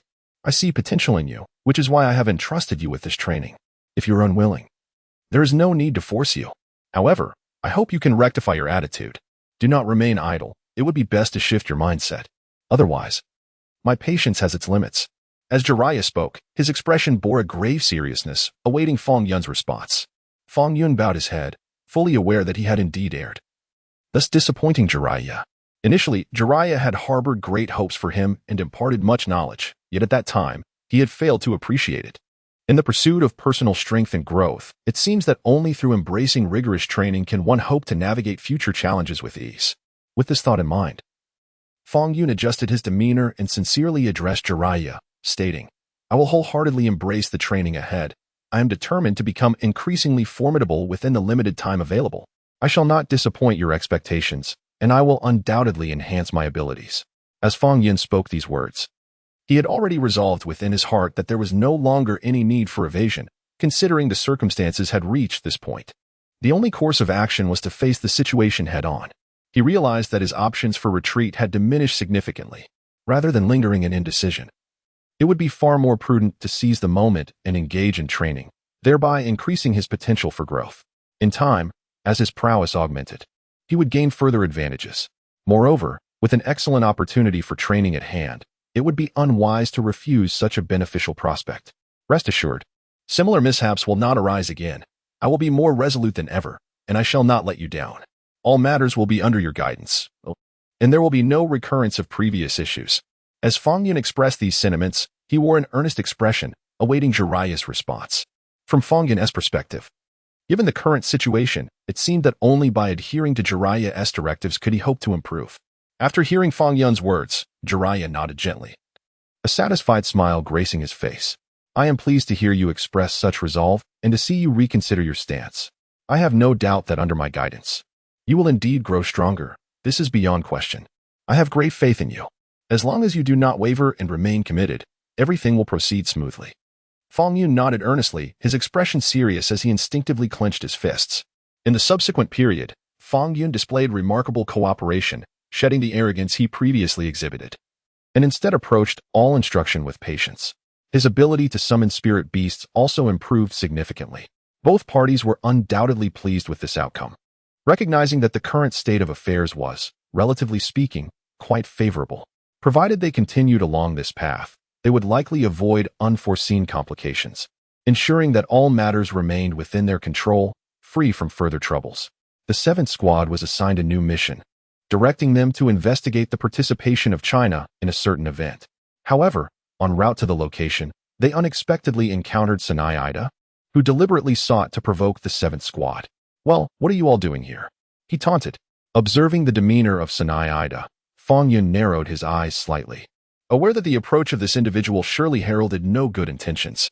Rather than entangle himself with such a person, it would be far more prudent to hasten to the scene. The paramount concern at this juncture was to attend the ceremony. Prolonged interaction with him would serve no advantage, but rather could impede progress in all matters at hand. Such an outcome was one Fang Yun was unwilling to accept. While the situation had yet to escalate to critical levels, it was imperative to seize the moment and attend to his own affairs. There was no necessity for excessive dialogue with Sanai Ida. I advise you to depart promptly and refrain from obstructing our path. We have important matters to attend to. And should you linger, do not be surprised if I am less than courteous, Fang Yun stated, his expression one of stark indifference as he awaited a response from Sanai Ida. At present, Fang Yun was uncertain of the reasons behind this unexpected visit. Yet he was certain that the intentions were far from benign. There was no need for trepidation. Retreating would only embolden Sanai Ida, placing Fang Yun at a distinct disadvantage and potentially exacerbating the situation. Upon hearing Fang Yun's words, Sanai Ida merely curled his lip in disdain, his countenance reflecting a frosty demeanor. What do you think your presence here accomplishes? Spare me the theatrics. Do you believe you command fear from everyone? He retorted, his tone cold. Fortunately, Fang Yun chose not to engage further in trivial discourse, but instead employed a technique to dismiss Sanai Ida. He understood that the most pressing matter was to continue his journey, for only by reaching the land of tea could he partake in the festivities.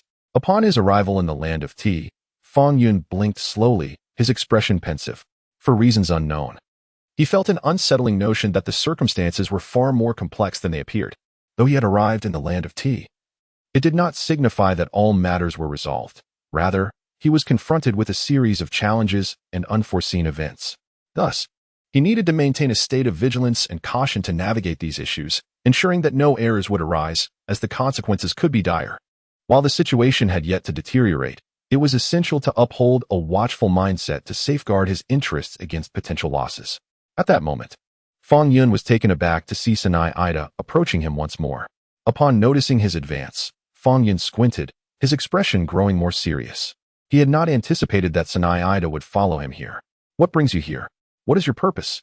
Speak plainly. There is no need to shadow us. What do you intend to do? Sanai Ida wore a cheerful expression on her face. Why are you so anxious? I have not harmed you in any way. Why do you all appear as if you have encountered some misfortune? Rest assured, I shall not engage in any inappropriate behavior towards you. Nor should you regard me with such suspicion. Listening to her words, Fang Yun remained unconvinced, perceiving them as mere fabrications. However, at that moment, an unexpected turn of events occurred. Yuren launched an attack against Sanai Ida. Observing the attack, Fang Yun decided to act without further hesitation, realizing that failure to respond might only embolden the adversary. Since the confrontation had already commenced, it was imperative to demonstrate the consequences of provoking him. He could not afford to let this slip away easily. Although Sima Yi's actions were not entirely justifiable, Fang Yun found himself more inclined to assist Senaida. With the support of Fang Yun and his companions, Senaida ultimately triumphed over Yu Rin. The tea ceremony could proceed, which was a favorable outcome for Fang Yun. He recognized that this result was beneficial. Had another unforeseen event transpired, the repercussions could have been dire. Thankfully, his timely reaction had averted further complications. Had he been even slightly slower in his response, the situation might have deteriorated significantly. Reflecting on this, Fang Yun exhaled softly, his expression gradually easing from its initial tension. Subsequently, everything progressed smoothly. After completing their mission, the 7th team, led by Fang Yun, returned to Konoha. It was essential to remember that upon their return, a myriad of matters awaited their attention. Thus, there was no reason to squander time here. Otherwise, the forthcoming days would become quite demanding. Numerous tasks remained unresolved, and lingering too long could lead to unforeseen complications, which Fang Yun dared not contemplate. Upon their return, the Chunin exams were already underway. However, on the day of the examination, an unexpected occurrence unfolded. The examination venue, initially tranquil, was suddenly disrupted by a cacophony of noise from outside, followed by an attack that interrupted the exam, leaving everyone in a state of panic. Fortunately, the disturbance did not result in significant trouble. However, due to the abrupt interruption, no one qualified for the exam. Only Shikamaru demonstrated exceptional performance and intellect, earning an exceptional recommendation for Chunin status. This outcome was met with widespread agreement, as all present recognized Shikamaru's capability for such a role. Everyone gathered to congratulate him, yet he appeared burdened by deep concerns. What troubles you? Do you have a worry weighing on your mind? Why does it seem as though you harbor other thoughts within? If you possess any ideas, it would be best to express them openly, for there is no need for concealment. Should you wish to pursue something, you are entirely welcome to share it with us. Curious inquiries arose from Shikamaru, prompting others to fall silent, their eyes fixed upon him, eagerly awaiting his response. Shikamaru articulated his thoughts. In truth, I believe that I am not the only one suitable for the position of Nin. There are others who would also excel in such a role. Unfortunately, due to unforeseen circumstances, they were unable to demonstrate their capabilities and thus did not qualify. However, they are undoubtedly far more capable than I. Who is this individual you speak of? Others inquired, their expressions tinged with curiosity as they awaited Shikamaru's answer. They were uncertain of who could possibly surpass Shikamaru's abilities. Shikamaru lifted his gaze toward Fang Yun, who stood at a distance. I believe Fang Yun possesses far greater strength than I. His abilities are remarkable, and his skill level is exceedingly high. Should he be appointed as Nin, many unfortunate incidents could be averted. Hence, I believe he is more suited for this role than I. As Shikamaru spoke, sincerity illuminated his features as he looked toward his companions, anticipating their reactions.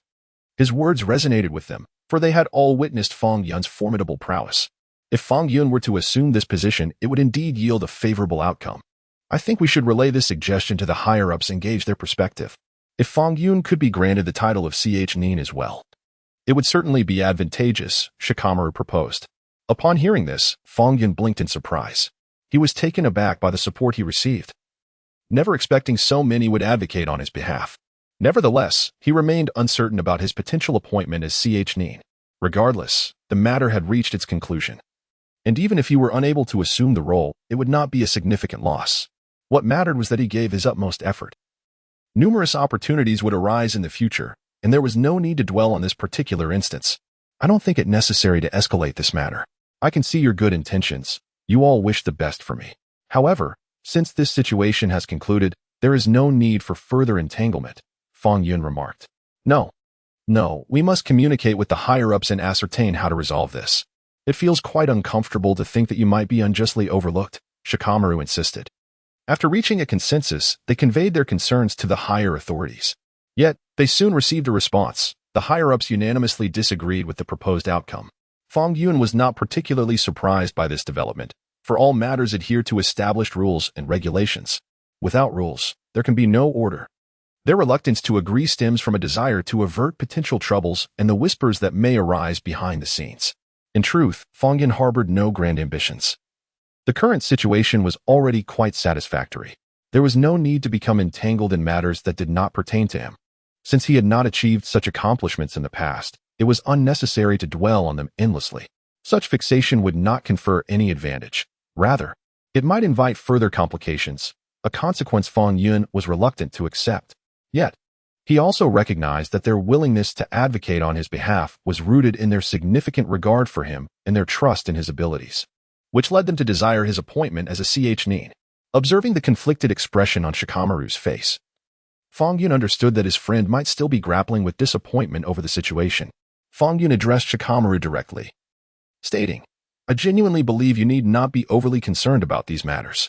I know you have my best interests at heart and are considering my welfare. But some issues do not warrant such contention. I am indifferent to titles. Should I seek what I desire, I trust that opportunities will present themselves in due course. And there is no need to fixate on this matter. Do you doubt my capabilities? If I truly wish to achieve a certain outcome, it is relatively straightforward for me. Now that the results have been announced, should the higher-ups reconsider my candidacy, I might find myself the subject of gossip." As Fang Yun spoke, he nonchalantly patted his chest, his expression exuding an air of calmness.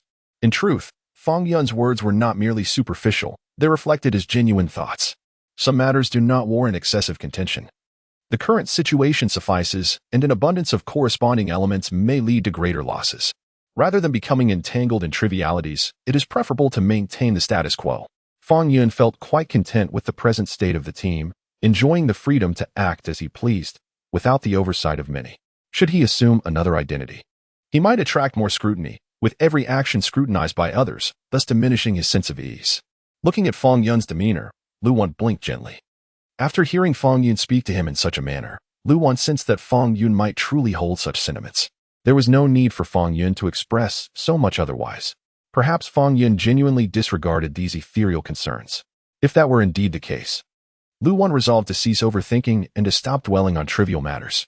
Since Fang Yun had already stated his indifference, continuing to fret would only make Lu Wan appear overly concerned. Indeed, Fang Yun's character bore some resemblance to his own. Both tended to adopt a laid-back approach, choosing to remain passive in most situations rather than striving for undue advantages.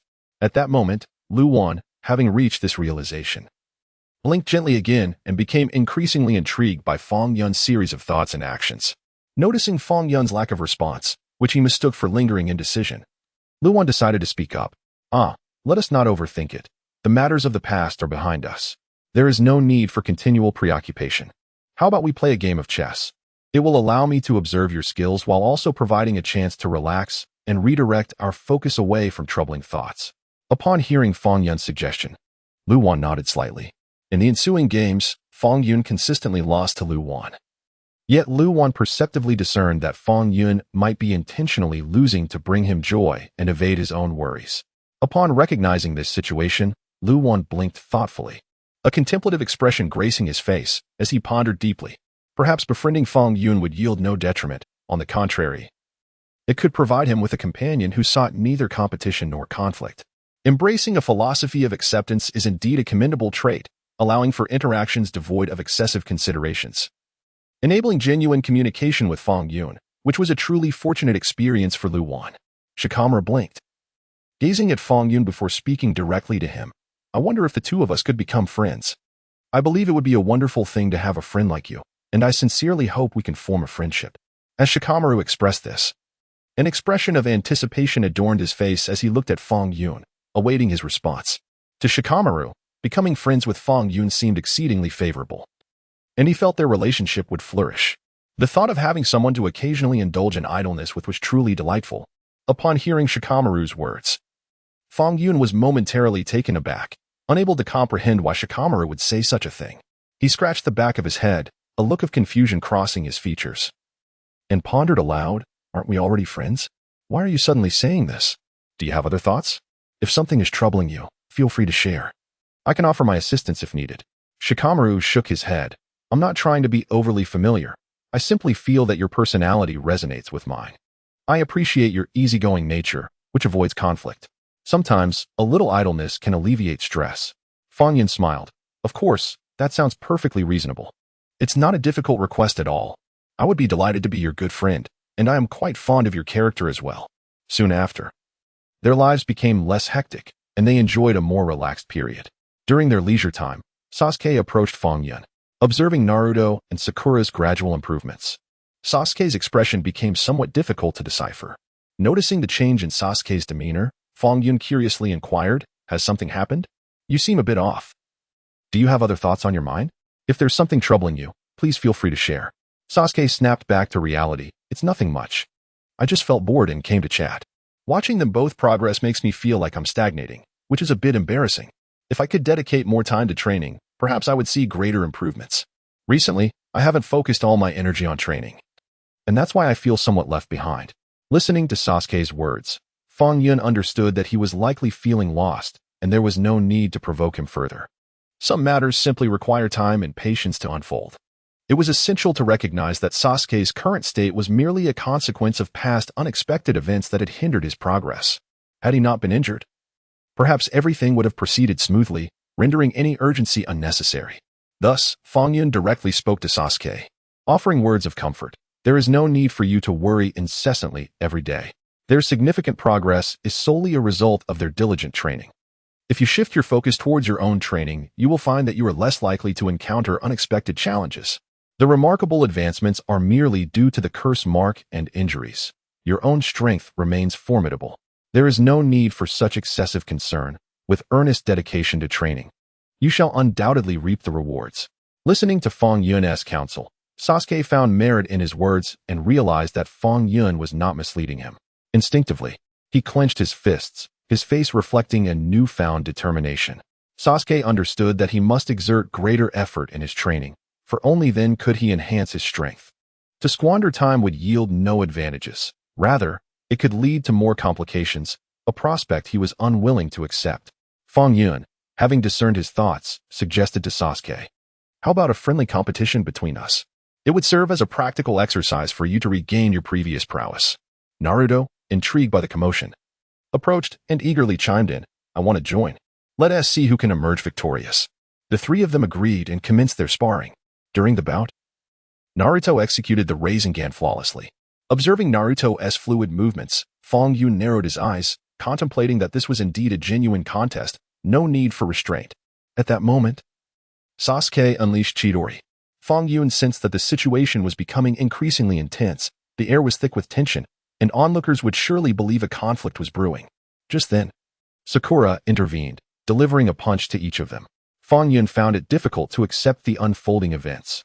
To him, Sakura's actions seemed indiscriminate and excessively punitive. It felt unjust, as he had not engaged in any egregious behavior. Why should he face such treatment? They had not truly quarreled. Why resort to such measures? She had not even inquired about the circumstances before confronting them. It was merely playful practice, devoid of any serious incident.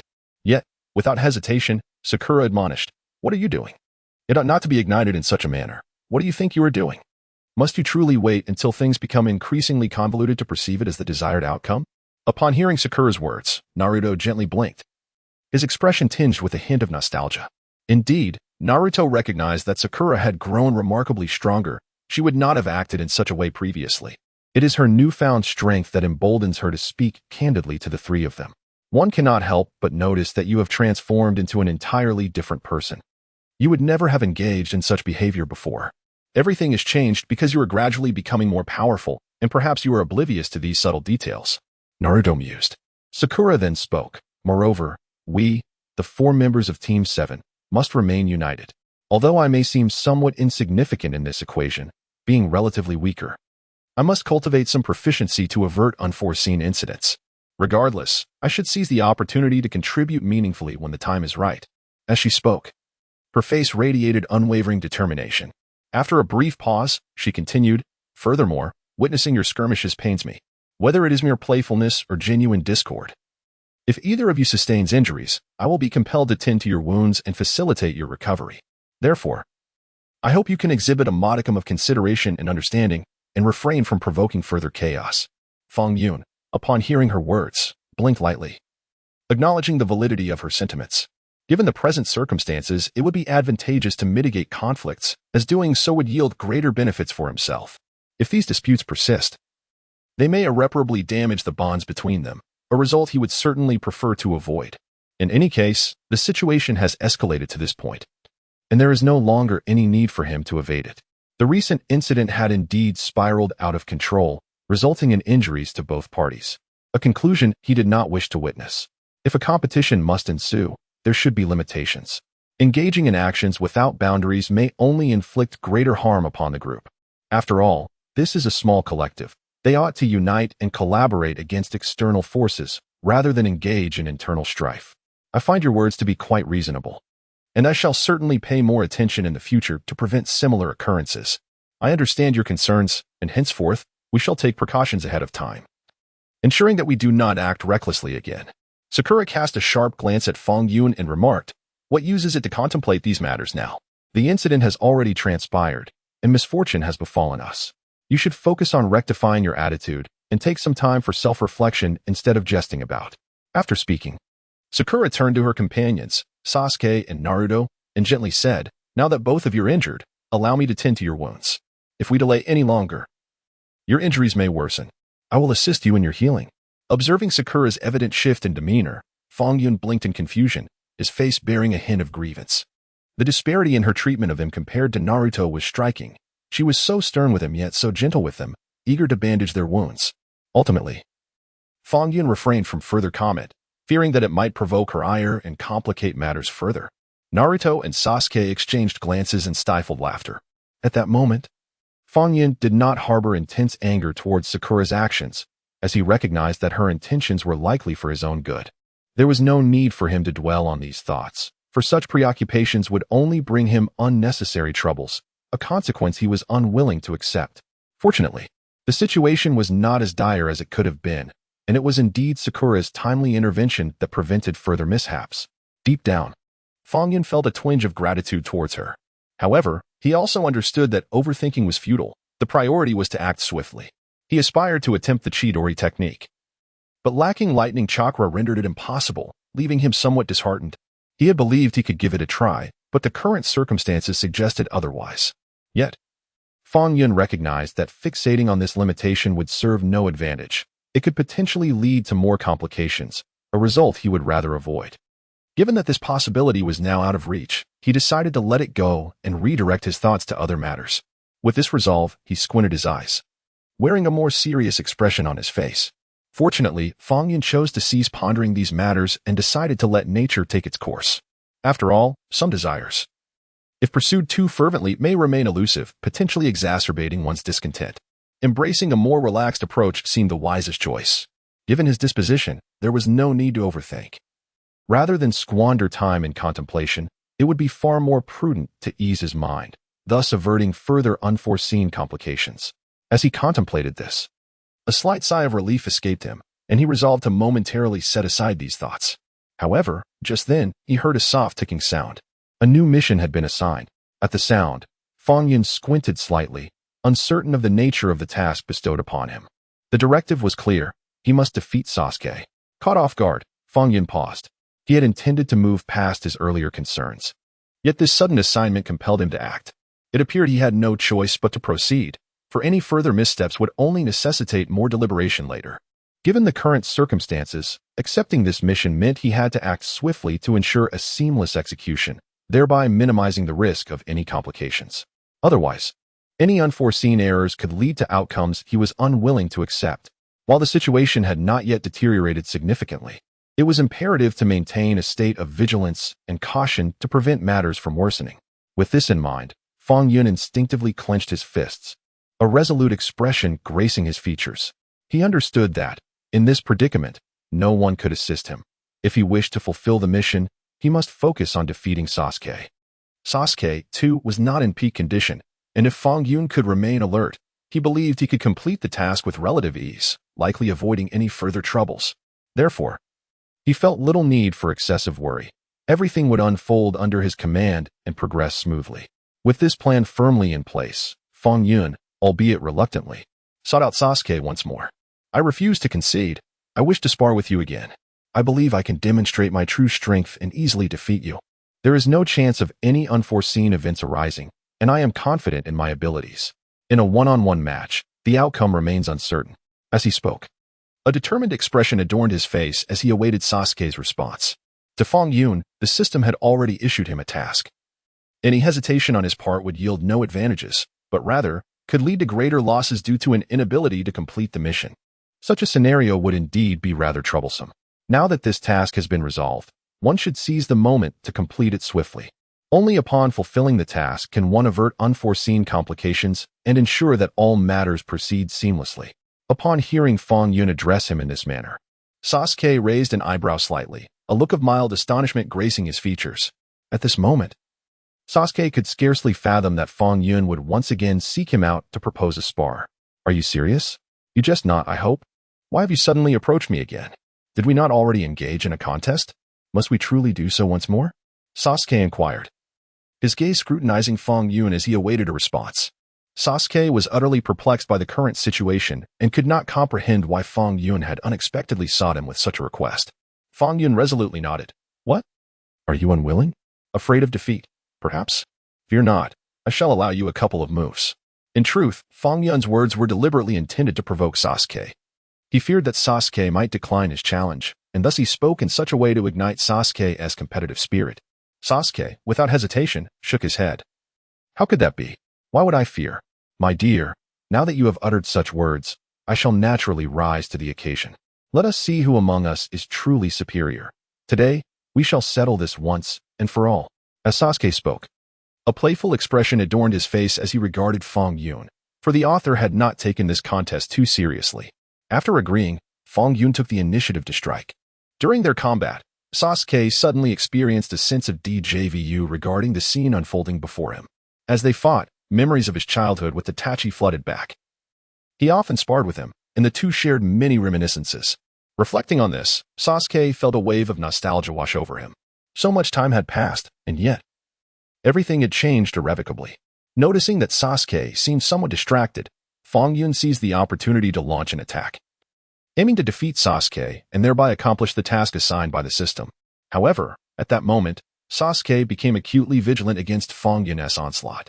His intention was merely to defend himself, yet in a moment of miscalculation, he inadvertently injured Fang Yun. A sharp sting enveloped his hand, prompting him to furrow his brow in a grimace of pain. Though he had endured many tribulations and injuries in the past, Fang Yun now realized that this situation was far more profound and troubling than he had anticipated. Witnessing Fang Yun in such distress left Sasuke momentarily flustered. He realized that his previous actions had perhaps been a bit too forceful. Sasuke hurried to Fang Yun's side, his face etched with concern as he gazed at Fang Yun and immediately inquired, "How are you? Are you all right?" "I'm truly sorry. It wasn't my intention to strike so hard. How do you feel now? Is there any discomfort? Are you in much pain?" As he posed these questions, Sasuke's expression was one of cautious worry as he awaited Fang Yun's response. Fang Yun had already come to the grim understanding that the nerves in his hand might have been severed. Nevertheless, he chose not to display excessive distress. He knew that exhibiting profound pain would only heighten Sasuke's anxiety. Sasuke's earlier actions were born from carelessness rather than a desire to inflict harm. Therefore, why should he exacerbate Sasuke's concern? Some matters need not be blown out of proportion, and even if his nerves were indeed damaged, Fang Yun possessed the ability to heal himself through his inner strength, requiring little exertion. With this in mind, Fang Yun deliberately feigned composure and reassured Sasuke. "It's nothing serious. You need not worry about me. I may just be injured a bit, but I'll be fine after some treatment." After a brief pause, he continued, "Really, you should not concern yourself too much. I can handle this situation quite well on my own. Perhaps you should return and rest, as your own health is not at its best." Once Sasuke departed, Fang Yun intended to begin his self-treatment, but suddenly sensed that someone was surreptitiously watching him. He realized that if his actions were discovered, it could lead to further trouble and unexpected complications. Such a scenario could prove quite troublesome. Rather than waiting for matters to escalate, it was prudent to remain vigilant and cautious to avert any unforeseen incidents and to prevent anyone from uncovering any hints of his condition. This way, he could maintain his ease and sidestep any additional troubles. Thus, after contemplating this, Fang Yun reluctantly decided to seek Tsunade's assistance for his injuries. He conveyed his situation to Tsunade while feigning nonchalance, saying, "By the way, I have this odd feeling that someone is secretly monitoring me. Yet each time I attempt to uncover the identity of this observer, I find no leads, only a sense of being quietly watched from behind." Upon hearing this, Tsunade inquired with curiosity, "Do you have any other information? Perhaps you could share with me what events you have encountered recently." Fang Yun pondered for a moment and shook his head. Relatively speaking, nothing particularly strange had occurred recently. He merely sensed an invisible presence observing him. Yet, despite his desire to uncover the truth, He found himself devoid of any leads, utterly unaware of who might be orchestrating things behind the scenes or their intentions. Katsuyu, appearing contemplative, remarked, "In truth, I am aware that Danzo has dispatched individuals to surveil you. What you perceive may very well be their doing. However, you need not dwell on this matter excessively. Should any unforeseen circumstances arise, I shall extend my assistance to you, ensuring that you encounter no troubles." As she spoke, Katsuyu's expression bore a grave seriousness as she regarded Fang Yun intently. Hearing her words, Fang Yun decided against further discussion. He recognized that any additional dialogue would bear little fruit. Her statement indicated a reluctance to engage with the current situation. Yet, at that moment, Katsuyu spoke again, "Rest assured, I will devise a means to resolve these issues and ensure you are not troubled further. Simply await my good news with patience." Although uncertain of her forthcoming actions, Fang Yun trusted her words. He understood that her assurance implied she had already formulated a plan in her mind. Pressing her too hard might complicate matters further, an outcome he was unwilling to accept. Since she had already committed to assisting him, he resolved to let her proceed without worry. Subsequently, in a display of feigned anger, Katsuyu obliterated the location of the monitoring ninjas. Danzo, upon learning of this development, felt an intense fury but was unable to express it openly. Any sign of discontent could expose him, leading to greater losses. Soon, Fang Yun became aware of this news. Upon its revelation, he discerned that these events were likely orchestrated by Katsuyu, aimed at dismantling the monitoring ninja stronghold. This outcome pleased him greatly. He recognized that, given the current circumstances, it was advantageous for him. As long as this trajectory continued, it was improbable that anyone would conspire against him from the shadows. However, Fang Yun refrained from voicing his thoughts, understanding that some matters need not be explicitly articulated. One must adapt to circumstances and allow events to unfold naturally. Should worse misfortunes arise, he remained confident in his ability to manage on his own, even without external assistance. With no one covertly observing him any longer, Fang Yun felt a profound sense of relief and ease. Previously, there were individuals covertly observing, and Fang Yun had always been exceedingly cautious, fearing that an unforeseen incident might reveal some undesirable truths. Fortunately, those who had been monitoring him from the shadows had been dealt with. In the subsequent days, his actions became significantly more convenient, free from the anxiety of others potentially scheming against him due to his endeavors. Contemplating this, Fang Yun felt a slight relaxation in his brow, his expression taking on a more serene and composed demeanor. Given the current circumstances, Fang Yun perceived that everything was unfolding within his realm of control. Even if someone intended to create disturbances, it would not be a straightforward task. He could effortlessly resolve any issues with the assistance of Tsunade. Since the surveillance had ceased, Tsunade had periodically sought Fang Yun for sparring sessions in medical ninjutsu. As time passed, it became apparent that Fang Yun did not possess extensive knowledge in this field. Instead, he appeared to have only a superficial understanding, lacking any particular expertise. Perhaps his knowledge was derived solely from instinct rather than systematic study, leading to his current state. Tsunade realized that if this were indeed the case, she could cultivate Fang Yun's abilities effectively. Under her guidance, he would undoubtedly grow stronger and acquire more skills. Regardless, Fang Yun's enhancement posed no detriment to her. On the contrary, it would yield greater benefits for her as well. With this thought, Tsunade further solidified her plans. She intended to have Sakura teach Fang Yun some fundamental medical ninja courses, thereby enabling him to learn more. However, prior to this, it was crucial to maintain an air of utmost caution, ensuring that no one detected any signs or vulnerabilities. If he were to be monitored again, it would not only bring a multitude of troubles to Fang Yun, but also plunge her into various predicaments, an outcome she was unwilling to accept. Tsunade was not inclined to let Fang Yun's medical ninja training adversely affect her. Therefore, to conceal these details, she knew she must devise appropriate strategies beforehand. It was imperative to proceed with care. Otherwise, should someone truly notice, the repercussions would be dire. While circumstances had not yet escalated to a critical point, it was essential to plan thoroughly in advance. Waiting until after complications arose to devise a solution would be a far more arduous endeavor. Rather than facing severe setbacks later, it was wiser to tackle these issues proactively. Ultimately, to mask these concerns, Tsunade summoned her previously idle team for lessons, utilizing this opportunity for Fang Yun to learn without arousing suspicion. Only by fortifying Fang Yun could she hope to fulfill her expectations. Moreover, it is evident that, Given the current circumstances, Tsunade understands that if she can effectively cultivate Fang Yun's abilities, it would yield greater rewards for her in the future. She is fully aware of Fang Yun's strength and recognizes his dedication.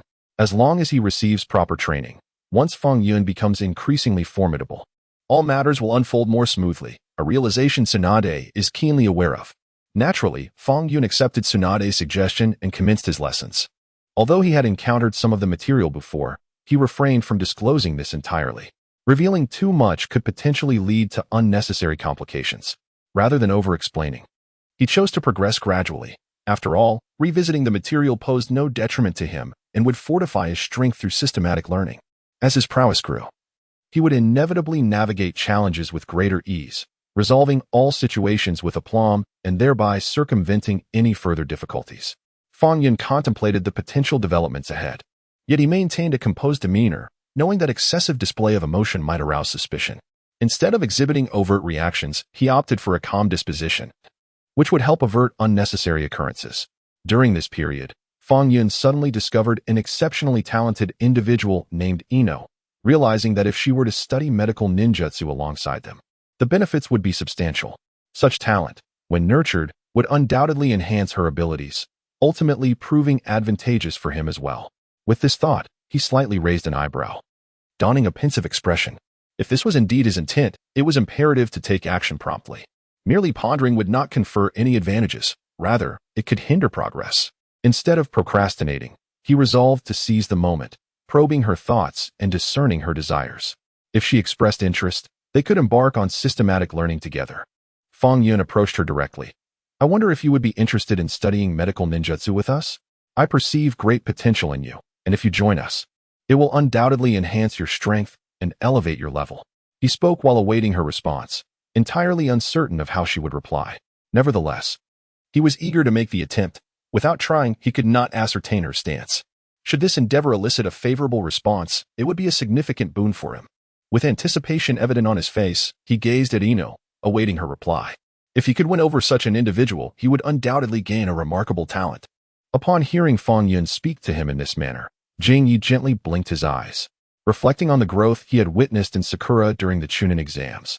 He felt that re-establishing contact with her through this incident would be a tremendous honor. Furthermore, he realized that such a situation would only enable Fang Yun to assist him. Without Fang Yun's presence, it would be nearly impossible for him to reach out to Sakura on his own. Given Fang Yun's familiarity with Sakura, he was certain that Fang Yun could provide the necessary contact information, thus facilitating their reconnection. This represented a significant opportunity that he was determined to seize. He could not afford to entertain other concerns. Any delay or time wasted would yield no advantage and might, in fact, lead to greater complications. This outcome was one he was unwilling to accept. Since Fang Yun had already taken the initiative to approach him, what reason did he have to hesitate? In light of the current circumstances, he understood the necessity of clearly expressing his thoughts to Fang Yun in order to secure his assistance.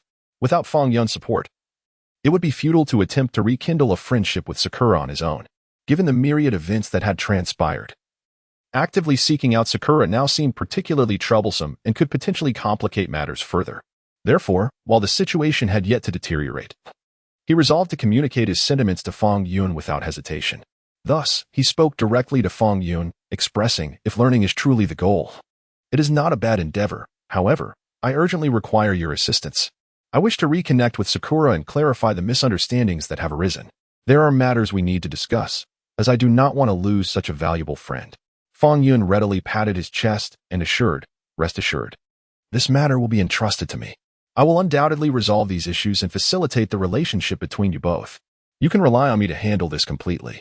Fang Yun understood that successfully mending the relationship between him and Sakura would also yield a valuable ally, making it an advantageous situation for himself. Why would he not embrace it? Consequently, Fang Yun intentionally arranged a private setting for their conversation, allowing them to address their previous conflicts and clarify misunderstandings, ultimately restoring their friendship. However, amidst this reconciliation, both individuals remained subtly competitive, each striving to surpass the other and grow stronger. At this moment, Sasuke still grappled with his unresolved hatred for Itachi, frequently haunted by memories of past events that surfaced during his training sessions. Whenever he reflects on those matters, his emotions become exceedingly restless and agitated, leading him to act impulsively. However, he refrains from confiding his inner turmoil to anyone, choosing instead to bear the burden alone. The mere recollection of past actions causes Sasuke to instinctively clench his fists, his face contorted with resentment. He finds it impossible to let go of the hatred he harbors for Itachi. Consequently, his daily practice of ninjutsu has grown increasingly violent. Kakashi soon perceives something amiss with Sasuke, recognizing that if this destructive path continues, the consequences could be dire. While circumstances have yet to escalate into something irreparable, it is imperative to act swiftly and find a way to assist him. Allowing Sasuke to endure such anguish indefinitely could ultimately lead to his breaking point. Rather than wait for that day to arrive, it is better to seek solutions in advance. However, Kakashi realizes that persuading Sasuke alone is an insurmountable task, leading him to consult Fang Yun, sharing the pertinent details with him. Kakashi expresses his concerns about Sasuke's deteriorating state, noting his daily volatility, and suggests that they should visit him to better understand the situation and offer guidance. If he continues to remain in such a tormented state, it is only a matter of time before something more severe occurs. As Kakashi speaks, his expression is grave, gazing intently at Fang Yun, awaiting his response. Upon hearing Kakashi's words, Fang Yun recognizes that the current situation may not be as straightforward as it seems. He is not entirely clear on the specifics, but understands that only by visiting can he uncover the details. Thus, he resolves to act promptly. Eager to discern the truth behind Kakashi's sudden seriousness and seeking his help, Fang Yun suspects that Sasuke's agitation stems from ignorance of the truth. Perhaps revealing it would alleviate his turmoil. Yet, some matters cannot be decided unilaterally. A single misstep could lead to an outcome he would prefer to avoid. As the situation has not yet spiraled into something grave, Fang Yun knows he must maintain a cautious mindset while contemplating these issues. Otherwise, should an unexpected event arise, it could inflict even greater harm upon Sasuke. While revealing the truth to Sasuke could potentially lead to acceptance, withholding it would condemn him to continued suffering. Thus, Fang Yun finds himself in a rather perplexing predicament, uncertain of how best to benefit Sasuke. A look of hesitation crosses his face as he deliberates potential solutions, weighing the pros and cons of each. Ultimately, Fang Yun decided to cease his overthinking. After all, the situation had already reached this critical juncture. Lingering in indecision would yield no advantages. While circumstances had not yet deteriorated irreparably, it would be prudent to pursue a definitive solution. Uncertain of the optimal course of action, he resolved to relinquish the decision-making authority to Sasuke, keen to discern Sasuke's state of mind and his thoughts on the matter. Should Sasuke seek to unveil the underlying secrets, Fang Yun would readily divulge everything without reservation. Thus, he entrusted the choice to Sasuke. After careful consideration, Fang Yun sought out Sasuke. I am aware that you are beset with numerous troubles and face considerable dilemmas, yet before we delve into that, I wish to share a secret with you. Fang Yun's words fell upon Sasuke, who remained unresponsive, his demeanor notably indifferent. Recognizing Sasuke's apparent lack of interest, Fang Yun did not relent but continued. These matters pertain to your current concerns, and you are bound to find them exceedingly intriguing. What do you mean? Sasuke, intrigued by Fang Yun's assertion, wondered what secret he was about to unveil. What I wish to convey is that certain matters should not be judged solely by their surface. The power of Itachi Uchiha is formidable. Should you involve yourself, it could very well lead to your own peril. Fang Yun's intent was to imply that the Uchiha clan's prominence could incite trepidation. However, Sasuke failed to grasp the essence of Fang Yun's words.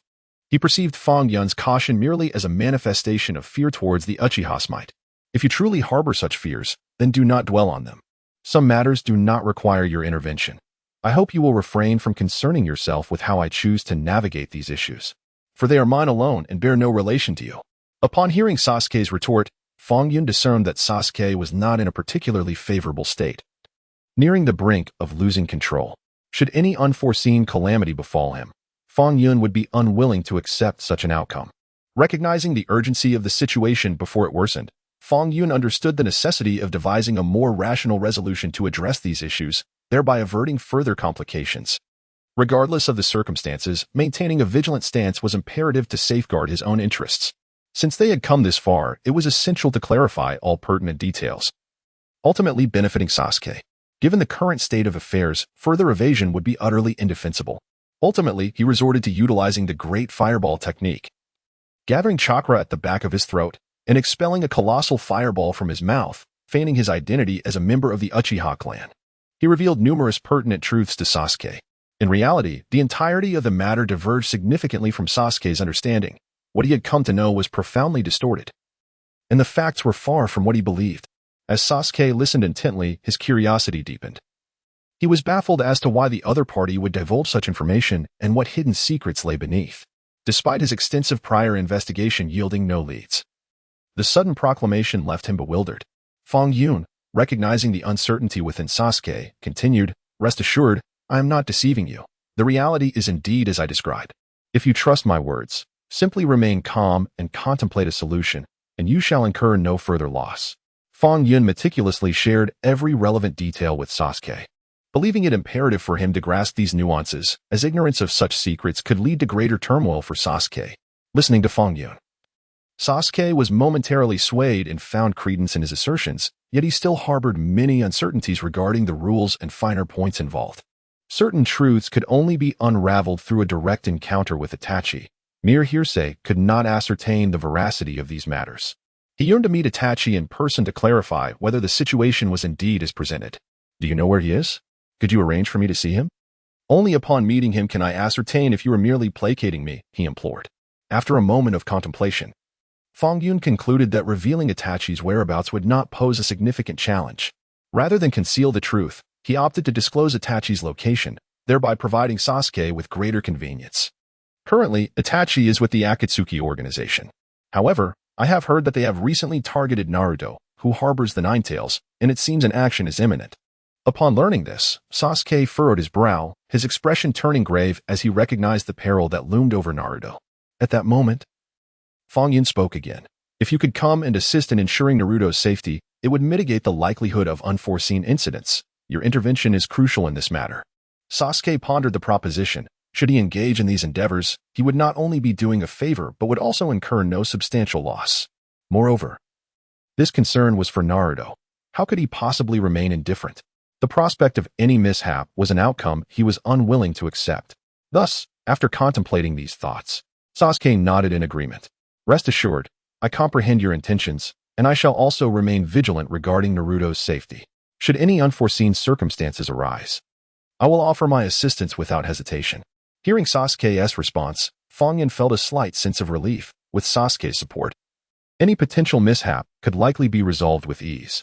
After finalizing their discussion, the two lost track of their formalities and indulged in drinking atop the rooftop. They alternated between cups, gradually succumbing to intoxication. As Fang Yun and Sasuke's interactions increased lately, and without any clandestine communications, Naruto soon noticed this peculiar shift.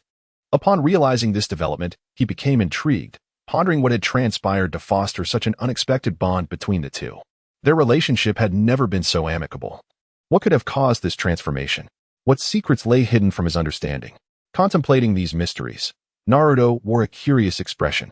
He understood that it was imperative to investigate this situation further, to uncover the underlying truths. Discovering pertinent information would provide him with an advantageous position, while remaining oblivious would complicate matters, a scenario he was keen to avoid. Since he had already sensed a clue, seizing the opportunity to reflect and inquire was essential. However, Naruto was acutely aware that a direct approach might not yield the answers he sought. Thus, he resolved to devise a more discreet method of inquiry. By unveiling the secrets behind this newfound camaraderie, he could secure a greater advantage for himself.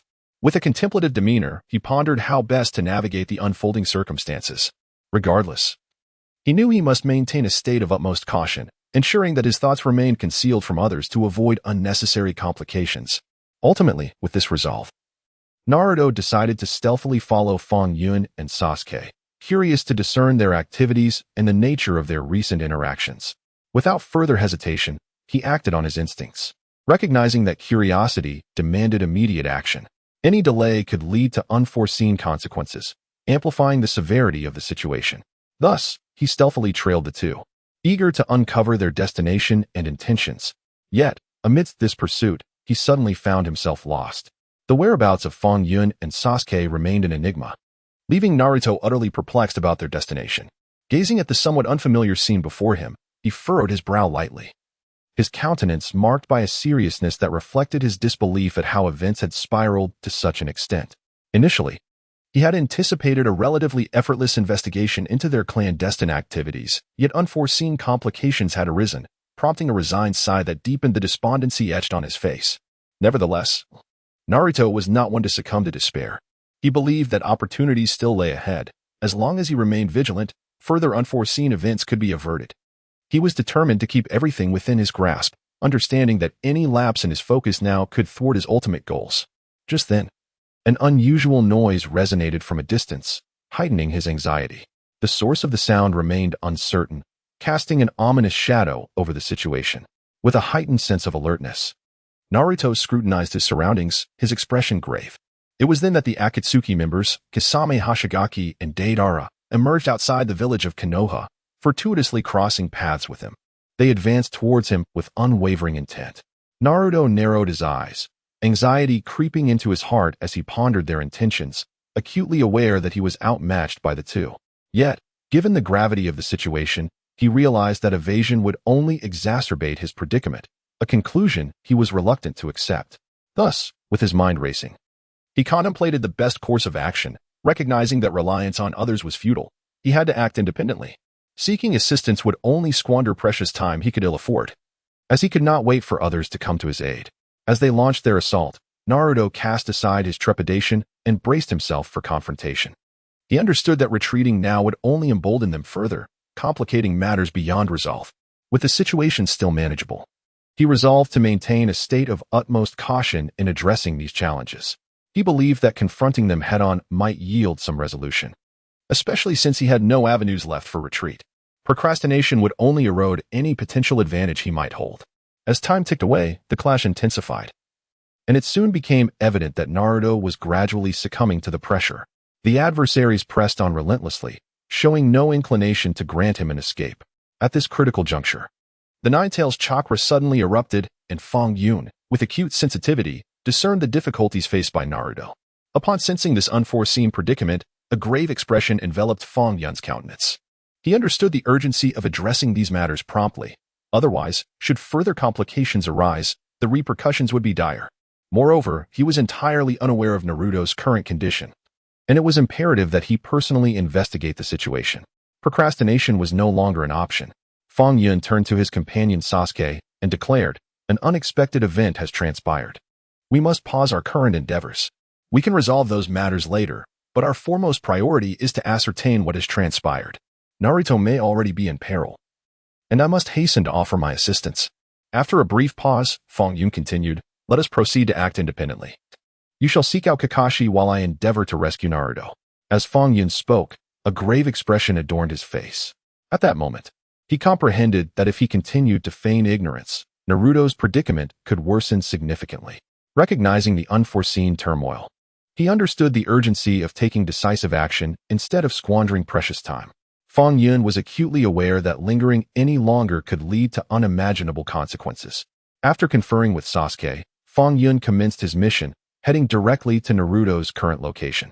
Observing Naruto's condition, he realized he must find a way to assist him. If the standoff persisted, Naruto would inevitably face further calamities, a fate Fang Yun was unwilling to accept. Seizing the moment before the situation deteriorated further, he resolved to act promptly. After some contemplation, he employed wood-release techniques, swiftly causing multiple trees to sprout as if uprooted, instantaneously creating a miniature forest. With this tactical advantage, Fang Yun managed to subdue Naruto's rampage with relative ease. Subsequently, he utilized shadow clones to escort Naruto back to the village. Only after completing this task did Fang Yun allow himself a moment of respite, although Naruto's condition remained precarious. Having returned him to the village alleviated his fears of worse outcomes. With a modicum of caution, Fang Yun was confident that no further mishaps would occur, especially with others present in the village, making it exceedingly difficult for anyone to harm Naruto. Meanwhile, Kakashi engaged in conversation with Asuma when he suddenly noticed Sasuke rushing towards him, his face etched with terror. Observing Sasuke's distressed demeanor, Kakashi furrowed his brow, perplexed by the urgency of his arrival and the circumstances that had led to such a state. "What's wrong? What has happened? Please, take your time and explain," Kakashi urged, his tone laced with concern as he awaited Sasuke's response. He sensed that something dire had transpired, for Sasuke's frantic appearance was unmistakable evidence of impending trouble. Sasuke recounted the events that had unfolded, and upon hearing this, Kakashi's expression turned serious. He had never anticipated that matters would escalate to such a degree. Nor could he fathom the current state of affairs. If what you say is true, we must deliberate carefully on how to resolve this. We need to act swiftly to ascertain the situation and offer assistance. Otherwise, we may face unforeseen challenges, Kakashi remarked, his tone reflecting the gravity of the situation. Asuma, listening intently, also adopted a somber demeanor. If what you say is true, I wish to accompany you into the forest to uncover the mysteries that lie within. Moreover, my presence may provide you with valuable assistance, ensuring that I do not become a burden. As Asuma spoke these words, his face bore a serious expression, gazing intently at Kakashi, awaiting their response. Kakashi considered that having Asuma join him might avert unforeseen incidents and secure their safety, thereby alleviating some of the troubles they faced. They could no longer afford to dawdle. Wasting time would only hinder their progress, and the situation could escalate to an unacceptable level.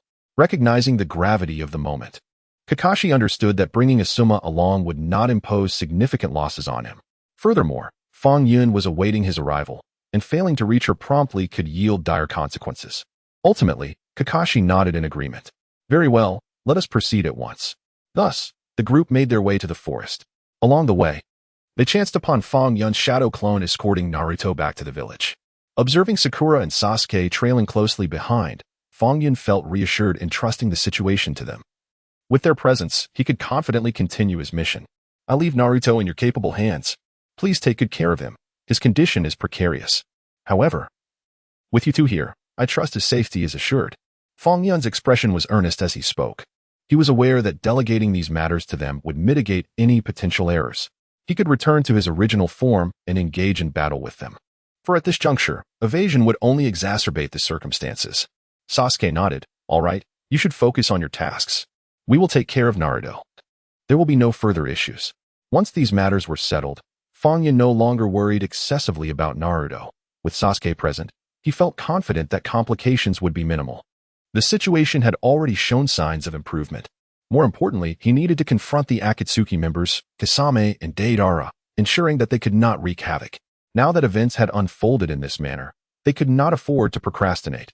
Action was imperative to ensure the smooth progression of subsequent affairs. They must deal with those two effectively, though Fang Yun understood that confronting them alone would be a considerable challenge.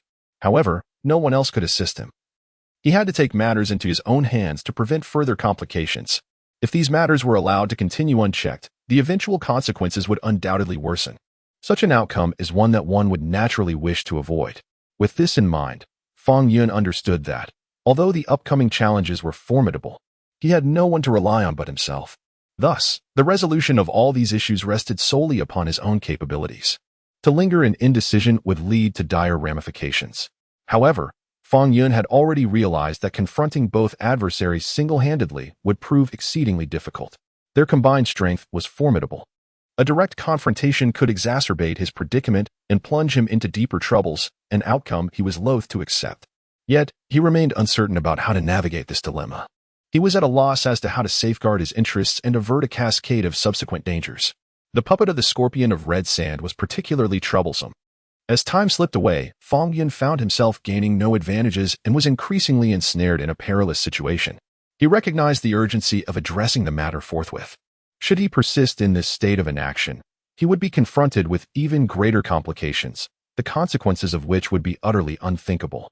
Soon, he found himself at a disadvantage. While he felt a measure of resignation about this outcome, he was acutely aware of the significant impact it could have on his situation. At this moment, he remained unsure of how to tackle these challenges effectively. What measures could he take to prevent further unforeseen incidents and ensure a smooth resolution to all matters at hand?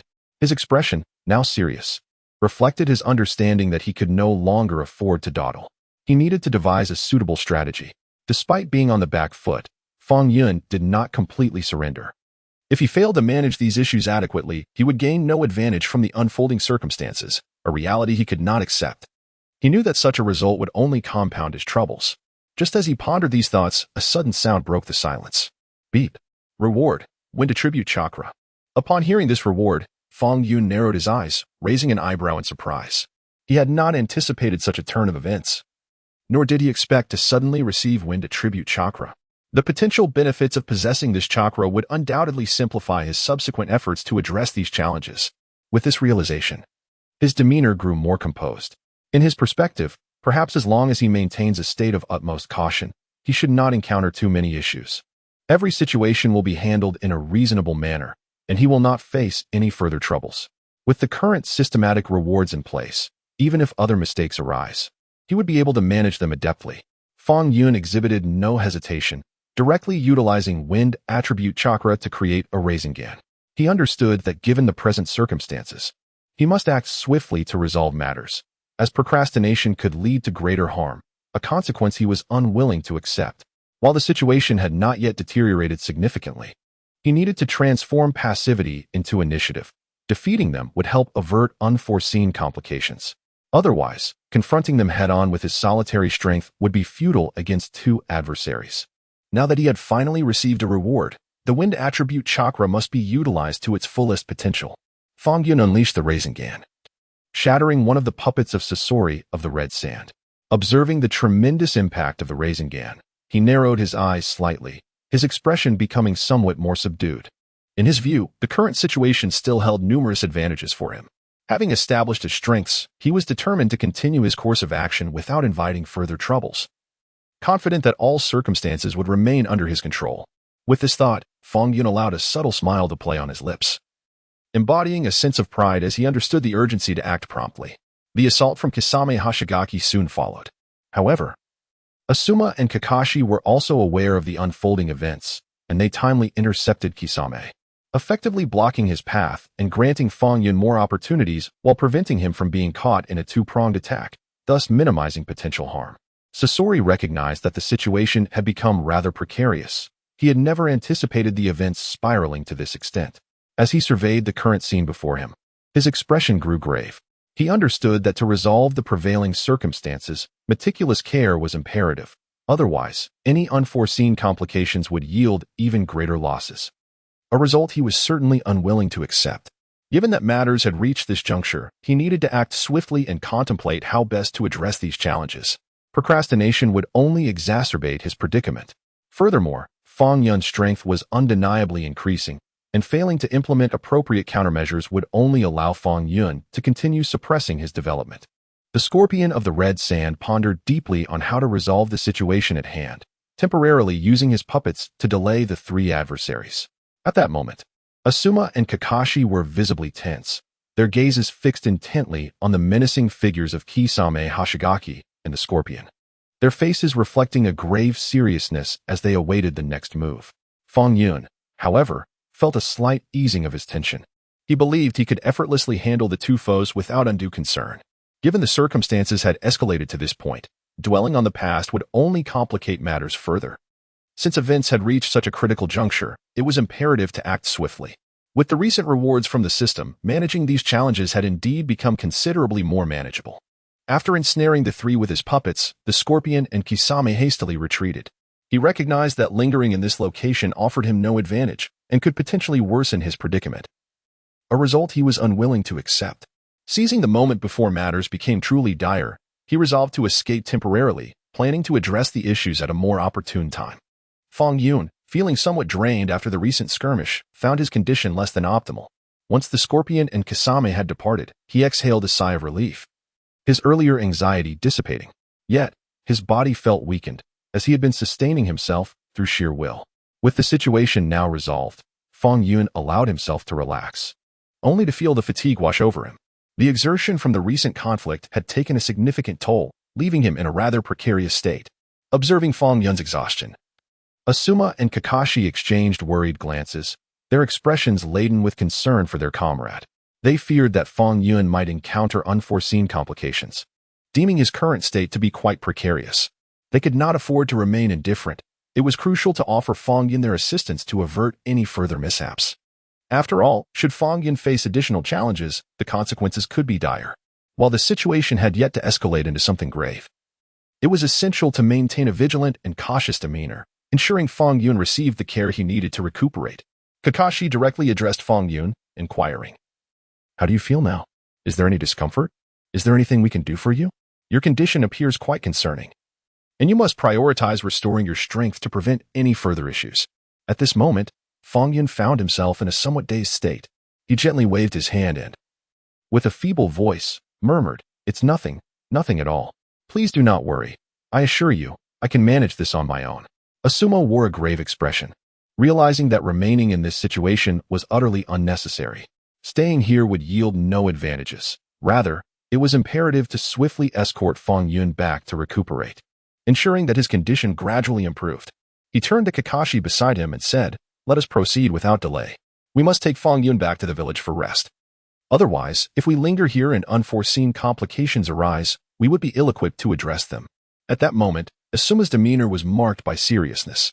He understood that, given the current circumstances, time was of the essence. Although Kisame and Sasori had temporarily departed, it did not guarantee their absence would be prolonged. Fang Yun's condition was precarious. Should their adversaries return, their combined strength would be insufficient to contend with them. Therefore, it was crucial to vacate this perilous place and return to the village, where Fang Yun could recuperate and avoid further harm. Any unexpected incidents would only complicate matters, leading to undesirable outcomes for all involved. Contemplating this, Asuma continued to regard Kakashi with a stern gaze, awaiting his response. Listening to Asuma's reasoning, Kakashi found his words to be entirely sensible. Perhaps the only course of action was to heed Asuma's proposal. "Very well, let us depart at once." Thus, having reached a consensus, they promptly escorted Fang Yun back to the village. Fang Yun shared a hospital room with Naruto, indulging in an array of peculiar concoctions prepared by Sakura. During this time, Fang Yun found solace in his surroundings, recognizing that this brief respite was an opportunity to relish. He understood that once his health was fully restored, he would be confronted with numerous responsibilities. Currently, his illness necessitated his stay in the infirmary, but once he recovered, he would soon be embroiled in duties once more. The camaraderie between Fang Yun and Naruto was harmonious. However, as Sakura was about to take her leave, Naruto seized the moment to gaze at Fang Yun with an air of mystery. Fang Yun noticed Naruto's peculiar expression and felt a surge of curiosity, wondering what prompted such behavior and what intentions lay behind it. Fixating on Naruto, Fang Yun inquired, "What is it? What has transpired? Why are you looking at me in such a manner? Is there something you wish to discuss? Are there still any other difficulties?" Naruto spoke slowly. "In truth, I am aware that the nine tails within me often creates trouble for those around me. I sincerely apologize for burdening you with the aftermath of my chaos. It has undoubtedly caused you significant distress. If it weren't for me, perhaps you would be spared from such troubles." After hearing Naruto's words, Fang Yun realized that Naruto's current state was not solely his own fault. Some circumstances were beyond his control, and it was unnecessary to attribute all blame to him. Contemplating this, Fang Yun addressed Naruto directly, "It is quite all right. I understand that those events were not your intention. The unforeseen occurrences are beyond your command. So why should you bear the blame? Moreover, without your presence, the situation might have escalated further. I believe you are well aware of this. Regardless, to me, you are a hero. You have made significant contributions, and there is no need to feel guilty for the troubles you have inadvertently caused me." After a brief pause, Fang Yun continued, "Moreover, those troubles are trivial. You need not worry or feel anxious. To me, all these matters are rather commonplace." Upon hearing Fang Yun's comforting words, Naruto smiled gently, his face reflecting a sense of gratitude as he looked at Fang Yun. He spoke earnestly, "I truly appreciate your consideration and everything you have done for me. If it weren't for you, my situation could have been far worse. Your assistance has certainly alleviated many of my troubles." Fang Yun smiled in response. Meanwhile, Orochimaru's condition continued to deteriorate. He hastily dispatched his subordinates, the Sound Four, to Konoha, intent on bringing Sasuke back with them. In Orochimaru's view, Sasuke, fueled by his hatred, would willingly accompany them. However, the ultimate outcome remained uncertain. After 2 days of recovery, Fang Yun gradually regained his strength. Gazing into the mirror, he noticed a more vibrant reflection, albeit with a hint of added weight. If he continued to indulge himself, he would inevitably become overweight, which would bring him a series of complications. Thus, Fang Yun recognized that it was unnecessary to remain in this state of indulgence. There were numerous matters that required his personal attention, and while he had been focusing on his health, he knew that many troubles awaited him outside, all needing his resolution. Without hesitation, Fang Yun decided to step outside. He understood that he must seize the moment and begin taking action, for his health was now sufficiently restored, and there was no reason to linger any longer.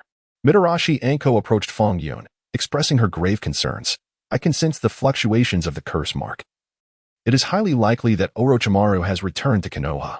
As she spoke, Her countenance bore an air of seriousness, her gaze fixed intently on Fang Yun, awaiting his response. She remained uncertain about Fang Yun's forthcoming plans or how he intended to address the emerging issues. Observing her palpable tension, Fang Yun recognized the necessity of formulating an appropriate strategy. Otherwise, the situation could spiral into unforeseen complications. With the world still relatively stable, it was imperative to thoroughly investigate the matter at hand. Fang Yun's expression grew more solemn.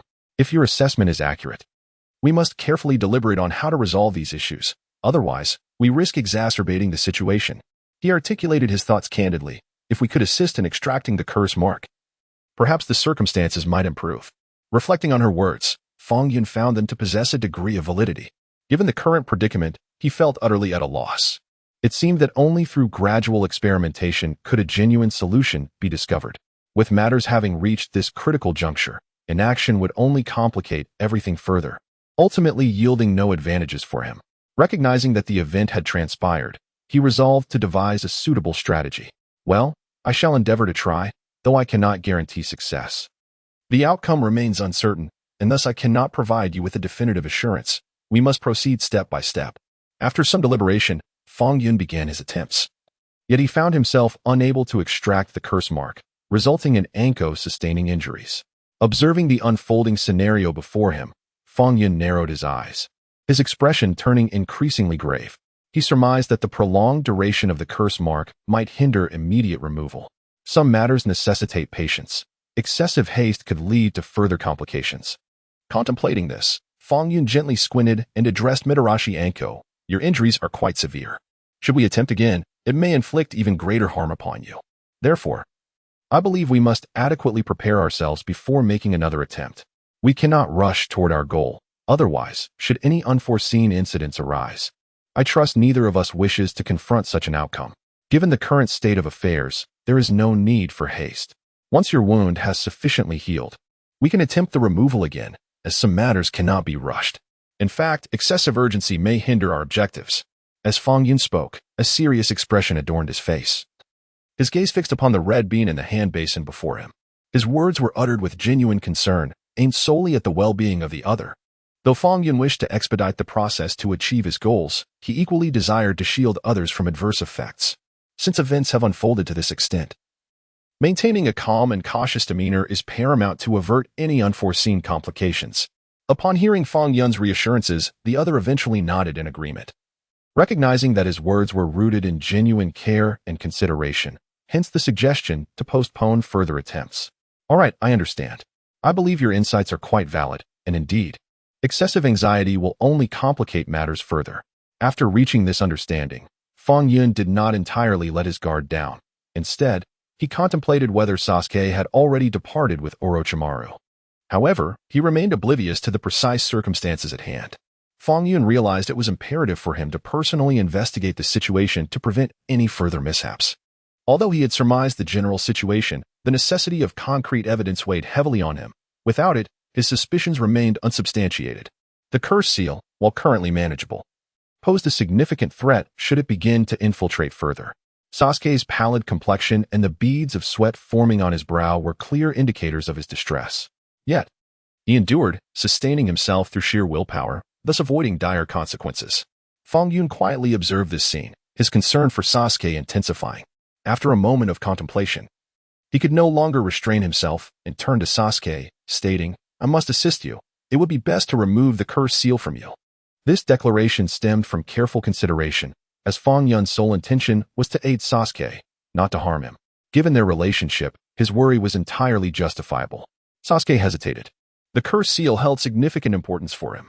Although it inflicted considerable pain, it also promised immense power, transforming him from his current state of weakness into a formidable ninja capable of standing alongside the strongest. Grasping the gravity of this dilemma was no easy task. Noticing Sasuke's reluctance to respond immediately, Fang Yun understood that Sasuke yearned for the strength the seal could provide. Fang Yun patiently stood aside, quietly awaiting Sasuke's response. As time gradually passed, Fang Yun could no longer contain his impatience and was about to speak again when Sasuke preempted him. Making his decision, let us proceed as you suggested. This was Sasuke's answer, one he had struggled long and hard to articulate. He genuinely yearned for this power. Yet it was not inherently his, It was acquired through a cursed seal. No one could guarantee what kind of transformation this power would evoke in him. What if the strength bestowed by the seal proved insufficient? Wouldn't he be squandering his efforts in vain? If he were to lose consciousness during this process, the arduous endeavor would be rendered futile. Thus, he ultimately acquiesced to Fang Yun's request. Though he had hesitated for a considerable time, he ultimately consented. Extracting the cursed seal was an arduous and mentally taxing process. Even Sasuke felt immense pain. Had he not gritted his teeth tightly, he might have cried out in agony. Fang Yun sensed his suffering. The proximity between them was so intimate that Fang Yun could observe Sasuke trembling slightly. His body was drenched in sweat, yet he persevered, striving to remain conscious. Should he faint, the extraction would be abruptly halted, rendering all previous efforts moot. Hence, Sasuke endured. However, the cursed seal was not easily dispelled. After an hour, only half had been removed. Throughout this period, Sasuke maintained a state of mental clarity, allowing him to contemplate many matters. Despite his fervent desire for power, he did not wish to attain it through such means. Thus, although he chose to eliminate the cursed seal with a sense of regret, he did not harbor any regrets. He believed that one day he would rely on his own abilities to gradually become stronger. Therefore, he was resolute in his decision to rid himself of the cursed seal. Having made up his mind, Sasuke, though physically weakened, found his consciousness growing sharper as the process continued. After a strenuous effort, even Fang Yun began to falter and eventually ceased his actions. Sasuke took a deep breath, harboring few thoughts in his mind. After a while, once Fang Yun had rested, Sasuke initiated the conversation. "I would like to request your assistance with something, if I may." "Speak," Fang Yun replied. "If possible, I would like to entrust you with my special training." With the cursed seal now incomplete, he would not gain formidable power. And the only course left was to diligently train during this period to enhance his strength as much as possible. Especially with Fang Yun's remarkable prowess, Sasuke felt he could learn immensely from him. A smile broke through Fang Yun's usually serious demeanor, reflecting his satisfaction with Sasuke's newfound determination. Initially, he believed that Sasuke would be utterly despondent due to this incident. It seems he was mistaken. Sasuke's ability to rise so swiftly took him completely by surprise. Therefore, Fang Yun would not refuse his request. As long as Sasuke aspired to become stronger, he would do everything within his power to assist him. Once Sasuke had recovered, Fang Yun immediately commenced his training. In an instant, countless clones of white clouds surrounded Sasuke. Enclosed within their mist, Sasuke could only exert all his strength to engage in combat with them, while the two of them were embroiled in intense training. The Sound Ninja Quartet had also arrived in Konoha. Their intentions were clear. They sought to take Sasuke away, though what they planned to do thereafter was uncertain. At the same time, Sakura and Naruto found themselves together, being the first to notice the presence of the Sound Ninja Quartet. However, they were at a loss as to how to respond, particularly Sakura, who was unsure of their course of action. Recklessly confronting the quartet would surely be futile with just the two of them. Thus, they chose to observe from the shadows rather than act impulsively. Sakura was deeply concerned that Sasuke might truly be taken away, her anxiety palpable. Naruto reassured her, saying, "Rest assured, with Fang Yun here, no one can take Sasuke away." Sakura refrained from further comment, though her tension had somewhat eased. In truth, Fang Yun had sensed their approach long before they drew near. Yet he had chosen not to disclose this to Sasuke. Once training concluded, and they took a moment to relax, Fang Yun stood beside Sasuke and posed a question. "Orochimaru and the others have arrived. What are your thoughts? Will you accompany them away from here, or remain and continue training with me?" Without a moment's hesitation, Sasuke replied, "I want to go." For him, it mattered little where he went. He could surmise some of the reasons why Orochimaru wished to take him, but he had no desire to leave with them. In contrast to them, Sasuke held greater faith in Fang Yun. He genuinely believed that following Fang Yun would afford him the opportunity to learn more and gain further experience.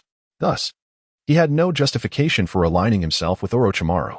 Unlike Sakura and Naruto, Tsunade and Jiraiya harbored different intentions. Both wished to see Orochimaru once more. If Sasuke indeed chose to stay, it would be impossible for the two of them to secure a meeting with Orochimaru on their own. If they wished to encounter Orochimaru again, they could not bypass Sasuke. To achieve this objective, Tsunade and Jiraiya approached Sasuke, hoping he would cooperate by pretending to be taken by the Sound Ninja Quartet. They dared not let anyone else know of their plan, so they deliberately chose a moment when Sasuke was alone in his room to present their proposal. Now, in the room, only the three of them remained. After they conveyed their thoughts to Sasuke, a profound silence enveloped the air.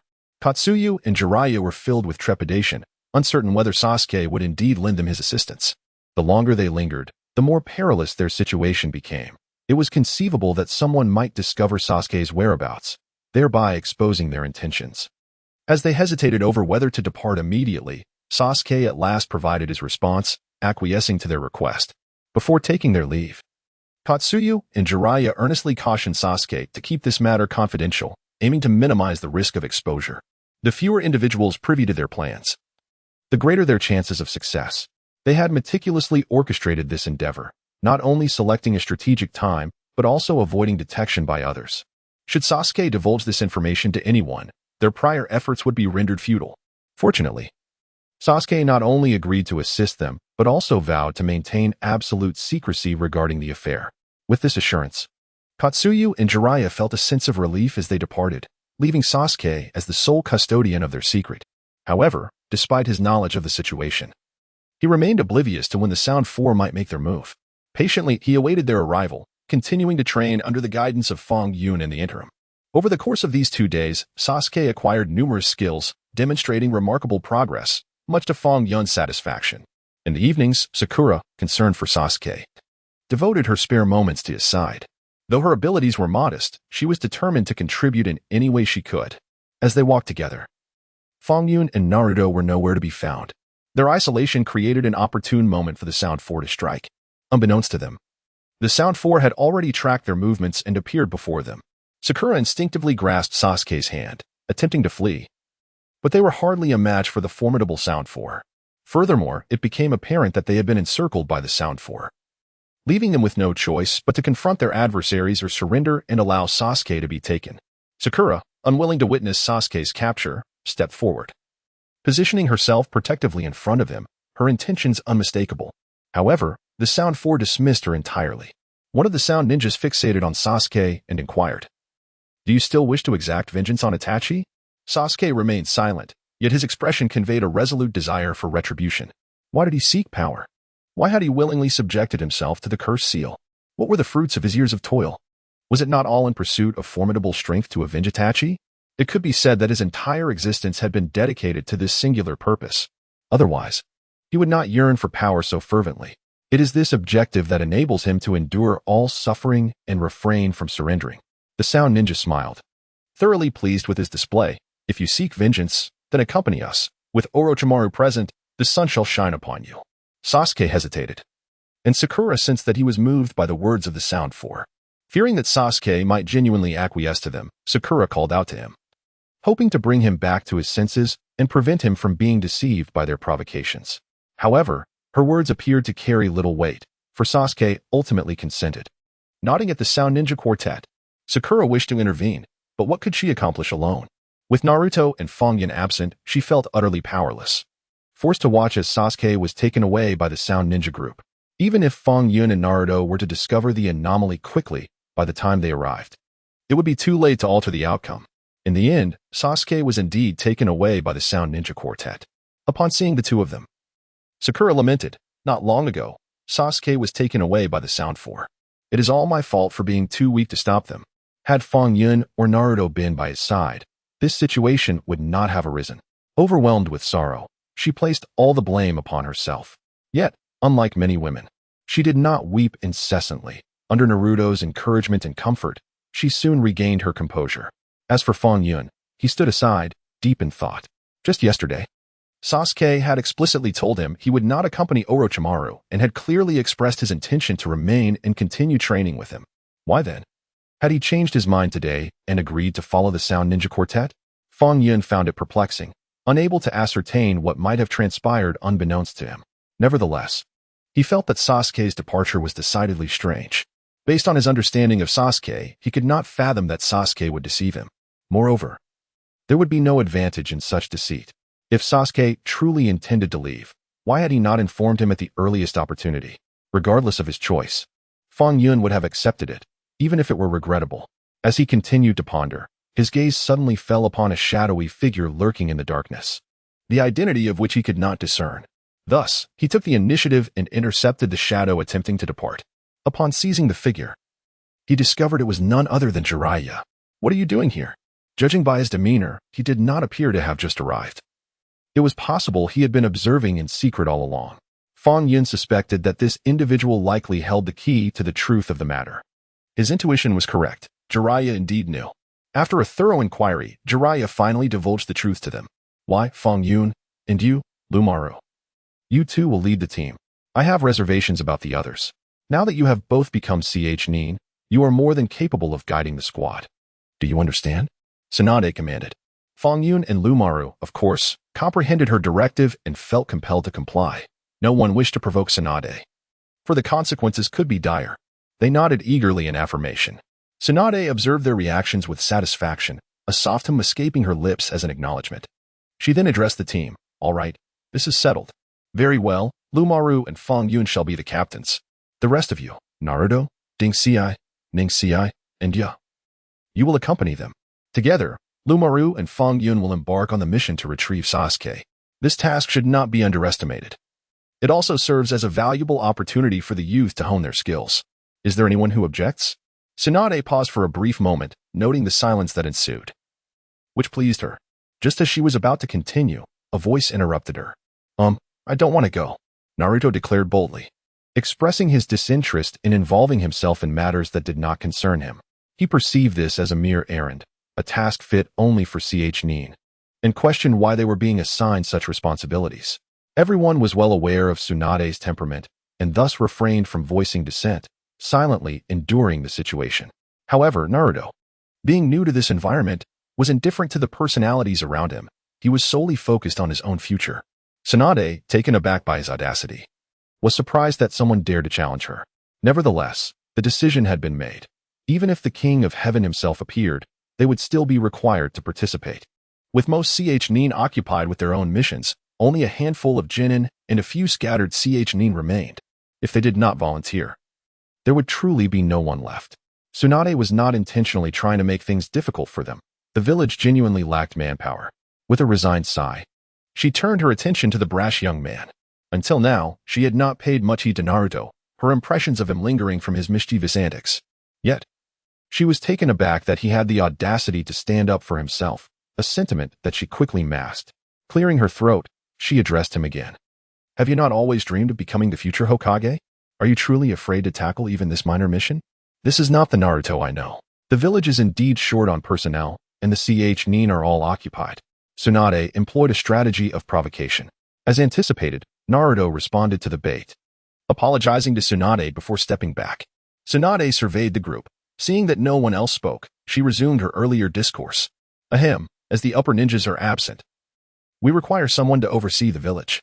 This task, while not monumental, is also not trivial. Tsunade scrutinized her comrades and made a decision. Then, Sakura shall remain behind. Her meticulous nature will serve well in caring for the village's patients. The rest of you will proceed to locate Sasuke.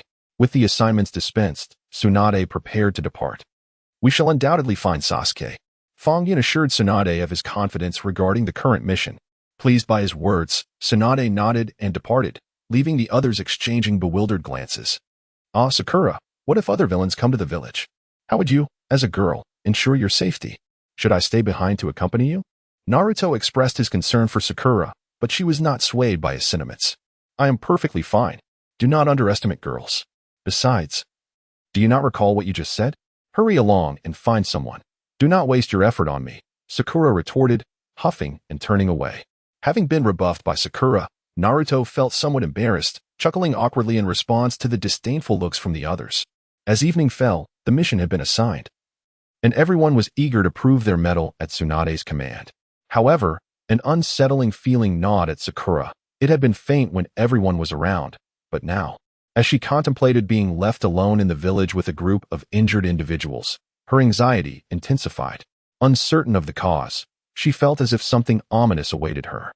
Naruto seemed to notice her furrowed brow. Hey, weren't you just saying that girls can handle things on their own? Why the worry now? If you plead with me, I might consider staying behind to keep you company, Naruto teased with a grin. Sakura, feeling exposed by Naruto's remarks, was incensed that he would say such things, delivering a sharp knock to his head. Yet, the playful exchange alleviated some of her tension. Listen, Naruto, stop being so self-absorbed. I have no interest in you. Even if you stayed, I would keep my distance. Do not flatter yourself. Sakura rolled her eyes, slightly exasperated. Naruto, unaffected by her words, laughed heartily, seemingly indifferent to her response. Naruto, enough chatter. The mission is about to commence, Fang Yun called out to him. After exchanging a few more words with Sakura, Naruto made his way over. The group was filled with enthusiasm, yet Sakura noticed something amiss. However, upon seeing their smiles, she decided against voicing her concerns. An observation that did not escape Tsunade's notice.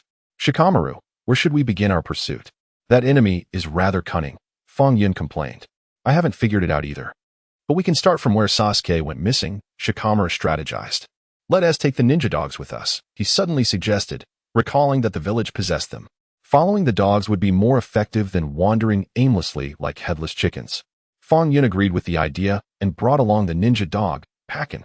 Wow, what an adorable dog, Naruto remarked upon seeing Fang Yun with the canine, unaware that it was a ninja dog, harmless in appearance but formidable against foes. Clearly, Naruto has yet to grasp this reality, still perceiving Parker as merely an ordinary dog. Suddenly, Parker withdrew his amiable grin and barked furiously at Naruto, who was evidently startled. It was only after Fang Yun's reminder that he realized Parker was a ninja dog. Instantly, Naruto became compliant, averting his gaze from Parker, who, now silent, wore a serious expression, awaiting further instructions. Shikamaru rummaged through a few items in Sasuke's room, and upon sniffing them, Parker led the group onward. Sasuke's compliance raised suspicions among the Sound Ninjas, who feared he might be plotting something. They kept a vigilant watch, leaving Sasuke with no opportunity to mark his trail. His brow furrowed in concentration. When one of the Sound Ninjas noticed his unusual demeanor, he quickly signaled to his companions. They approached Sasuke collectively, inquiring, "What troubles you? Your expression seems off. I advise against any tricks. Otherwise, you shall not meet Orochimaru." In the face of their abrupt warning, Sasuke exhibited no fear. He pressed his forehead with a hint of impatience in his tone. "I am already with you. There are 4 of you, and only 1 of me. What tricks could I possibly employ? When will I be granted an audience with Orochimaru?" "You will see him soon, provided you remain honest," replied the Sound Ninja. As the 2 in front and the 2 behind kept their watchful gaze on Sasuke, after a considerable duration, they finally concluded that Sasuke harbored no ulterior motives. Their vigilance relaxed, allowing Sasuke a moment of opportunity. He discreetly controlled his chakra, leaving subtle markers in inconspicuous corners. These markers emitted a unique scent, indicative of his chakra, enabling his allies to recognize him should they come searching. "Speed up. Why are you lagging behind?" The impatience in the Sound Ninja's voice was palpable. Fearing they would scrutinize him as they had before, Sasuke hastily quickened his pace, closely trailing behind them. Meanwhile, as Fang Yun and the others exited, Parker began to sniff the air. Regrettably, during this initial stretch, Sasuke had left no markers. Despite Parker exerting all his strength, he found no leads. This development furrowed Fang Yun's brow in concern. What is going on with Sasuke? Why hasn't he left us any markers? How are we to pursue him? What if he encounters trouble? Shikamaru, being of an impatient disposition, grew increasingly restless after a prolonged search yielded nothing. Upon hearing his words, Fang Yun did not respond immediately, instead contemplating a solution. As time passed, an idea finally dawned on him. "I will use my chakra to sense him. Wait here while I devise a plan." With that, Fang Yun stepped forward, gradually controlling his chakra as he released it little by little, closing his eyes in concentration. He transformed his consciousness into the power of chakra, striving to explore forward as far as possible. After an indeterminate passage of time, he finally opened his eyes. "I understand now. This is the path we must take." "Are you certain? We have never employed chakra sensing before. Do you genuinely believe this will be effective?" Shikamaru, somewhat incredulous, voiced his doubts directly. In response, Fang Yun merely glanced at him before leading the group onward. Left without a reply, Shikamaru felt a twinge of frustration, uncertain whether to proceed or not. Observing this, Ding Xiai approached and patted his shoulder. "Regardless of its efficacy, we must give it a try. We have no other options, and Sasuke is waiting for us." "Very well." With this encouragement, Shikamaru quickened his pace ahead of the others. Thus, they traversed this path for quite some time until they reached another fork. What should we do now? At this juncture, we must rely on Parker. Utilizing chakra sensing is exceedingly draining, and we cannot afford to use it again so soon. Upon uttering these words, Fang Yun shifted his gaze to Parker. Understanding the implication, Parker took small, hurried steps forward. It sniffed around here and there, ultimately uncovering a trace. It turned and called out to the 6 members of the team, who promptly rushed over. They discovered a mark left by Sasuke on a tree. A glowing point accompanied by a faint scent. No wonder Parker was able to detect it. With this clue, their search became effortless, in no time. They caught up with Sasuke. To avoid alarming the enemy, they maintained a slight distance. Should we strike now and rescue Sasuke? In response to Shikamaru's inquiry, Fang Yun hesitated. Frankly, he was still unaware of the Sound Ninja's strength. If they were relatively weak, then an attack might be feasible. However, if they were formidable, a reckless assault would jeopardize his team. What should we do? Before Fang Yun could reach a decision, the Sound Ninja ahead began their assault on Sasuke. Frustrated by Sasuke's slow pace, one of them prepared to strike him with a heavy hand. Fortunately, Sasuke evaded just in time, narrowly dodging the blow. What are you doing? Sasuke's voice brimmed with fury. He would not permit such treatment. The Sound Ninja, evidently oblivious to the gravity of the situation, remained arrogant. Seeing his demeanor, Sasuke could no longer restrain himself and retaliated. With Sasuke engaged, Fang Yun could no longer remain passive. He signaled to the other members of his team, and they charged forward. The collective strength of the Sound Ninjas was notably high. However, they had recently battled 2 Sound Ninjas who had returned from Konoha, and they were now utterly exhausted. Faced with Fang Yun's team's onslaught, they began to falter. Noticing this, Fang Yun initially intended to subdue them swiftly. However, recalling Jiraiya's plan, it seemed prudent not to engage too hastily, lest those orchestrating events remain concealed.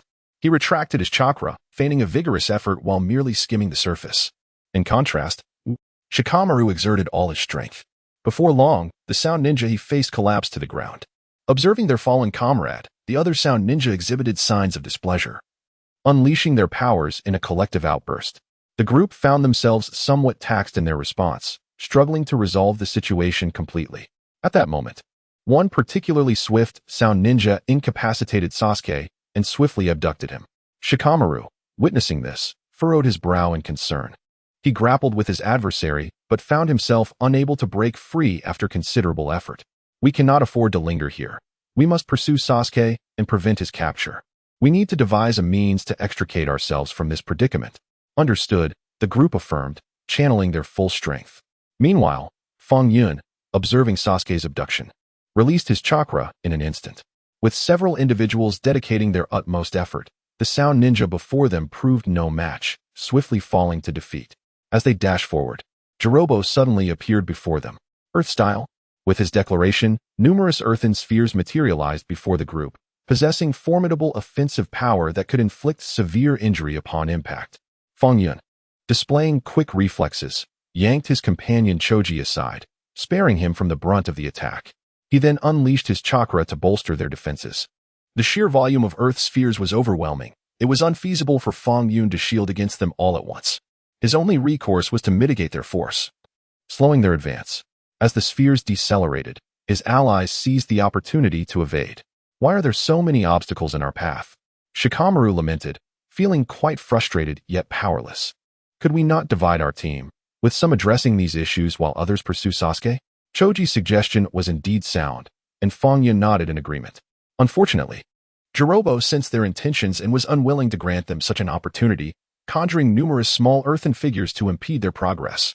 Though these small figures were not particularly formidable, their relentless numbers proved to be quite troublesome. Choji's proposal ultimately bore no fruit, as they remained ensnared in this conflict. Time slipped away, and Jirobo began to show signs of fatigue. A faint smile crept across Fang Yun's face. He sensed an opportune moment to strike decisively against Jirobo. Seize the moment, advance. With those words, his team surged forward. This development posed a significant challenge. Jirobo's brow furrowed deeply, yet he devised a clever countermeasure to erect earthen walls using earth style. The earthen wall is unlike an ordinary wall. It is not meant for mere obstruction but serves a different purpose altogether. Once Fang Yun and his companions grasp its significance, they will come to appreciate its formidable nature. Jiraiya acted swiftly, encircling all members of their small team within this earthen barrier. The wall, comprising 4 sides, enveloped them completely, leaving no chance for escape. Find a way to shatter the wall. Fang Yun's command had barely escaped his lips when he sensed something amiss. He felt the chakra within him gradually dissipating. What could be the cause of this? Chakra is his intrinsic power. How could it vanish inexplicably? He had not exerted it to such an extent, so what was happening? As Fang Yun detected this unsettling phenomenon, Shikamaru also became aware of it. His brow furrowed in deep concern. Chakra is the foundation of his strength. Without it, how could he confront their predicament? I too feel my chakra waning. What is going on? Who is behind this? CHG's gaze shifted toward Fang Yun, seeking an explanation. Yet, Fang Yun remained equally baffled, thus unable to provide an answer.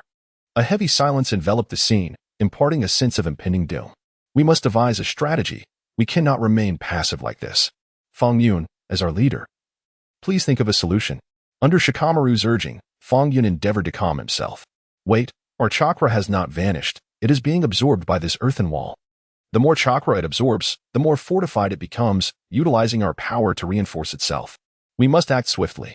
Suddenly, a piercing scream shattered the silence, startling everyone. Following the sound, they discovered Naruto in distress. What happened? What is going on? Fang Yun inquired, but Naruto was at a loss for words. Observing his condition, Fang Yun quickly understood. Naruto's chakra was also being siphoned away. If too much of Naruto's chakra were drawn, the power of the Nine Tails would be unleashed, leading to catastrophic consequences. This must not occur. Fang Yun's expression turned grave. He hurried to Naruto's side, channeling his own chakra to alleviate his distress before commanding Shikamaru. Shikamaru, you must find a way to resolve this. Naruto cannot remain here for long. We must act quickly. Suddenly burdened with such responsibility, Shikamaru found himself at a loss. Frustrated, he scratched his head, voicing his dissatisfaction with Fang Yun. Fang Yun, you are our leader and the most capable among us. Shouldn't you be the one to devise a solution in times like this? Why pass the problem on to me? Do you truly believe I could resolve this faster than you? I believe in your capabilities. You must also have faith in yourself. Quickly devise a solution to resolve this matter, as Naruto is nearing his breaking point. Fang Yun refrained from lengthy explanations and continuously urged Shikamaru. The situation has escalated to such urgency that your intervention could easily remedy it. Why hesitate? I believe you are more adept at handling this issue, so please act swiftly. Shikamaru continued to engage in a dispute with Fang Yun, causing the onlookers to grow increasingly anxious. However, Fang Yun maintained his composure, patiently responding to Shikamaru's objections without losing his temper. The reason I tasked you with this problem is to cultivate your abilities. You cannot rely on me for every challenge. I am here now, but what if I were absent? Would you simply abandon the resolution of the issue? This admonition instantly quelled Shikamaru's ire. His mouth opened in protest. Yet he could not muster a rebuttal. He sensed his chakra diminishing at an accelerated rate. No, I must swiftly devise a solution. With this thought, Shikamaru ceased his protests, nodded, and began scrutinizing the earthen wall for weaknesses. Unfortunately, such vulnerabilities were not easily discernible. He compelled himself to calm his racing thoughts. Meanwhile, Fang Yun was not idly standing by. He was utilizing his chakra to restrain Naruto, preventing him from succumbing to madness. This task was of paramount importance and could not be delegated to others, leaving only Shikamaru to find a means to breach the earthen barrier. After a prolonged period of contemplation, Shikamaru and Choji finally devised a plan. They first reinforced their chakra, then concentrated their efforts to launch a unified assault on a single point. After several attempts, the earthen wall was finally breached. Success. Shikamaru turned to Fang Yun, his eyes gleaming with pride, clearly seeking affirmation. Fang Yun chuckled with resignation, indulging his small desire for praise. You performed admirably. You have both made significant progress and will soon surpass my abilities. At that time, I shall eagerly engage in a spar with you. After uttering this, Shikamaru took the lead, continuing to grapple with Jirubo.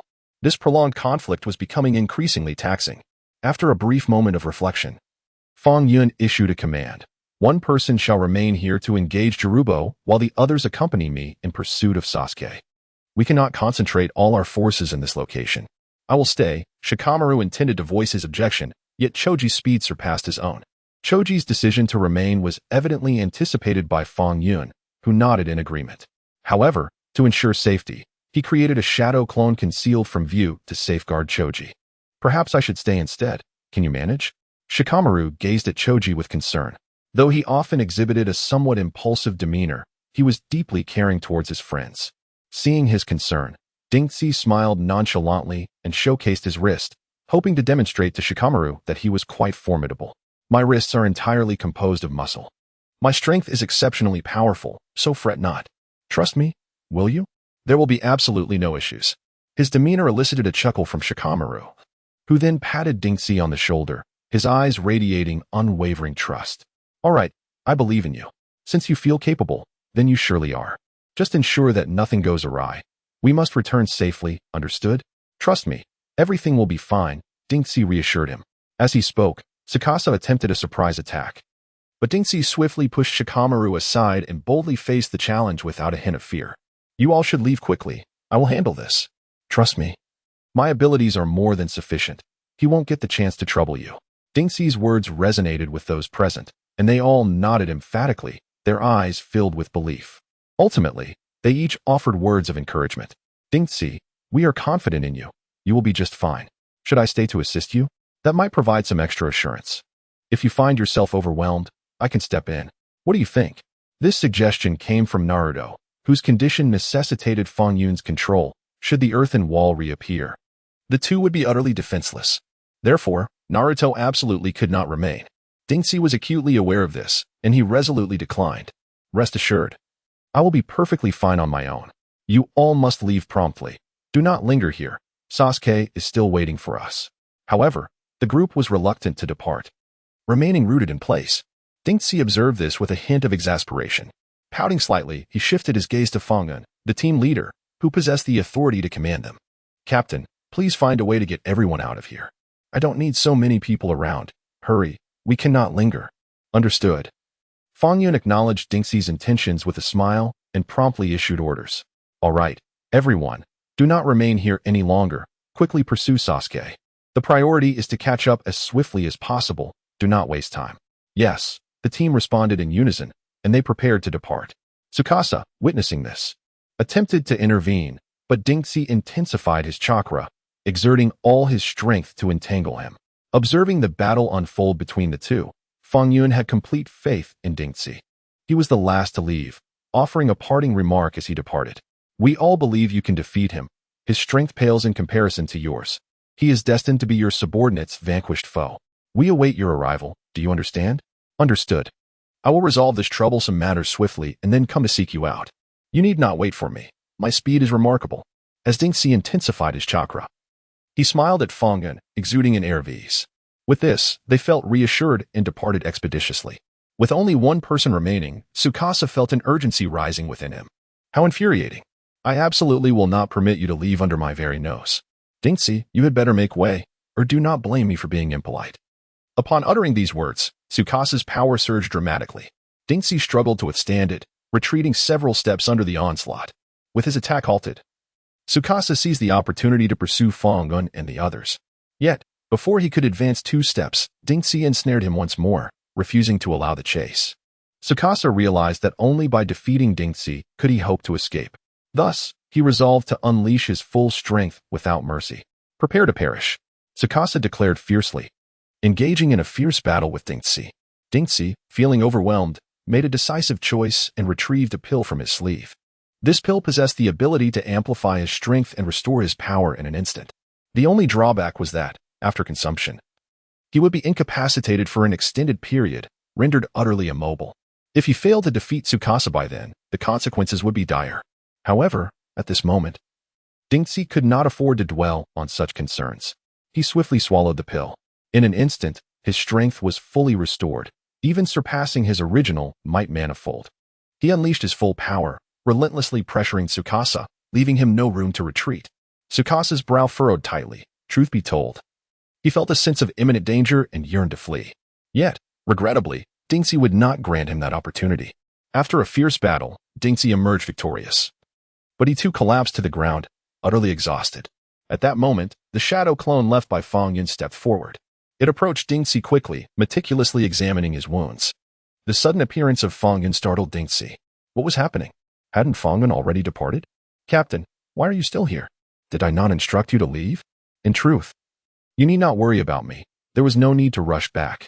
Though this clone bore an uncanny resemblance to Fang Yun, its movements were noticeably stiff, and its speech lacked fluidity, not merely lacking in fluency, but utterly incapable of coherent expression.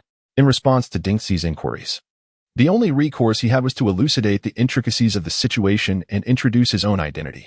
I am a manifestation of the Master. My duty is to remain here and watch over you, emerging to protect you when necessary. Manifestation? Dingxi pondered internally, suddenly grasping the concept. A warm smile spread across his face as he realized how deeply his captain cared for him. Even in absence, he had left a part of himself to safeguard him. How fortunate he was to have such a captain. Dinxi chuckled softly, about to converse with this manifestation, when it swiftly took action, hoisting him onto its back and sprinting towards the direction of Konoha at an astonishing pace. Observing the path they were taking, Dinxi felt a twinge of anxiety. Please don't take me back. I still need to find your master. We have a mission to complete. If you return me, how will I pursue them? These utterances, however, fell on deaf ears as the manifestation continued its forward momentum, presumably adhering to the programming left by Fang Yun. With a resigned sigh, Dinxi acquiesced to being carried back to Konoha. Meanwhile, Sakura stood at the entrance, eagerly awaiting their return. She spotted Fang Yun's manifestation from afar and hurried to meet it. How did you return so swiftly? Have you found Sasuke? Wait, why are there only the two of you? Where are the others? Confronted with this barrage of questions, Fang Yun's manifestation was unable to respond, leaving Dinxi to elucidate. On our journey, we encountered Jirbi, whose strength is formidable. To avoid delays, he left me behind to handle things alone while the others pursued Sasuke. This is a manifestation left by our captain, whose purpose is to protect me in the event of severe injury. It cannot communicate with you. Upon grasping the situation, Sakura nodded in understanding, then quickly instructed Fang Yun's manifestation to bring Dinxi inside the house. How is your body? Do you feel unwell? Let me examine you. In truth, it wasn't as severe as it seemed, but before Dinxi could finish his thought, Sakura shot him an exasperated glance and commenced her examination. After a thorough assessment, Sakura concluded that Dinxi's injuries were not particularly grave. He simply needed to replenish his energy.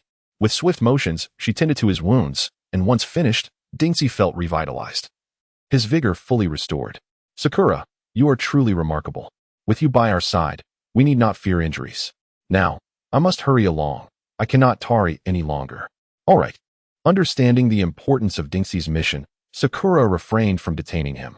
Fang Yun's manifestation could sense the location of its original form, and so, throughout the journey, it raced ahead with remarkable speed, guided by the essence of its master. On their journey, Fang Yun and his companions encountered yet another adversary, the formidable Kayataro, capable of spinning spider silk. Prepared for this encounter, Fang Yun effortlessly deflected several of his initial attacks.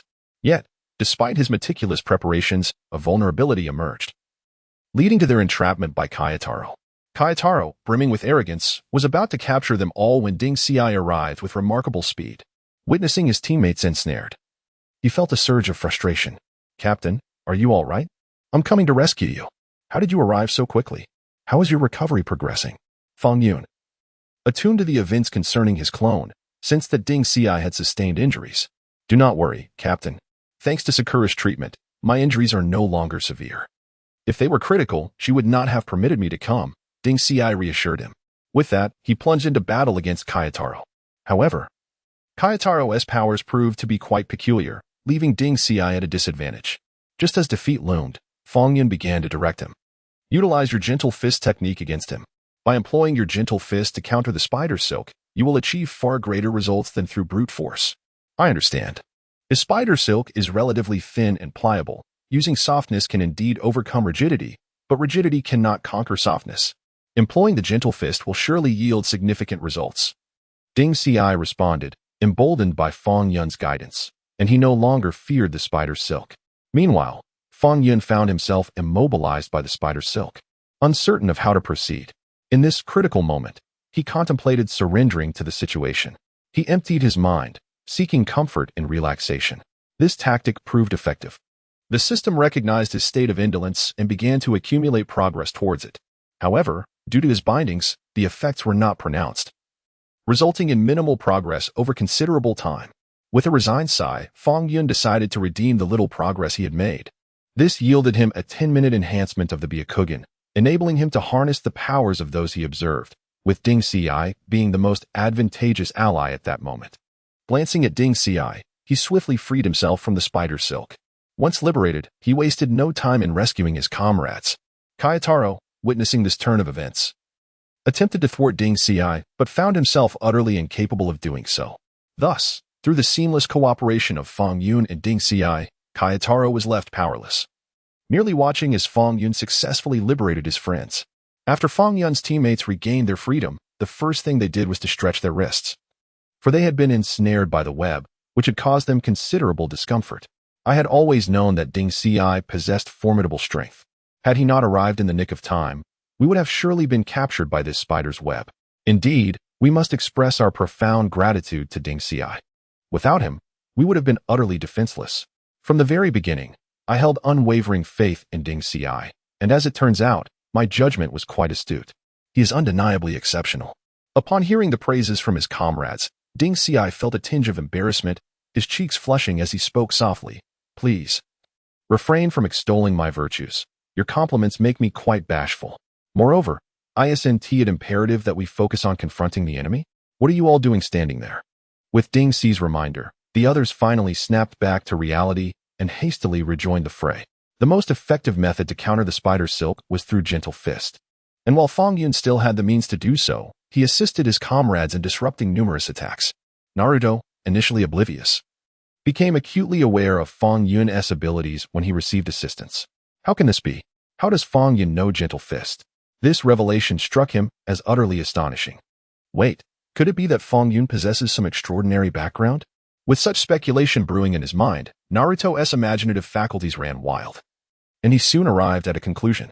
When the urgency of the battle waned, he approached Fang Yun, lightly tapping his shoulder, his expression shrouded in mystery. Captain, I just realized something extremely serious. I must ask you this. You must tell me the truth and not conceal anything, all right? Seeing Naruto's demeanor, Fang Yun assumed it to be a matter of great importance and immediately focused his attention. He nodded vigorously and replied, Rest assured, I will not hide anything from you. Feel free to ask whatever you wish without any reservations. Captain, I suspect you might be the illegitimate child of the Uchiha and Hyuga clans. Otherwise, how could you possibly know Gentle Fist? You must tell me the truth. Naruto's serious expression paired with such bewildering words left Fang Yun utterly speechless. He had anticipated something significant. Had he known, he would have ignored Naruto altogether. With a disdainful glance at him, he chose not to respond and instead returned to combat. In light of the current situation, Naruto found himself unable to verify his conjecture.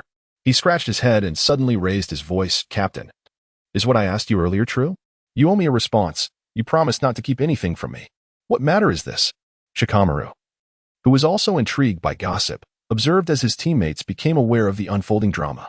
In an instant, Naruto fell silent. If this matter was untrue, it would merely be a jest, but if it were indeed true, then it must not be disclosed. The captain of the team, mindful of his reputation, could not publicly reveal his illegitimate child's identity. It was absolutely out of the question. With this thought in mind, Naruto hastily responded, stating that there was nothing of great importance, merely a trivial question posed to the captain, to which he had received no reply. Shikamaru, being the type who did not pursue matters excessively, accepted Naruto's explanation without further suspicion. Their conversation reached Fang Yun's ears, deepening the sense of helplessness etched on his face. Had he committed some grave sin to encounter such troublesome teammates? Kitsune Maru's stamina was remarkably strong, and everyone was striving to cope, wasting time much like the first encounter. Thus, they devised a strategy to leave one person behind. Shikamaru intended to volunteer for this role, but before he could voice his intention, Ding Xi beat him to it. Let me stay this time. I've already fought once, so another round wouldn't be a burden for me, especially since I have considerable experience, Ding Xi reasoned, which held a certain merit. Yet, it seemed unfair to assign all responsibilities to just one individual after 2 instances of cleanup. Contemplating this, Shikamaru spoke up. Handling the aftermath is no easy task. Allow me to take this on. If a similar situation arises in the future, I'll let you take it then. What do you think? I do not think that as suitable. It would be better for me to stay. Your strengths are more suited for advancing forward. Rest assured, I will be fine. Moreover, my abilities are just right to counter Kitsune Maru. If you remain and cannot contain him, it would be disastrous, Ding Xi stated. Leaving the others with no grounds for rebuttal, and reluctantly, they acquiesced to allowing him to stay behind. Very well, Ding Xi makes a valid point. Let us proceed accordingly. Quickly now, let us depart, Fang Yun said, and the group nodded in agreement. As they took their leave, Fang Yun discreetly left behind a substitute, adhering to their previous strategy. Indeed, upon Ding Xi's return, the earlier substitute was absorbed by Fang Yun. Now, needing to create another substitute, he summoned the previous one. Once they departed, Ding Xi felt no lingering worries and focused solely on himself, balancing offense with defense. Through these 2 occurrences, Shikamaru astutely discerned the essence of their missions. However, he had yet to confirm it, merely a speculation. Nevertheless, armed with this conjecture, he no longer rushed, conserving his strength and refraining from exerting himself to the fullest. The others observed Shikamaru's demeanor with a degree of perplexity. Although he did not directly inquire, his expressions clearly conveyed their unspoken thoughts. Fang Yun, sensitive to this, stepped in to clarify. This approach is merely to conserve some strength. Otherwise, when we exhaust our abilities, how shall we contend with formidable foes that we may encounter in the end? Shikamaru's actions are justifiable. It is prudent for you to conserve some strength. Yet we must not tarry. Upon uttering these words, Fang Yun exhibited a sense of urgency, leading the group in relentless pursuit of Sasuke. Before long, they caught up, albeit maintaining a respectful distance from one another. As dusk approached, Shikamaru proposed a nighttime ambush, believing it would ensure Sasuke's rescue. He cast a questioning glance at the others, seeking their consensus. I concurred with Shikamaru's suggestion, as our foremost priority was to secure Sasuke's safety by any means necessary. Naruto, deeply preoccupied with the matter of rescuing his companion, instinctively agreed with Shikamaru, his concern for Sasuke's well-being overshadowing any reservations. I recognized the imperative of ensuring Sasuke's safety. However, I harbored doubts about the feasibility of this approach. Fang Yun was not in favor of the proposal, perceiving it as a risky venture that could potentially jeopardize not only Sasuke but also their own lives. Yet, given the uncertainty surrounding Sasuke's situation, further delays could pose grave dangers. An assault under the cover of darkness might catch their adversaries unprepared, thus increasing our odds of success. Shikamaru remained confident in his strategy, acknowledging its imperfections but deeming it the only viable option at present. However, I insisted that we ought to devise a more meticulous plan. A hasty attack could prove detrimental. Fang Yun felt the endeavor was overly perilous. Although he yearned to rescue Sasuke, he was reluctant to engage in an unprepared skirmish. At such a critical juncture, it was essential to make a decisive choice without hesitation. Naruto, fixated on Sasuke's plight and fearing for his safety, was eager to employ any means necessary for his rescue. He was unperturbed by other considerations, convinced that this method was optimal. At that moment, Sakura also voiced her support for Shikamaru's plan, affirming the necessity of a surprise attack to catch their foes off guard and secure Sasuke's release, whose life hung in the balance. Reluctantly, Fang Yun, realizing he could not sway the group's determination, acquiesced to their collective resolve. Thus, it was settled. We would hasten our pursuit of the Sound Ninja and prepare for a nighttime assault. The others erupted in cheers upon witnessing Fang Yun's concession, buoyed by the belief that their mission to rescue Sasuke was destined for success. Only Fang Yun remained troubled, sensing that the situation was far from simple. A surprise attack was not merely a matter of words. Although they were currently numerous and strong, their adversaries were equally formidable. As the group continued on their journey, they caught up with Run, only to find themselves embroiled in a fierce battle. To their astonishment, Ren's strength was overwhelming, indicating a relentless confrontation ahead. The group had not anticipated such power from Run, and his demeanor suggested a willingness to fight to the bitter end, which filled them with trepidation. Keep an eye on him. I will check on Sasuke. I fear his condition may not be good, Fang Yun whispered to Sakura, careful not to alert anyone else. Seizing the moment amidst the chaos, he stealthily slipped away, deeply concerned about Sasuke's well-being. All right, stay safe. We will keep him occupied so he cannot divert his attention to Sasuke, Sakura replied, demonstrating her strength and decisiveness. Though her individual power was not particularly strong, her inner fortitude was remarkable. Upon hearing Fang Yun's words, she immediately provided cover, knowing he possessed the capability to reach Sasuke unnoticed. Indeed, you distract him. Avoid direct confrontation. Utilizing a wheel tactic would be wise. While he is powerful, if we wear him down collectively, he may falter, Fang Yun advised before departing. He cautioned Sakura against engaging Ren head-on, recognizing the danger of a full-force confrontation that could lead to mutual destruction. Their ultimate goal was to rescue Sasuke. Ensuring his safety was paramount, while everything else was secondary. Understood. Hurry to find Sasuke. We're uncertain of his current state, Sakura said, anxiously aiding Fang Yun while worrying for Sasuke's safety. Since his abduction, they had been completely in the dark about his condition, which weighed heavily on their hearts. Under Sakura's cover, Fang Yun stealthily maneuvered behind Ren and discovered Sasuke hidden behind a large boulder. Sasuke, are you all right? What has happened? Do you not recognize me? It's Fang Yun, your friend. How have you changed so drastically? Upon seeing Sasuke, Fang Yun immediately noted the evident and unsettling transformation in him. He attempted to greet Sasuke, but received no acknowledgement. It was as if he were a stranger, unresponsive to Fang Yun's words. Despite his repeated calls, Sasuke remained oblivious, appearing as a lifeless marionette, devoid of awareness. What on earth has happened to you? Could it be that he administered some drug? Fang Yun called out to Sasuke several times, yet there was no response. Sasuke sat motionless, his gaze vacant, completely devoid of true consciousness. At this moment, Fang Yun realized that Sasuke must have been subjected to a drug by the Sound Ninja, awakening the residual curse mark and rendering him unconscious. How despicable! He secretly administered the drug, and now what should I do? The substance within him has activated the power of the lingering curse mark. He has likely forgotten all of us and has become a mere puppet. Fang Yun perceived the gravity of the situation, astonished by the maliciousness of the Sound Ninja, who resorted to such treachery against Sasuke. He struggled to comprehend the motives behind this despicable act. No, even if he has lost consciousness, I must bring him back. Perhaps there might be another way to save him once we return. If he remains in the clutches of this fiend, his life will be in grave danger. After careful consideration, Fang Yun resolved to rescue Sasuke. Although he was entirely unconscious and could not remember them, he believed there must be a method to save him once they returned. Just as he prepared to rouse Sasuke, he was detected and attacked by the Sound Ninja. Fortunately, Ye intervened in time to fend off the attacker, but he and another Sound Ninja plummeted into the abyss below. If only my abilities were greater, I could have successfully rescued Sasuke and prevented this dire situation. Upon learning of the events, Naruto was engulfed in self-reproach, attributing the calamity to his inadequacies and lack of strength. Naruto, do not blame yourself. This is not solely your fault.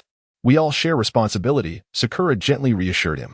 Understanding and empathetic as she was, Sakura felt a pang of sorrow upon hearing Naruto's self-accusation, yet she believed that they all bore some fault in this matter. Sakura, please do not comfort me. I am acutely aware of my shortcomings. My lackadaisical training has led to our inability to confront the Sound Ninja and rescue Sasuke, resulting in this predicament. After hearing Sakura's words, Naruto shook his head in despair. He was deeply troubled, believing that their current plight was a direct result of his negligence in training. Enough, this is not your doing, Sakura reiterated, emphasizing that they all shared the blame. The specifics of their situation remained uncertain. Although they had fallen into the chasm, survival was not entirely out of the question. At this juncture, Fang Yun also felt a heavy heart.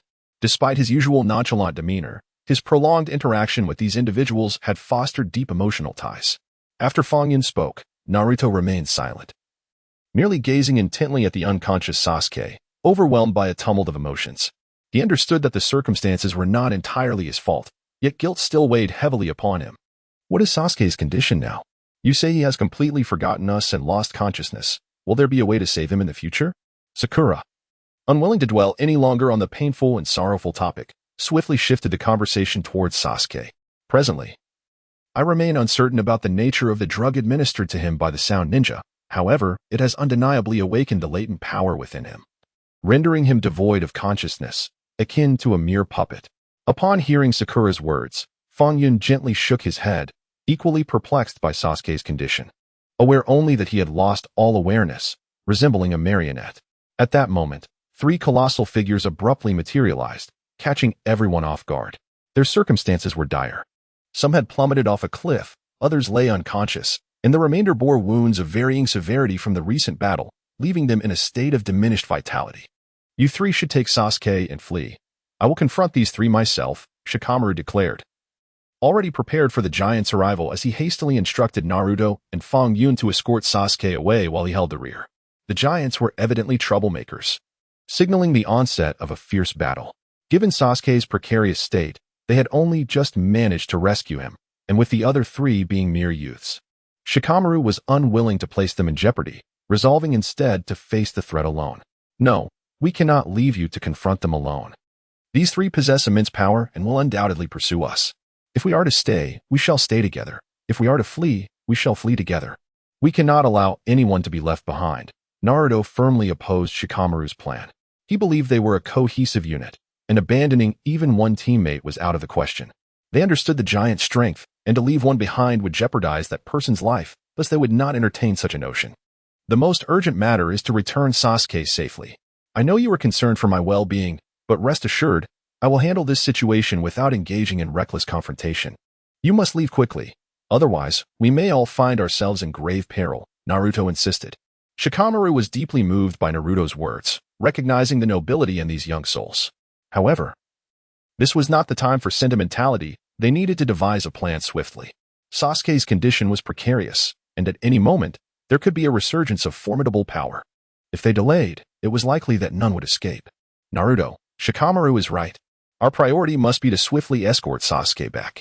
Although the giants are formidable, as long as we avoid direct confrontation, we can still escape, Fang Yun concurred, understanding the gravity of the situation. They had only just rescued Sasuke, and they could not afford to put him in any further danger. Although the three giants approached with malicious intent, it was possible to escape their clutches as long as one did not confront them head-on.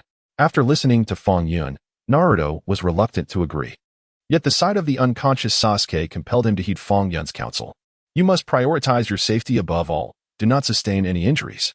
If you can escape, do so, but avoid direct confrontation at all costs. Naruto expressed his concerns to Shikamaru, urging him to avoid engaging the three giants, emphasizing the importance of merely buying time rather than risking their lives in a futile struggle. As the trio prepared to depart with Sasuke, it was clear that pleasantries were no longer appropriate. Their immediate concern was survival. You can't leave, my friend. We still have a match to settle. We never determined a victor last time, and I am determined to establish superiority. Just as Naruto attempted to make his exit, he was intercepted by Junmaru, who harbored lingering thoughts of their previous encounter and was eager for a chance to compete against Naruto once more. Caught off guard, Naruto hesitated, torn between the desire to engage in a battle and the pressing worry for Sasuke's well-being, fearing that Sasuke's condition might deteriorate further. In that moment, Fang Yun stepped forward. Recognizing that Naruto was no match for Junmaru, he urged Naruto to take Sasuke and flee.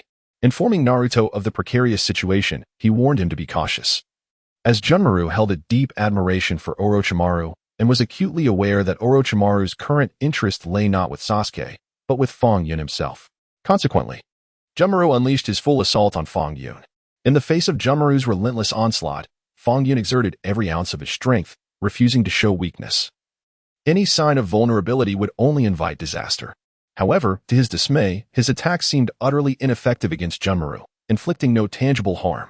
Initially, Fang Yun believed his strikes lacked precision, so he intensified his chakra, amplifying his power significantly. Yet, regardless of his efforts, Junmaru remained unscathed, seemingly emboldened by the fight. This was truly perplexing. What could possibly be amiss?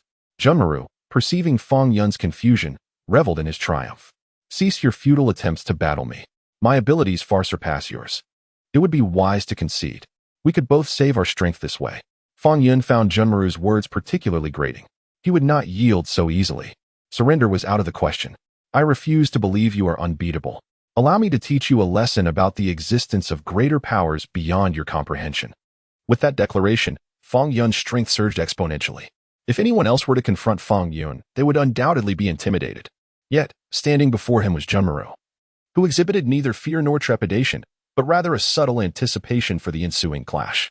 I am indeed curious to see whether your assault can breach my defenses. If it succeeds, I shall genuinely admire you. Just wait and see. As Fang Yun's words echoed, his attack surged forth, striking Junmaru directly. It was somewhat painful. The moment he received the blow, Junmaru stumbled back a step, yet he exhibited no further reaction. Listening to Junmaru's somewhat contemptuous remarks, Fang Yun felt a surge of anger. He clenched his hand at his side, becoming increasingly agitated. I cannot believe this. Observing Fang Yun's seemingly frenzied demeanor, Junmaru's sense of triumph intensified. This was precisely the reaction he desired. Fang Yun's rising ire only delighted him further. As time gradually passed, Fang Yun had been attacking for quite some time, yet Junmaru remained as unfazed as he was at the outset. In contrast, Fang Yun's attire had become disheveled from Junmaru's onslaught, and he appeared somewhat battered. His stamina had also dwindled significantly, leaving him with various wounds. This approach to battle is futile. It will only render me weaker, allowing Junmaru to easily dispatch me with a single strike. I must regain my composure and devise a new strategy. This cannot continue. Fang Yun repeatedly reminded himself, and after a prolonged period, he finally managed to calm himself. If my chakra is ineffective against Junmaru, then I shall summon my spirit beast.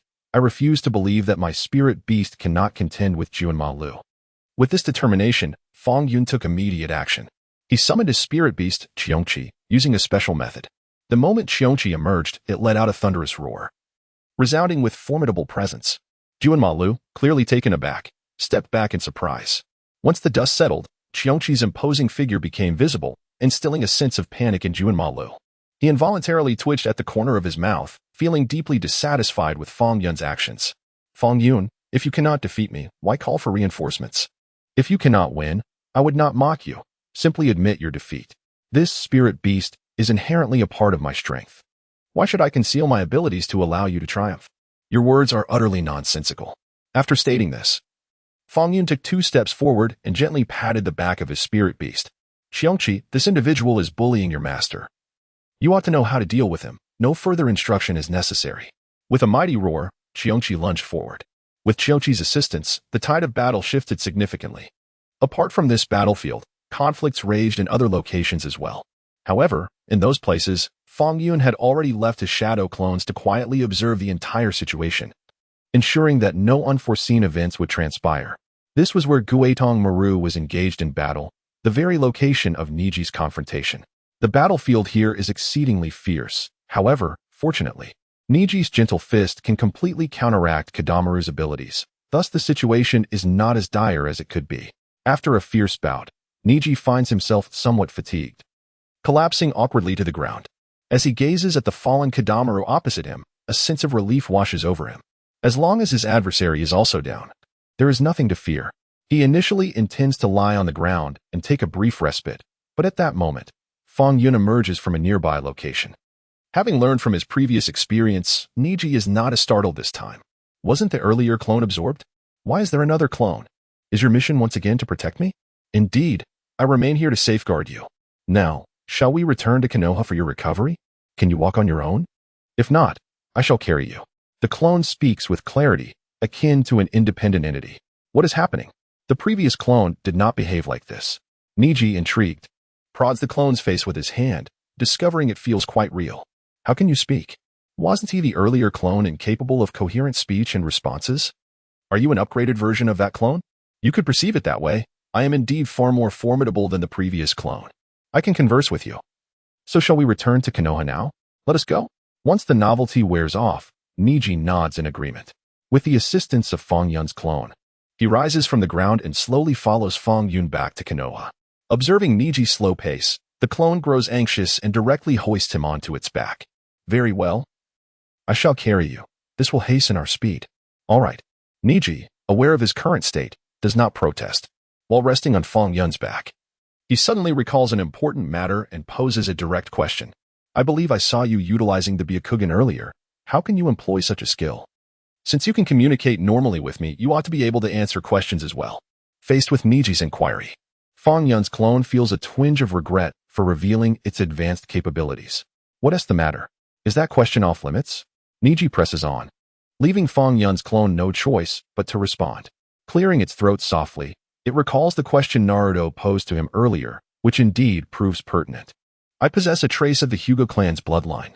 This is a secret, so you must not disclose it to anyone. You must keep it confidential, understand? As Fang Yun speaks, his expression is grave, making it appear quite serious. Niji momentarily pauses, then instinctively nods, though his expression reflects confusion. Nevertheless, he speaks first. Very well. I shall keep your secret. No one besides myself will ever learn of this matter. You have my word. That is reassuring. I trust you. Fang Yun replies nonchalantly, paying little heed to Niji's astonishment and disbelief. After voicing the concerns that weighed on his mind, Niji blinked wearily, his exhaustion palpable. However, as he was perched upon Fang Yun's back, the latter remained blissfully unaware, continuing to move forward. Time passed, and Fang Yun sensed a slight increase in the weight of his passenger.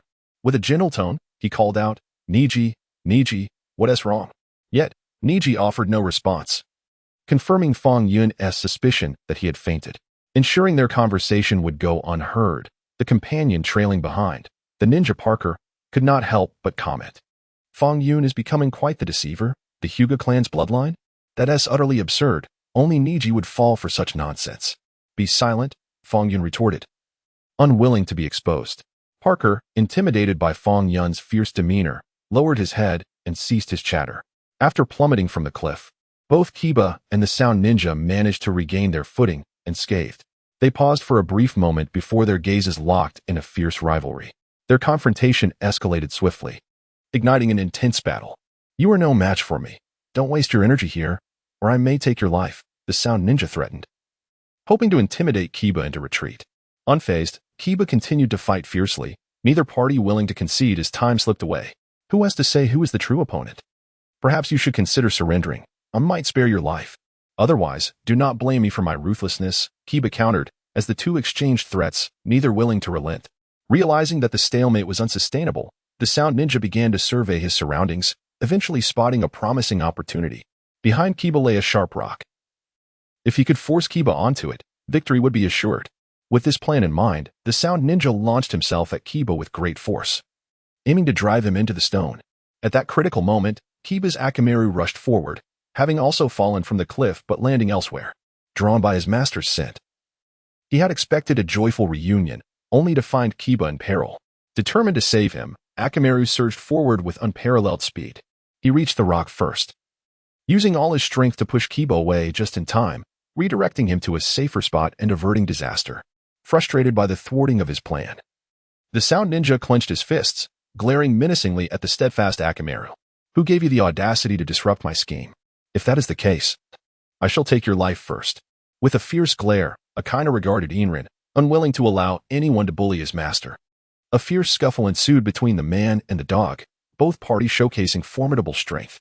Observing the unfolding situation, Ye hastily supported himself with his hands, struggling to rise. "Akainu, be careful," Ye uttered just before expending all his strength to charge forward, joining forces with Akainu to assault Inrin. Their combined effort swiftly turned the tide against Inrin, who had previously held the upper hand.